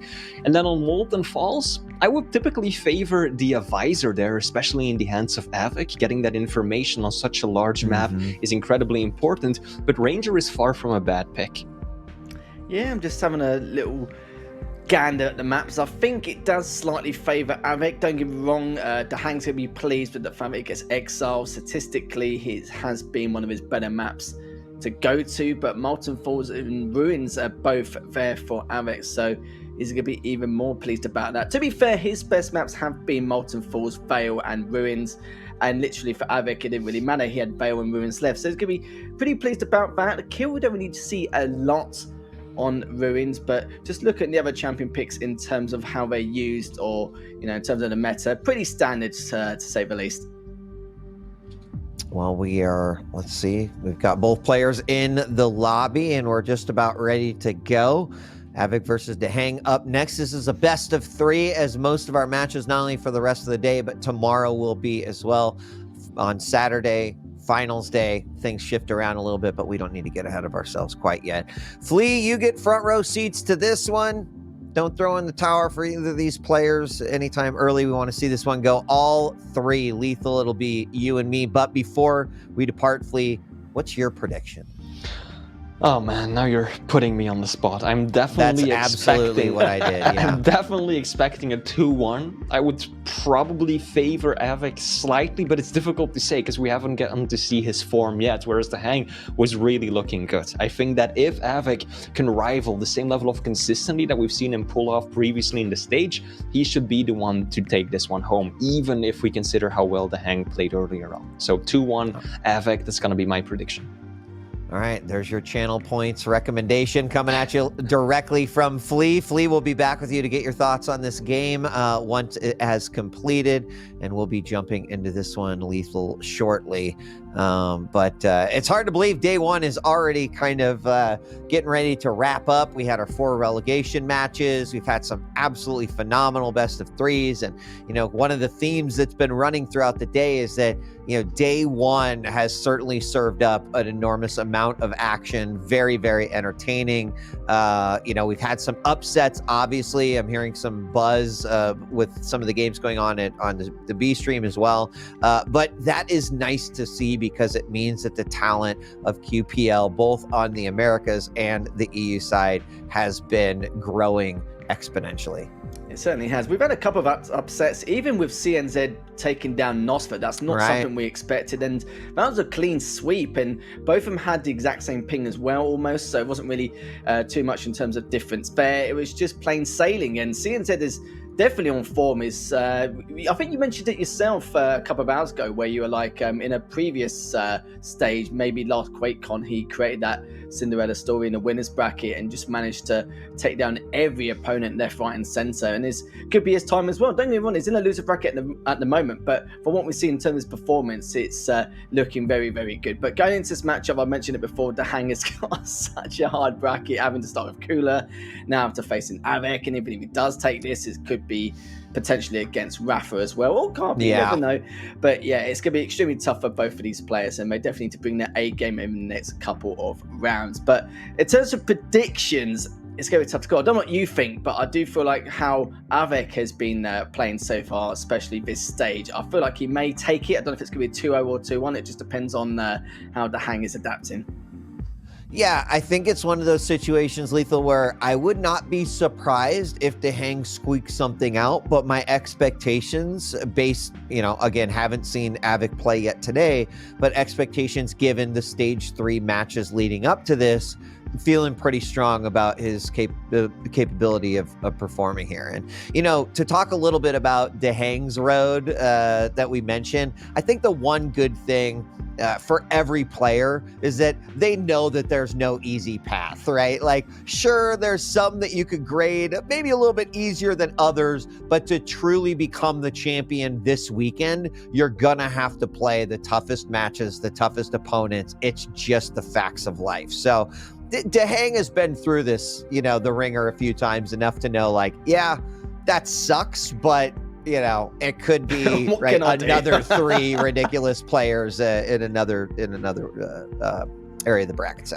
I definitely think that all these players kind of know, like, yeah, there might be some easier games today, but it's going to escalate over the course of the weekend for sure. Yeah, you're right though. Like, at the end of the day, you have to beat anyone and everyone. It doesn't matter how weak or strong some of the opponents are in comparison. But I'd still feel like, even playing against some strong opponents at the start will give you a nice confidence boost going into future rounds anyway. So if you play like a couple of weak opponents or some in the lower tier and then having to play someone who's really strong straight afterwards, with comparing their mechanics and game sense and their fundamentals to maybe some of the others you played with, it's like very tough to make that change so quick, so rapid, so quickly on as well. But yeah, we'll have to see. Like, I do have some faith and some hope in Dahang, and even though we spoke a lot about Avik and how he's performed over the last few stages, but it's going to be extremely, extremely tough to call. And even at the same time, I mentioned earlier during the picks and bans, but I do feel like that Avik does have the advantage in terms of map picks. Champion picks is quite similar, depends on how you actually see it.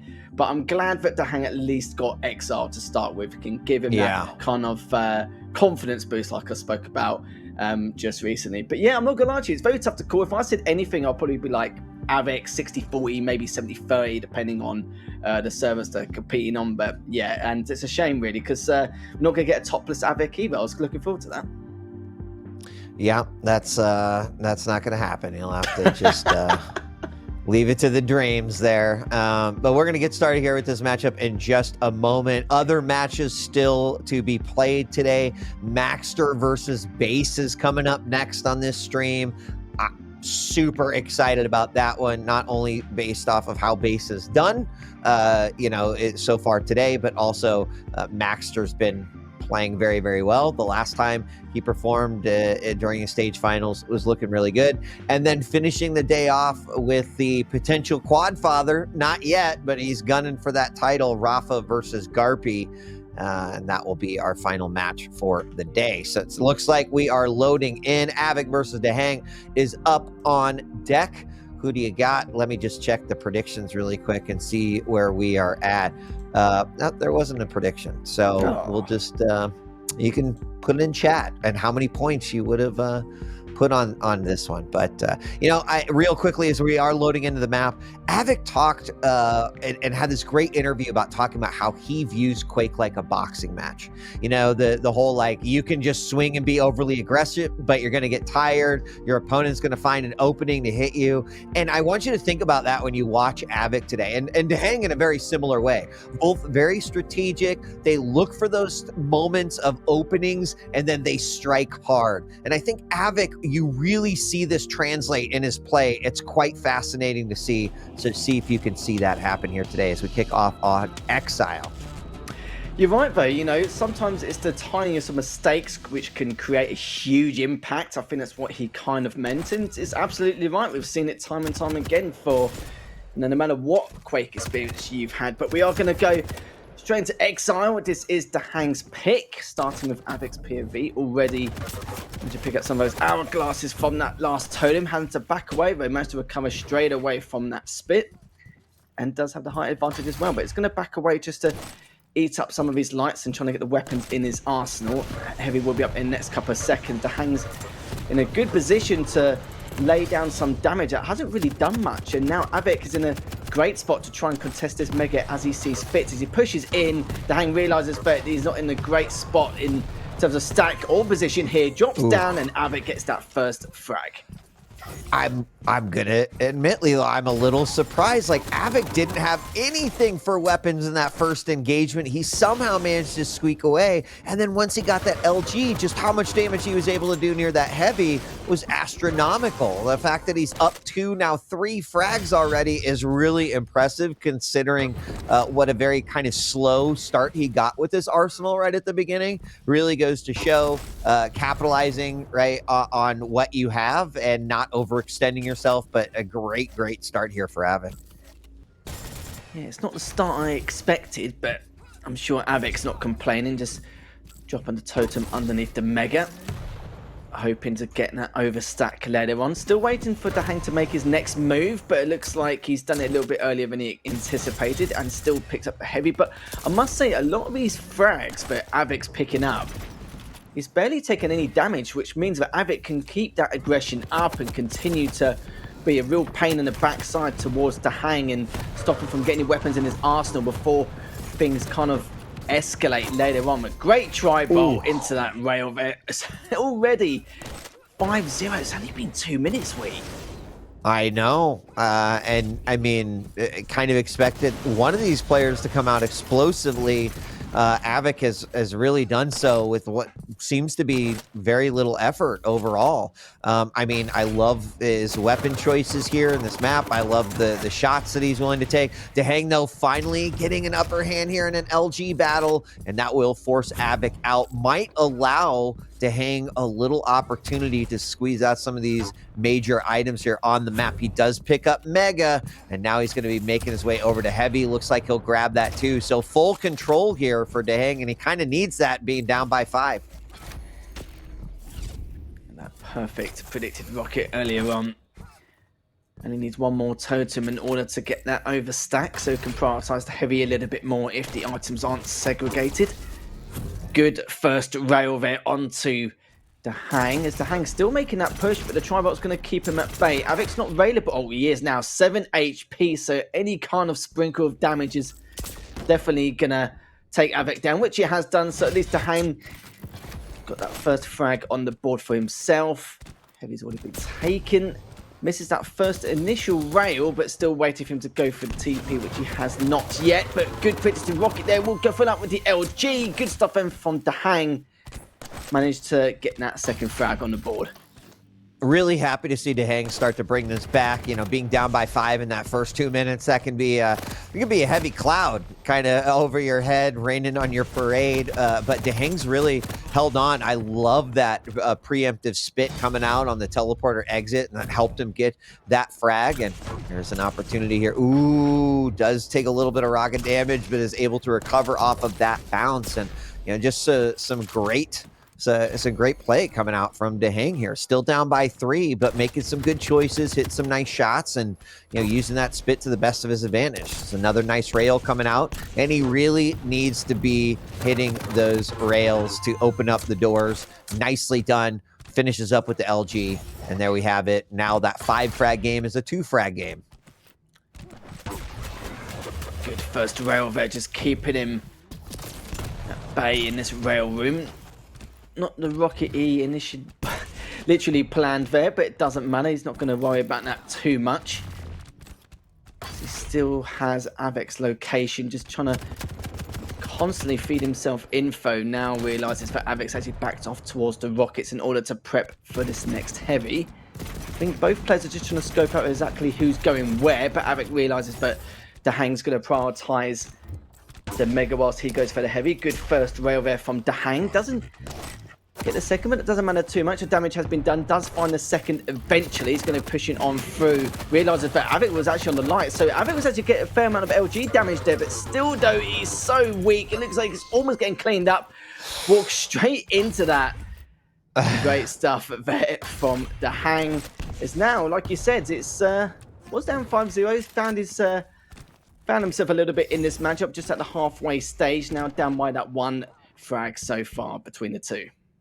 I mean, this is a great example of why you do not want a player like Dahang to get control, because he's so good at maintaining that control, playing smart, timing the items, knowing when he can push in, when he needs to back off. And right now, Avic has not been able to recover, even despite that 5-frag pull ahead early on in this matchup. So really phenomenal display here from Dahang, making this a 1-frag game now, especially after being down by 5. We got 4 minutes left in this matchup, and you know, Dahang is probably going to keep prioritizing just holding on to these major items. Now, the time difference between the two is minimal, so it's not going to come easy. If there's an opportunity to delay, I could see Dahang going for that right now. But I like where he's positioning himself. He's clearing out totems. He's doing everything that he needs to do to potentially set up a victory, despite the fact he's still down by 1.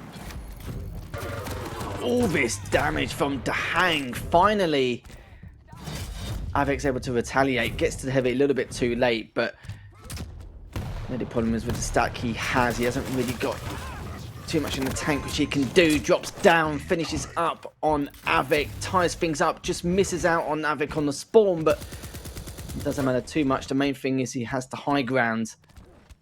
And now waiting for Avic to make his next move. But I like this though from Dahang, just waits for a little bit of information to be fed towards him before we get some of these items, just so if he tries to segregate them even further.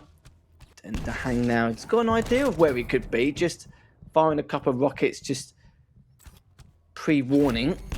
Realizes that he could be there, finds him. Great damage from both of those rockets at 61 and an 80. That's going to cue for Dahang to go straight in, but the LG from Avic was so good considering Dahang was flying down, but the stack was just way too much for Avic as he's just picked up the Mega. Good first rail there from Dahang. Backing away, and will manage to bag that heavy. Just a little bit late for Avic, which is a little bit of a shame. And look at that though, 5-0 up, now 7-5 down. Yeah, and I mean, none of those frags were clean, so I'm not surprised to see Avic be able to clean that one up right there. Avic's going for another one, and he gets 2 to tie it back up, and suddenly that control might shift over to Avic here. Avic is sitting on the Mega. He'll grab that. He's got 4 seconds to make it over to the heavy. He does. LG out. We're going to have a battle on top of it.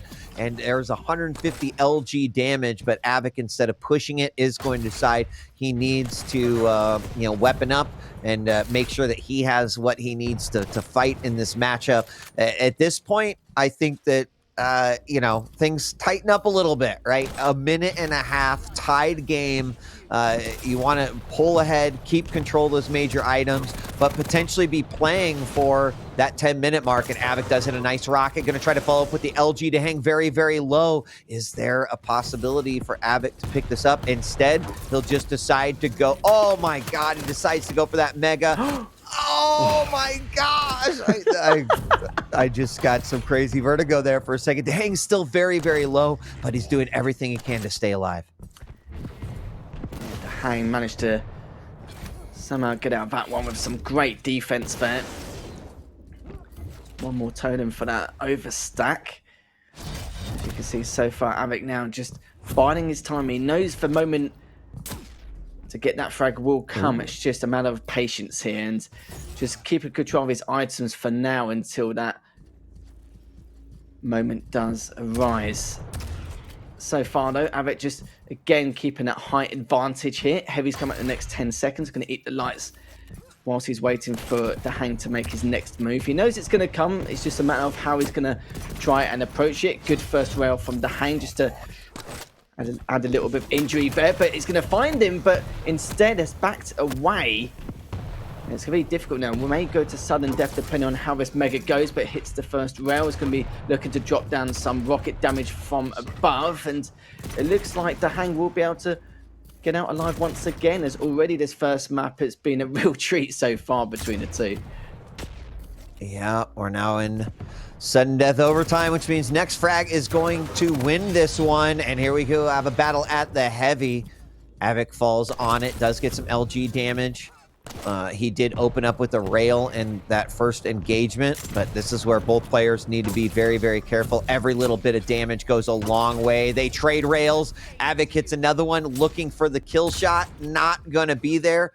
Firing a couple rockets over, but both players will back up. They don't need to settle it right here, despite the fact, as I'm sure that they would love to. And now a battle at the heavy again, and to hang on it just a couple of seconds too early, lethal. And that is going to mean that Avic can pick up the win on that first map. What a close one, 8-7. We had that initial 5 frag breakout from Avic. I was honestly thinking, wow, is Avic just going to run away with this one? The Hang said absolutely not, brought it back. We had that tie game. And then to go to sudden death, this is the Quake that I wanted to see. It certainly did look that way. I was thinking the exact same thing, but yeah, it just shows that we shouldn't be looking down at the Hang of what he can do. It was a great comeback to begin with. Avic managed to solidify that in the end. And I must say, even for that very last frag, I felt like the Hang probably assumed that if he used that preemptive spit just to keep Avic at bay, or just let him know that, yeah, this is my heavy, just made the assumption that this should be okay. But clearly, Avic had the timing for that heavy, knew that he had a few seconds to spare before he did manage to grab that. So it could have been a slightly different story. And in the end, he got there just in the nick of time before that heavy spawned. And there we have it. Avic does manage to take that 8-7. I think we did assume that it was going to be a close affair. And you can see from the Hang's face there, he's probably thinking to himself, like, you know, why did he not back away, seeing that preemptive spit before he actually came for the heavy? He probably made the assumption that maybe it's going to stay and keep that height control instead. But this is the damage. Look at that, 22 damage difference between the two, and yeah, just a real joy to watch. Yeah, I mean, and when you look at the damage, but then look at Avic with all of those numbers on the major items, that really had to do with that first 5 minutes. But it was the tale of two halves for sure, because once the Hang had control, hey, one thing the Hang is really good at is keeping and maintaining that control. Wasn't able to do it for the full 5 minutes, unfortunately, right? Those 2 frags with the nail gun coming out from Avic. That's a result of walking away, getting that frag, but not maintaining your health and armor. And eventually an opponent is going to wear you down. Going back to that boxing analogy, I'm sure Avic would say that's exactly the moment you need to know, I stunned him. I need to now go in and try to get that final blow. It's exactly what we saw there. I love the fact that the Hang was able to hang on all the way to the end, but Avic pulls it out in the final, or I guess in the overtime minute. And now we're going on to our second map. It's going to be on Molten, where Avic is going to be playing as It's going to be a bit of an issue now for the Hang because of the fact that he's now on enemy territory. This is going to be Avic's map pick. It has definitely been one of his go-to maps, especially in the Pro League. And yeah, in terms of the Visor versus Ranger pick, not something you normally see every day, but Visor is also a very good pick on this map. Hasn't got a huge amount of mobility, but at the same time, with that piercing sight, he can plan for items a lot earlier than expected, or maybe positional advantage. There's a number of ways you can really abuse that piercing sight. But let's see what the Hang can do. Can definitely come back in this matchup. Avic looked very good. Well, to be fair, both players performed extremely well. And we'll see what they can come up with in this next map with Avic's POV. Love these rails kicking us off here. I expect to see many more throughout this match. And we have obviously Switch servers as well. So we'll see how this game plays out. 0-0, 1 minute in. We've been seeing a lot of Visor today. Chat amongst the casters, amongst the chat, in terms of like people feeling like it's a pretty safe pick. It's not necessarily going to give you a huge advantage, but in a lot of different situations, it can at least give you information. It can cause hesitation on your opponent's behalf. So, there is some good utility there. Now the heavy is up. Havoc unfortunately missing that rail. He would have loved to hit that one. And that one, Dehang though answering back for one of his own. And Mega will be picked up by Dehang. Yeah, minute 30 has passed. Nothing really much to say as of yet. Just trying to dissect each other to find out exactly what is going on. But you can see that Dehang does have the advantage for that heavy. He's trying to see if maybe he's gone up to top shotgun, but it's actually dropped down to double check and make sure if he is still around that rail area, which he was. So good prediction there from Dehang.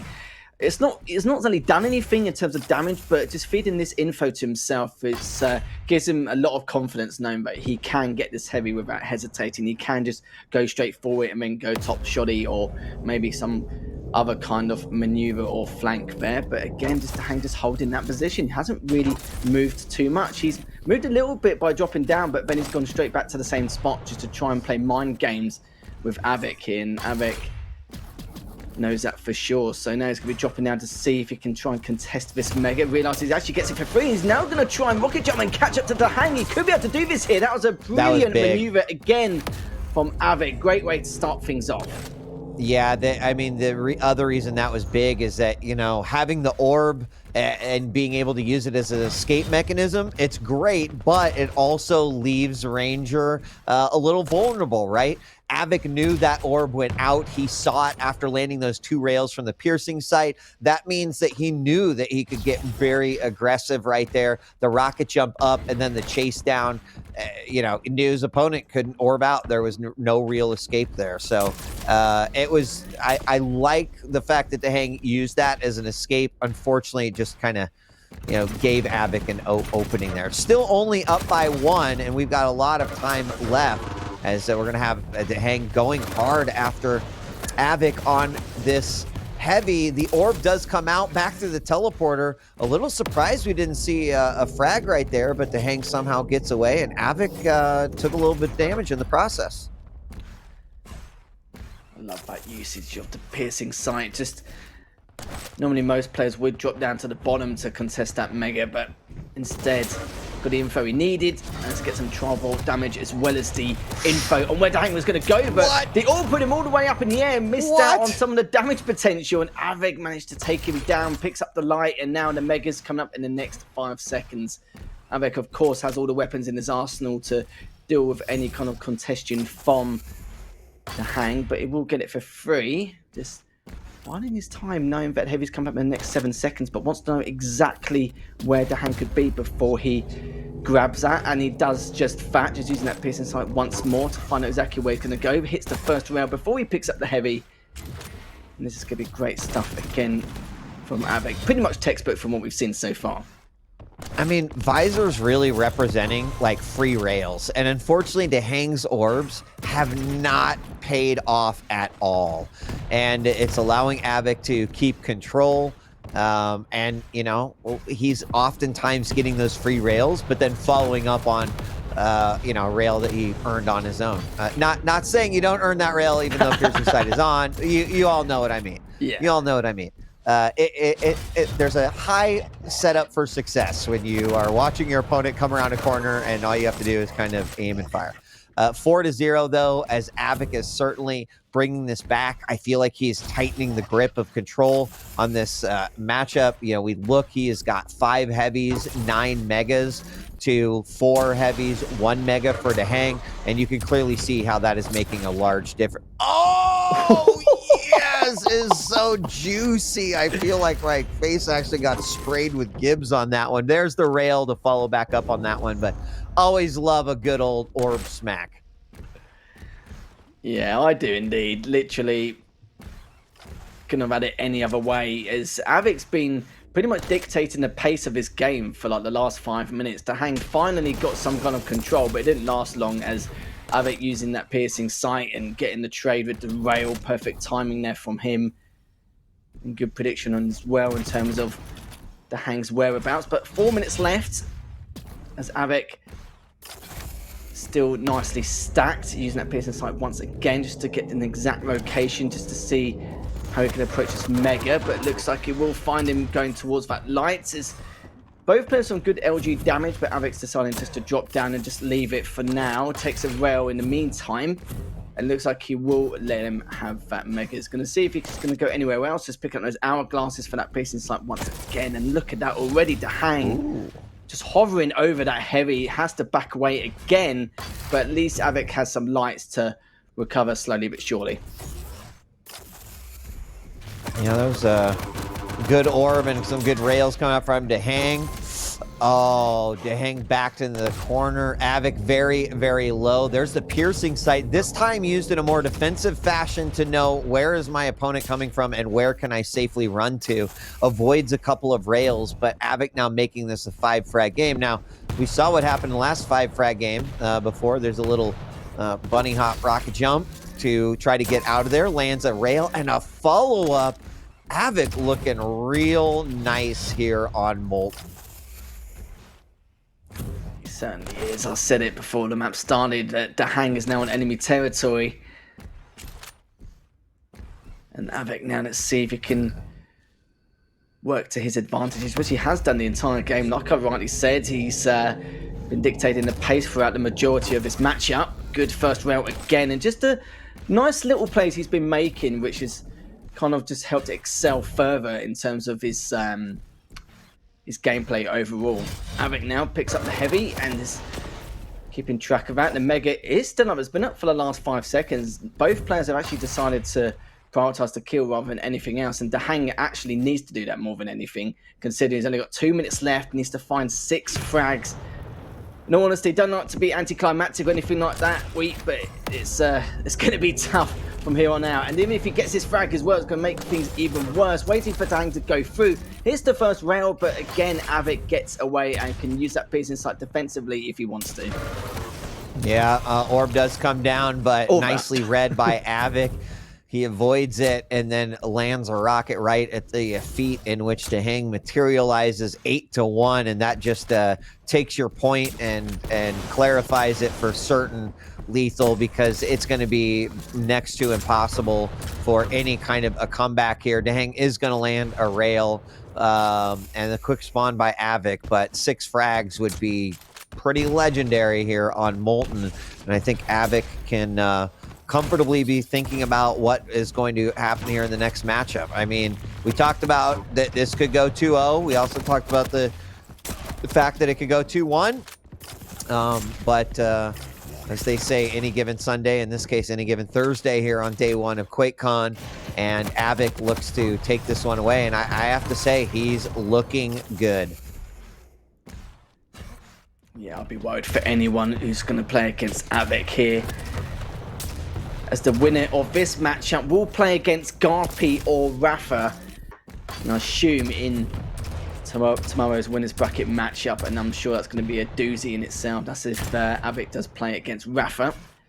But Avic, though, yeah, you're right, though, looking extremely fresh, looking really good on day 1, and excited to see how he will do future days as well. But commiserations to Dahang. It's not the series he definitely planned coming into this, and it was definitely a close affair in that first map, but the second map, it's just all been Avic in terms of map control, thinking process, aim skill, the lot. He had the full package here, and Dahang, sadly for him, just rode that struggle bus. So GG's come out, and as you can see there as well, again, the damage was very, very similar, just Avic choosing the right moments to get as much value as possible. I was just checking to see the damage was really close. Yes, 6 damage between the two. That's how close it was, but the rails were better, and it was just better item control and usage from Avic as well. Yeah, like less than 30 across the board in damage. Yeah. It really means they were going toe-to-toe. I think some of the big differentials in that particular, in the second map, was the fact that Dahang just, a lot of those early orbs didn't do much of anything, and even a couple of them resulted in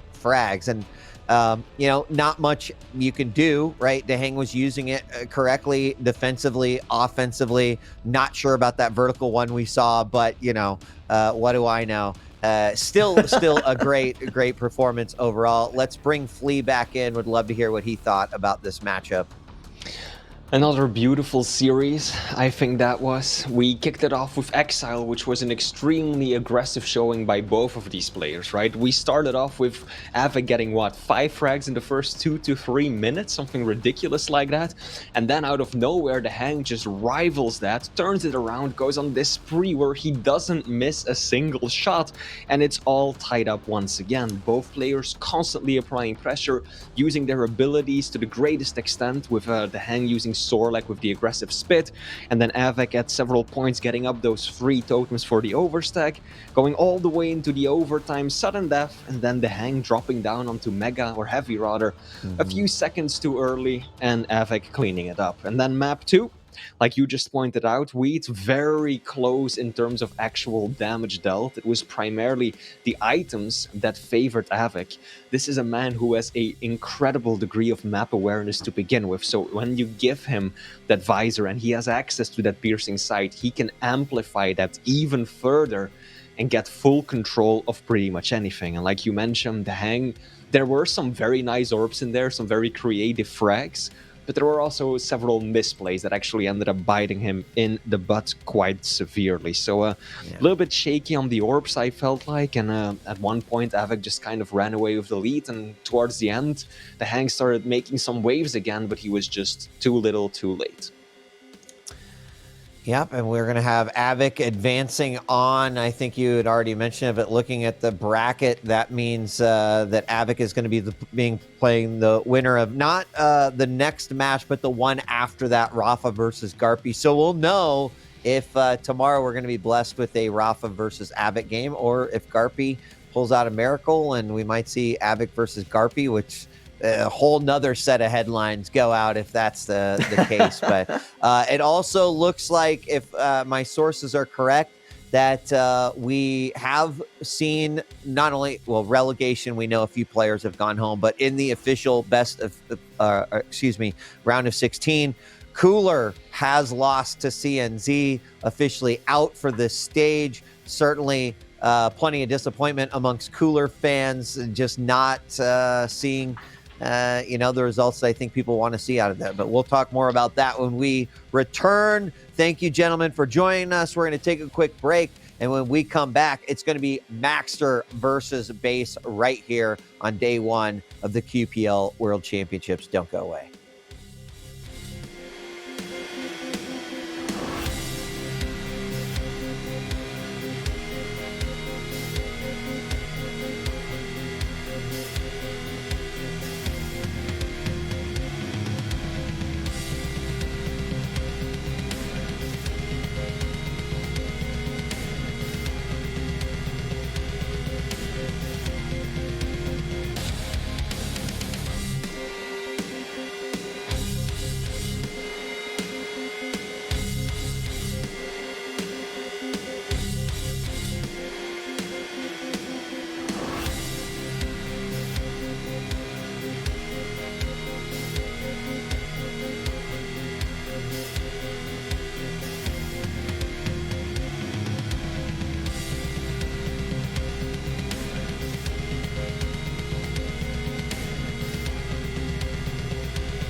Welcome back. We're nearing the end of day one here of QuakeCon for the QPL World Championship. Yeah, that's right. I'm casting with the hyenas again today, like chuckling away. 40 and ZSX, welcome back. It is now time to move into a game that I've definitely been excited for ever since I saw the prospect for it. Maxter versus Base. Base has already had... That's right. Get your cacaws out, boys. Let's go. But we saw Base take on Chain earlier today. Really impressive matchup, and I think this one's going to be exciting. So, gentlemen, let's talk a little bit about it. Let's start with Maxter. ZSX, since you seem so excited, give us your heartiest caw, and then tell us what you think about Maxter in this match. Been waiting for this all day. Like, especially if there's a camera on show, then it's going to be a good one. He's just setting the water light all QPL long. He's my favorite player to watch, and he's the last person in the league to take a map off Rafa. Oh no, Zeneku. Damn, got that one wrong. But he was one of 2 people to take a map off Rafa in the last year, which is kudos to himself. But no, I think he's come on genuinely a long way, even still, to a point where he plays a lot more cultured and has a defensive playstyle as much as an aggressive playstyle. So this could be a really good event for him. Yeah, I totally agree. I mean, the man plays with swagger. He can get in your face. He hits crazy rails, as Dan and I and the rest of the Quake world have seen. And it's a matter of him popping off and playing comfortable. If you can kind of throw him off his game, it is a little bit harder for him, I feel. But if he dictates the pace and kind of gets up in your face and gets a little bit flashier with his plays, he just feeds himself. And it's just this steamroll that you have to deal with, this bulldozer. As we take a look at the record right now, pretty good, all things considered. Not too shabby, Wheat. What do you think? I mean, first and foremost, yes, the record is great, but Maxter clearly has one of the best arm cross pose photos that we have seen all season long. I also just love that Maxter is one of these players. I'm an emotional player. Like, I don't hide it. I wear my heart on my sleeve. Maxter will show emotion, but boy, is he like stone cold when it comes to the games that he's playing. And I see this comment consistently, like, wow, Maxter's got this amazing posture. He's so composed during his matches. And I have to believe that that is a one ingredient of his secret to the success. But I've been really excited seeing Maxter's progress as a player, some of the incredible matches that he's had, and he had a great performance during stage 2 finals, so I'd love to see him pick it up and have a equally great performance here in stage 3 finals. But I also think that his opponent here is a tough one and looking pretty good, and that of course being Base. Yeah, and we saw Base before, and he was looking on really good form.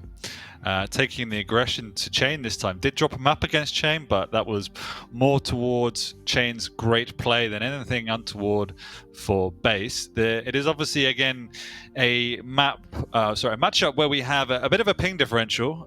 I'm not sure about the actual, total magnitude of Argentina to Russia, but I'm sure it's quite a way. So that's going to be something we have to watch out for a little bit in a best of 3. However, Base is showing us all season long, as we and I discussed earlier, a newer side to him, somebody that can take the fight and take the front foot as much as being more the reactor. And because of that, he is much more of a threat. However, we also know Maxter is the one that wants to take the initiative, so I don't see that side of Base coming to the fore here as much as we might expect.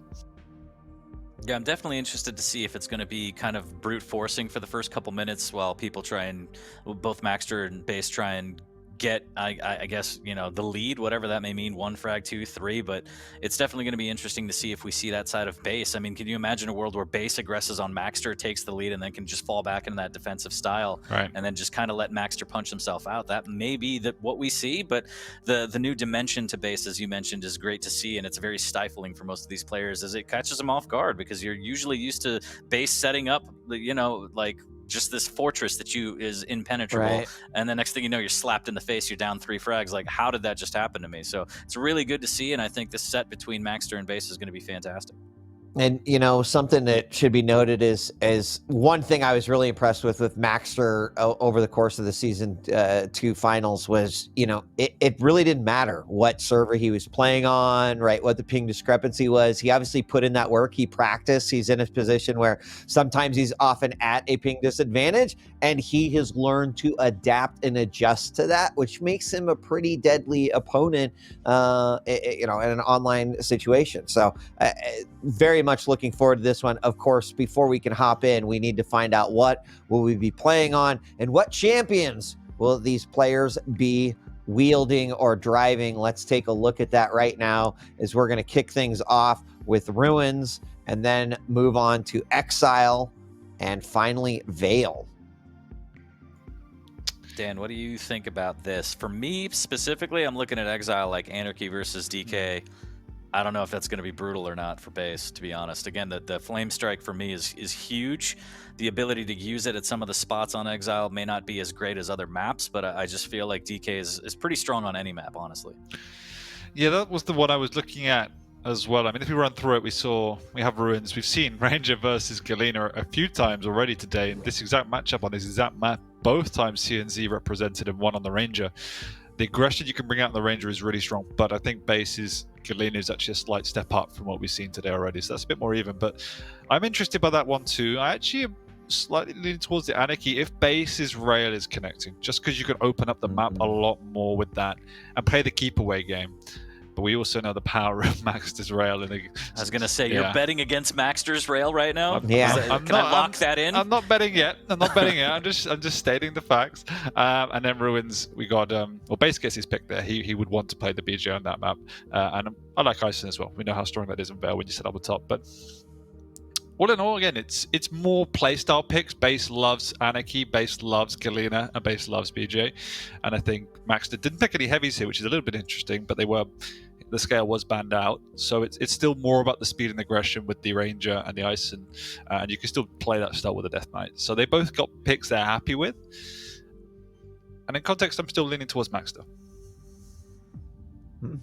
I think that's fair. I'm just taking a quick look at the predictions right here. I think chat follows along 65% and kind of fluctuating. Maxter it just dropped to 47. Okay, great. So they're still settling. They're coming up with their own scheme over there in chat. But I think this is going to be close. I think hopefully all three. I mean, again, selfish Quake a spectator, right? We want to see all three. But exactly. I feel like if Maxter gets going, it's just going to be hard for base to overcome that, because Maxter, when he's hitting those 10, 11 rails in a row, shut it down, because it's just the Magic Man's time. So we'll see. We'll see.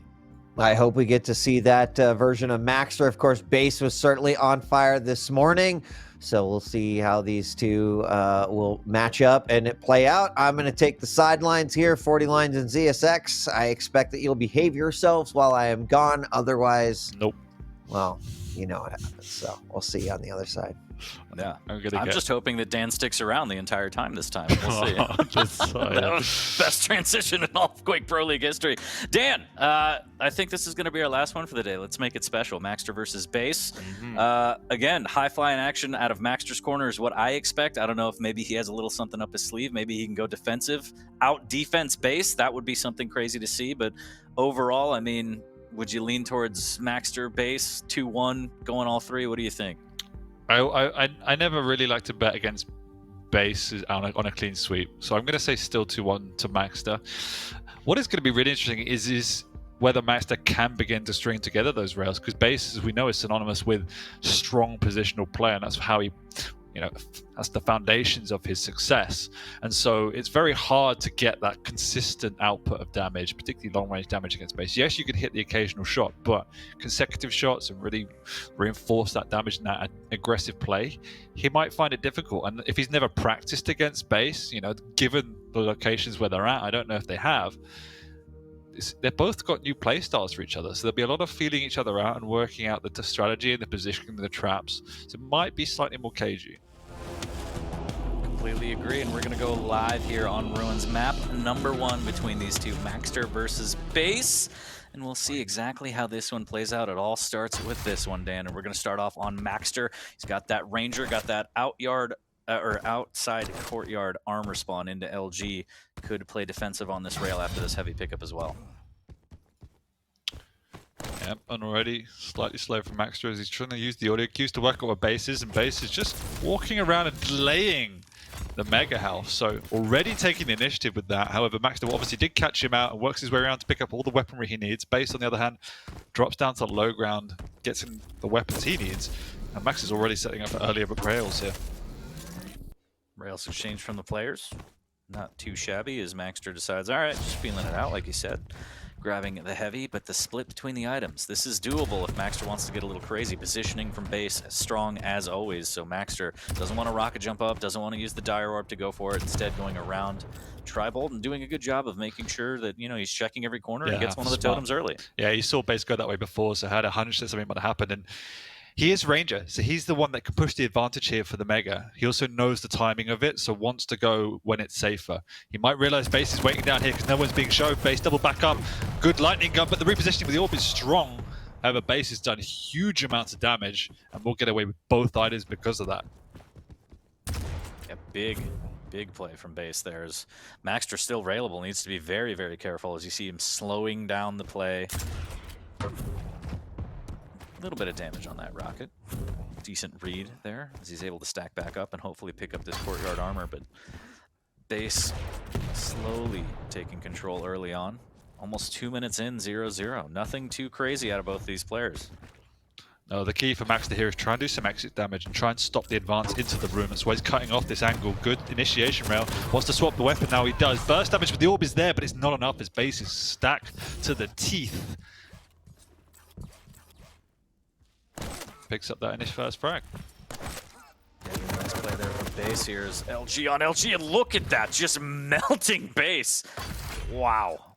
Maxter hits like a truck, huh? Like the Magic Man delivering a little something. He's going to grab the heavy. Base needs to be careful just firing one rocket, seeing if he can maybe get some damage on that one, but nothing doing as Maxter trying to make his way over.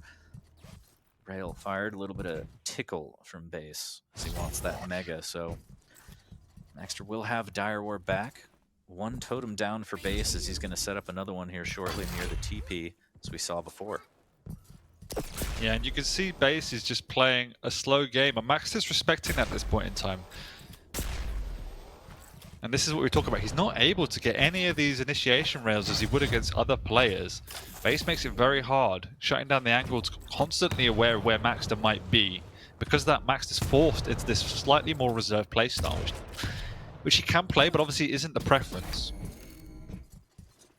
Definitely not his favorite, and it's just a matter of breaking through, I think, this initial frag, and if it's clean enough, then we might see Maxter put the pedal to the metal here. But Base, he's just so good at creating this defensive play that you can't break through here. As one rail, there's the Dire Orb in. Good distraction there, but he actually takes it at the last second, too. 29 HP, and he lights him up going up the jump pad. Base completely caught off guard. Maxter on the board ties it at 1. Lovely. He also left the heavy behind, so has to go back to get it, but it means he took no damage onto the heavy.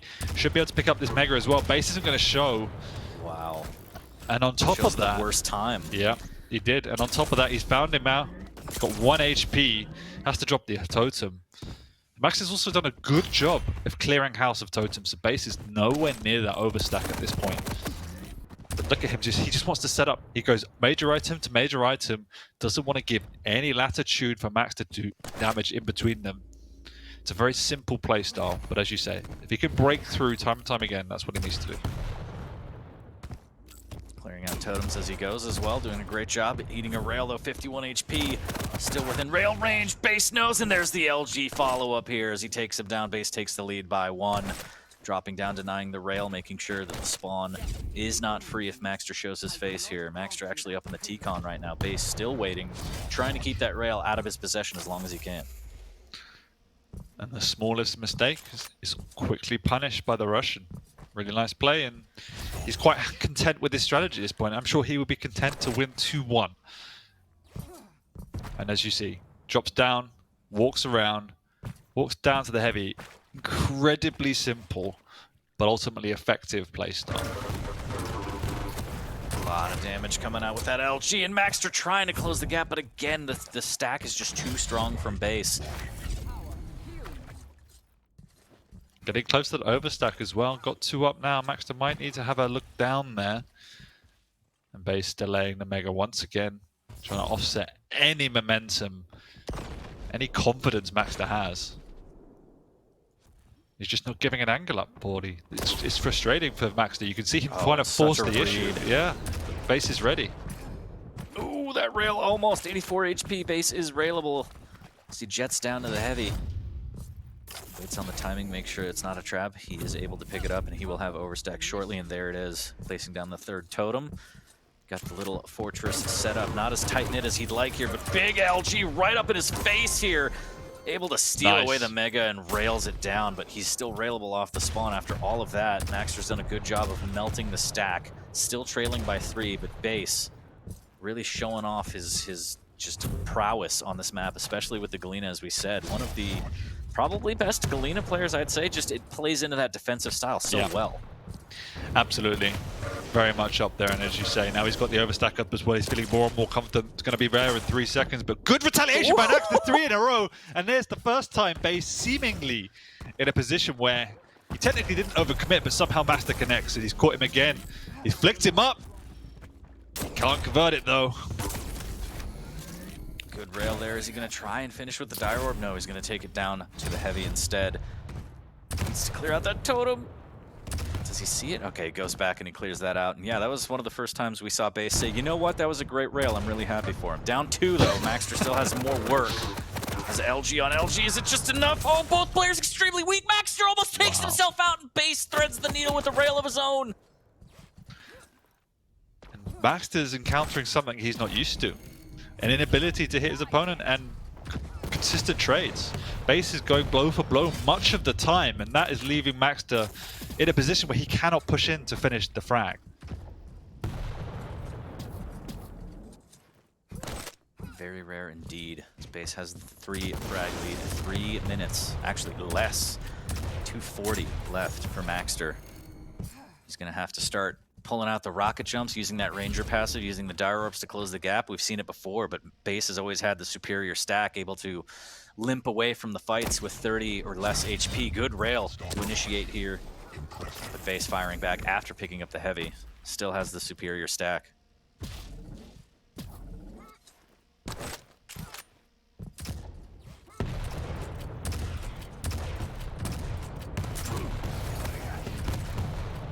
Another engagement where Max is trying to force the issue because he realizes time is slipping away and he has to do something. Managed to make a mess of it, but still at what cost? It's at a point now where he has to go in, and it's going to look reckless, and it's going to be the only choice, and Base is going to take those frags all day long. Yep, and this is where it gets to the point where Max just has to start throwing things against the wall and seeing what sticks here. The LG is very strong, 88 HP. Base just milking time here. Very, very precise in that rail will plant Maxter again. Very patient, not forcing anything, making Maxter come into his view, having the right weaponry out. This is all Base right now. And this map has been a masterclass in how to play defensive against someone that has incredible aim. You just don't give them opportunities to use it.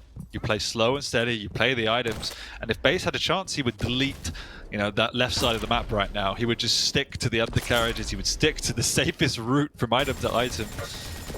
And that's how he wants to play. He just wants to play a bit of Pac-Man, a bit of PvE. Why not? As looks like Maxter seeing ghosts, unfortunately. Down 5, a minute left. And the overstack for Base is still alive and well.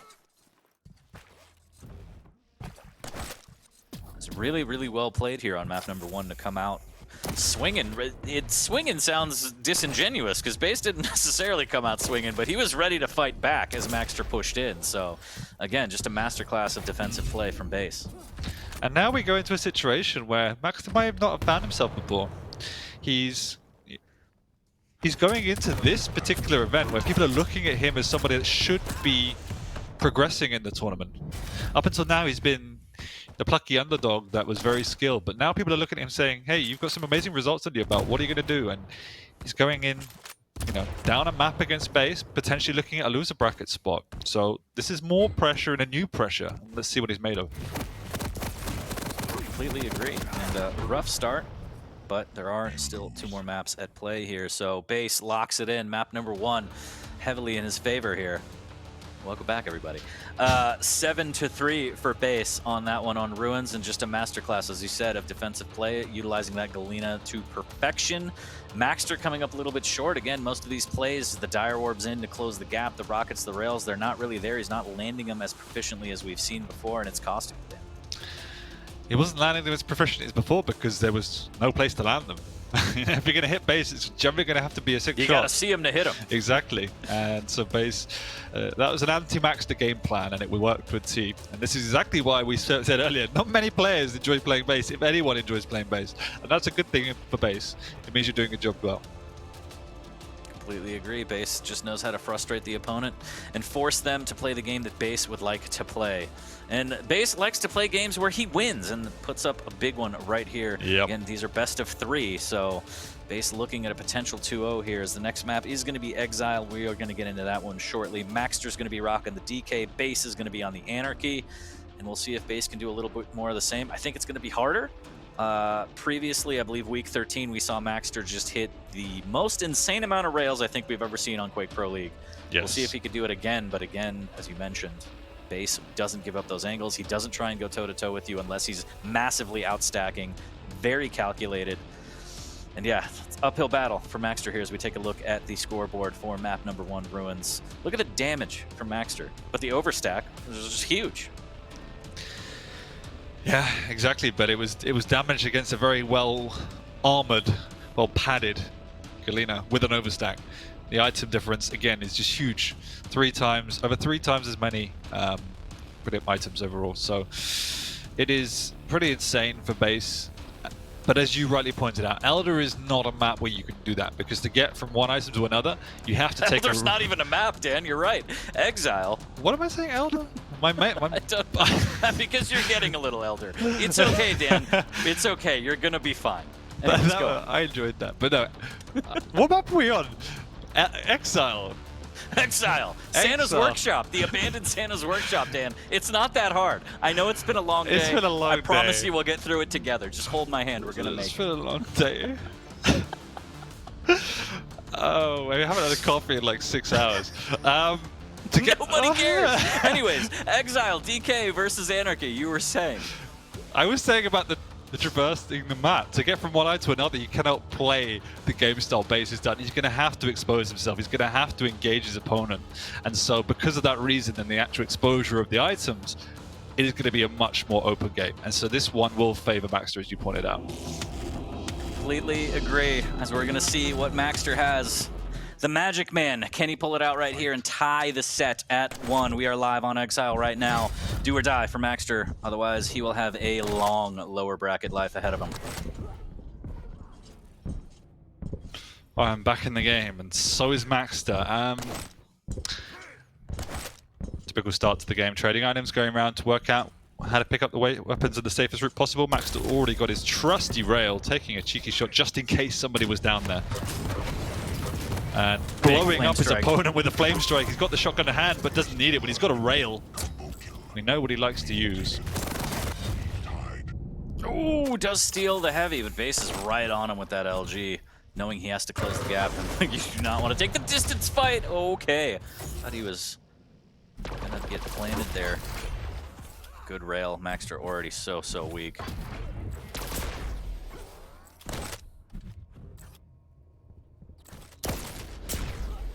Big rails coming out from Maxter, and you can see already Base having to expose himself a lot more angles here. This is why the Anarchy comes in so much more useful. You have that inject as a natural restack. You also have the speed to make sure you are constantly one step ahead of your opponent. And that's what Base is counting on. It's counting on playing that mental game just to keep ahead of Max, to reposition faster, to get to those angles faster. And as whilst the DK is good with the burst damage, if Base doesn't want to engage close quarters, it's not going to be as effective as we see it on paper. We'll see if he can keep it up, as he is laying an egg on the heavy. Maxter nowhere to be found. That's going to be free 99. Tied at 1 still. Inject 19 seconds away. The LG just absolutely almost pixel perfect on Maxter. Laying down the Elmers here. Good rail from Maxter as Base can back up onto the Mega. Needs to re-up on some LG if he wants to try and take another shaft fight. But Inject is back up. When in doubt, rail out here as Base traversing the map well. And starting to check more and more of the corners now, as you mentioned, Dan. Making sure the angles are not there, but huge play from Base. And again, using that inject immediately. He's going to see the Flame Strike come out. He's going to pop the inject and make sure that he's not taking that tick damage at all. And once again, he's just going toe-to-toe in terms of damage. The rails from Base are just as good as those from Maxter.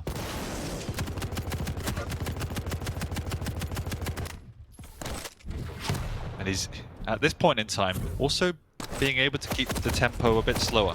You can see that rhythm starting to come in. He wants to drop from the Mega through the TP and go around the safest way possible. He doesn't want to go through this tricky mid ground unless he has to. Inject again, gonna be back up here for Base. What a rail. Already used the inject though, and now he's stuck in a terrible position, and the rocket plants a beautiful shot from Maxter there, making it look easy. Great damage off the spawn as well. And still, no inject. Could catch him out here with a big rocket. Nope, shotgun instead. Will do the deed. Tied at 3, Dan. Flame Strike in hand as well, and still no inject for Base, and that's going to be huge against that Flame Strike. I think using that inject down by the rail was a bit... Oh no, what was... Wow, Base just gets caught out. Okay. Caught slipping, didn't hear it, and that's going to cost him 2 big ones. Oh no, Maxter, is it happening? He's starting to steamroll. The engines are running, Dan. Base needs to be extremely careful here. There's the drop. LG almost pixel perfect, melting Base down, and the health bubble won't save him. And oh, look, a heavy, but Maxter is very, very weak. Might get killed here, as we've seen before. Base just a little too slow on the aggression. Maxter still reeling after that fight. And now he's getting into his groove, and this is the situation you don't want to be in as Base, chasing the game. That's when you have to expose yourself and take these risks, and that's when Maxter begins to thrive, when you're the one out in the open. The momentum is firmly with the Argentinian now, looking more like his old self. And every one of these frags puts Base under a little bit more pressure. Indeed, here's great LG. There's the Flame Strike, doesn't land, and the Shotgun Blast won't come through to get the frag. So Base making something happen here as he gets that frag rather cleanly, all things considered. The inject's back up as well to give himself a little bit of a boost before this Mega. I don't think he's going to make... Yeah, he's not going to make an attempt to do damage here, unfortunately. Ooh, but the rail on the exit. Ooh, it was at 2. Nice, Not bad at all. He's heating up. Tripoli? Maybe he's going to take a trip to Tripoli. We'll see. No. The LG. Oh wow, no, he even missed the before item. heavy. And this is a bit of a problem for Maxter now. Base on the advantage. He did have to use the inject to get that one. Now misses a rail, which is good for Maxter, but Base got both items. He's going around hunting for Maxter at this point, who's got only a rocket to work with. Does have the Flame Strike up though. We know the burst potential. That's why he's sitting in these corridors. If Base goes through it, it's going to be maximum impact.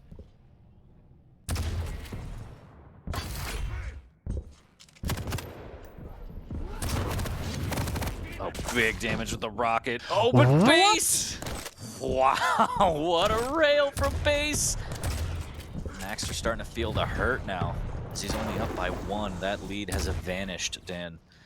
Yeah, it's looking a bit troublesome. Doesn't feel that Maxter knows how he's going to get back into this game. Hasn't seen an item now for a couple of minutes. And doesn't even look like he's showing face there. Caught out once again by Base, who just drops on top. Got the spawn on lockdown too. Hitting that rail off the back of it will secure this next heavy as well. Maxter just with a nail gun there, trying to do anything, but not really doing anywhere near enough. The inject's still up. Base has got a perfect rotation going on now. 10 seconds between the two. Gives him plenty of time to do some damage and get on top of it. I don't even think Maxter had proper timing. Oh wow, and again the inject coming through right when he needs it. He's just saving it for that Flame Strike, pretty much making DK useless, as the Flame Strike won't do anything. The initial damage needs to be the key there for Maxter, but he's not getting close enough to converge those fireballs and get that max damage there. So 2 frag lead for Base, 6:30 in, looking very strong, and we need to see a swing for Maxter, as we saw before around the early start of the game where you had 5 frag run, I believe. Need a little more of that if you're a Maxter fan, as Base looking to take this in 2. 100%, but once again, now Base has got the map on lockdown. You can see how just straightforward ABC he's playing. Nice and safe. He understands exactly where his opponent is at all times and where he can be going, where it's safe, where the angles are. And this is exactly why we're just not seeing those amazing highlight frags and back-to-back rails that we so traditionally associate with Maxter. Eating a rail out of the telly exit here. Base has such a big stack. Swap to Tribal, get some damage, but uses the inject early, and this is an opportunity for Maxter. Oh, he doesn't even need the Flame Strike. What a fantastic rocket. And it's probably been much the only opportunity he's had, and he does manage to take it. Whoa, wow. That's some damage. Ties it up, and this match is going back and forth like a pendulum. He's found Base, wants to get up this morning and try and do as much damage as he can. Doesn't even use the Flame Strike, though. That is huge. Really, really good patience there. Base just trying to get the hell out of there, eats a rail, and he's like, please stop. Maxter smells blood, he's setting up the shot, just missing out. But what awareness by Base. He didn't actually jump down, and Maxter's risk costs him the Mega. Yes, he got the frag, but he cost him so much effective HP. Base should be able to push in here before the next heavy. But he decides not to. Oh, big rocket as well, and oh no! Just a little bit mistimed, unfortunately, for Base, and Maxter's able to capitalize on a big rail off the spawn. Maxter fighting back now. Up 3, the LG isn't going to be enough. The swap to rail isn't going to connect.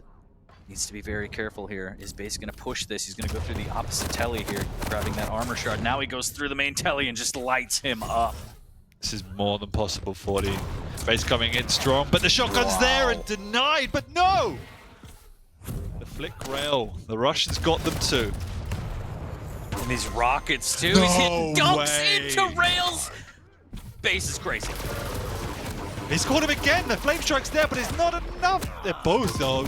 Nothing's up for Base. He catches him just before the hell. Incredible. And another rail. Is he gonna hit another one, Dan? He's got the angle held, and Maxter has to go through. He's got no choice. Through the uprights, Dan. 14 to 12. Maxter only has 50 seconds for his upper bracket life here. LG on LG, but the stack is just gigantic from Base, and the shotgun to the face. Wow. Another rail as well, and this is just an evolution of Base. I'm not even sure. He's always been a monster, but this is something else. As he's handling Maxter in a way we haven't seen before. He has come into this game just absolutely understanding what he has to do to shut down the effectiveness of Maxter. And yes, Maxter pushed him to the wire on this map, but you can see how controlled it was and how restrained it was. It's almost like he put Maxter in a box and didn't let him out. And the greatness never shone through today for Maxter. And he'll go away frustrated, but this is why no one wants to play against Base. 15 to 11. All she wrote. Base takes it in 2 over the Magic Man himself. And we're stunned. I feel like most of Twitch chat is stunned, as we expected 3. And Base said, I got stuff to do. It's getting late. I'm going to take this one in 2. Thanks a lot. And he fully deserves it. What do you think, Wheat? Well, this is exactly what we were talking about, where it's like the base that everyone kind of memes on in chat and is like, yeah, like plus back all the time, or that this shows, right, that Base has a dynamic, another layer to him that he's been developing over the last couple stages, and I think we saw it there, especially in that second map.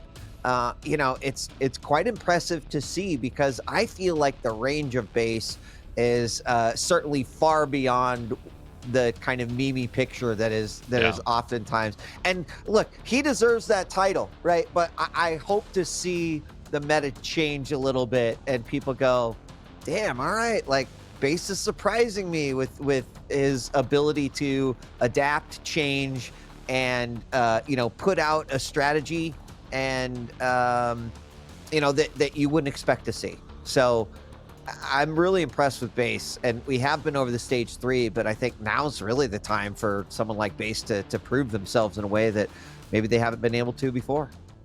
Yeah, no, 100%. He even out-damaged Maxter on Maxter's map out in the open with a lighter champion. He had to take the game to him, and he's always had this ability. It's never been as consistent. He's never been able to go as macho as he is. And so it puts him in really scary territory as an opponent to come up against him. I'm sure everyone is looking at the bracket and working out if and when they're going to meet him, because that's somebody you don't want to come up against. I mean, either way, it would have been an insane kind of thing to see Base or Maxter drop to the lower bracket first day, but Base was like, not me. So now Maxter has the longest tournament life ahead of him through the lower bracket as the killers are going to filter down there. But hats off to Base, as you mentioned, Wheat and Dan, like this new dimension of Base is going to terrify everybody in this league right now because they're like, great, like now we have to deal with an aggressive Base that can not only get the lead forcefully, he can fall back into his defensive style and just there's not a lot that people can do against him. And imagine a world where you don't know which one you're gonna get. Yeah. Right. It's like, if Base is gonna play plus back, great. I have a way that I can shift it. If he is able to weave in and out of that kind of, I don't know. I'd imagine, and we've heard people say, hey, Base is kind of a frustrating guy to play. Well, guess what? Double down on that, because that was frustrating in some ways to watch, in a great way, in a great and entertaining way. He just evolved from a normal turtle to a super ninja turtle. Like his capability to go into his own shell or to bust it out and just go ham. Yeah, that's exactly what I was thinking, it, right? ZSX. I'm glad we're on the same page here. It's getting late, guys.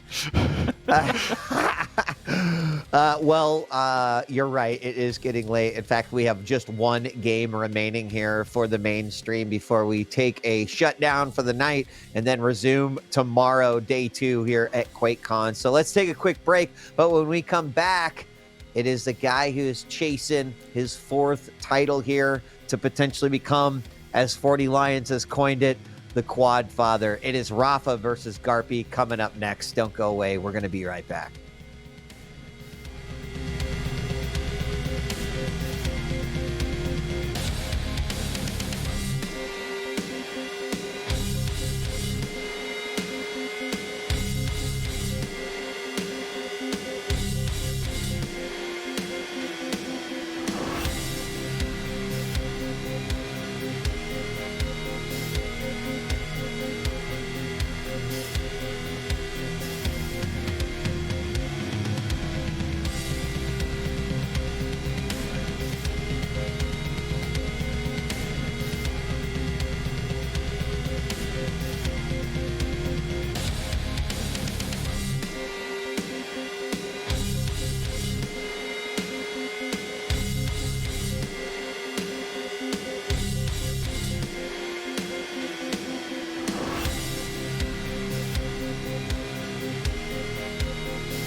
Ladies and gentlemen, welcome back. It's time to close out day one of QuakeCon here for the QPL World Championships. Joining us again, Ketchup and Lethal. And before we jump in to talk about this game, I want to remind all of you out there that you can head on over to alienwarearena.com. You're going to notice a little QuakeCon 2021 box, and you click that and you could get a code. You could get yourself 500 platinum, get yourself some weapon skins, also get yourself some cosmetics as well, because as we determined earlier, these definitely do improve your skill level overall. Make sure to grab those, jump in and have some fun at Quake Champions.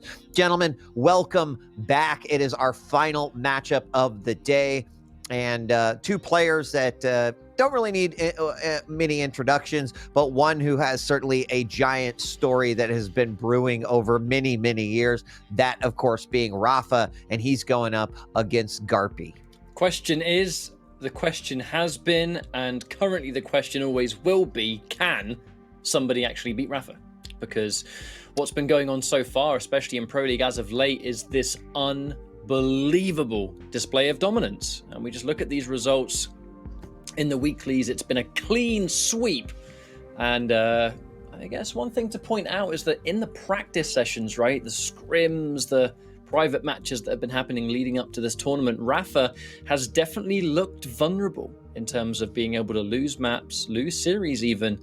But scrims are one thing, tournament is a different beast, and that has been proven time and time again. Is this going to be another one of those times, Lethal?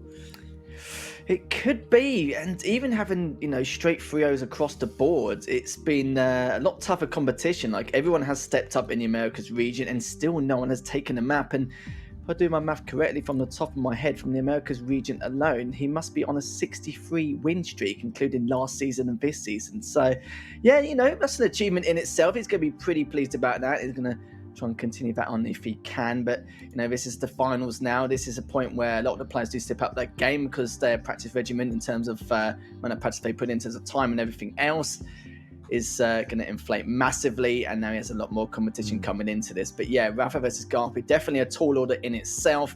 Garpy riding that momentum wave earlier on in that first match of the day, winning against Pasita by that one crucial frag, keeping his spot here in the Quake Pro League. And yeah, the opposite end of the spectrum in terms of the stats we've just seen in terms of match results in comparison. Yeah, not something you like to see, but Garpy will at least be happy to know he can keep his spot. But we'll have to see now what he can do against Rafa, and yeah, it's going to be extremely, extremely tough for him. Our human Quakepedia Flea, who has been gracing us with his commentary all week, dropped in chat a fun fact that this is the third finals in a row that Rafa and Garpy immediately face each other in round one. Garpy has not won a map in these series yet. So there you go. Thank you, Flea, for the data. Interesting to note, because as Garpy came in as the challenger, this has been the mountain that he has been asked to climb each and every stage finals. Once again, here we are at the World Championship, and this same request is being made of Garpy. Let's talk a little bit about Garpy, because he did obviously fight through his relegation match today. It went all 5 games, was quite good. But let's be realistic in our predictions. Flea just threw out the fun fact. Anyone willing to go against what the data says? I mean, it was a long time ago, but my brain is telling me that there was something with Garpy and Rafa in QuakeCon 2018 that was the round-based duel, and it was that really kind of wild duel showdown that happened when it was best of one map and all that. Yeah. But that was obviously a long time ago. It's going to be hard to go against. You know me as well. I am the most biased Garpy fan that we. That's why we're both here. That's why we are here to give right. Garpy the biased UK energy. It's kind of late here in the UK. You know what I'm saying? I think Garpy said in the party chat, "I should have been in bed over 2 hours ago." He said it. I didn't say it. He said it. So we're here to give him extra support. Chat, you're going to have to deal with it. This is the last stream of the day, though, right? And Rafa's the clear favourite. Garpy needs the help he can get. Yeah, he's well, let's take a look. sorry, go ahead, Lethal. As we're going to bring up the picks and bans if you want to complete your comment here, but let's take a look at these as well. Oh no, it wasn't really that interesting anyway. I'm just going to go straight to the maps from what we've seen so far. Great. And as we can see, Garpy has banned Molten Falls, even though there was one of his better maps. And it looks like Garpy's actually selected it for him. So Rafa would be pretty pleased about that. But he's also selected Corrupted Keep, which is quite interesting. And it's quite strange because statistically, Garpy has been very good on Deep Embrace, but he's actually banned that and gone towards Exile. Another map he's also very keen on. So definitely not the map choices I expected. No, but when I'm looking at this matchup, I don't really know if champion or map would make a difference, because Rafa, would you say Rafa has a weak map? Would you say he has a weak champion? I just think the answer to that question is no. And there's a reason he's the champ, and it's just because of the absolute unrivaled versatility, adaptation, and above all else, I think it's just he can play everything in this game at a world-class level. So when you're in this position, he's going to pick a good champion to fight you with. He's going to ban champions that you might really want to play. He's going to be happy on every map. He might be able to go in with a map that he feels a bit confident on against you. But the question is, Rafa rarely goes into a map at a disadvantage. You know what I'm saying?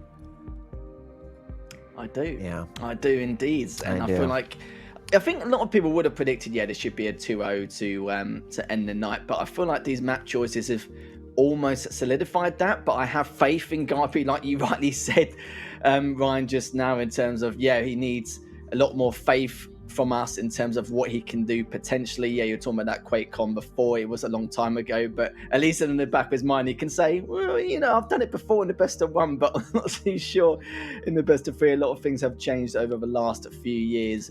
But yeah, we'll have to see here. The only thing I could say, Garpy can ride the momentum earlier on from when he won against Pasita. That was a long time ago. That was the first match of the day here. So he's obviously calmed down a bit in terms of adrenaline and now needs to focus on trying to stay in this winner's bracket. And let's see if he can maybe somehow manage to do that. Well, both players are in the lobby. They're ready to go. I'm going to take the sidelines here. So let's go ahead and jump into this one. Of course, Ketchup and Lethal will be your drivers. Gentlemen, I'll see you at the end. Thanks, mate. I appreciate it. We'll be seeing everyone in a little bit now as we jump on to Corrupted Keep, a map that we have seen Rafa do incredibly well on. The just intensity he brings forward on a map like this is out of this world at times, because it feels like you just do not get a chance to exist on this map. Fumbling my words a bit tonight. I'm going to just blame the time for that and the fact that I didn't have a cup of tea when I definitely should have. But hopefully Garpy's had his tea to keep himself in check and alert for what is no doubt going to be a very hard matchup. It is Garpy who was just, to his credit, saved himself from relegation, but at the same time now you've got the world champ in your path. It's going to be a hard call. It really will be. I wish I had another brew as well, but depending on how Garpy plays, if he shows some light at the end of the tunnel, some flair in this matchup, then we won't even need it. Oh, there you go. To say Pulled it least, out of the abyss. I am still quite excited. I'm hoping that Garpy gets out the gate strong, and yeah, it's like I said, the map choices almost solidifies my prediction, but I really hope it doesn't. Like I said, you know, I'm not the most biased person, but it is Garpy after all. You know, sure, Mr. Marshall will put on the best performance possible against Rafa if he can, but I think I just heard the ding, which means that we'll be heading straight into our first map of the series, and it will be the last series of the day, guys. So we'll be starting on Corrupted Keep, and then we'll see what happens from there onwards. Starting off from Rafa's POV, picking up that heavy straight away. An all-out aggression, which is to the surprise of nobody. Both of these champions are going to be able to kind of cycle around this map at great speed, being able to nullify that Pika instantly. But importantly for Rafa, I think very much has gotten his Corrupted Keep exclusive Unholy Trinity, which tends to be Super Shotgun, Rocket, and LG. There's no rail here, but the shotgun becomes every bit more important, especially how point blank this map tends to be as well. Heavy is going to get picked up here by Rafa, bringing himself back up to the 100 HP as well, and keeping Acid Spit for a rainy day. Garpy's drone, I mean, it's gone for at least 15 more seconds. Yeah, I'm glad Garpy selected the strong, definitely one of the strongest champions in this map. And Rafa just biding his time and had his back turned, so Garpy had a great opportunity there to do a little bit of damage, which he has done. Still though, Rafa just using that heavy machine gun to full effect to keep his distance, has to back away again. This is something you don't normally see every day.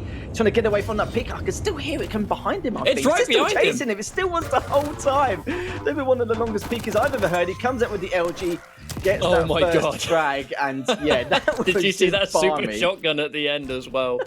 That was a very deliberate bit of overkill there from Rafa. Man cycled the whole map, and by taking the Mega, Garpy was out of position because of it.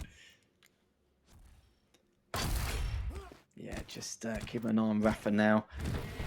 You can see what he wants to do next. Good shotgun there, and good LG to try and clean him up. But he did pick up the heavy, which will give him some leeway to maybe make something happen. Tickles him with that last tri-bolt shot, and still just hovering around in that red room to see if Garpy does approach him, which he does not. Just standing his ground in the middle using that peek. Has done a fair amount of damage. He can push in here and tie things up if he wants to, and yes, he does. Takes a fair amount of damage in the process, a little bit of BMA of his own, but let's be honest, not really BM. They're both good friends. They're both just basically dilly-dallying around, and good direct there from Garpy, looking to try and see if he can do anything more, but prioritises the heavy first. Sadly for him, he realises that Rafa hasn't gone straight to the red room. Does pick up the Mega in the meantime, but will he be able to get the second frag? Yes, he does. Great start here from Garpy, exactly what he required. You can say that again. Rafa was so close to not even being able to pick up the Mega because where he got sent flying. Now, the range damage is good enough to keep Garpy away. You know, Garpy's going to reposition himself, try and focus on this heavy that is a few seconds away from spawning here. Nice use of the LG. I love that weapon choice. You know that there's going to be this bunny hopping Sorlag down that tunnel. Okay. They're going to be airborne. LG is the right weapon there. Been good so far. May get taken down here. Oh, that last shotgun shot wouldn't have taken him down if it was point blank, but would have heavily damaged him so that Garpy could go straight away for the trade. But instead, he's going to try and grab all the weapons in his arsenal to take that bout against Rafa. Again, using that heavy machine gun. And this weapon is so vital on this map. It's a little bit underused at times, but Rafa definitely makes full use of it when he gets the opportunity to. Just having a little look around to see if he may expect any flanks coming out from Garpy, but so far Garpy hasn't let this matchup spiral out of control as of yet. Just standing his ground, just biding his time, waiting to see where it could be. We'll find him with that peek, and now knows that he's still got that height advantage. Items come up in the next few seconds. I've got to say, Garpy's giving this one hell of a fight. Never forget that on Corrupted Keep, the Battle of the Rockets, where Garpy's rockets are easily the entire best part of his gameplay. There's a reason people always associate Garpy with the rocket launcher. It's because he hits some of the most unreal shots that you pretty much never expect anyone to land, let alone when the chips are down and you have this high-stakes situation. Now, one frag in the lead currently, but on Corrupted Keep, that don't mean much. But at least enough to keep Garpy careful, listening out for where he is. Rafa in position for this heavy. Garpy's definitely oozing in confidence, and I like how he's not overextending or getting too carried away. Just playing this safe and secure, knowing that he's got this lead. And Rafa just, again, full item control, and Garpy needs to try and find a way to try and diminish that stack. Using that Pika again, and it's been close, but not as good as the other one, sadly for him, and the LG coming out for Rafa. Garpy has to back away. Will he be able to get away, though? Good rocket, Oh, but it's not going 100 to be still. enough, and yeah, that was close indeed. Even being on the 1 HP, the fact that he managed to turn that pre-death into a 100 damage rocket, like that alone, there was never a situation where it was going to get better than that in terms of trade-off. You had to take the damage, and he just got every ounce of damage he can get. Unfortunately, being chased, Rafa able to back off towards the Mega, keep the timing separate as well, just for bonus, I suppose. And now, 7 seconds. This heavy's going to spawn, but I fear that Garpy is not going to be able to go near it. Did some decent Hyper Blast damage from the Pika, to be fair. I think he's looking to take it. Yes, he will. Rafa happy to concede it for now because he's able to cycle himself around. Garpy is still weak. Oh, acid! Oh, no. And there's not going to be any health. Rafa's taken most of it. Does manage to take the 2. Oh, yeah, talk about timing as well. Garpy has done just under 500 more damage than his opponent. Now Rafa just exerting himself just a tad to see if he can find him with that mobility up to Sorlag. Hasn't as of yet, but we'll find him in this red room. This could be Kernes, but good rocket from Garpy, and actually wins that bout. Definitely not what we expected. Luckily for him, the light is there to help him recover a little bit quicker. The Mega's up in the next few seconds. He's going to be a little bit worried, but will he be able to grab it? Not yet, but he does get it in the end. Will get taken down, though, as Rafa does clean things up and tie the stakes here. 4 minutes left remaining. Rafa looking a lot better than he did at the start of this matchup.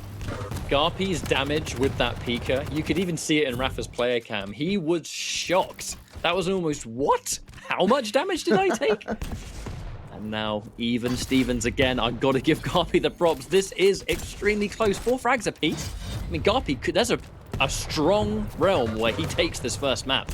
Now, Rafa takes that defensive rocket damage for another time. Garpy has no armor, but Rafa is pretty weak right now. Ooh, even that rocket almost hit him in the face. And he goes down. This is great from Garpy. Where was this Garpy over the last stage catch-up? Like, I don't know where he's been, but looking good so far. Oh, literally 6 HP. Rafa's going to be able to recover there. Oh, he's already taken a lot of LG damage as he has managed to pick up the heavy eventually. Now Garpy just waiting to just find out the whereabouts of Rafa, just feed himself information before he picks up that Mega. Has delayed it ever so slightly so that it can heavily segregate him if he wins this next battle. But oh, the LG from Rafa looking very, very good. Had to try and back away, but he cannot. He's in a bit of a tough spot, and Rafa does manage to take the lead. Not only did he take the lead, but he takes the lead with plenty of stack to work with. The super shotgun in between, nowhere near the same degree as hitting a rail, for example. You know, the downtime in between SSG is nowhere near as prominent. However, Rafa, oh, he gets in and out and steals away the heavy, so that's definitely a win for the American. Garpy, 2 frags behind now, and this is what I'm a little bit worried about. Rafa always has this edge of being able to just take that lead, and he cements it. It's so hard to get a lead back when he's taking it on you, and Garpy, he's been just shy of ahead for most of this map. Now with 2 minutes left to go, he doesn't have a lot of time to make something happen, but as he forces his way forward, Rafa is going to be able to put up these defensive positions. Heavy, likely to get picked up here by Garpy, and it will. But Mega in play. Minimal damage upon taking it straight away. Here comes the Pika. Garpy, does he jump down? He does. And one of us dies now, and it looks like it might be Rafa. It will. Garpy was not the cleanest frag. Has a little bit more stack than normal, but not enough to push yet. You're going up against a heavy, remember. That large stack on spawn makes a difference, even if it isn't as big as it once was.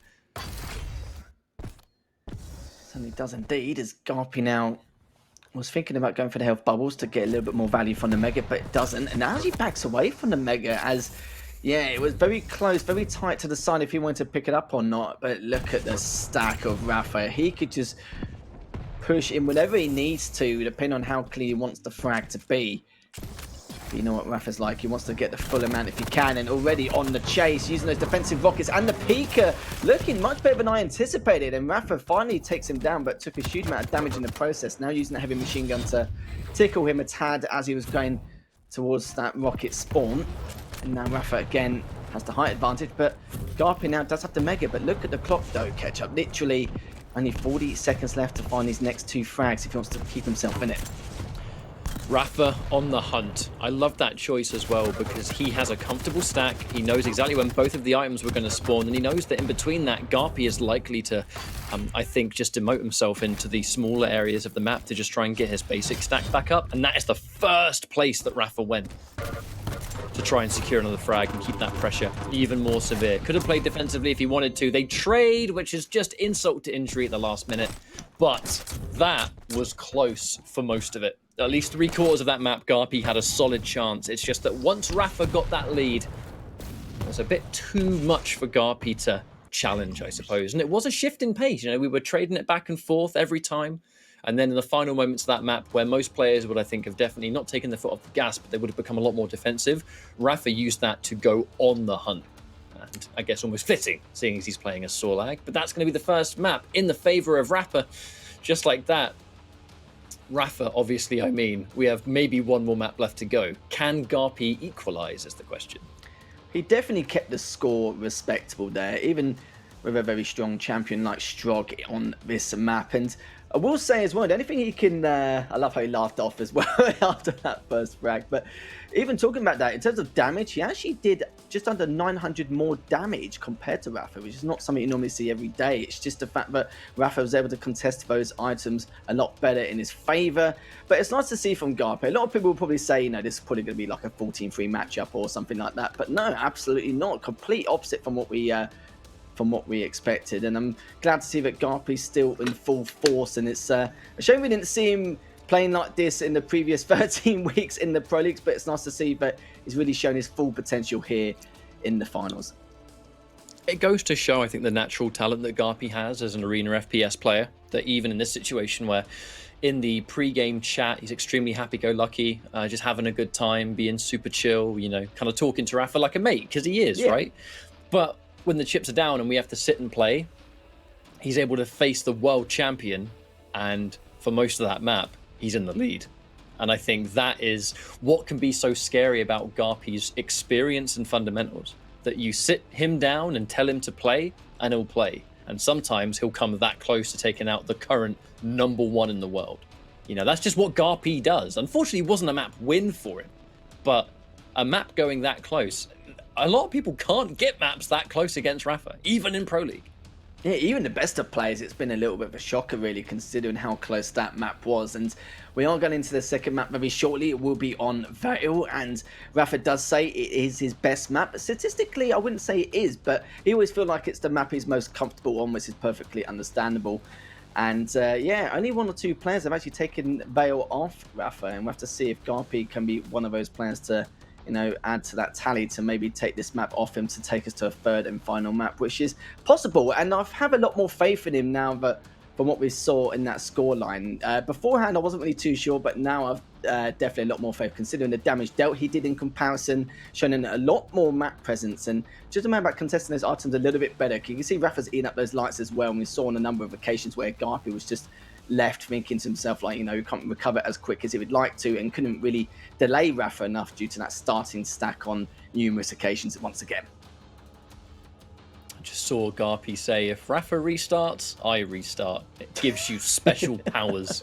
You heard it from here first, that competitive edge. First of all, we heard the in-game cosmetics gives you powers, and now restarting the game gives you special powers. This is the secret tech that you're getting here for day 1 of our World Championship finals. And right now, I feel like this is going to be another one of those maps where we're going to brawl, we're going to throw down. It's what Vale does.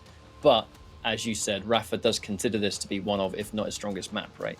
So that first map, a chance to get nice and limber, refresh, but we're going into rather serious territory. Rafa's now 1 map up here. You know he doesn't want to go into lower bracket this early, if at all. Garpe probably, I think, a little bit more accepting that it's a possibility. Rafa strives for perfection every single time he plays, whether it's one single map, whether it's a series, tournament, scrims, or whatever. I use the word intensity when describing Rafa because you just look at him in game. He could be 20-0, and with 30 seconds to go, he's still flawlessly timing the items. He's still pushing as if the map had only just begun. There's a real professionalism, I think, that comes from that. Yeah, you could say more of a perfectionist, really. Like, he's the sort of guy where he'll be 25-0 up, like you said, and if he loses a frag or gets taken down in some way, he'll whinge and moan about it, even though he's got a massive lead. Like, that's how much of a perfectionist he is.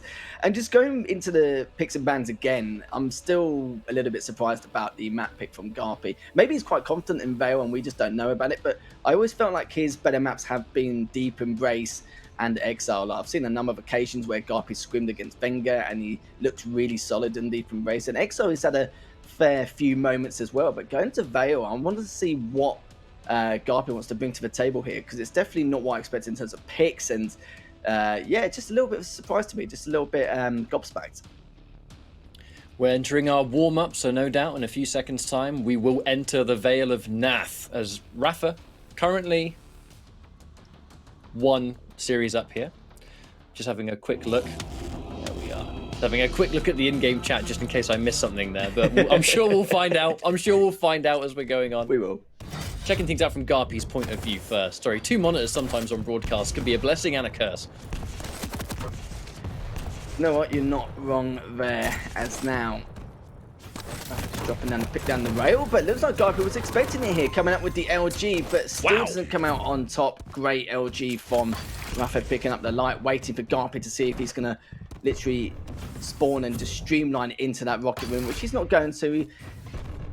As you can see again, just holding that high ground. Hasn't really got a huge stack, but almost similar to Rafa, but it doesn't matter now, as still Rafa got that slight edge in terms of stack, but still early days as of yet. We can see what Garpy's going to get up to, as Rafa does have all the weapons in his arsenal, picks up all the hourglasses if he needs to use that orb once again. But again, Garpy still has that high ground. Just a matter of how he wants to try and use it. Rather simple start here for Rafa. He was able to kind of just face tank straight through the teleporter into the totem, knowing that, look, I'm just about to pick up Mega, so however much damage I get from this really doesn't matter at all. And in this point, they actually trade item for item. Dropping down into that rocket instantly, you actually see dropping down with the super shotgun. The expectation of Garpy being down there was 100%. But this orb all tried to be so sneaky and get a bonus rail. He's able to escape with his life at the very least. A rather sneaky little play there from Rafa. But now we've got to get some of that armor back. The important resource, because now Garpy controlling the center of the map at least, but an even split between the two items. So it's kind of likely we're going to take 1-for-1 again. Rafa, the safety. Shut down him from being up near teleporter. If he's looking for a rail shot, the rocket jump just makes it so much harder to hit. Nice little bit of optimization there from Rafa as they trade items for another time. Certainly does, as Rafa knows that he needs to keep on his toes, keep these totems in check. Just looking at Garpy's POV, he hasn't got any totems up as of yet. That means that Rafa's doing a good job just lapping around the map to make sure that he doesn't get any kind of advantage on that retrospective, that overstack. Rafa picking up the Mega once again, takes down another totem, and Garpy has to drop all the way down. But this is good from Garpy. Just make sure things don't get spiraled out of control too much. But as I said, it's already taking a huge amount of damage, as well as that orb, and that mid-air rocket is going to do itself justice here. Misses that first initial spawn rail. And again, Garpy just standing his ground to see if he can get any more damage done, which he will not with that MG.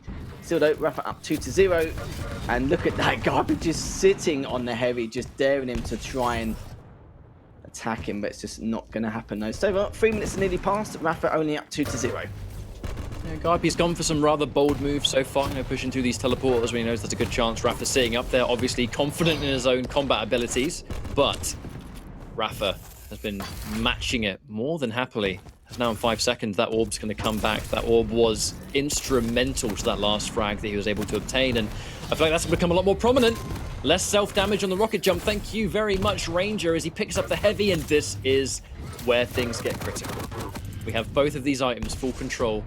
This is normally where Rafa locks in a lead that is almost impossible to combat, and Garpy low for another time. Picked up a bunch of items on the way, and now Rafa controlling the high ground for another point. This is a scary moment if you're a Garpy fan. Yeah, it certainly is indeed. Rafa does pick up the heavy, but not without taking any damage, as he took that rail head on. But did retaliate with one of his own, and that was a beautiful rail just to clean up for that full frag. May actually taken down again, but decides to prioritize the high ground. Then he's dropping down straight away. Good first rail, and just using the orb for good measure, just in case he takes too much damage than he would like to. Picking up the Mega, picking up the light now, back to square one. Heavy is still up, but he's not going to drop down for it just yet. Just waiting to see what Garpy's going to do first. Wants to just do a bit of damage to him before he makes that approach, but does have to tank that first rail from Garpy from the light, but it doesn't matter. He has picked up the heavy anyway, and I'm just trying to think what Garpy can do in order to bring this back. So he won't be able to get a bigger stack for a while, but considering how good his rockets have been, you never know. But the rails have just been, if not good, if not better, really, at this point. Now Rafa just missed that initial rail. This Garpy now just trying to get away with his life. Hasn't got any armor to his name, so it does pick up one light, and now we're just at the halfway stage. Still waiting for Garpy to try and figure out what he can do to bring this back. I could be wrong, but I'm not particularly convinced Garpy had all the information on this map for the past couple of minutes, honestly, because Rafa, he's had all the timings and all the items, right? That kind of stems from that aggressive rocket jump and the frag he got there. And from the rest of that, he's known when every item spawns, and he's, well, taken all of them too. Garpy has been in some situations where he's on the item, but he's around really early. And by the time Rafa comes up and takes it away, the fight's on his terms because he knows when the item's going to spawn. I'm not convinced that Garpy does, which is just giving Rafa so much more free reign across this map. Here's the aggressive push for another time. Difficult position now for Garpy. Both players without armor, but I think that Rafa should be able to pick this one up for free. And Garpy had a rocket out. That wasn't the right one. Gets 2 rails. Rafa is still able to finish the job. You can hit him with all the rails in the world, but if he out-damages you, that cooldown is going to get you killed. I was going to say something similar. His rails have been sublime. The only problem is it's the stack that he has to deal with, and some good tri-bolts there from Rafa. Garpy considering going for the TP, which he does. Oh, good rockets again from Garpy. This could be the moment to get that first frag, but he's going to use that orb to pick up that heavy just for extra insurance. Will be popping up momentarily. Mega's up in the next 5 seconds. Depends on how Rafa wants to go for it. I think he's just double checking to see if he's going to go for that Mega at a different angle, which he does not, as Garpy pulled all the way back. And now Rafa looking extremely good here as Garpy just teabagging, just waiting on that mid ground to see when he's going to approach that heavy. Finds him, realizes that he is on the high ground as he perfectly read. But the problem is I don't think he's going to be able to bag it. No, he will not. But again, forcing Rafa to take a little bit of damage in the meantime, but definitely not going to change the scoreline as of yet. Not going to influence it too much in any way. 3 minutes left. Still needs to try and find 6 frags. Hasn't found the first frag yet either. It's looking like a rather impossible task for me. More of that damage to open up. Just keeping Garpy at bay, and Rafa can just keep cycling these items. He'll take that sure because he knows that Heavy's just about to spawn. I got to say as well, not only have the orbs been absolutely fantastic from Rafa, that rocket. Oh, good lord, that hurts. Hurts so good. And able to shut down the possibility of using a teleport. The position has been out of this world, but also not just the orbs for Rafa's Ranger here. It's been the use of the passive. You know, just on the off chance there's people out there that don't know, Ranger does less self-damage, and most prominently when it comes to the rocket. So those rocket jumps cost nowhere near as much self-damage, right? And Rafa's used rocket jumps constantly through teleporters to get to an item faster, to shut down rail angles, to make it so you're not going to hit those shots on him if you're holding the angle on him. It's been a thoroughly impressive showing of the character. Yeah, it's a very valid point. Mega is still up. Only been up for about 5 seconds, mind you, but with that tri-bolt, he knows Garpy's still up there. He's actually dropped down. Garpy's like, yeah, see you later. I'm not having any of that. Finally picks up that Mega. And yeah, time is of the essence now. It's only a minute 35 left remaining. Rafa's just having full control of all of these items here. And speaking of item control, let's just have a quick look as well. Rafa's picked up 22 items, 22 lights to the 9 items from Garpy. And even in terms of damage, Garpy's doing more damage, but it's like I said before, quite a similar circumstance like in the first map where it's just all about that item control, and it's been struggling a little bit trying to bully him for these items, which he's not been able to that much in terms of congestion. And again, Rafa just keeping his distance, keeping Garpy guessing on where he could be and where he's going to spring from. Picks up the heavy once again. Good rail, and there we have it. Garpy. No, he landed on the acid. That's not the first time either. can't remember who it was. I think it was Sidekick who actually just jumped on the Toxic himself on the rail and just ended up committing suicide anyway. So that's the second time that's happened today alone. But 40 seconds left remaining. Catch up. Looks like Garpy will be sadly losing this 2-0. A rather safe prediction, my friend, because it's a 9-day difference. That first map, incredibly close, and Garpy was in the lead for the majority of it. The Veil is where things got ugly. I mean, Garpy, early on, Rafa was able to establish full control over this map. It was the absolute first time he took both of the items. That was it. You know, from that point onwards, and this is the Rafa factor. I know that Flea likes to often call it that kind of liquid diesel engine, right? That it can take a little bit of time to get going sometimes, but when they do, it's just all power. And that has been one of these cases as Rafa is going to secure that 2-0 on Garpy. Garpy knocked into the lower bracket. Rafa moving on the upper side. And that, if I'm not mistaken, is our final series of the day as well. So a good day of Quake it's been. Congrats to Rafa. Dominant showing on that second map. We'll bring EJ Wheat back in. We'll bring him back in. and say I'm hello. coming back. Get ready for Hi, it. mate. Here I am. You know, pretty much what we kind of expected and talked about at the beginning, getting up to this match. Rafa looking to be in good form heading into this tournament. And, you know, what else do you say? I think performance spoke for itself. Yeah, there wasn't really too many weaknesses from Rafa. I think it was just Garpy played extremely well in that first map. A lot better than I think any of us would have anticipated. And it's good to see, really, because even though Garpy is going to be in a loser's bracket, I think a lot of people are going to be a little bit more scared on how Garpy is going to play. Like in the Stage 2 finals, his movement was good, his game sense was good, but his aim was a little bit all over the place. But this time around, his aim is much more solid in comparison. Like Ketchup said, night and day difference in comparison. And funny enough, Garpy did outdamage his opponent in both his maps, but it's all about that item control. It's always heavily in favor of Rafa in both of these maps. Sadly for Garpy, couldn't really get in a good position to the advantage to try and contest him to the best of his ability, but just one of those things, I'm afraid. But good showing from Garpy, keeping the scores respectable apart from the 7-0, but that first map was definitely a lot better than we anticipated. Absolutely. Hard to believe day one is about to be a wrap. I mean, between the 11 matches we had on this stream and the 4 or 5 we had over on the B stream, hopefully we've kept you occupied with some Quake action all day long. Now, Ketchup, I know I asked you and Flea this question earlier, but I'll go to Lethal too. And if you have any updates, please do revise it. But any favorite matches, frags, or anything from today that you're going to walk away thinking about as we head to day 2? It's quite a tough one. And Maxter versus Base was quite interesting because Max has not really played an opponent like Base before, and the only one who ever comes close in the Americas, which is maybe Dramus. It would have been Dewey, but of course he's not in the Pro League anymore. So that match was pretty good. And even the first series of the day, that was definitely a nail biter. It came down to one frag in that final map, and I'm sure Garpy's going to be pretty happy about that. And the Waz game as well against Effortless, something you don't see every day. Waz coming in from the challenger's side, managed to qualify. So yeah, another great matchup in itself.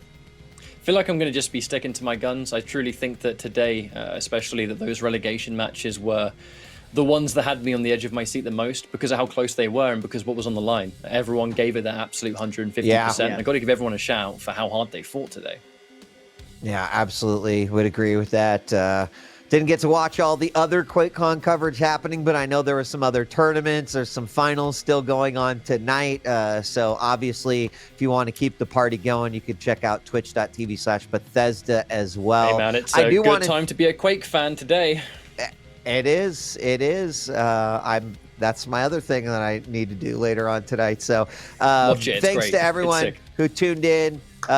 Make sure you head on over to alienwarearena.com and grab yourself the QuakeCon 2021 Quake Champions giveaway bundle. I have no idea what the availability is on that, but make sure before they run out, you get a chance to snag that. And thanks to everyone who came, whether you're cheering for your favorite player, whether you are just memeing or copy pit, we love it all. It shows how much you all love Quake, you love this community, and is very, very, very much appreciated. Now, you might be saying, all right, so give us the deets on day 2. We're going to do just that. Of course, we got a full day of Quake happening tomorrow. We're going to be kicking off with a matchup between Zanaku and Sparty right first thing in the morning. That's going to be at around 8 a.m. Eastern Standard Time, the same time that we started up today. So join the early crew. Make sure you got your coffee. Here's the full day 2 schedule for our finals. You can see some of the matches that we're going to see right away. And then, of course, we can't tell you who's going to be in the lower bracket and Avec. and some of the other matches. Wow. What's that? Rafa versus Avec. Yeah, pretty exciting. And then those TBDs next to Cypher, Razy, and Base are all going to be winners from the matches that you see above. So lots to look forward to. You mentioned Rafa versus Avec. Any other matches that are like, ooh, can't miss that one? Do you know what? The Hang versus Nosfer on the B stream will be pretty tasty because that's going to be a loser bracket match. So one of them's going to go home really early tomorrow. So yeah, that should be an absolute banger as well. completely agree. So write down your favorite matches, make sure, but we just hope that you're here all day tomorrow as we narrow down the field of players, and then of course head into the finals on Saturday. That's when things are going to switch to best of 5, and then also of course the finals being a best of 7. So catch up, Lethal. Thank you so much for your casting throughout the day. Also shout out to everyone else, Flea, 40 Lions, ZSX joining us as well. Very much appreciate you. We'll see you again tomorrow for day 2 of the QPL World Championship. It's the Stage 3 finals, and I can't wait. The action will heat up even more. Have a great evening, and we'll see you tomorrow. We're out of here. Peace.